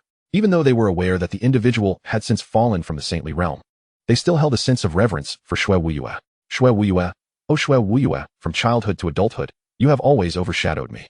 I never imagined that despite your fall from grace, you would still possess such an exceptional successor. As the crowd marveled at this revelation, the golden-robed man slightly lifted his head, a shade of reminiscence flickered in his profound gaze. On the expansive and level playground, the air thrummed with excitement, the atmosphere vibrant with anticipation. The annual freshman competition continued to unfold with fervor. Sunlight cascaded down, illuminating the youthful faces brimming with vigor and determination. Many talented students, endowed with great potential, began to shine prominently in this contest. Gu Yuan returned to the spectators' ranks, his thoughts in turmoil. Could it be true, as his father speculated, that their encirclement by the enemy was not an accident, but rather a betrayal, leading to his mother's grievous injuries and the shattering of the spirit source core? The night before entering Celestial Star Academy, Gu Tianyun had revealed everything he knew about his mother, Lu Xinxin, to Gu Yuan. He hopes that, at the Celestial Star Academy, he can, if possible, thoroughly investigate the incident that transpired 2 decades ago. In truth, as a father, Gu Tianyun is acutely aware of the depths of the waters behind this matter, which may conceal various latent dangers. He understands that his son, Gu Yuan, is highly likely to become enmeshed in this affair, plunging himself into perilous crises from which he may not extricate himself. However, every time Gu Tianyun reflects on the possibility that his actions may have led to the loss of a promising future for his beloved, who subsequently had to return home with him, marry, and shoulder the responsibilities of raising children, he feels as though his heart is mercilessly pierced by 1,000 steel needles. Yet, despite his relentless pursuit of the truth behind that fateful event, he, having already withdrawn from the Celestial Star Academy and left the battlefield of the myriad races, finds himself devoid of any opportunity to uncover the truth. It feels as though he is ensnared in a dense fog. Realizing that this represents a chance, Gu Tianyun deliberates extensively before ultimately entrusting the decision to Gu Yuan, assuring him that regardless of his choice, he will stand by his son. The freshman competition lasted an entire day, culminating in the final showdown just before dusk. The atmosphere of the highly anticipated finale reached a fever pitch. One participant was a prodigious student gifted with dual elemental talents, who, upon his entrance, elicited gasps of astonishment and admiration from the audience. The other contender, shrouded in mystery, was none other than Gu Yuan, who had garnered much attention in the lead-up to this moment. As the battle intensified, both sides exchanged blows with tenacity, neither yielding an inch. After dozens of exchanges, the arena remained ablaze with fiery energy and surging waves, leaving the spectators in awe. Just when everyone presumed the bout would end in a stalemate, an incredibly fierce and powerful aura erupted from Gu Yuan. Empowered by the spatial domain, he swiftly cleaved through the elemental maelstrom with a single stroke of his sword. In that moment, the illustrious student staggered, blood spilling from his lips as he half knelt on the ground, visibly disheveled. Thus, this fierce battle reached a resounding conclusion, marked by Gu Yuan's unreserved display of his prowess. With his astounding talent and exceptional swordsmanship, he rightfully claimed the title of the foremost among this cohort of newcomers. Useless. They are all a bunch of useless fools. You were tasked with defeating Gu Yuan and expelling him from the Celestial Star Academy, yet none of you proved to be his match. Huang Changnan bellowed at the newcomers within the club. President, you have seen it for yourself. Gu Yuan is nearly without weakness, and his prowess and swordsmanship is nothing short of monstrous. We are indeed no match for him, Zhang Yulei explained. Useless is as useless does. Get out of my sight. Huang Changnan coldly dismissed the assembly. Humph. That despicable Infinity Society, that detestable Gu Yuan. I may not be able to act against you within the Celestial Star Academy, but I refuse to believe you are invulnerable while you are out on missions. A sinister smile crept upon Huang Changnan's lips. Chapter 71, Third Stage. Midterm Assessment. Master, I have broken through to the third stage. In the courtyard of the Sacred Mountain, Gu Yuan stood before his mentor, Shui Wuya. Remarkable. To achieve a breakthrough to the third stage within just half a year of enrollment speaks volumes of your talent, which appears to surpass my expectations. After assessing Gu Yuan's progress, Shui Wuya generously bestowed his praise. He then continued, Xiao Yuan, I have heard that you have been diligently training at the academy over the past 6 months without undertaking a single mission. Indeed, Gu Yuan replied, scratching his head in slight embarrassment. Having accrued a significant number of credits from the freshman competition, he had no need to earn additional credits through external missions like his peers. Very well, you may forego other missions. However, you must complete the midterm assessment task as per regulations. I have sent the relevant information to your wristband. Gu Yuan promptly reassured his master. Rest assured, master, I will complete the task to perfection. Before he departed, Shui Wuya reminded him, there is no need to rush back after completing your task. You may take this opportunity to return to your hometown in the Lingxing region. Upon returning to his dormitory and finding it empty, Gu Yuan contemplated for a moment before he began to peruse the task details transmitted by his master. Unfortunately, the task was not akin to the hunting missions in the wilderness that Pang Chong and the others were undertaking. Viewing the task information, Gu Yuan felt a twinge of disappointment, regretting not having chosen to join Pang Chong and the others in the wilderness to complete the midterm assessment. However, at the time of Pang Chong's invitation, he had declined due to being in a critical period of breakthrough. Such hunting missions, though perilous, would not only allow him to fulfill the midterm assessment and earn credits, but also enable him to utilize the sealing power of the Cosmos' ancient sword to enhance his vitality while slaying the myriad races. After relentless effort and training, he had finally succeeded in elevating his spiritual energy to the third stage. Regrettably, in contrast, his progress in vitality was less than satisfactory. Currently, his vitality barely reached 500. Meanwhile, Pang Chong, with his unique constitution, had surpassed him significantly in vitality due to his innate talent and diligence. Should this trend continue, it is likely that within a month or two, Pang Chong would achieve a significant breakthrough, stepping into the later stages of warriorhood. Thus, Gu Yuan urgently needed to hunt some creatures from the myriad races to enhance his vitality. Very well, I will first complete this assessment task. Afterwards, I will venture into the wilderness to hunt those formidable foes from the myriad races. It is important to note that for most students, the wilderness is a place to be avoided at all costs. Who could have imagined that Gu Yuan would willingly seek to delve into such perilous territory to confront the foes of the myriad races? Such courage and audacity are indeed rare among ordinary individuals. The Stone Town region conveniently lies on the route back home. The following day, Gu Yuan packed all the necessary belongings for his task into his storage space, and, after a brief preparation, set out for the Stone Town region. On the flight, feeling rather bored, Gu Yuan perused various news articles on his wristband. Congratulations to the Great Xia for adding another martial sage to its ranks. The Faith Domain, affiliated with the Federated States of America, once again fell victim to an assault by the Titan race, resulting in countless extraordinary beings perishing. A month ago, the last stronghold of the Xinyuan race in the domain of the myriad races was breached by the soul-devouring army, through the passage of the myriad races. The soul-devouring army descended upon Xinyuan Star. After a month of devastating warfare, the Xinyuan race was annihilated. Upon reading this news, Gu Yuan felt a tumultuous wave stir within him. It is unfathomable that a race of such immense scale, numbering in the billions, could vanish from the annals of history in merely a few days. This instilled in Gu Yuan a profound sorrow for the weak and the vulnerable races, while simultaneously deepening his understanding of the fragility and transience of life. In the cosmos, such brutal racial wars occur ceaselessly. Although the inhabitants of Blue Star have persevered through 5 centuries of trials and tribulations, emerging robust and thriving, Their standing among the myriad races beyond their realm far surpasses that of the non-combative origin race. Unlike the past, when any lower-tier races could easily invade and trample upon them, they now find themselves in the midst of a great vortex of destiny, perpetually facing existential threats akin to those posed by the origin race. Due to the resurgence of spiritual energy, many races have coveted Blue Star, a planet revitalized with spiritual vitality, dreaming of invading it to supplant its inhabitants and claim dominion over the invaluable resources that it harbors. After 2 days and nights of arduous travel, Gu Yuan finally arrived at the Shenzhen region just before nightfall. According to the task description, his assignment entailed serving as an enforcement intern at a local extraordinary bureau for a month. Sir, may I assist you with anything? Upon entering, Gu Yuan was greeted by a female staff member at the front desk, clad in uniform, who welcomed him with a smile. Hello. I am here to find Director Liu of our bureau. Here is my appointment information. Upon noticing the star emblem in the corner of Gu Yuan's appointment information, the woman was taken aback and promptly reported the situation to her superiors. Please follow me. Shortly thereafter, Gu Yuan accompanied the woman to the 6th floor of the building via elevator. Ah, you must be Gu Yuan. Just as he exited the elevator, a plump, prosperous-looking middle-aged man hurriedly emerged from an office. After dismissing his subordinates, Lu Wenxiang pulled the bewildered Gu Yuan into his office. Director Lu, here is my task credential.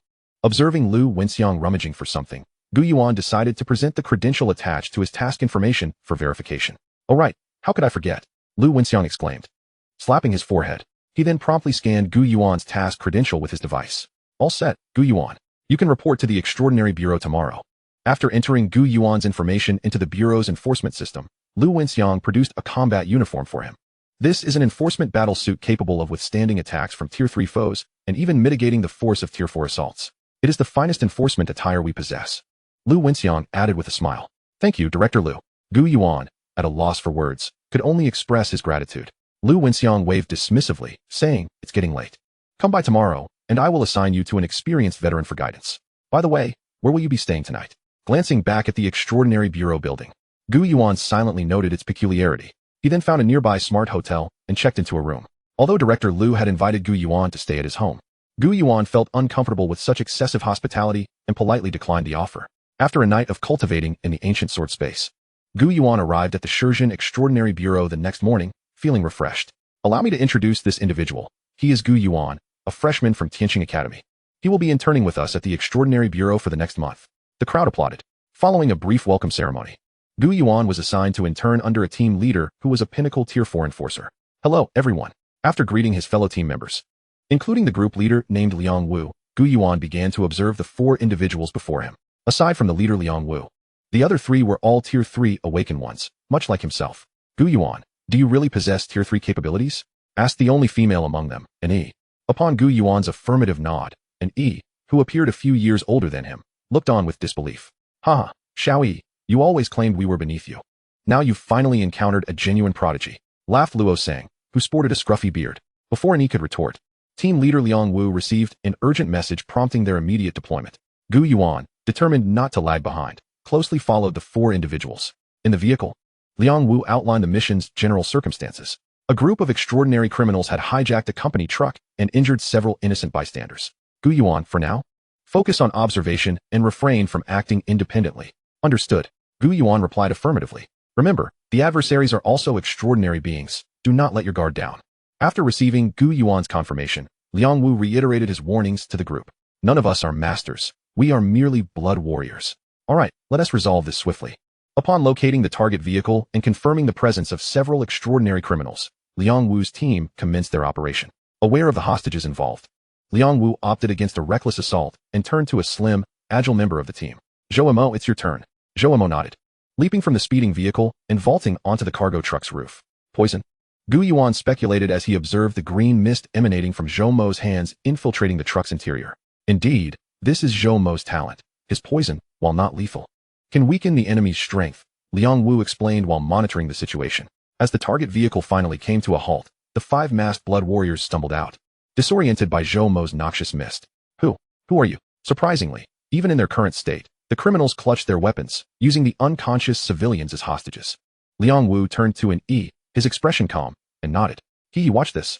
As an E exited the vehicle, Liang Wu inexplicably donned a pair of sunglasses, a gesture mirrored by Luo Sang, who also put on a pair handed to him by Liang Wu. Gu Yuan, bewildered, complied and donned the sunglasses as well. You scoundrels! Watch as I bring you to justice.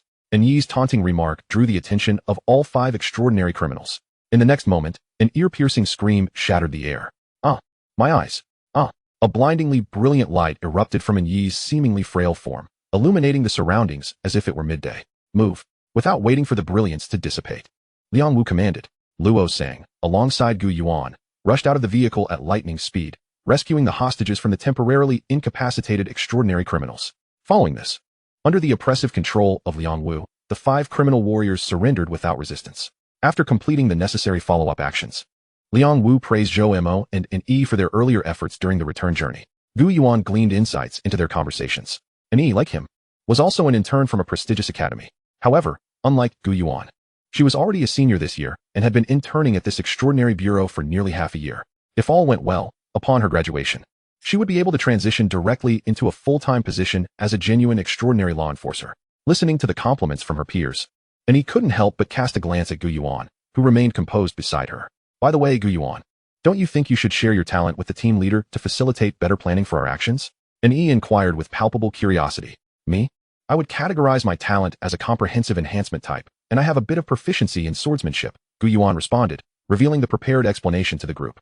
It didn't seem particularly remarkable to Yi, who merely shrugged in slight disappointment, failing to perceive any extraordinary qualities in him.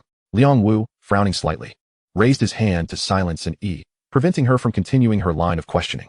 Chapter 73, The Reappearance of the Blood Clan. In the following hours, Gu Yuan remained at the Extraordinary Bureau in Shenzhen, accompanying his team members as they tirelessly resolved various incidents within the region.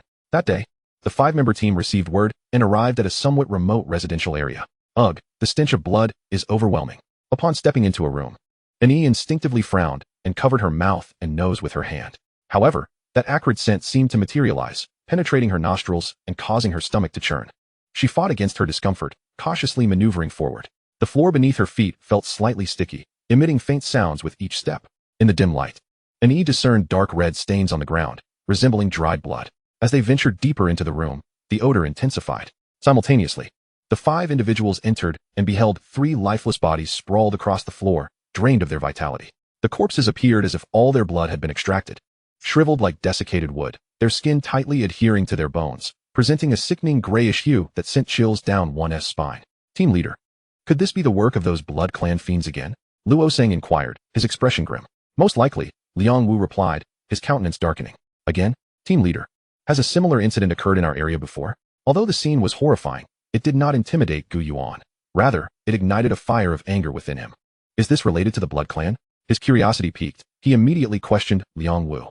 After a moment's pause, Liang Wu nodded. Indeed. But they likely aren't formidable adversaries. Otherwise, they wouldn't be targeting mere civilians. Those despicable Blood Clan scum. Following an exhaustive search, the 5 found themselves empty-handed, devoid of any leads. Yi, ever forthright, could not suppress her ire, exclaiming in frustration. Alas, the disguises of the undead Blood Clan are too flawless. Had it not been for the presence of a formidable king-level expert, we would have been unable to unearth them. Zhou Mo sighed, expressing his helplessness. Let us go. We'll leave the remainder to the logistics team. Even Liang Wu, the leader, felt powerless, turning away from the group. Wait. However, just as Liang Wu was about to lead the team away, Gu Yuan, who had been silent, suddenly called out to them. Team leader, allow me to give it a try. Perhaps I can locate the hidden undead Blood Clan. You? The 4 exchanged puzzled glances, and Yi instinctively questioned, are you serious? Since we're not pressed for time, Gu Yuan, you might as well give it a shot.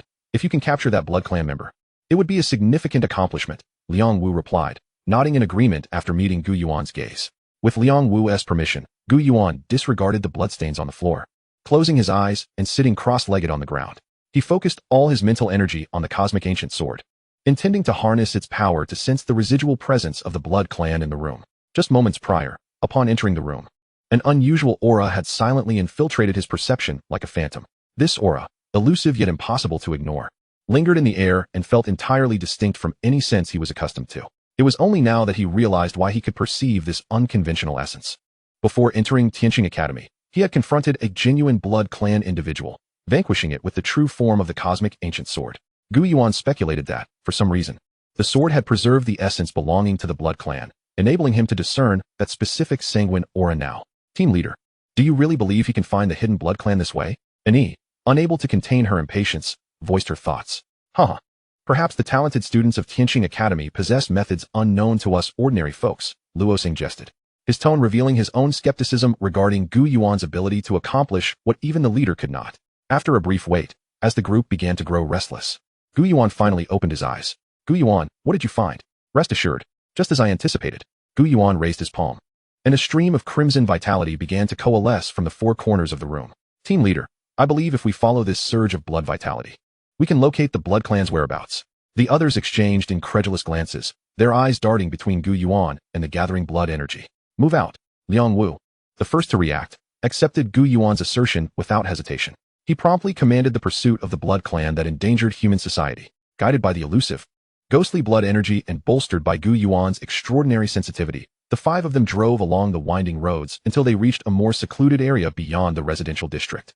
There stood an abandoned factory, awaiting reconstruction.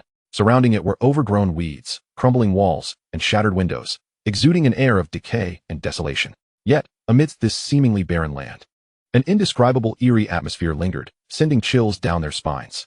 Let us go. We should enter cautiously and avoid alarming anyone. The five maintained their formation, stepping carefully into the factory. As they delved deeper, a faint scent of blood began to permeate the air. Initially subtle, the aroma intensified with each step they took, heralding an impending and dire crisis ahead. Suddenly, Liang Wu, leading the group, appeared to sense something exceedingly terrifying, his face paling in an instant. He urgently shouted, "This is bad. Retreat." His voice, stark against the silence, jolted the others, causing their hearts to race with alarm. Jia Jia Jia. I didn't expect you to find this place. Want to leave? Too late. The surrounding blood energy thickened abruptly, accompanied by a series of bizarre sounds. Chapter 74, The Undead Blood Clan? I shall see if they truly are immortal. A chilling crimson blood pool emanates a terrifying aura. As the leader, Liang Wu realizes that his earlier judgments were flawed. The sheer volume of human blood gathered here, culminating in the construction of a blood altar, suggests that the number of hidden blood clan members is far more significant than his previous assumptions of a solitary, weak blood clan member. 1, 2, 3, 7. As the figures emerge from the shadows, Gu Yuan's expression darkened slightly. The other members of the team, upon witnessing the presence of 7 blood clan individuals, find their pupils constricting in alarm. Though they are uncertain how these pitiful humans discovered this place, one thing is clear. Having arrived, they shall not depart, destined to become sustenance for our kind. With no possibility of retreat, the two opposing factions engage in a fierce confrontation. Liang Wu, observing the approaching blood clan members, realizes that his team cannot withstand their might. He shouts to awaken the dazed members. Once Annie regains her composure, she channels her internal spiritual energy, emanating a dazzling light from within, hoping to delay the actions of the 7 blood clan members. You all go first. I'll hold them off. Liang Wu, donning sunglasses, seizes the moment while the others are momentarily blinded by the intense light, urging Gu Yuan and the 3 others to flee. There is no time for hesitation. Ultimately, it is Luo Sang, the most senior member aside from Liang Wu, who pulls the 3 towards the exit. However, before the 4 can escape the factory, those blood clan members, well acquainted with the terrain after years of lurking, swiftly spread their blood wings in pursuit. With Liang Wu preoccupied, holding back the 2 most formidable 4th-tier blood clan members, Gu Yuan and the others must face the remaining 5 3rd-tier blood clan members. Yet, due to an Yi and Zhou Mo's lack of aptitude for close combat, it becomes evident that only Gu Yuan and Luo Sang can truly stand against the blood clan's assault, while an Yi and Zhou Mo are relegated to supportive roles. Outnumbered, the 4 quickly find themselves cornered in a dead end within the factory.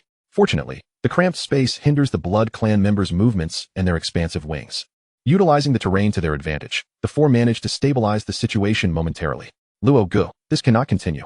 The leader has already contacted headquarters for assistance. We must break the deadlock and stall until reinforcements arrive, Gu Yuan states solemnly, eyeing the blood clan members as they wreak havoc on the building structure. What do you propose? Luo Sang inquires after fending off a blood clan member with a swift strike. Wait, I'll lure away 2 of the blood clan members, then. Luo Gu, you and the others can handle the remaining 3. Gu Yuan insists, his gaze resolute. No way, you're only at the initial 3rd tier. Trust me. Without allowing Luo Sang to finish, Gu Yuan emphasizes his determination, observing the precarious state of the building around them and the combat uniform adorning Gu Yuan. Luo Sang reluctantly agrees. All right, but be careful. The urgency of the situation leaves no room for further deliberation. If it is merely 3 blood clan members, with his peak 3rd-tier strength and the support of the 2 behind him, Luo Sang believes they can hold out for a while, even against formidable foes. Gu Yuan nods, his eyes sharpening with intensity. Suddenly, he strides forward, gripping the sword hilt tightly, unleashing an astonishing force. In a flash, he strikes out, unleashing a torrent of sword light that intertwines into an impenetrable net, ensnaring the two third-tier Blood Clan members within its luminous grasp.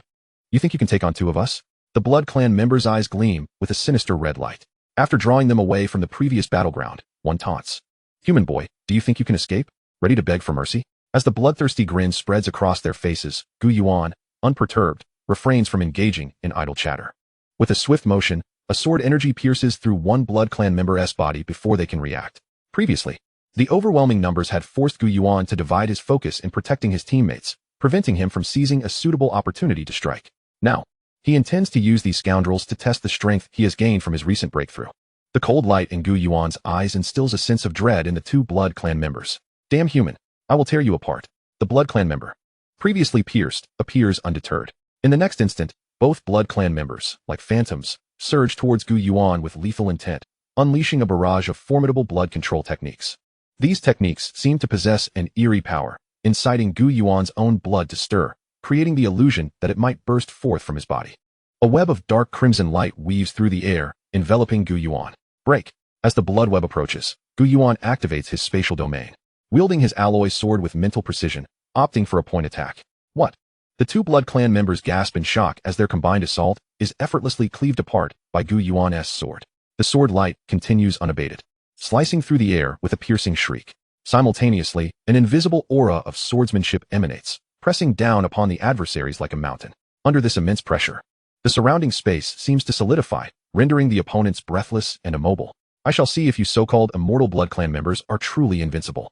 With a roar, Gu Yuan's sword energy surges to new heights within his spatial domain. Like a bolt of lightning tearing through the night sky, it descends upon the Blood Clan members before them, the speed so swift that it reaches them in the blink of an eye, illuminating their faces with sheer terror. One attempts to evade, but finds no refuge, left only to watch helplessly as the sword light approaches.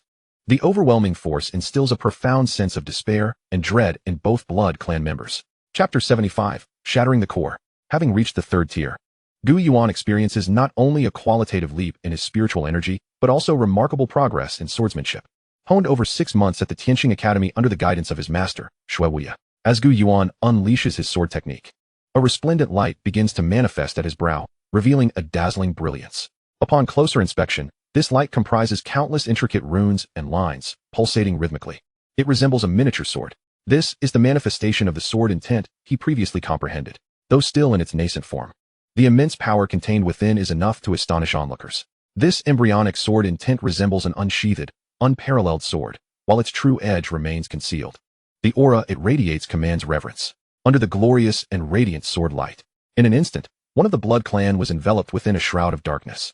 The sanguine aura surrounding him dissipated as swiftly as winter snow under the caress of a warm sun. His once grotesque and contorted visage was forever frozen in that moment as the blade's light passed by. On the other side, witnessing the merciless slaying of his companion by Gu Yuan's deft sword, the remaining Blood Clan member's countenance transformed dramatically, his face a mask of sheer terror.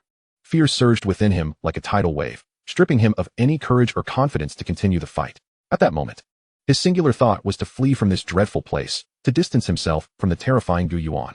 Without hesitation, he turned, unfurling his blood wings, and retreated with all his might, desperate to vanish from Gu Yuan's sight. Now you wish to escape? Do you not think it is too late? Channeling his mental energy, Gu Yuan employed the fourth realm of sword mastery, summoning his sword once more. In an instant, he closed the distance to the fleeing Blood Clan member. Though this strike lacked the reinforcement of spatial domains, it still possessed formidable power. With a single blow, he pinned the creature against the unyielding wall. Observing the Blood Clan's futile struggles, Gu Yuan stepped closer, drawing his long sword to sever the pair of blood wings from the creature's back. With the opportunity to flee lost, the Blood Clan was left with but one path ahead. A cacophony of wails and lamentations echoed throughout the desolate factory. Gu Yuan planted his foot firmly upon the creature's body, completely immobilizing it. He then thrust his sword into its heart. However, as the heart was not entirely the Blood Clan's weakness, even though it was pierced, the creature did not succumb to death. Yet, through the blade that pierced its heart, an inexplicable force coursed into its body. How is this possible? What power is this? The Blood Clan felt its vitality waning and gasped in horror. Humph. You brought this upon yourselves. It's time for you Blood Clan to experience the sensation of blood loss. Under the unique power of the cosmic ancient sword, the essence within the Blood Clan was swiftly drained, most of it used to unravel the seal left upon the ancient sword by the primordial human emperor. A smaller portion, however, was funneled back into Gu Yuan's heart, enhancing his vitality. After expending considerable effort to eliminate the 2 blood clan members, Gu Yuan felt the tremors beneath his feet. After a brief moment of hesitation, he resolved to return and assist the remaining members of his team. Hahaha, where do you think you're running?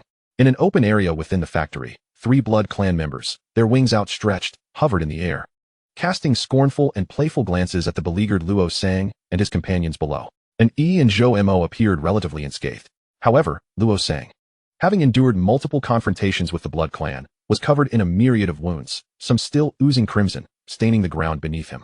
Once you two find an opportunity, make your escape, Luo Sang urged, struggling to hold himself upright with his battle knife, his face pale from blood loss. Despite his grave injuries, his gaze remained resolute, unflinching as he stared at the 3 menacing blood clan members above. Vitality core shatter.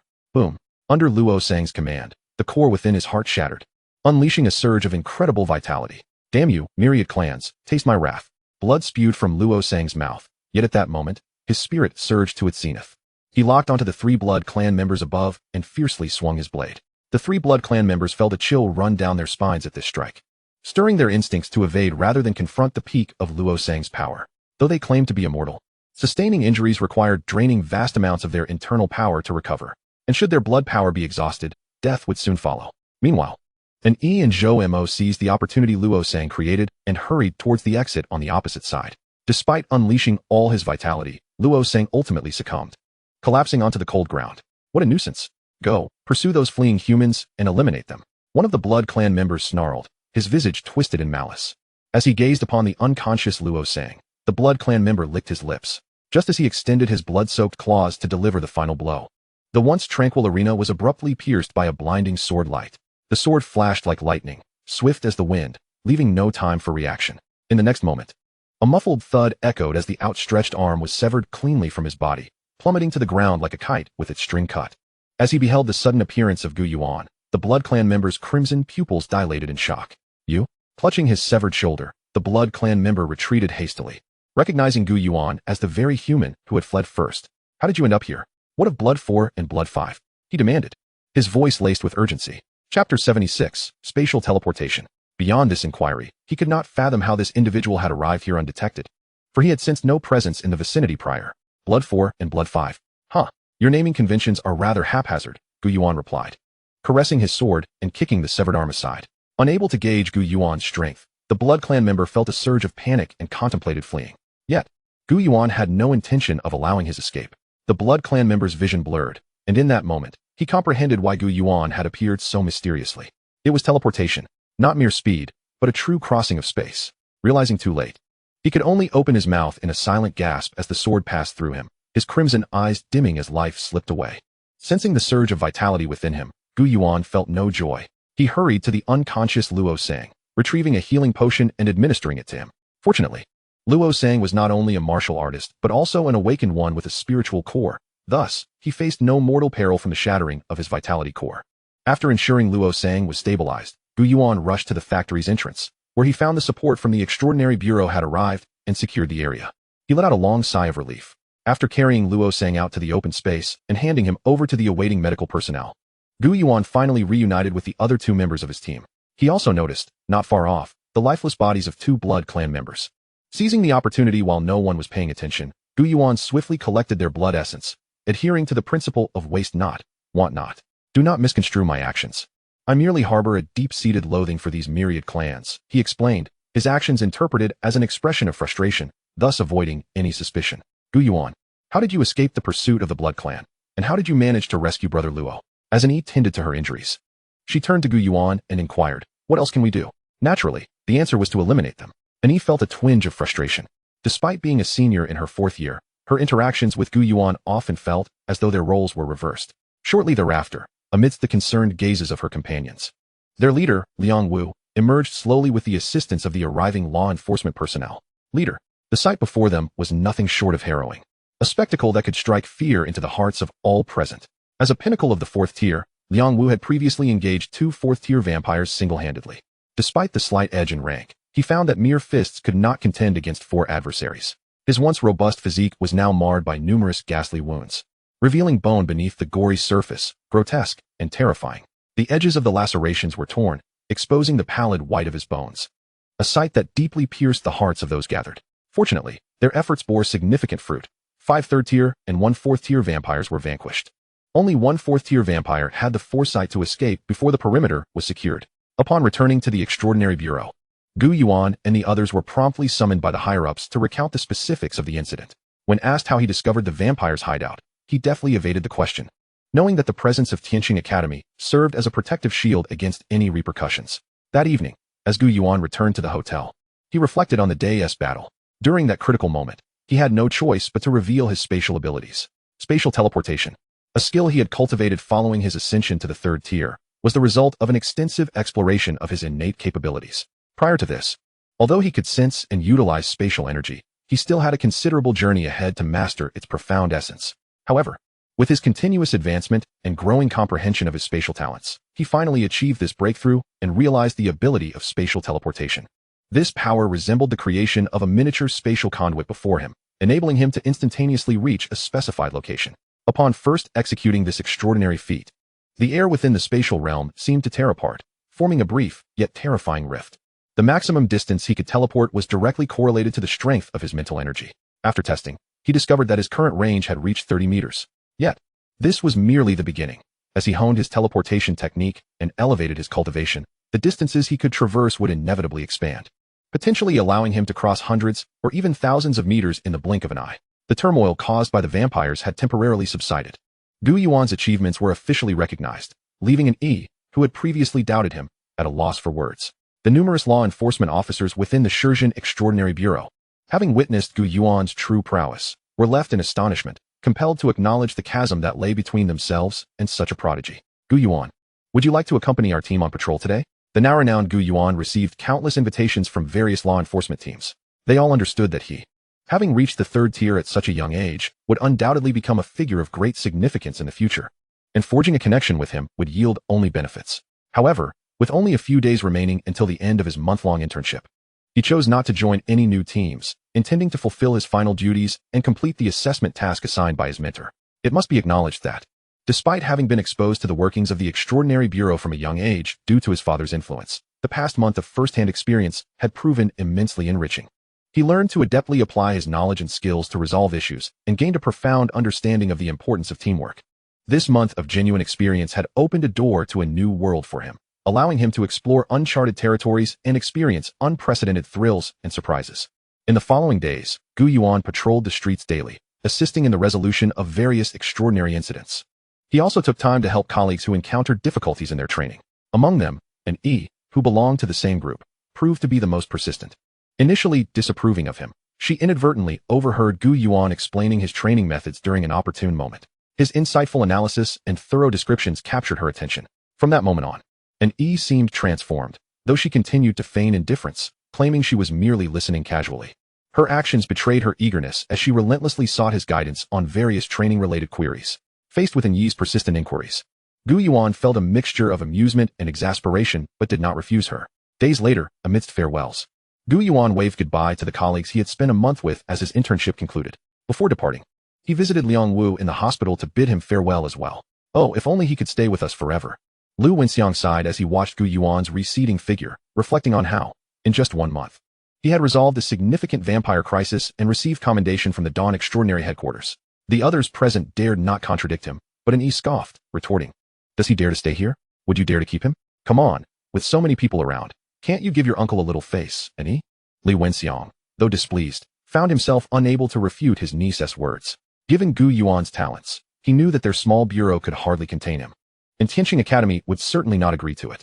That evening, as he boarded the spacecraft returning to the Lingxing region, Gu Yuan gazed through the porthole at the distant yet familiar starry sky, his thoughts drifting to his father, Gu Tianyun, whom he had not seen in a long time.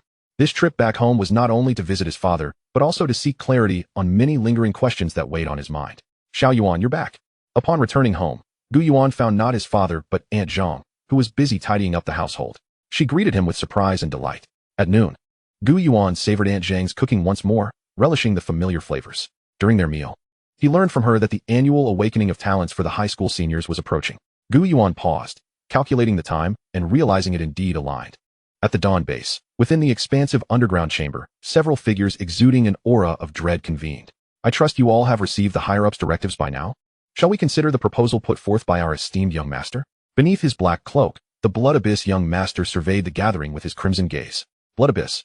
There's no need to use the higher-ups' words to intimidate us. Indeed, you may possess a higher rank. But do you truly believe you can simply absorb the forces we've painstakingly developed with a mere utterance?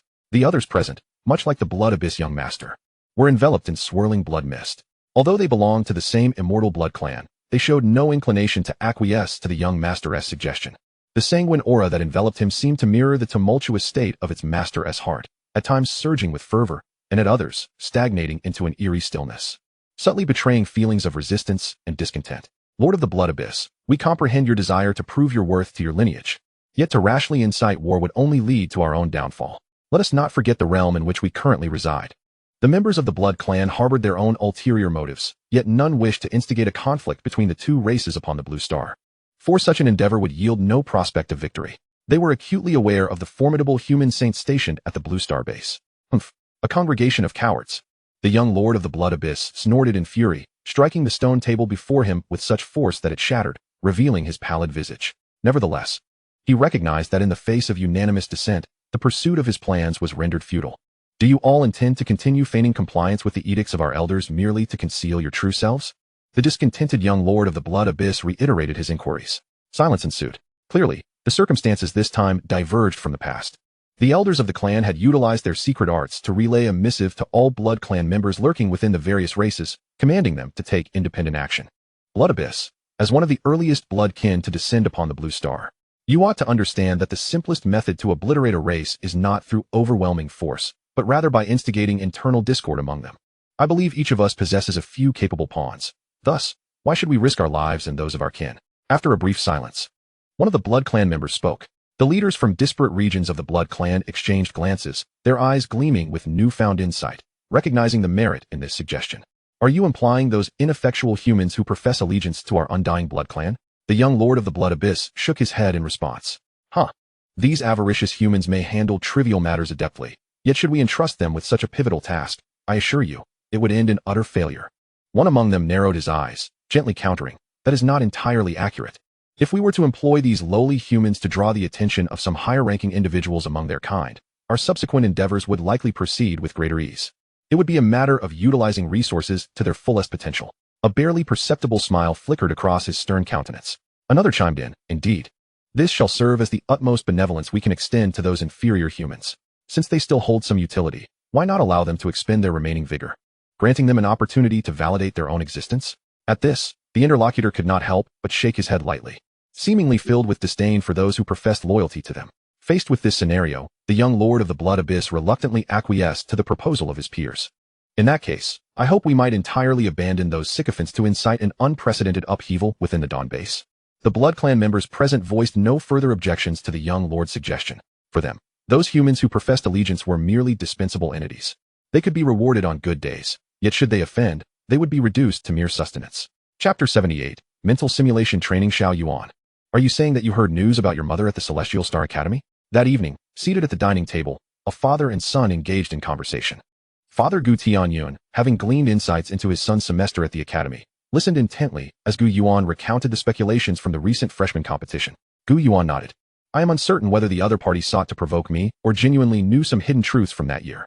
If what you say is true, the Huang family is a lineage of saints, and I am concerned. Gu Yuan interjected, his brow furrowing with apprehension at the potential repercussions of investigating the other party's son. Fear not, father, I have my teachers and the Celestial Star Academy backing me.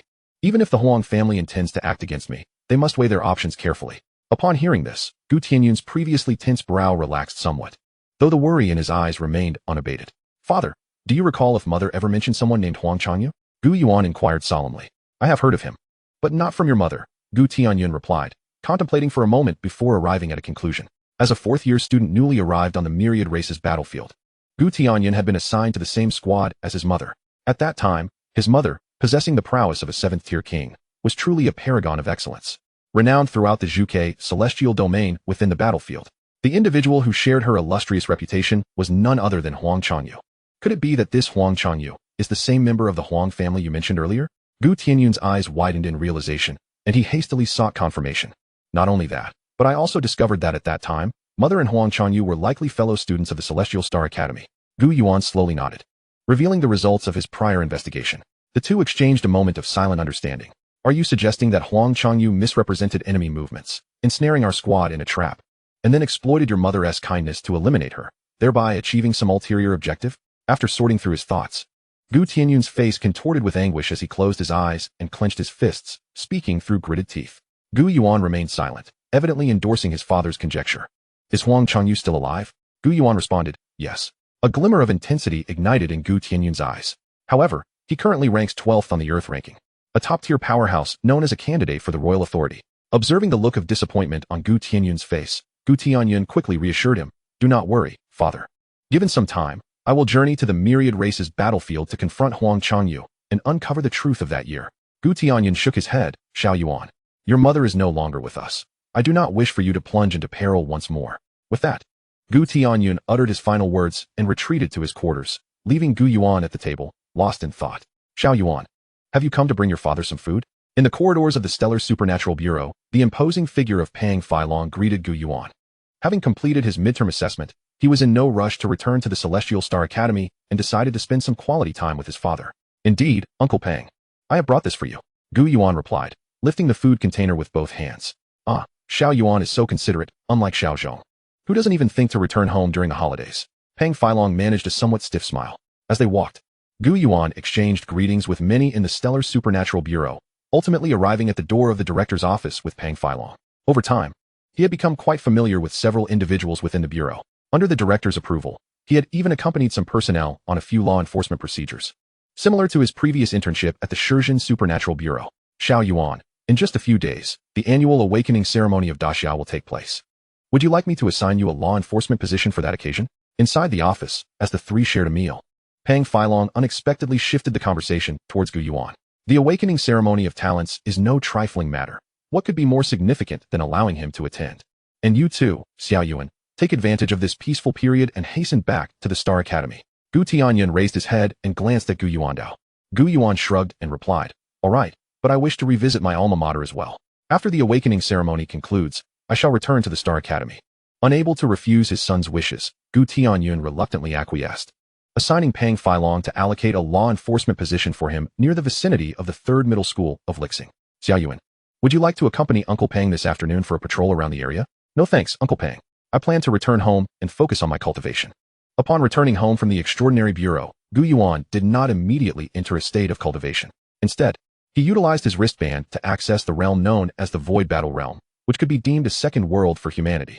Engaging in mental simulation training, he input the spiritual cultivation technique he exchanged at the Star Academy, the Celestial Spirit Cultivation Method, into the Battle Realm system. In the next moment, a virtual figure that mirrored his own appearance materialized before Gu Yuan. Using his thoughts, he controlled the apparition and commenced his practice of the Celestial Spirit Cultivation Method. Simultaneously, he observed, without blinking, the trajectory of the mental processes involved in the technique's refinement within the virtual figure's mind. Cultivating such a method that enhances mental prowess is no simple endeavor. It delves into the cerebral domain, an extremely enigmatic and intricate sphere.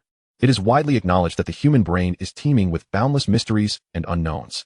The mental world of the cerebral domain is regarded as the very core of consciousness, thought, and soul. To develop and augment one's mental power through the cultivation of this method implies a profound exploration of this unfathomable territory. In this journey, the extraordinary must confront a myriad of incomprehensible concepts and ideas, while also enduring significant risks and challenges. A momentary lapse in focus could lead to dire consequences, even threatening one's life. Consequently, after extensive research and development, the Blue Star Federation successfully launched an innovative and practical feature within the much-acclaimed Void Battle Realm, Mental Simulation Training. Chapter 79, An Unforeseen Mutation. This unique simulation training function harnesses the vast repository of information stored within its database as a reference, providing formidable and precise support for the extraordinary in their cultivation endeavors. Through this advanced technological approach, individuals are no longer relegated to blindly groping in the dark, speculating on the merits and demerits of their cultivation processes. They can clearly discern the errors and shortcomings that arise during the operation of the technique. Consequently, this not only significantly enhances the efficiency and success rate of cultivation, but also allows many extraordinary individuals to circumvent numerous detours, expediting their ascent to the pinnacle of their abilities. As university courses progressed, Gu Yuan grew increasingly aware of the paramount importance of mental power for the extraordinary.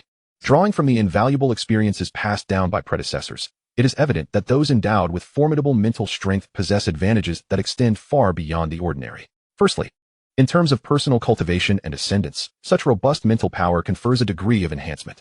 Furthermore, when it comes to mastering various skills, one's extraordinary mental strength enables an astonishing speed in learning and acquiring new abilities. Most crucially, for a talent like Gu Yuan, the pathway to transcendence into the realm of the saints necessitates substantial mental fortitude. Only with sufficient mental power can one hope to surmount this seemingly insurmountable barrier and step into the coveted domain of the saints. Days swiftly passed, and one early morning before dawn, Gu Yuan arrived at the entrance of the Lixing Extraordinary Bureau. The sight before him caused him to pause momentarily.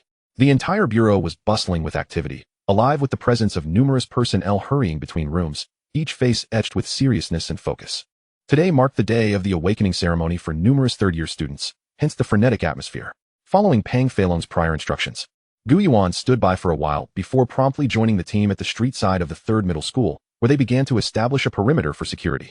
Gu Yuan, I heard you graduated from here half a year ago. When my child grows up, I will definitely have him attend the third middle school of Lixing.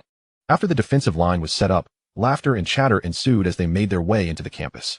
Naturally, the conversation shifted to Gu Yuan, as they had all heard tales of the director's son, a prodigy with dual awakened talents, and their curiosity and anticipation were palpable. Now that they had the chance to get to know him up close, they were eager to seize the opportunity.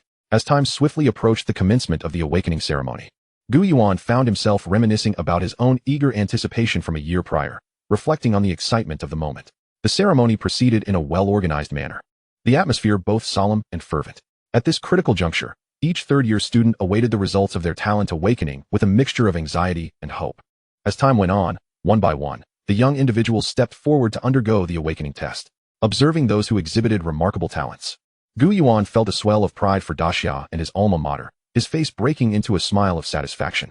However, just as he became engrossed in the proceedings, a shrill alarm suddenly blared from his wristband. Looking towards the other law enforcement personnel nearby, he noted that their wristbands emitted the same distress signal. A sense of foreboding gripped Gu Yuan's heart. In that instant, before anyone had the chance to react, a thunderous explosion reverberated through the air. As the once smooth and sturdy surface of the playground erupted violently, a fissure, 2 meters wide, gaped ominously before the onlookers, as though the earth had been violently torn asunder by an enigmatic and potent force. What was even more alarming was the continuous emergence of bizarre and grotesque creatures from within this chasm. They were diminutive yet agile, adorned with sharp fangs and claws, exuding an aura of menace that sent shivers down one's spine. It's the Black Death Rats. So many of them. Run for your lives. As the Black Death Rats appeared and launched a ferocious assault on the crowd, the teachers responsible for maintaining order and ensuring the students' safety, along with the stern and just law enforcement personnel, unexpectedly exhibited astonishingly uncharacteristic behavior. These normally mild-mannered educators and righteous enforcers now wore expressions of savagery and ferocity. Their bodies sprang forth with the swiftness of a cheetah, dashing towards the students who were still reeling from the shock of this unforeseen calamity. Thus, a horrific bloodbath commenced. "Ah, please don't kill me. Help. Teacher, save me." Ceased the ceremony. "Everyone, retreat to the gymnasium." Realizing the gravity of the situation, Principal Liang Jingxing shouted urgently. Leaping from the stage to join the teachers and law enforcement in fending off the alien creatures and traitorous humans, striving to buy more time for the students to evacuate. Meanwhile, Gu Yuan remained unyielding, his agile form darting like lightning across the expansive playground, weaving back and forth. Confronted by a ferocious black rat, there was no sign of retreat. His agile form moved with precision, each strike flawlessly deflecting the lethal attacks, swiftly rescuing one high school senior after another from the clutches of the black rat. With a single sword stroke, he dispatched a traitor disguised as a teacher. Realizing that this was a coordinated and heinous assault orchestrated by the myriad races and their despicable human traitors. Maintaining his composure, Gu Yuan's expression turned grave as he resolved to send out a distress signal. However, just as he activated his wrist device to transmit a plea for help, an unexpected scenario unfolded. Not a single one of the 3 high schools in the lynching area was spared, all simultaneously falling victim to the sinister hands of the myriad races and the traitorous humans. Recognizing the gravity of the situation, Gu Yuan had no choice but to dedicate himself entirely to protecting those high school seniors who had recently awakened or had yet to awaken. The atmosphere grew increasingly tense and exhilarating. After a period of chaos, under the protection of teachers and law enforcement officials, most of the high school seniors retreated into the gymnasium. Yet, despite Gu Yuan and the others exerting all their strength, it was nearly impossible to halt the relentless tide of black rats surging from the ground. Some inevitably slipped through the meticulously established defenses at the gym's entrance, inciting a series of terrified screams within. Classmates, these black rats are not as fearsome as they seem. Let us arm ourselves with the weapons in the gym and fight back. Amidst the turmoil, a tall and sturdy student, having dispatched several attacking black rats, stood resolutely at the forefront. Not only was he robust in stature, but he had also awakened a strengthening talent during the previous awakening ceremony. Brandishing a massive battle axe, he rallied his fellow students to arm themselves and retaliate. As he asserted, the black rats were of a relatively low tier, at most level 1, with some not even reaching that threshold, merely being unranked black rats.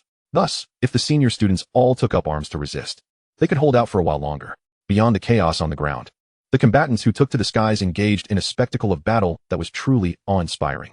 Countless strands of spiritual light erupted in the boundless sky, unleashing incredible energy. Each flash contained immense power, colliding and intertwining, producing a dazzling display of brilliance accompanied by deafening roars. Old Du, I never imagined you would ally with those extraterrestrial myriad races and become a traitor to humanity. Liang Jingsheng looked sorrowfully at the figure before him. Ha ha ha, old Liang. Unlike you, I haven't given up. Can't you see that I've now ascended to your level? Du Chong, the academic director, chuckled as he faced his old friend, Liang Jingsheng. Foolishness. Seeing that his opponent remained unrepentant, Liang Jingsheng unleashed his full power, charging towards Du Chong with a fierce resolve. Flood of 1,000 rivers. With this battle cry, a faint blue aura enveloped Liang Jingsheng, and a torrent of water attribute spiritual energy erupted from his being, sweeping through the surrounding space and forming a massive wave that crashed towards Du Chong. In another battlefield, Gu Yuan, disregarding the warnings of those around him, darted forth like a bolt of lightning, directly confronting a peak-level traitor of the 3rd tier. The traitor glared at Gu Yuan with a sinister expression, his lips curling into a derisive smirk. Humph, ignorant fool, do you really think you can stop me? In response, Gu Yuan's eyes glinted with icy determination.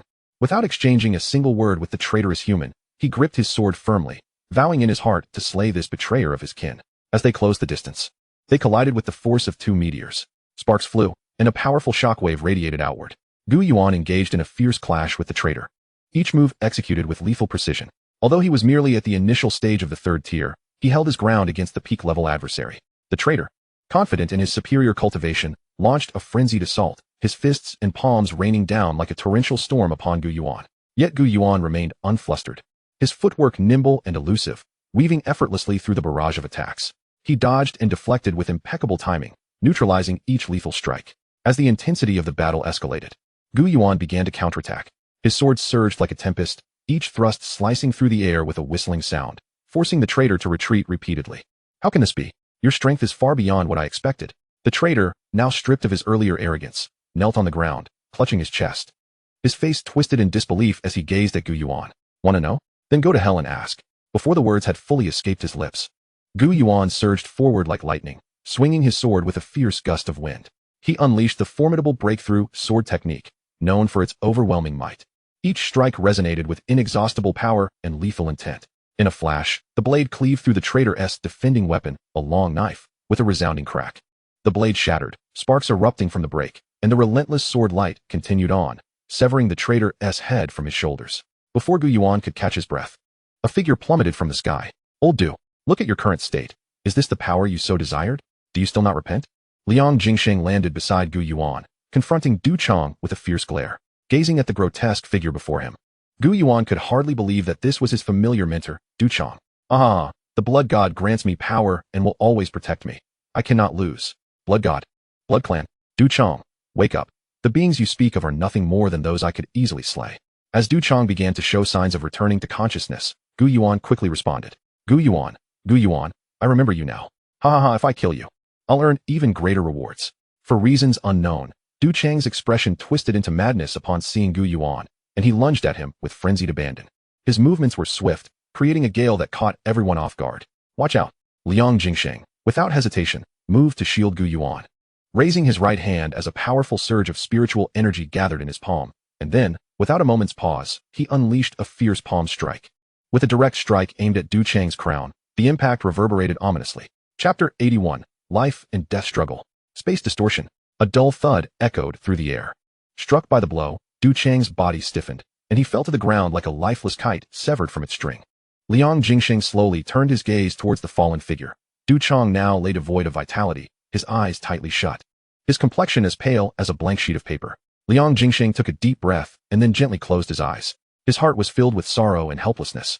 However, at this moment, Everything had become a thing of the past, irrevocable. Rest in peace, my old friend, Liang Jingsheng murmured, his voice laden with profound grief. After instructing Gu Yuan to take care of himself, Liang Jingsheng, with no time to dwell on his sorrow, soared into the sky once more, charging towards the treacherous beings of the myriad races. To his astonishment, he encountered a figure from the list of human prodigies, pursuing a treacherous being of the myriad races. Gu Yuan found himself in a secluded corner, only to discover that the entity before him was a blood clan member disguised as a human. You might as well surrender. Gu Yuan, there exists an insurmountable chasm between us. The blood clan member sneered, his presence exuding a palpable menace. You blood clan wretches are indeed tenacious. I never expected to find your kind lurking everywhere. Gu Yuan, feeling the weight of danger, gazed seriously at the blood clan member. The aura emanating from this being was unlike any he had encountered before among the blood clan, suggesting a deliberate lure to ensnare him here, intending to crush him with their fourth-tier prowess before fleeing.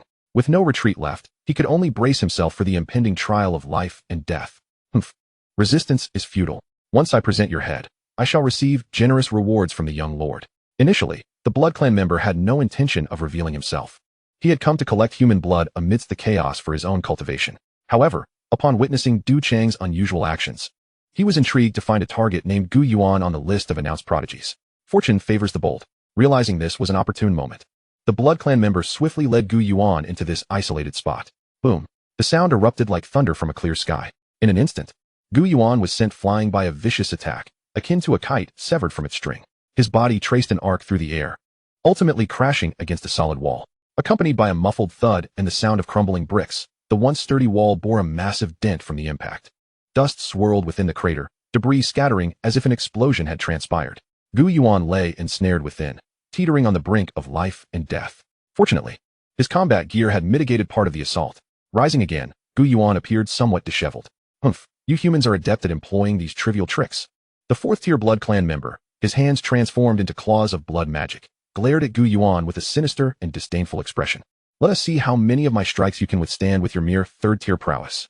With that, he swung his blood claws fiercely. In an instant, 10 crimson attacks surged forth like arrows, enveloping Gu Yuan in a torrential assault. Each blood-colored strike radiated a chilling aura, instantly engulfing him. As he dodged, Gu Yuan unleashed waves of sword energy, refusing to show any hint of complacency in the face of such a lethal onslaught. His figure moved with ghostly swiftness, weaving left and right to evade the blood attacks.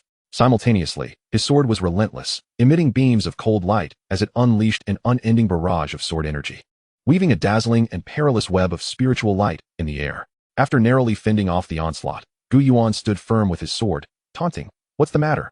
Afraid to reveal your full strength for fear of exposure?" The blood clan member's voice dripped with scorn and derision. Upon receiving Gu Yuan's challenge, a glimmer of determination shone in his eyes as he summoned his internal power and mental force, preparing to employ his sword technique to seize the initiative. With a sudden step forward, his long sword transformed into a streak of light, racing ahead. Bolstered by the spatial domain, the sword's power surged dramatically. The blade sped forth, traversing over 10 meters in the blink of an eye, leaving a long white trail, as if it sought to rend the very fabric of space. The blood clan member's blood energy surged, enveloping his form. This palpable power roiled and pulsated, exuding an unsettling aura. After a brief stalemate against the fierce sword light, the blood clan member erupted with formidable strength. He swung his arm, and a claw adorned with blood-red scales shot forth like lightning, crashing against the long sword with a resounding clang. The once glimmering blade was sent flying, spinning through the air before embedding itself into the ground with a thud, buried to the hilt. Seeing Gu Yuan disarmed, the blood clan member's lips curled into a sinister smile, unleashing a wave of bloodthirsty intent as he dashed towards Gu Yuan. "Die!" he proclaimed, his eyes gleaming with cruelty as his sharp claws lunged towards Gu Yuan's heart. In a moment of dire urgency, Gu Yuan channeled all his spiritual energy, blood essence, and mental force into the surrounding spatial domain. The space before him distorted slightly, just as the claws threatened to pierce Gu Yuan's heart. The sudden distortion altered their trajectory, allowing them to sweep past him without inflicting fatal harm. This was Gu Yuan's spatial talent, a capability known as spatial distortion. What just happened? The blood clan member paused in confusion, bewildered by the sudden shift in the scene. In that fleeting moment of distraction, Gu Yuan vanished from sight. Thrust. A glimmering sword tip emerged unexpectedly from the left side of the blood clan member's chest, piercing through his heart. Crimson blood instantly stained the ground beneath him. Chapter 82. The Curtain Falls. The fourth-tier blood clan member emitted a cry of pain, even as he suffered a grievous wound.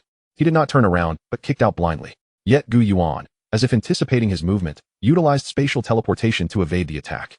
Taking advantage of the moment, Gu Yuan executed consecutive spatial shifts, darting back and forth. Cu, the immortal blood clan, decapitated by a single strike, found itself temporarily unable to summon its internal power, rendering it helpless as Gu Yuan once again plunged his sword deep into its heart. A thunderous roar erupted, accompanied by an overwhelming surge of terrifying blood energy, infused with a palpable fourth-tier aura, crashing toward Gu Yuan with relentless ferocity. Gu Yuan let out a muffled groan, feeling as though he had been struck head-on by a speeding heavy truck, his internal organs churning violently. Soon after, a trickle of crimson oozed from the corner of his mouth. However, even in such a grievous state, his hands, which had gripped the sword hilt so tightly that the veins stood out, showed no sign of relinquishing their hold. He resolutely pinned the headless corpse of his adversary to the ground with his sword. The astonishing vitality of the fourth-tier immortal blood clan was vividly displayed at that moment, as it continued to struggle despite its grievous injuries. With each violent convulsion, the ground around them began to tremble, as if struck by an invisible force. Deep cracks, like a spider's web, rapidly spread across the earth, sending shards of stone and dust flying, creating a haze of confusion. Gu Yuan tightened his grip on the sword, his arm trembling slightly from exertion, yet he dared not relax for even a moment. Drawing upon a surge of power that emanated from the celestial ancient sword, Gu Yuan gritted his teeth, beads of sweat cascading down his brow, soaking his garments. Yet, faced with such a formidable foe, even with the aid of the celestial ancient sword, he felt his strength waning. Finally, just as he was on the brink of exhausting his last ounce of energy, he was elated to observe that the corpse beneath his sword was gradually ceasing its struggle. The once frantically writhing body began to quiet, its resistance diminishing bit by bit.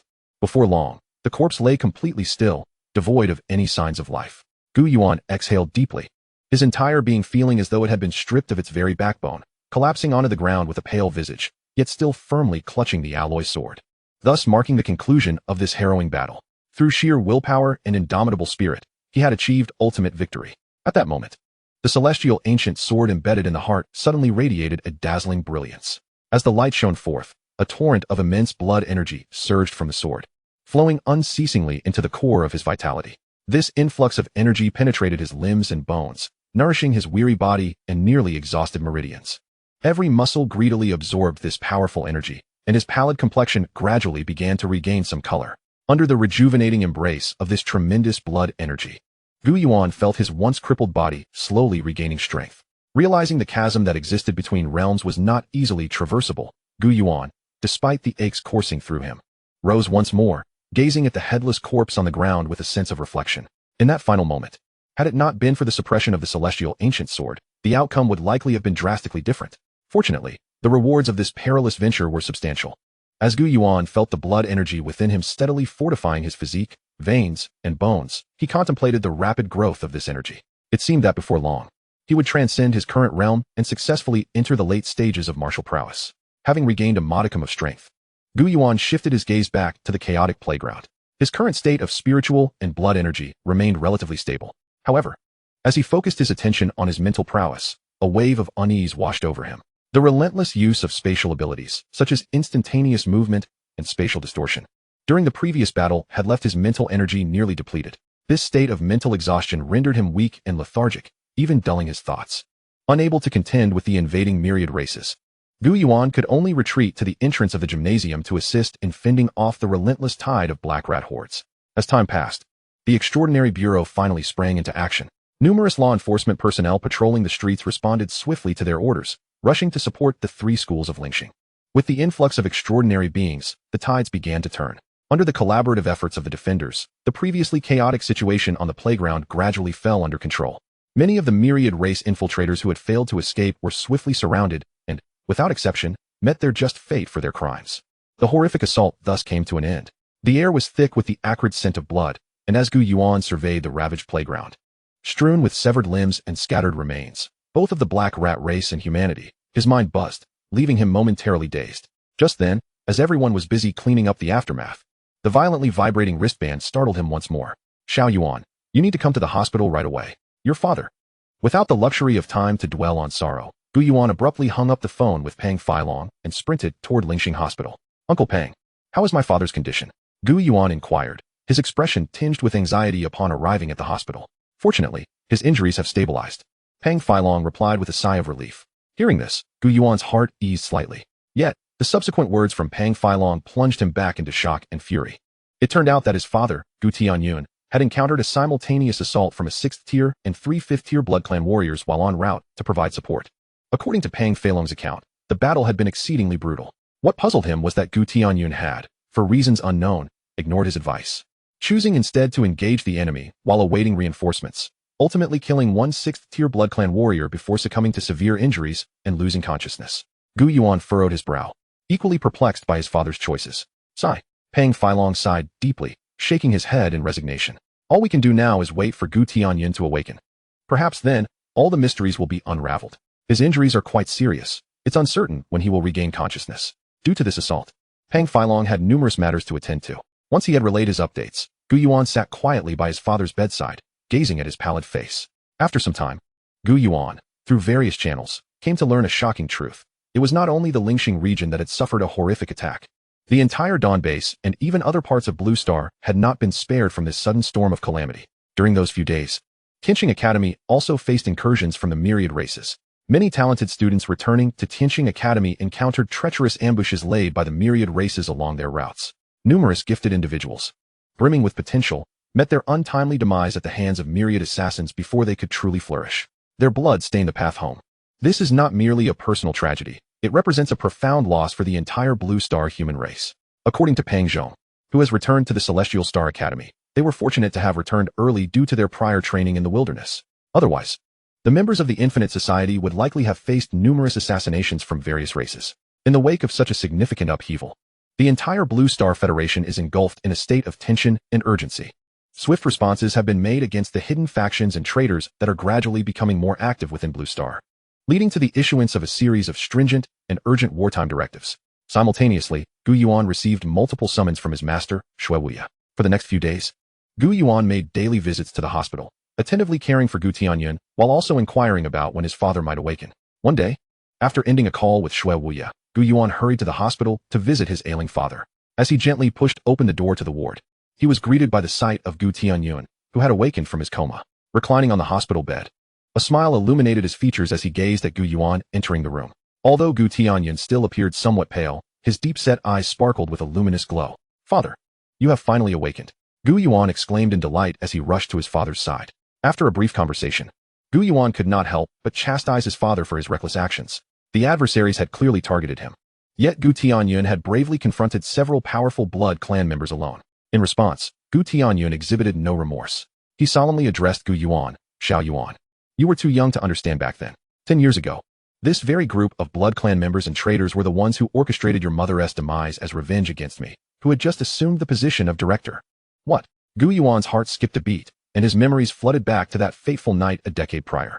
At the age of 7, he had yet to awaken his past life memories. Gu Tianyun, having just become the director of the Celestial Star Extranormal Bureau, had not grasped the gravity of the situation due to the numerous enemies he had made. One evening, while handling official business, Gu Tianyun did not return home, presenting an excellent opportunity for those harboring resentment against him to exact their vengeance. Under the cloak of night, several shadowy figures stealthily infiltrated Gu Yuan's home. Each of them moved with a lethal grace, clearly intent on harm. Their singular purpose was to seek revenge on Gu Tianyun. This band of miscreants turned their attention to the young Gu Yuan. Faced with this sudden crisis, he was paralyzed with fear, his face drained of color and his body trembling uncontrollably. In that moment, his mother stepped forward, shielding him with her own body. Though her spiritual core had been rendered useless, she was still a peak martial artist. Confronted by foes she could not overpower, she resolutely chose to self-detonate her life force. In an instant, a powerful shockwave surged through the room, repelling those who sought to harm her son. Despite being outnumbered and facing formidable adversaries, she valiantly held the line. However, the ferocity of the battle and the backlash from her self-detonation left her grievously injured. Just as she was on the brink of exhausting her strength, Gu Tianyun arrived in haste. Upon witnessing the horrific scene, his heart was consumed with rage and sorrow. He immediately joined the fray, engaging in a life-and-death struggle against the attackers. Ultimately, leveraging his extraordinary prowess, Gu Tianyun managed to slay some of the assailants on the spot, while others escaped into the shadows. Yet, when the chaos subsided, it became painfully evident that his mother, gravely wounded and weakened by her self-detonation, could not be saved. In her final moments, she grasped Gu Tianyun's hand tightly, her eyes filled with love and sorrow. Thus, Gu Yuan's mother departed from this world forever. It was during this traumatic experience that the memories of his past life, including those concerning the earth, awakened within him. Father, are you implying that aside from the traitors you have been purging these years, there were also Blood Clan members involved 10 years ago? Gu Yuan asked, his eyes glistening with unshed tears, his voice quivering. Indeed, the unique aura of that adversary has been etched in my memory for the past decade. I am certain. Gu Tianyun, who had just forcefully slain a 6th-tier Blood Clan member, revealed a fleeting look of relief across his stern visage. Once a husband, he had failed to protect his family and loved ones at a critical juncture. The painful recollections surged forth, tearing at his heart. That battle was not only a means to atone for past regrets, but also a reckoning for himself. Chapter 84. Return to Celestial Star. Father, I will be returning to Celestial Star Academy shortly. Gu Yuan supported Gu Tianyun as they exited the cemetery. You should have returned to school by now. Is your master urging you to go back? Gu Yuan nodded gently, replying, my master mentioned that the situation at Dawn Base has stabilized recently, and significant unrest is unlikely to occur. However, we must remain vigilant, so my master advised me to return to the academy promptly to avoid hindering my training progress. His tone was calm, yet a trace of concern lingered in his eyes. The calm before the storm, perhaps, Gu Tianyun murmured, gazing into the distance as if trying to peer through the layers of fog to glimpse the events that lay ahead. Noticing the worry etched on Gu Yuan's face, Gu Tianyun gently extricated himself from his son's support, playfully chiding, Xiao Yuan, I am not yet at the point where I require your concern. With that, Gu Tianyun straightened his posture, exuding a powerful aura of confidence and authority. Father, why do I feel that you are not quite the same as before? Gu Yuan jested. Could it be due to the official recognition you received earlier? Following the recent battle, Gu Tianyun's perspectives, mindset, and demeanor had undergone subtle changes in Gu Yuan's eyes. His earlier fearlessness, exemplified by his slaying of a 6th-tier Blood Clan member, had not gone unnoticed. Recently, the authorities had expressed immense appreciation for his remarkable achievements and significant contributions to maintaining social stability, culminating in a generous commendation for Gu Tianyun. Upon returning home, Gu Tianyun reiterated his assurance, Xiao Yuan, you can return to the academy with peace of mind. My wounds will heal in due time. Father, just like you, I too will not abandon my pursuit of the truth behind that incident. Gu Yuan declared resolutely, watching his father's retreating figure. I will investigate every traitor who has betrayed humanity and uncover the truth related to the Blood Clan involved in my mother's case. Gu Tianyun momentarily paused, his previously clenched fists loosening. After a moment of silence, he replied, do as you wish, but do not let your mother in the heavens worry about you. Gu Yuan boarded the return flight. Initially, his master Xue Wuya had offered to send someone to fetch him, but he had declined, wishing to spend more time with his father. Nearly 2 months later, Gu Yuan returned to Celestial Star Academy, his mindset having undergone a profound transformation. Walking along the internal streets of Tianqing Academy, remnants of dilapidated teaching buildings could still be observed. It is truly difficult to fathom that even this esteemed institution, guarded by numerous formidable warriors, could not escape the horrific assault from the myriad of races. Sensing the solemn atmosphere within the academy, Gu Yuan made his way directly to the foot of Mount Luofu, entering the courtyard at its base. Master, I have returned, Gu Yuan greeted respectfully. Indeed, Xue Wuya replied, narrowing his eyes slightly as he scrutinized Gu Yuan from head to toe, before praising him. I have heard you performed admirably during the assessment period, and even managed to slay a 4th-tier Blood Clan member during the recent turmoil. It seems you have reaped considerable rewards over these past 2 months. Compared to before, Gu Yuan had undergone a significant transformation. The once overt sharpness had now been tempered. He resembled an unparalleled sword, yet to be unsheathed, exuding a chilling aura that sent shivers down the spine. Master, you had urged me to return to Tianqing for a pressing matter? Gu Yuan inquired. Xue Wuya nodded. I trust you are already aware that the myriad races hidden on Blue Star have begun to stir once more. In order to better address the external threats posed by these races, the Blue Star Federation has collectively decided to initiate a cleansing operation. First, resolving the internal concerns regarding the human race. Internal concerns regarding the human race? Are you referring to the traitors who have allied with the myriad races? Xue Wuya continued to elucidate, not merely traitors. The recent horrific attack resulted in significant losses among the younger generation of the human race on Blue Star. Consequently, in order to prevent such an incident from recurring, the higher-ups have resolved to conduct a thorough cleansing of Blue Star. This includes a comprehensive eradication of both traitors and the myriad beings. According to Xue Wuya, this recent attack had undoubtedly crossed the line for the Blue Star Federation, which was now determined to eliminate all factors of instability within Blue Star. The primary focus of this cleansing operation would be the regions surrounding various academies and higher learning institutions, areas traditionally rife with chaos, where various forces could easily infiltrate and remain dormant. Perhaps on the surface, everything appeared calm, yet beneath that facade lay countless secrets and dangers waiting to be uncovered. With the Federation's decree, a multitude of elite forces began to assemble, heralding the onset of a thrilling and heart-stopping cleansing battle. Xiao Yuan, This global cleansing operation presents both an unprecedented crisis for you all, but simultaneously conceals a rare opportunity. Shui Wuya imparted all the information he had acquired to Gu Yuan. To encourage various factions to actively participate in this endeavor, the Blue Star Federation was prepared to spare no effort, offering numerous precious resources, including those rare resources from the myriad races, as rewards. After pondering for a moment, Gu Yuan grasped the implication. Master, do you mean for me to partake in this cleansing operation? Precisely. Although the entirety of Blue Star society appears stable, it is, in truth, fraught with unseen dangers and tumultuous undercurrents. Various factions are engaged in clandestine skirmishes, their interests intricately intertwined. A moment's carelessness could ensnare you within their web. Given your current strength and experience, if you do not swiftly grow and learn to navigate the complexities and perilous challenges ahead, I fear that one day, even I will be unable to shield you completely. In these turbulent times, even Shui Wuya, once revered as the Sword Saint, could not foresee the future fate of the human race on Blue Star. Would they succumb to utter annihilation amidst the myriad crises, or would they, in the face of adversity, find a glimmer of hope and achieve a rebirth akin to a phoenix rising from the ashes? Thus, Shui Wuya felt compelled to prepare for the impending upheaval, strategizing for the changes to come. Chapter 85, Club Gathering. Stepping out of the courtyard, Gu Yuan was consumed by a whirlwind of thoughts, repeatedly reflecting on his master Shui Wuya's words. Yuan Gu, you've finally returned. As soon as he entered the dormitory, his close friend Pang Zhong rushed over, enveloping him in a hearty embrace.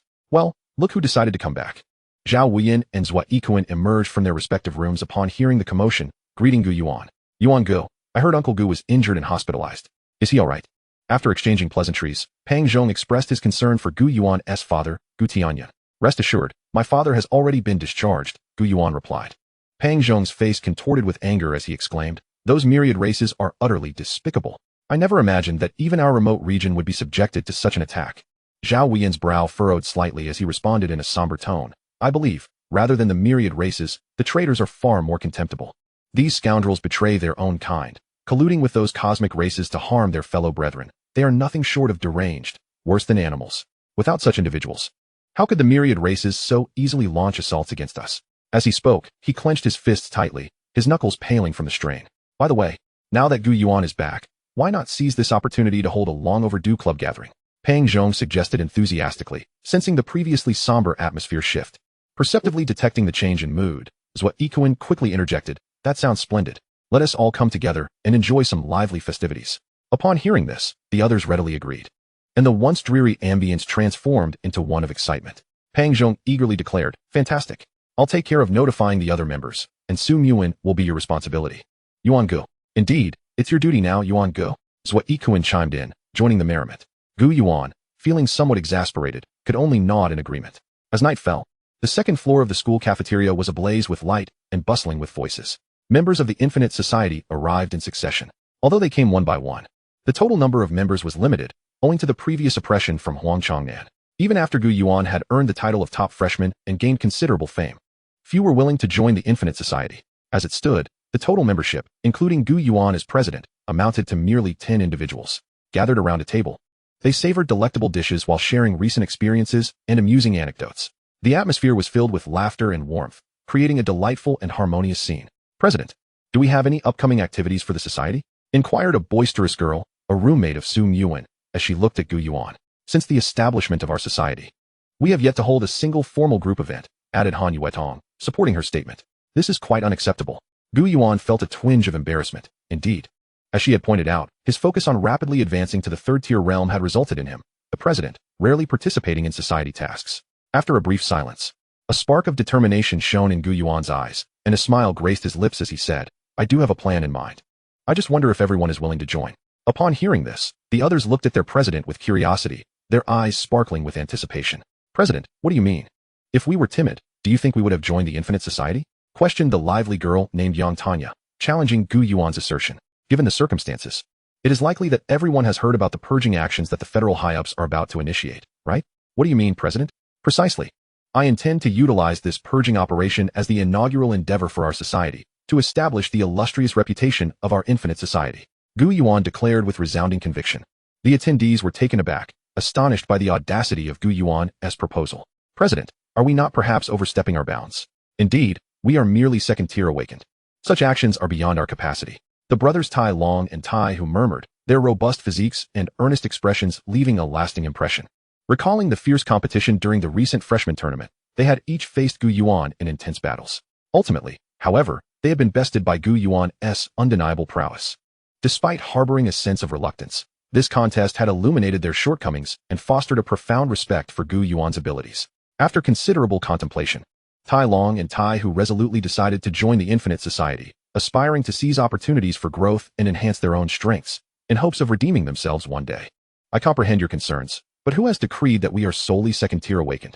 As soon as Gu Yuan rose to his feet, the formidable aura distinctive to a third-tier awakened emanated from him, sweeping over the gathering like a surging tide, compelling everyone to take notice. Yuan Gu, have you ascended to the third tier? Ignoring Pang Zhong's inquiry, Gu Yuan continued. Before the crowd could fully process his earlier statement, I propose we divide our 10 members into 2 teams, with myself leading one and Pang Zhong, who has advanced to the late stage of a martial artist, leading the other. Yuan Gu, I have yet to reach the late stage of a martial artist. Pang Zhong raised his hand, scratching his head, somewhat embarrassed. Fear not. Just because you have not yet reached it now does not preclude you from attaining the late stage in the future. I am confident that I can facilitate your breakthrough within a fortnight, enabling you to ascend to the late stage of a martial artist. Gu Yuan's resolute proclamation reverberated like thunder in the ears of all present. The shock it elicited was no less profound than the revelation of his own ascension to the third tier. If indeed we had 2 third-tier leaders, I would consent to this undertaking. Although the assembly was somewhat skeptical of Gu Yuan's assertions, they could not ignore the confidence radiating from him, which seemed genuine rather than mere bravado. Chapter 86. Tian Yuan Pool. Wan Shui Pool. Yuan Gu. Is it true that our previously amiable teacher Du Chong is actually a traitor to humanity, a spy for the myriad races? After the meal, Gu Yuan and Su Yuan strolled side by side across the expansive playground. The gentle night breeze caressed their faces, bringing a refreshing chill. The moonlight cascaded like liquid silver, illuminating their path. Gu Yuan fell silent for a moment, his gaze fixed on the horizon as he spoke in a low tone. Like you, I too found it unfathomable to believe that teacher Du Chong would align himself with the myriad races until I witnessed the events firsthand. But why? Why would teacher Du Chong betray our kind? Su Yuan queried, her face etched with confusion as she struggled to comprehend what could compel him to forsake his own race and kin. Gu Yuan sighed softly, shaking his head. The specific reasons elude me, but perhaps the myriad races offered him some irresistible allure or benefit. After all, the human heart is inscrutable. Upon hearing this, Su Yuan felt a weight settle in her heart. They continued their silent walk, their thoughts lingering on the preceding conversation. Oh right, Yuan, remember to meet me tomorrow morning.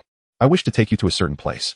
As Gu Yuan escorted her to the girls' dormitory, a sudden thought struck him, prompting him to extend the invitation to Su Yuan. Yuan Gu, what am I to do? Achieving a breakthrough to the late stage of a martial artist in half a month is akin to scaling the heavens.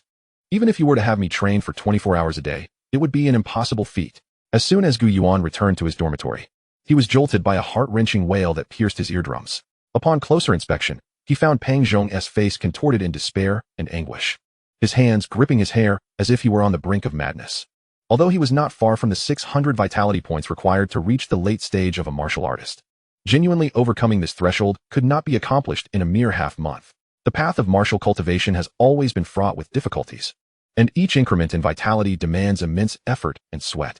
Given his current state, despite having a commendable physique, he had yet to master the profound techniques capable of rapidly increasing vitality points.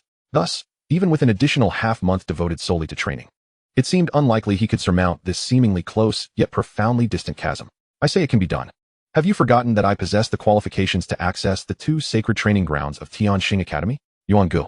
You mean the Tian Yuan Pool and Wan Shui Pool? Gu Yuan nodded affirmatively. Precisely. If you devote half a month to training in the Wan Shui Pool, I am confident you will reach the late stage of a martial artist. Is it not said that the minimum requirement for entry into these 2 places is to be a third-tier student like you? Pang Zhong asked, puzzled. You underestimate your unique physique. With these words, Gu Yuan turned and strode into his own room. The night swiftly passed in a haze of cultivation.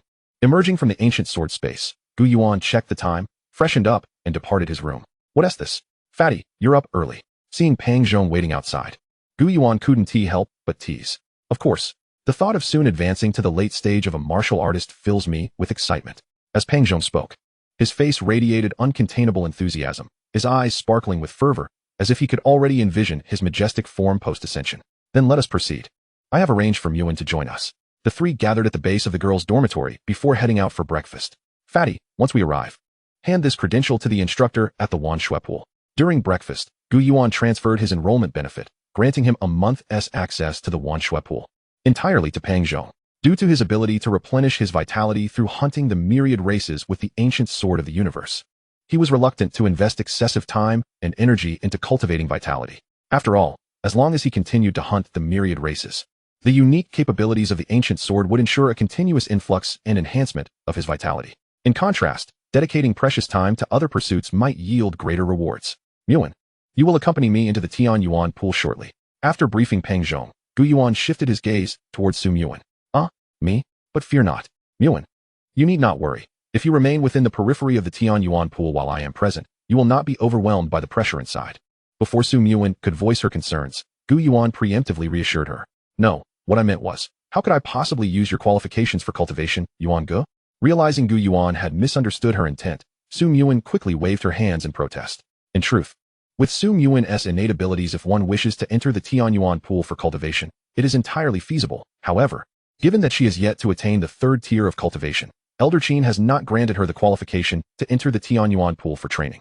Nevertheless, one should not dismiss the notion that if you could, on this foundation, further elevate your abilities, the likelihood of success in the forthcoming purging operation we are about to embark on in half a month would indeed be considerably enhanced. Gu Yuan spoke with a gentle smile, his gaze infused with unwavering expectation and trust in his companion. After a brief pause, he continued, moreover, you could certainly regard this opportunity as a special privilege bestowed upon you by the community, for we all aspire to witness your continuous progress and growth, thereby enabling you to contribute even more significantly to our collective efforts. Upon concluding these words, Gu Yuan's smile radiated even more brilliantly, as if he could already foresee the glorious future development of their organization. After a series of persuasive exchanges between the two, Sum Yuan concurred with their perspective regarding the community's benefits and agreed to accompany Gu Yuan to the Tian Yuan pool for cultivation. After breakfast, the trio made their way to the foot of Mount Luofu. The two rejuvenating springs of Tianqing Academy are situated on the northern and southern sides beneath the mountain's veins. Once they parted ways, Gu Yuan led Sum Yuan to the northern Tian Yuan spring. Chapter 87. Cultivation in the Tian Yuan pool.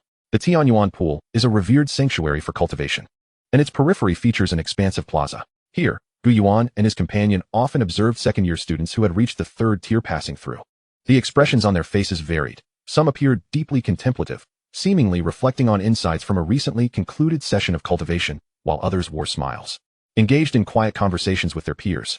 As Gu Yuan and Sum Yuan verified their identities and entered the sacred mountain, a student who had just emerged from the Tian Yuan realm inadvertently caught sight of Gu Yuan. A flicker of surprise and curiosity surged within him. He had not anticipated encountering Gu Yuan in this setting. Thus, he paused, gazing from a distance at the receding figures of Gu Yuan and Sum Yuan, his mind racing with thoughts. The Tian Yuan pool is a mystical and spiritually vibrant place, perpetually shrouded in dense mist, resembling an ethereal realm that obscures its true nature from view. Within this fog-laden pool, the youthful Gu Yuan advanced cautiously, his keen eyes not missing even the slightest detail. Suddenly, he spotted a cluster of figures, a group of third-tier students engrossed in their cultivation. Some were seated by the water's edge, eyes closed in concentration, while others stood in the water, their postures as erect as pine trees. Each was wholly absorbed in their practice, seemingly impervious to any external disturbances. These students, without exception, maintained a considerable distance from one another, consciously ensuring they did not disrupt the concentration of others who were similarly devoted to their cultivation. This self-awareness and discipline not only reflect their reverence for the practice, but also embody a commendable atmosphere of mutual respect and collective advancement. Gu Yuan found a vacant spot and instructed Sum Yuan to remain at the edge of the pool while he stepped into the fantastical waters of the Tian Yuan pool. The distance between them was not great. The water shimmered with glistening waves, emanating a peculiar radiance, as if it contained boundless spiritual essence and energy. The spiritual liquid within the Tian Yuan pool was exceptionally pure and rich, making it an unparalleled venue for cultivation. Both Gu Yuan and Sum Yuan understood the preciousness of this location. They steadied their breaths and prepared to immerse themselves fully in the cultivation of spiritual energy. With each inhalation, the abundant spiritual essence around them seemed magnetically drawn to them, swirling in their vicinity. As time elapsed, Gu Yuan and Sum Yuan gradually entered a state of profound immersion. Boom! Gu Yuan, with eyes tightly shut and spiritual energy surging within him, exerted every ounce of effort to activate the spiritual core hidden deep within his body. This core, empowered by 3 innate talents, resembled a voracious black hole, continuously devouring the surrounding energy. At this moment, Gu Yuan was focused on absorbing the spiritual essence contained within the liquid of the Tian Yuan pool. These spiritual substances flowed toward him like radiant streams, being drawn into the spiritual core. Not far from him, Su Yuan sat quietly, her delicate visage appearing somewhat pale, clearly straining against the formidable spiritual pressure emanating from the Tianyuan pool. Aware of this, Gu Yuan dedicated himself entirely to absorbing the surrounding spiritual energy, striving to alleviate her burden. They felt the potent aura radiating from the surrounding spiritual liquid, guiding the energy to flow gently into their bodies, circulating through their meridians, nourishing the spiritual core and fortifying their own spiritual power. As time progressed, the brilliance emanating from Gu Yuan and Su Yuan intensified, and his aura grew increasingly formidable. Yet, he remained unsatisfied, relentlessly absorbing the surrounding spiritual energy as though seeking to encompass the entire essence of the Tianyuan pool. The once tranquil spiritual liquid within the pool began to stir under the immense gravitational pull of Gu Yuan's cultivation.